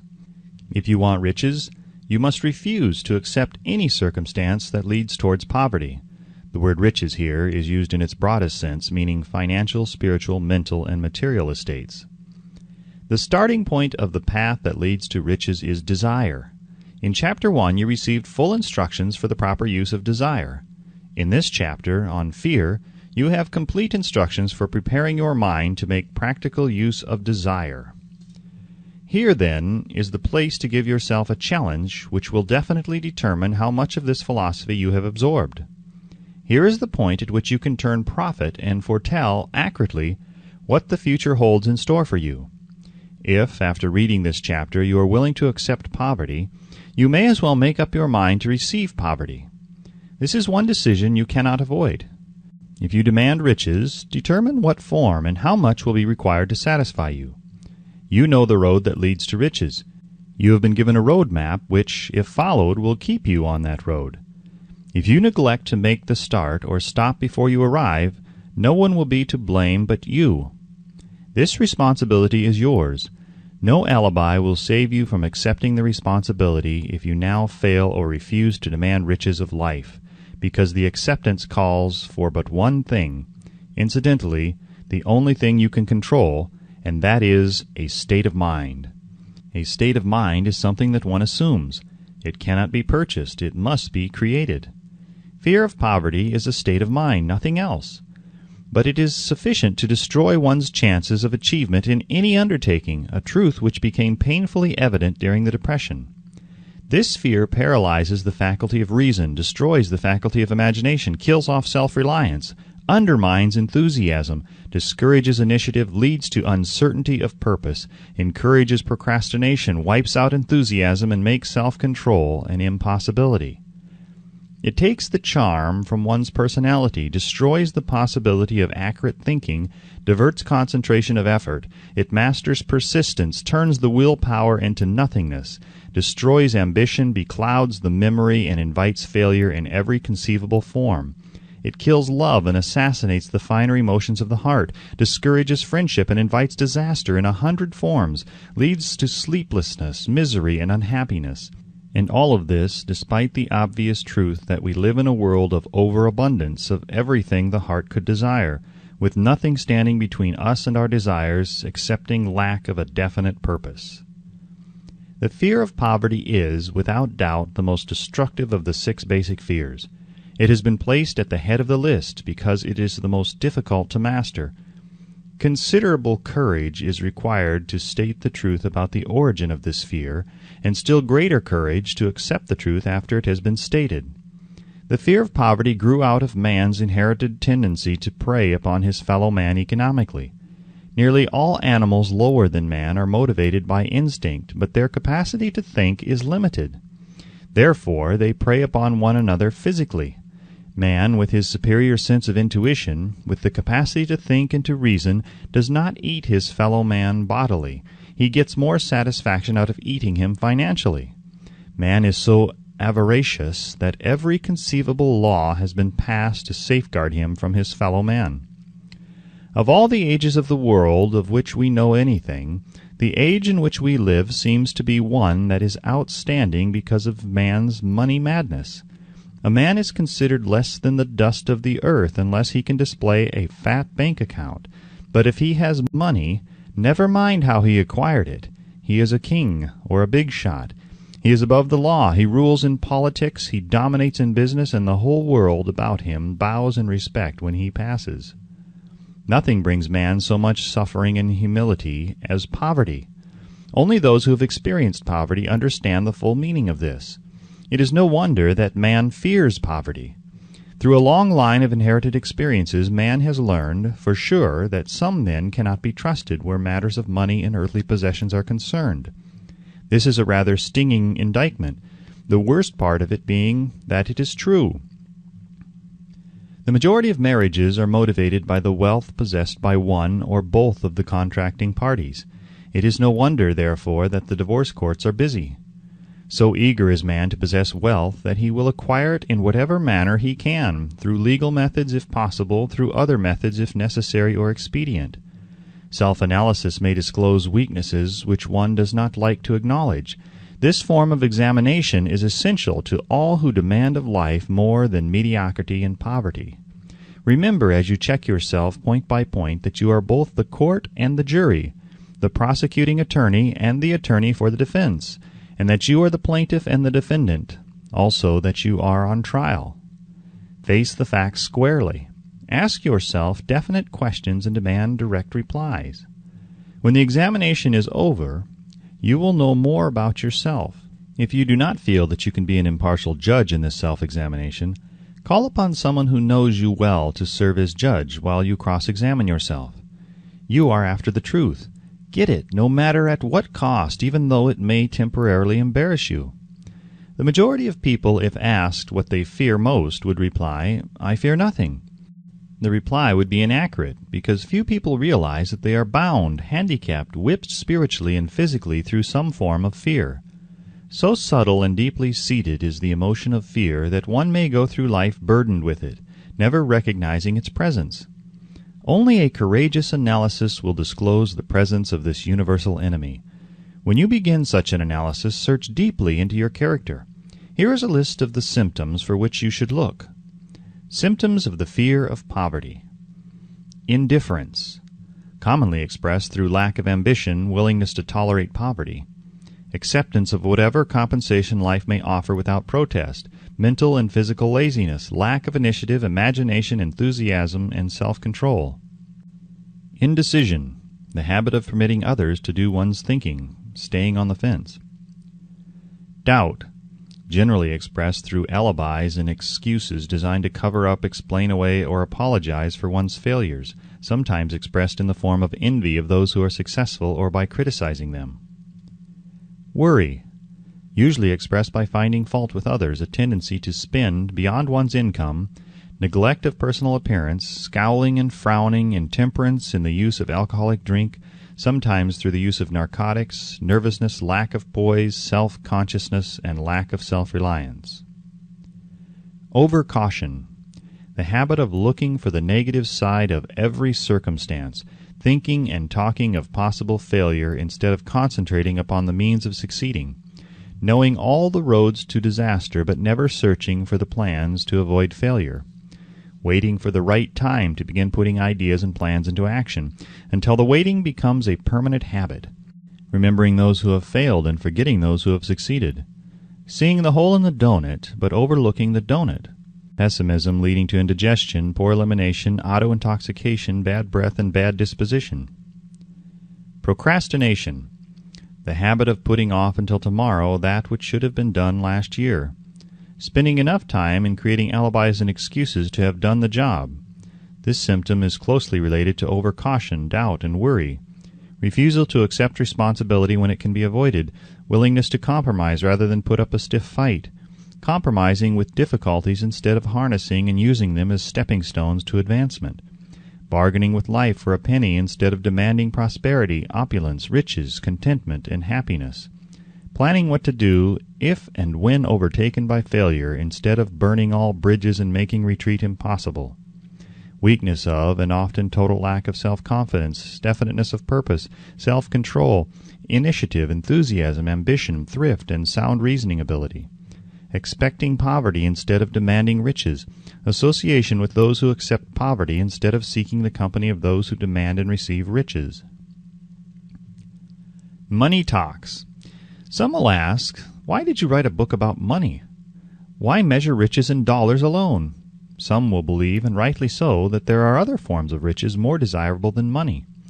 Yes, there are riches which cannot be measured in terms of dollars, but there are millions of people who will say, give me all the money I need and I will find everything else I want. The major reason why I wrote this book on how to get money is the fact that the world has but lately passed through an experience that left millions of men and women paralyzed with the fear of poverty. What this sort of fear does to one was well described by Westbrook Pegler in the New York World Telegram as follows. Money is only clamshells or metal discs or scraps of paper, and there are treasures of the heart and soul which money cannot buy. But most people, being broke, are unable to keep this in mind and sustain their spirits. When a man is down and out and on the street, unable to get any job at all, something happens to his spirit which can be observed in the droop of his shoulders, the set of his hat, his walk, and his gaze.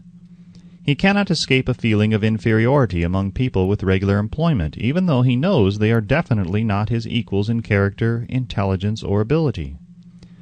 These people, even his friends, feel, on the other hand, a sense of superiority and regard him, perhaps unconsciously, as a casualty. He may borrow for a time, but not enough to carry on in his accustomed way, and he cannot continue to borrow very long. But borrowing in itself, when a man is borrowing merely to live, is a depressing experience, and the money lacks the power of earned money to revive his spirits. Of course, none of this applies to bums or habitual ne'er-do-wells, but only to men of normal ambitions and self-respect. Women conceal despair. Women in the same predicament must be different. We somehow do not think of women at all in considering the down-and-outers. They are scarce in the bread lines, they rarely are seen begging on the streets, and they are not recognizable in crowds by the same plain signs which identify busted men. Of course, I do not mean the shuffling hags of the city streets or the opposite number of the confirmed male bums. I mean reasonably young, decent, and intelligent women. There must be many of them, but their despair is not apparent. When a man is down and out, he has time on his hands for brooding.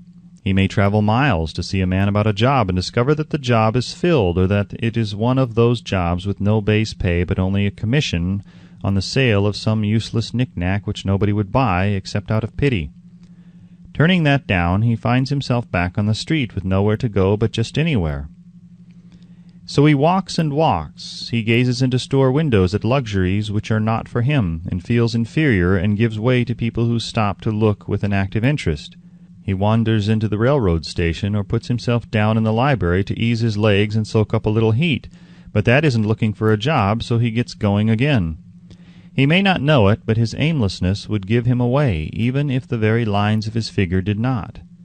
He may be well dressed in the clothes left over from the days when he had a steady job, but the clothes cannot disguise the droop. Money makes difference. He sees thousands of other people, bookkeepers or clerks or chemists or wagon hands, busy at their work, and envies them from the bottom of his soul. They have their independence, their self-respect and manhood, and he simply cannot convince himself that he is a good man too, though he argue it out and arrive at a favorable verdict hour after hour. It is just money which makes this difference in him. With a little money he would be himself again. Some employers take the most shocking advantage of people who are down and out. The agencies hang out little colored cards offering miserable wages to busted men. $12 a week, $15 a week, an $18 a week job is a plum, and anyone with a $25 a week to offer does not hang the job in front of an agency on a colored card. I have a want ad clipped from the local newspaper demanding a clerk, a good clean penman, to take telephone orders for a sandwich shop from 11 a.m. to 2 p.m. for $8 a month. Not $8 a week, but $8 a month. The ad says also, state religion. Can you imagine the brutal effrontery of anyone who demands a good clean penman for 11 cents an hour, inquiring into the victim's religion? But that is what busted people are offered. The fear of criticism.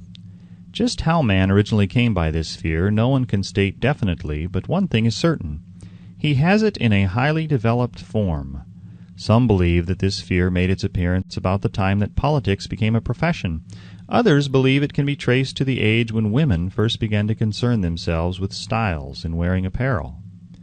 The author, being neither a humorist nor a prophet, is inclined to attribute the basic fear of criticism to that part of man's inherited nature which prompts him not only to take away his fellow man's goods and wares, but to justify his action by criticism of his fellow man's character. It is a well-known fact that a thief will criticize the man from whom he steals, that politicians seek office not by displaying their own virtues and qualifications, but by attempting to besmirch their opponents.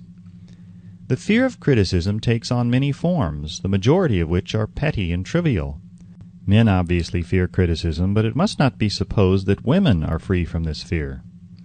If any woman claims to be superior to man with reference to this fear, ask her to walk down the street wearing a hat of the vintage of 1890. The astute manufacturers of clothing have not been slow to capitalize this basic fear of criticism, with which all mankind has been cursed.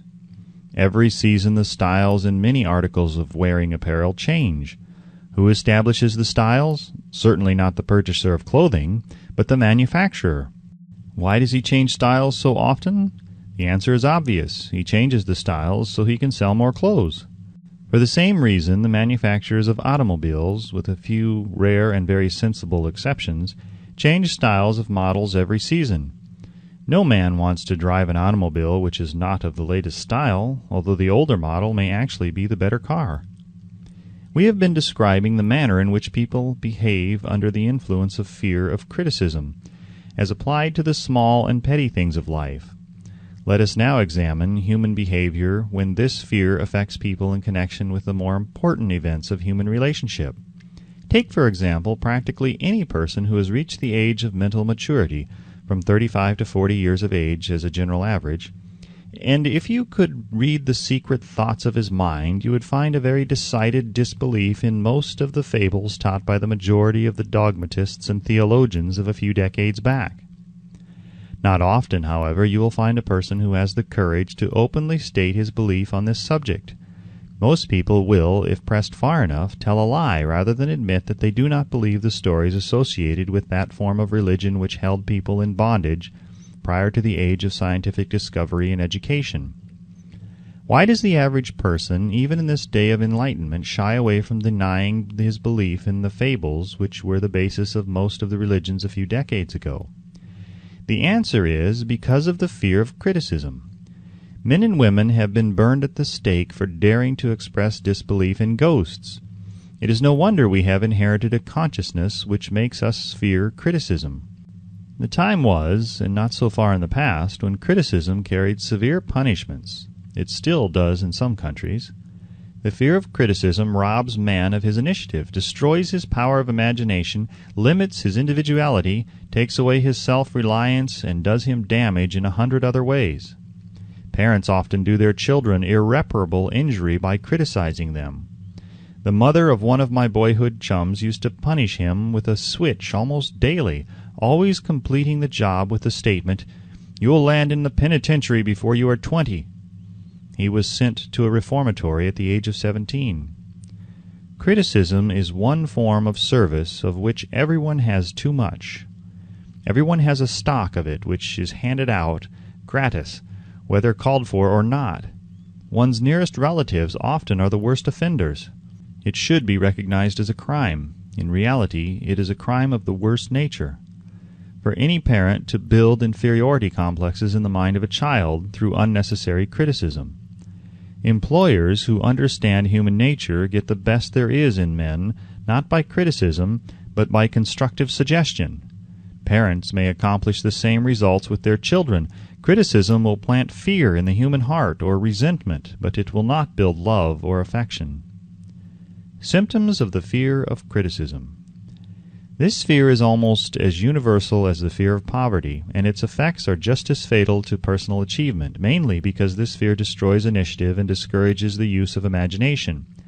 The major symptoms of the fear are anxiousness, generally expressed through nervousness, timidity in conversation and in meeting strangers, awkward moments of the hands and limbs, shifting of the eyes.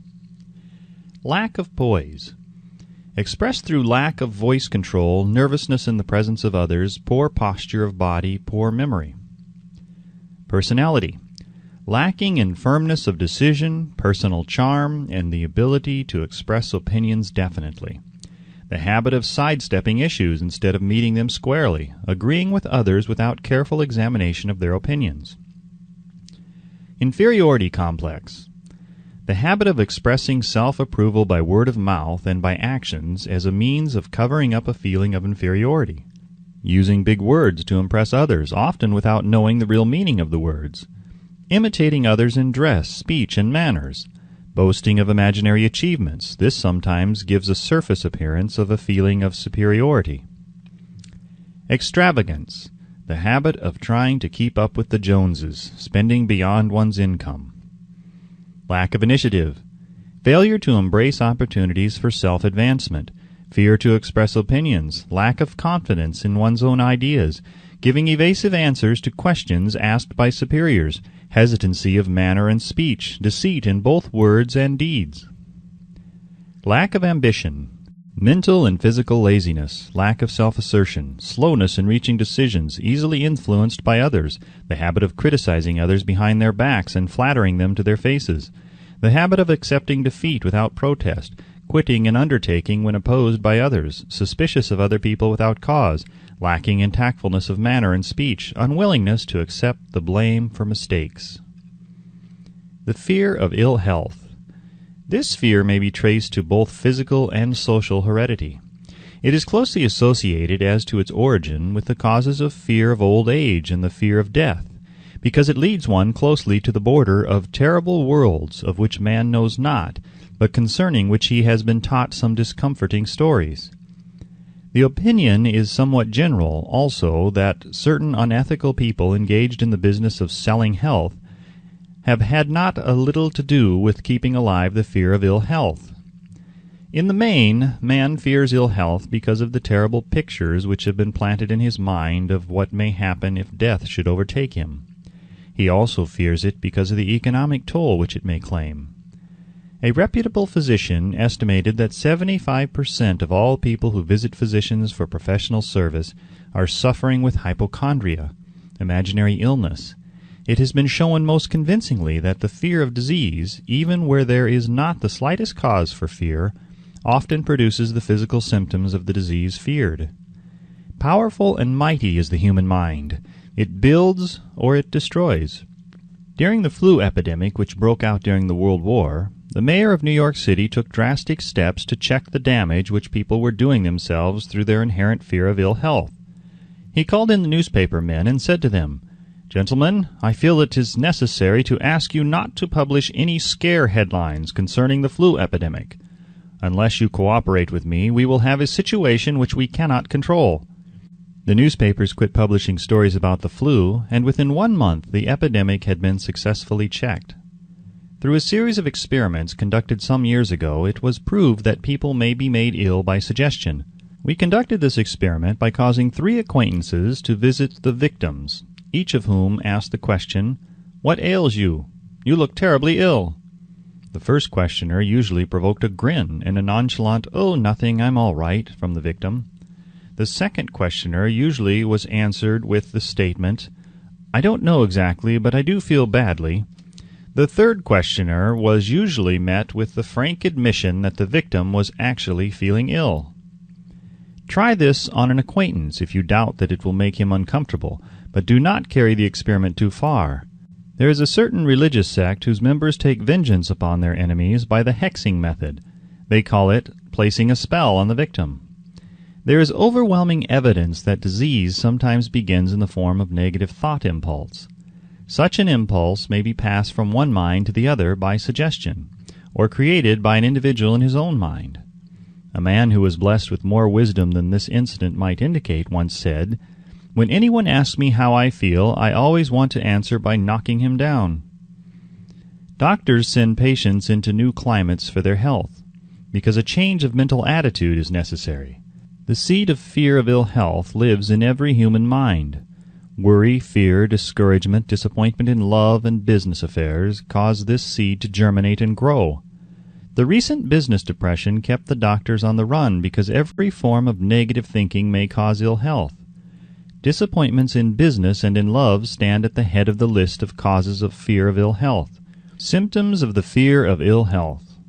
The symptoms of this almost universal fear are autosuggestion, the habit of negative use of self-suggestion by looking for and expecting to find the symptoms of all kinds of disease. Enjoying imaginary illness and speaking of it as being real. The habit of trying all fads and isms recommended by others as having therapeutic value. Talking to others of operations, accidents, and other forms of illness. Experimenting with diets, physical exercises, reducing systems without professional guidance. Trying home remedies, patent medicines, and quack remedies. Hypochondria. The habit of talking of illness, concentrating the mind upon disease, and expecting its appearance until a nervous break occurs. Nothing that comes in bottles can cure this condition. It is brought on by negative thinking, and nothing but positive thought can effect a cure. Hypochondria, a medical term for imaginary disease, is said to do as much damage on occasion as the disease one fears might do.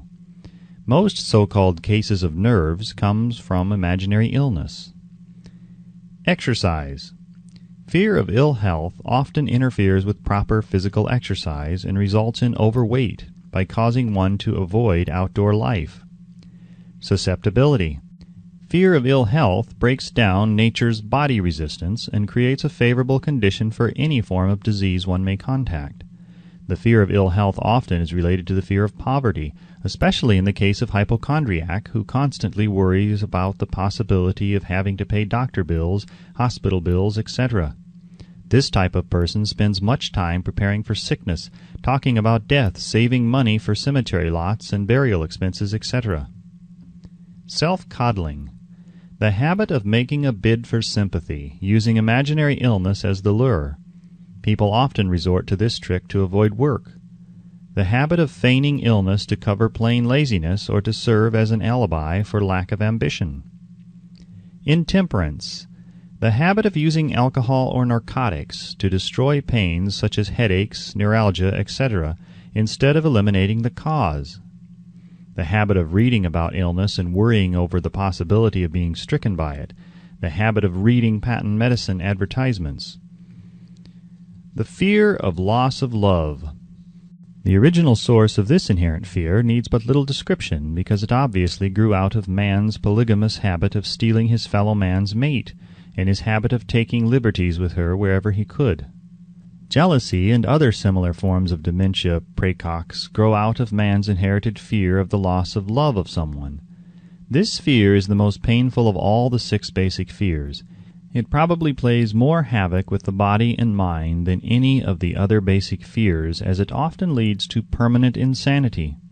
The fear of the loss of love probably dates back to the Stone Age, when men stole women by brutal force.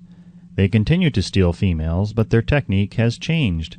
Instead of force, they now use persuasion, the promise of pretty clothes, motor cars, and other bait much more effective than physical force. Man's habits are the same as they were at the dawn of civilization, but he expresses them differently. Careful analysis has shown that women are more susceptible to this fear than men. This fact is easily explained.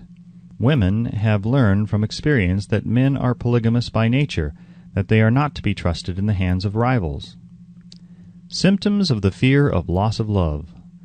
The distinguishing symptoms of this fear are jealousy, the habit of being suspicious of friends and loved ones without any reasonable evidence of sufficient grounds. Jealousy is a form of dementia praecox, which sometimes becomes violent without the slightest cause. The habit of accusing wife or husband of infidelity without grounds, general suspicion of everyone, absolute faith in no one. Fault-finding, the habit of finding fault with friends, relatives, business associates, and loved ones upon the slightest provocation or without any cause whatsoever. Gambling, the habit of gambling, stealing, cheating, and otherwise taking hazardous chances to provide money for loved ones, with the belief that love can be bought. The habit of spending beyond one's means or incurring debts to provide gifts for loved ones with the object of making a favorable showing. Insomnia, nervousness, lack of persistence, weakness of will, lack of self-control, lack of self-reliance, bad temper. The fear of old age. In the main, this fear grows out of two sources. First, the thought that old age may bring with it poverty. Secondly, and by far the most common source of origin, from false and cruel teachings of the past which have been too well mixed with fire and brimstone and other bogies cunningly designed to enslave men through fear. In the basic fear of old age, man has two very sound reasons for his apprehension, one growing out of his distrust of his fellow man, who may seize whatever worldly goods he may possess, and the other arising from the terrible pictures of the world beyond, which were planted in his mind through social heredity before he came into full possession of his mind.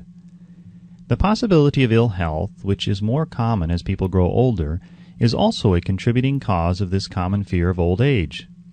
Eroticism also enters into the cause of the fear of old age, as no man cherishes the thought of diminishing sex attraction.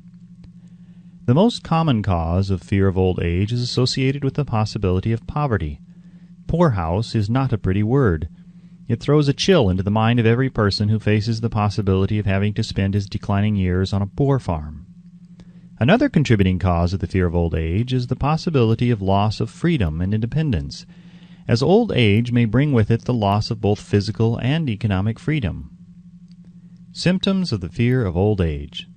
The most common symptoms of this fear are the tendency to slow down and develop an inferiority complex at the age of mental maturity, around the age of 40, falsely believing one's self to be slipping because of age.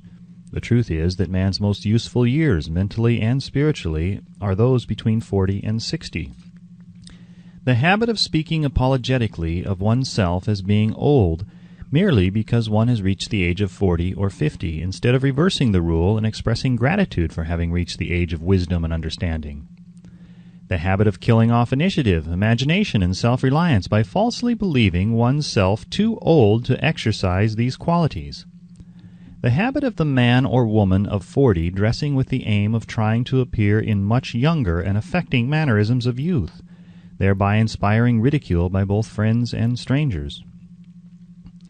The fear of death. To some this is the cruelest of all the basic fears. The reason is obvious. The terrible pangs of fear associated with the thought of death, in the majority of cases, may be charged directly to religious fanaticism. So-called heathen are less afraid of death than the more civilized. For hundreds of millions of years, man has been asking the still unanswered questions: whence and whither? Where did I come from, and where am I going? During the darker ages of the past, the more cunning and crafty were not slow to offer the answer to these questions for a price. Witness now the major source of origin of the fear of death. Come into my tent, embrace my faith, accept my dogmas, and I will give you a ticket that will admit you straight away into heaven when you die," cries a leader of sectarianism. "Remain out of my tent," says the same leader, "and may the devil take you and burn you throughout eternity." Eternity is a long time. Fire is a terrible thing. The thought of eternal punishment with fire not only causes man to fear death, it often causes him to lose his reason. It destroys interest in life and makes happiness impossible. During my research, I reviewed a book entitled A Catalogue of the Gods, in which were listed the 30,000 gods which man has worshipped. Think of it! 30,000 of them, represented by everything from a crawfish to a man. It is little wonder that men have become frightened at the approach of death.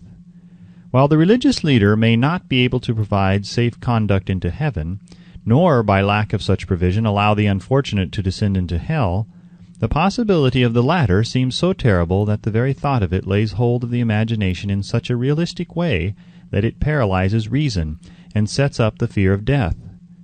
In truth, no man knows, and no man has ever known what heaven or hell is like, nor does any man know if either place actually exists. This lack of positive knowledge opens the door of the human mind to the charlatan, so he may enter and control that mind with his stock of legerdemain and various brands of pious fraud and trickery. The fear of death is not as common now as it was during the age when there were no great colleges and universities. Men of science have turned the spotlight of truth upon the world, and this truth is rapidly freeing men and women from this terrible fear of death. The young men and young women who attend the colleges and universities are not easily impressed by fire and brimstone. Through the aid of biology, astronomy, geology, and other related sciences, the fear of the Dark Ages which gripped the minds of men and destroyed their reason has been dispelled. Insane asylums are filled with men and women who have gone mad because of the fear of death. This fear is useless. Death will come no matter what anyone may think about it. Accept it as a necessity and pass the thought out of your mind. It must be a necessity, or it would not come to at all. Perhaps it is not as bad as it has been pictured. The entire world is made up of only two things, energy and matter. In elementary physics we learn that neither matter nor energy, the only two realities known to man, can be created nor destroyed. Both matter and energy can be transformed, but neither can be destroyed. Life is energy, if it is anything. If neither energy nor matter can be destroyed, of course life cannot be destroyed.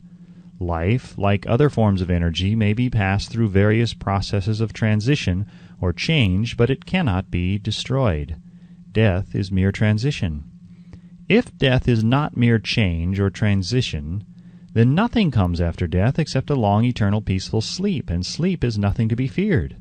Thus you may wipe out forever the fear of death. Symptoms of the fear of death.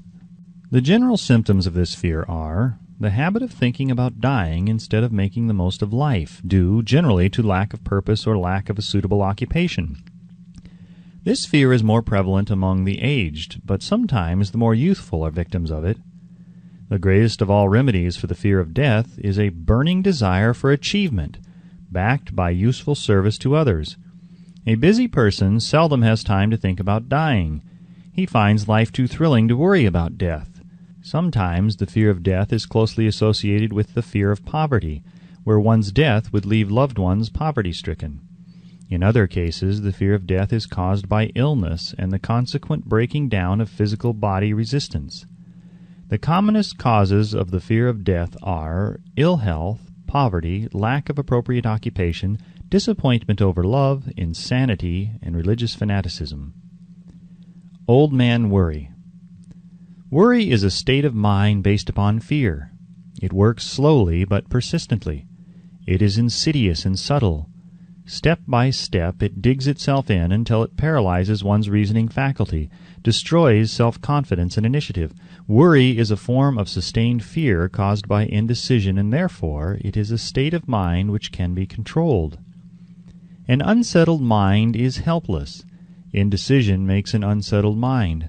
Most individuals lack the willpower to reach decisions promptly and to stand by them after they have been made, even during normal business conditions.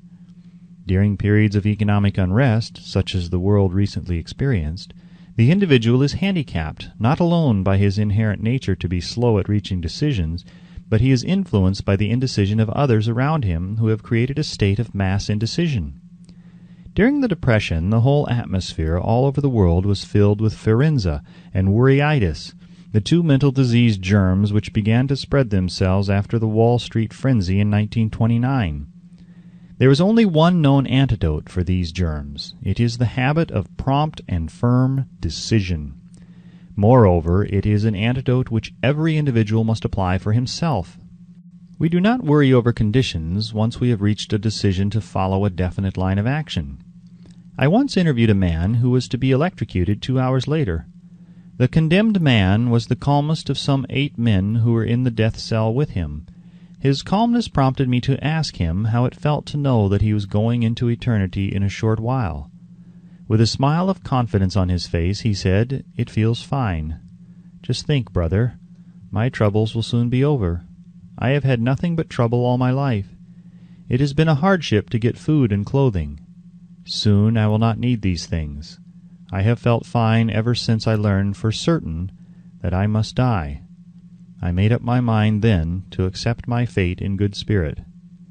As he spoke, he devoured a dinner of proportions sufficient for 3 men, eating every mouthful of the food brought to him, and apparently enjoying it as much as if no disaster awaited him. Decision gave this man resignation to his fate. Decision can also prevent one's acceptance of undesired circumstances. The 6 basic fears become translated into a state of worry through indecision. Relieve yourself forever of the fear of death by reaching a decision to accept death as an inescapable event. Whip the fear of poverty by reaching a decision to get along with whatever wealth you can accumulate without worry. Put your foot upon the neck of the fear of criticism by reaching a decision not to worry about what other people think, do, or say. Eliminate the fear of old age by reaching a decision to accept it, not as a handicap, but as a great blessing which carries with it wisdom, self-control, and understanding not known to youth. Acquit yourself of the fear of ill health by the decision to forget symptoms. Master the fear of loss of love by reaching a decision to get along without love, if that is necessary. Kill the habit of worry in all its forms by reaching a general blanket decision that nothing which life has to offer is worth the price of worry. With this decision will come poise, peace of mind, and calmness of thought, which will bring happiness. A man whose mind is filled with fear not only destroys his own chances of intelligent action, but he transmits these destructive vibrations to the minds of all who come into contact with him, and destroys also their chances. Even a dog or a horse knows when its master lacks courage. Moreover, a dog or horse will pick up the vibrations of fear thrown off by its master and behave accordingly. Lower down the line of intelligence in the animal kingdom, one finds the same capacity to pick up the vibrations of fear. A honeybee immediately senses fear in the mind of a person for reasons unknown. A bee will sting the person whose mind is releasing vibrations of fear much more readily than it will molest the person whose mind registers no fear. The vibrations of fear pass from one mind to another just as quickly and surely as the sound of the human voice passes from the broadcasting station to the receiving set of a radio, and by the selfsame medium. Mental telepathy is a reality. Thoughts pass from one mind to another voluntarily, whether or not this fact is recognized by either the person releasing the thoughts or the persons who pick up these thoughts. The person who gives expression by word of mouth to negative or destructive thoughts is practically certain to experience the results of those words in the form of a destructive kickback. The release of destructive thought impulses alone, without the aid of words, produces also a kickback, in more ways than one. First of all, and perhaps most important to be remembered, the person who releases thoughts of a destructive nature must suffer damage through the breaking down of the faculty of creative imagination. Secondly, the presence in the mind of any destructive emotion develops a negative personality which repels people and often converts them into antagonists. The third source of damage to the person who entertains or releases negative thoughts lies in this significant fact. These thought impulses are not only damaging to others, but they embed themselves in the subconscious mind of the person releasing them, and there become a part of his character. One is never through with a thought merely by releasing it. When a thought is released, it spreads in every direction through the medium of the ether, but it also plants itself permanently in the subconscious mind of the person releasing it. Your business in life is, presumably, to achieve success. To be successful, you must find peace of mind, acquire the material needs of life, and above all, attain happiness. All of these evidences of success begin in the form of thought impulses. You may control your own mind. You have the power to feed it whatever thought impulses you choose. With this privilege also goes the responsibility of using it constructively. You are the master of your own earthly destiny just as surely as you have the power to control your own thoughts. You may influence, direct, and eventually control your own environment, making your life what you want it to be. Or you may neglect to exercise the privilege which is yours, to make your life to order, thus casting yourself upon the broad sea of circumstance, where you will be tossed hither and yon like a chip on the waves of the ocean. The Devil's Workshop, the seventh basic evil. In addition to the 6 basic fears, there is another evil by which people suffer. It constitutes a rich soil in which the seeds of failure grow abundantly. It is so subtle that its presence often is not detected. This affliction cannot properly be classed as a fear. It is more deeply seated and more often fatal than all of the 6 fears. For want of a better name, let us call this evil susceptibility to negative influences. Men who accumulate great riches always protect themselves against this evil. The poverty-stricken never do. Those who succeed in any calling must prepare their minds to resist the evil. If you are reading this philosophy for the purpose of accumulating riches, you should examine yourself very carefully to determine whether you are susceptible to negative influences. If you neglect this self-analysis, you will forfeit your right to attain the object of your desires. Make the analysis searching. After you read the questions prepared for this self-analysis, hold yourself to a strict accounting in your answers. Go at the task as carefully as you would search for any other enemy you knew to be awaiting you in ambush, and deal with your own faults as you would with a more tangible enemy. You can easily protect yourself against highway robbers because the law provides organized cooperation for your benefit. But the 7th basic evil is more difficult to master because it strikes when you are not aware of its presence, when you are asleep and while you are awake. Moreover, its weapon is intangible because it consists of merely a state of mind. This evil is also dangerous because it strikes in as many different forms as there are human experiences. Sometimes it enters the mind through the well-meant words of one's own relatives. At other times it bores from within through one's own mental attitude. Always it is as deadly as poison, even though it may not kill as quickly. How to protect yourself against negative influences. To protect yourself against negative influences, whether of your own making or the result of the activities of negative people around you, recognize that you have a willpower and put it to constant use until it builds a wall of immunity against negative influences in your own mind. Recognize the fact that you and every other human being are by nature lazy, indifferent, and susceptible to all suggestions which harmonize with your weaknesses.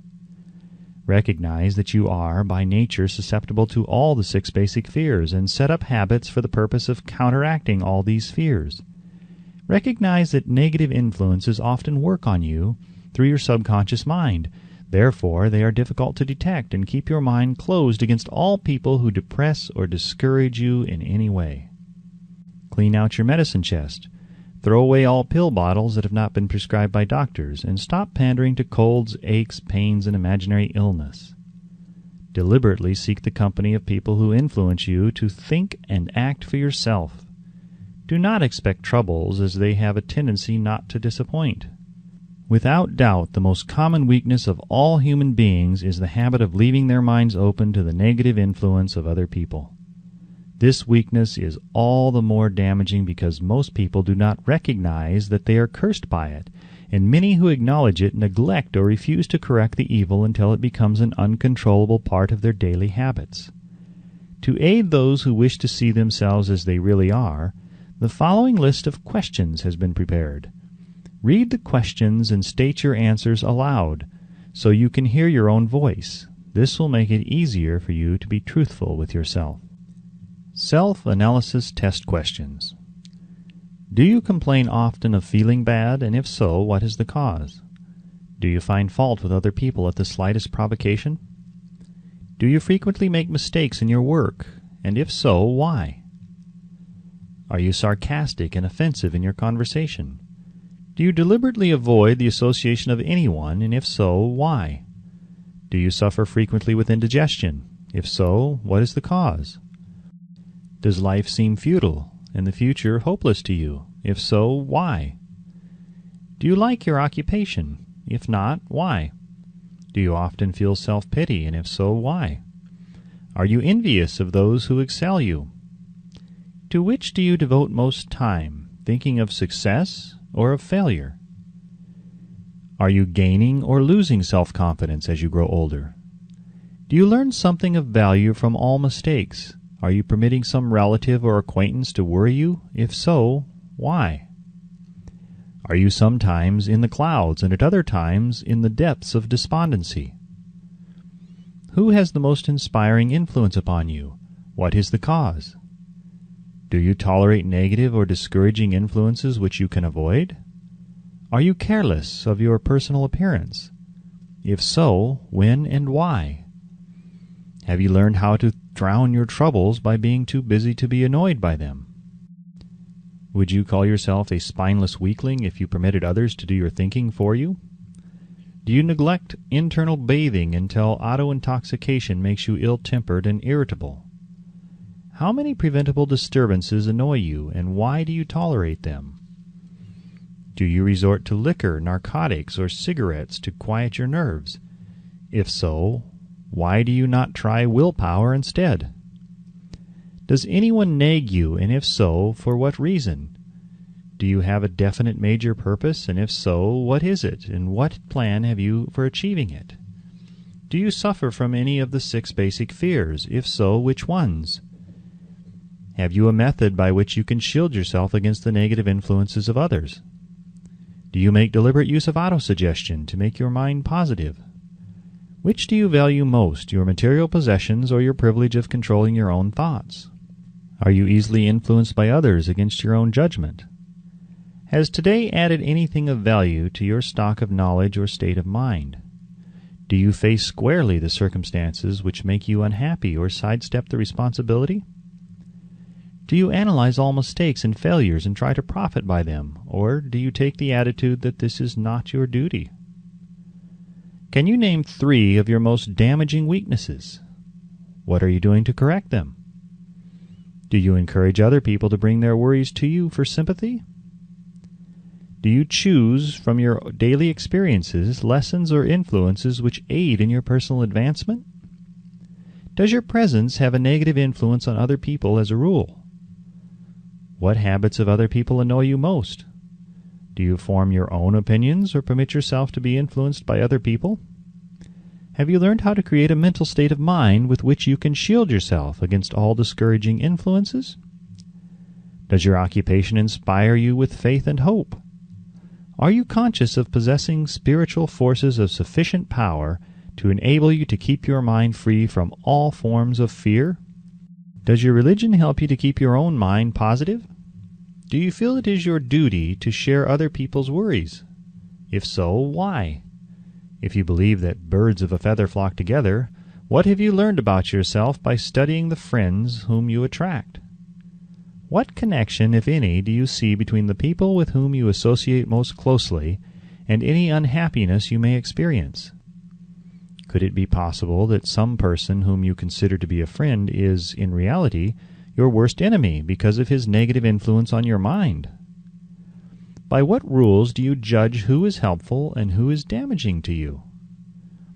Are your intimate associates mentally superior or inferior to you? How much time out of every 24 hours do you devote to A. Your occupation, B. Sleep, C. Play and relaxation, D. Acquiring useful knowledge, E. Plain waste? Who among your acquaintances A. encourages you the most, B. cautions you most, C. discourages you most, D. helps you most in other ways? What is your greatest worry? Why do you tolerate it? When others offer you free, unsolicited advice, do you accept it without question or analyze their motive? What, above all else, do you most desire? Do you intend to acquire it? Are you willing to subordinate all other desires for this one? How much time daily do you devote to acquiring it? Do you change your mind often? If so, why? Do you usually finish everything you begin? Are you easily impressed by other people's business or professional titles, college degrees, or wealth? Are you easily influenced by what other people think or say of you? Do you cater to people because of their social or financial status? Whom do you believe to be the greatest person living? In what respect is this person superior to yourself? How much time have you devoted to studying and answering these questions?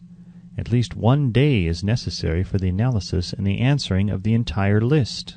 If you have answered all these questions truthfully, you know more about yourself than the majority of people. Study the questions carefully, come back to them once each week for several months, and be astounded at the amount of additional knowledge of great value to yourself you will have gained by the simple method of answering the questions truthfully. If you are not certain concerning the answers to some of the questions, seek the counsel of those you know well, especially those who have no motive in flattering you, and see yourself through their eyes. The experience will be astonishing. You have absolute control over but one thing, and that is your thoughts. This is the most significant and inspiring of all facts known to man. It reflects man's divine nature. This divine prerogative is the sole means by which you may control your own destiny. If you fail to control your own mind, you may be sure you will control nothing else. If you must be careless with your possessions, let it be in connection with material things. Your mind is your spiritual estate. Protect and use it with the care to which divine royalty is entitled. You were given a willpower for this purpose. Unfortunately, there is no legal protection against those who, either by design or ignorance, poison the minds of others by negative suggestion. This form of destruction should be punishable by heavy legal penalties, because it may and often does destroy one's chances of acquiring material things which are protected by law. Men with negative minds tried to convince Thomas A. Edison that he could not build a machine that would record and reproduce the human voice, because, they said, no one else had ever produced such a machine. Edison did not believe them. He knew that the mind could produce anything the mind could conceive and believe, and that knowledge was the thing that lifted the great Edison above the common herd. Men with negative minds told F.W. Woolworth he would go broke trying to run a store on 5 and 10 cent sales. He did not believe them. He knew that he could do anything within reason if he backed his plans with faith. Exercising his right to keep other men's negative suggestions out of his mind, he piled up a fortune of more than $100 million. Men with negative minds told George Washington he could not hope to win against the vastly superior forces of the British, but he exercised his divine right to believe. Therefore, this book was published under the protection of the Stars and Stripes, while the name of Lord Cornwallis has been all but forgotten. Doubting Thomases scoffed scornfully when Henry Ford tried out his first crudely built automobile on the streets of Detroit. Some said the thing never would become practical. Others said no one would pay money for such a contraption. Ford said, "I'll belt the earth with dependable motor cars," and he did. His decision to trust his own judgment has already piled up a fortune far greater than the next 5 generations of his descendants can squander. For the benefit of those seeking vast riches, let it be remembered that practically the sole difference between Henry Ford and the majority of more than 100,000 men who work for him is this: Ford has a mind and controls it. The others have minds which they do not try to control. Henry Ford has been repeatedly mentioned because he is an astounding example of what a man with a mind of his own and a will to control it can accomplish. His record knocks the foundation from under that time-worn alibi, "I never had a chance." Ford never had a chance either, but he created an opportunity and backed it with persistence until it made him richer than Croesus. Mind control is a result of self-discipline and habit. You either control your mind or it controls you. There is no hallway compromise. The most practical of all methods for controlling the mind is the habit of keeping it busy with a definite purpose, backed by a definite plan. Study the record of any man who achieves noteworthy success, and you will observe that he has control over his own mind, moreover that he exercises that control and directs it toward the attainment of definite objectives. Without this control, success is not possible. 57 Famous Alibis by Old Man If. People who do not succeed have one distinguishing trait in common. They know all the reasons for failure, and have what they believe to be airtight alibis to explain away their own lack of achievement. Some of these alibis are clever, and a few of them are justifiable by the facts. But alibis cannot be used for money. The world wants to know only one thing: have you achieved success?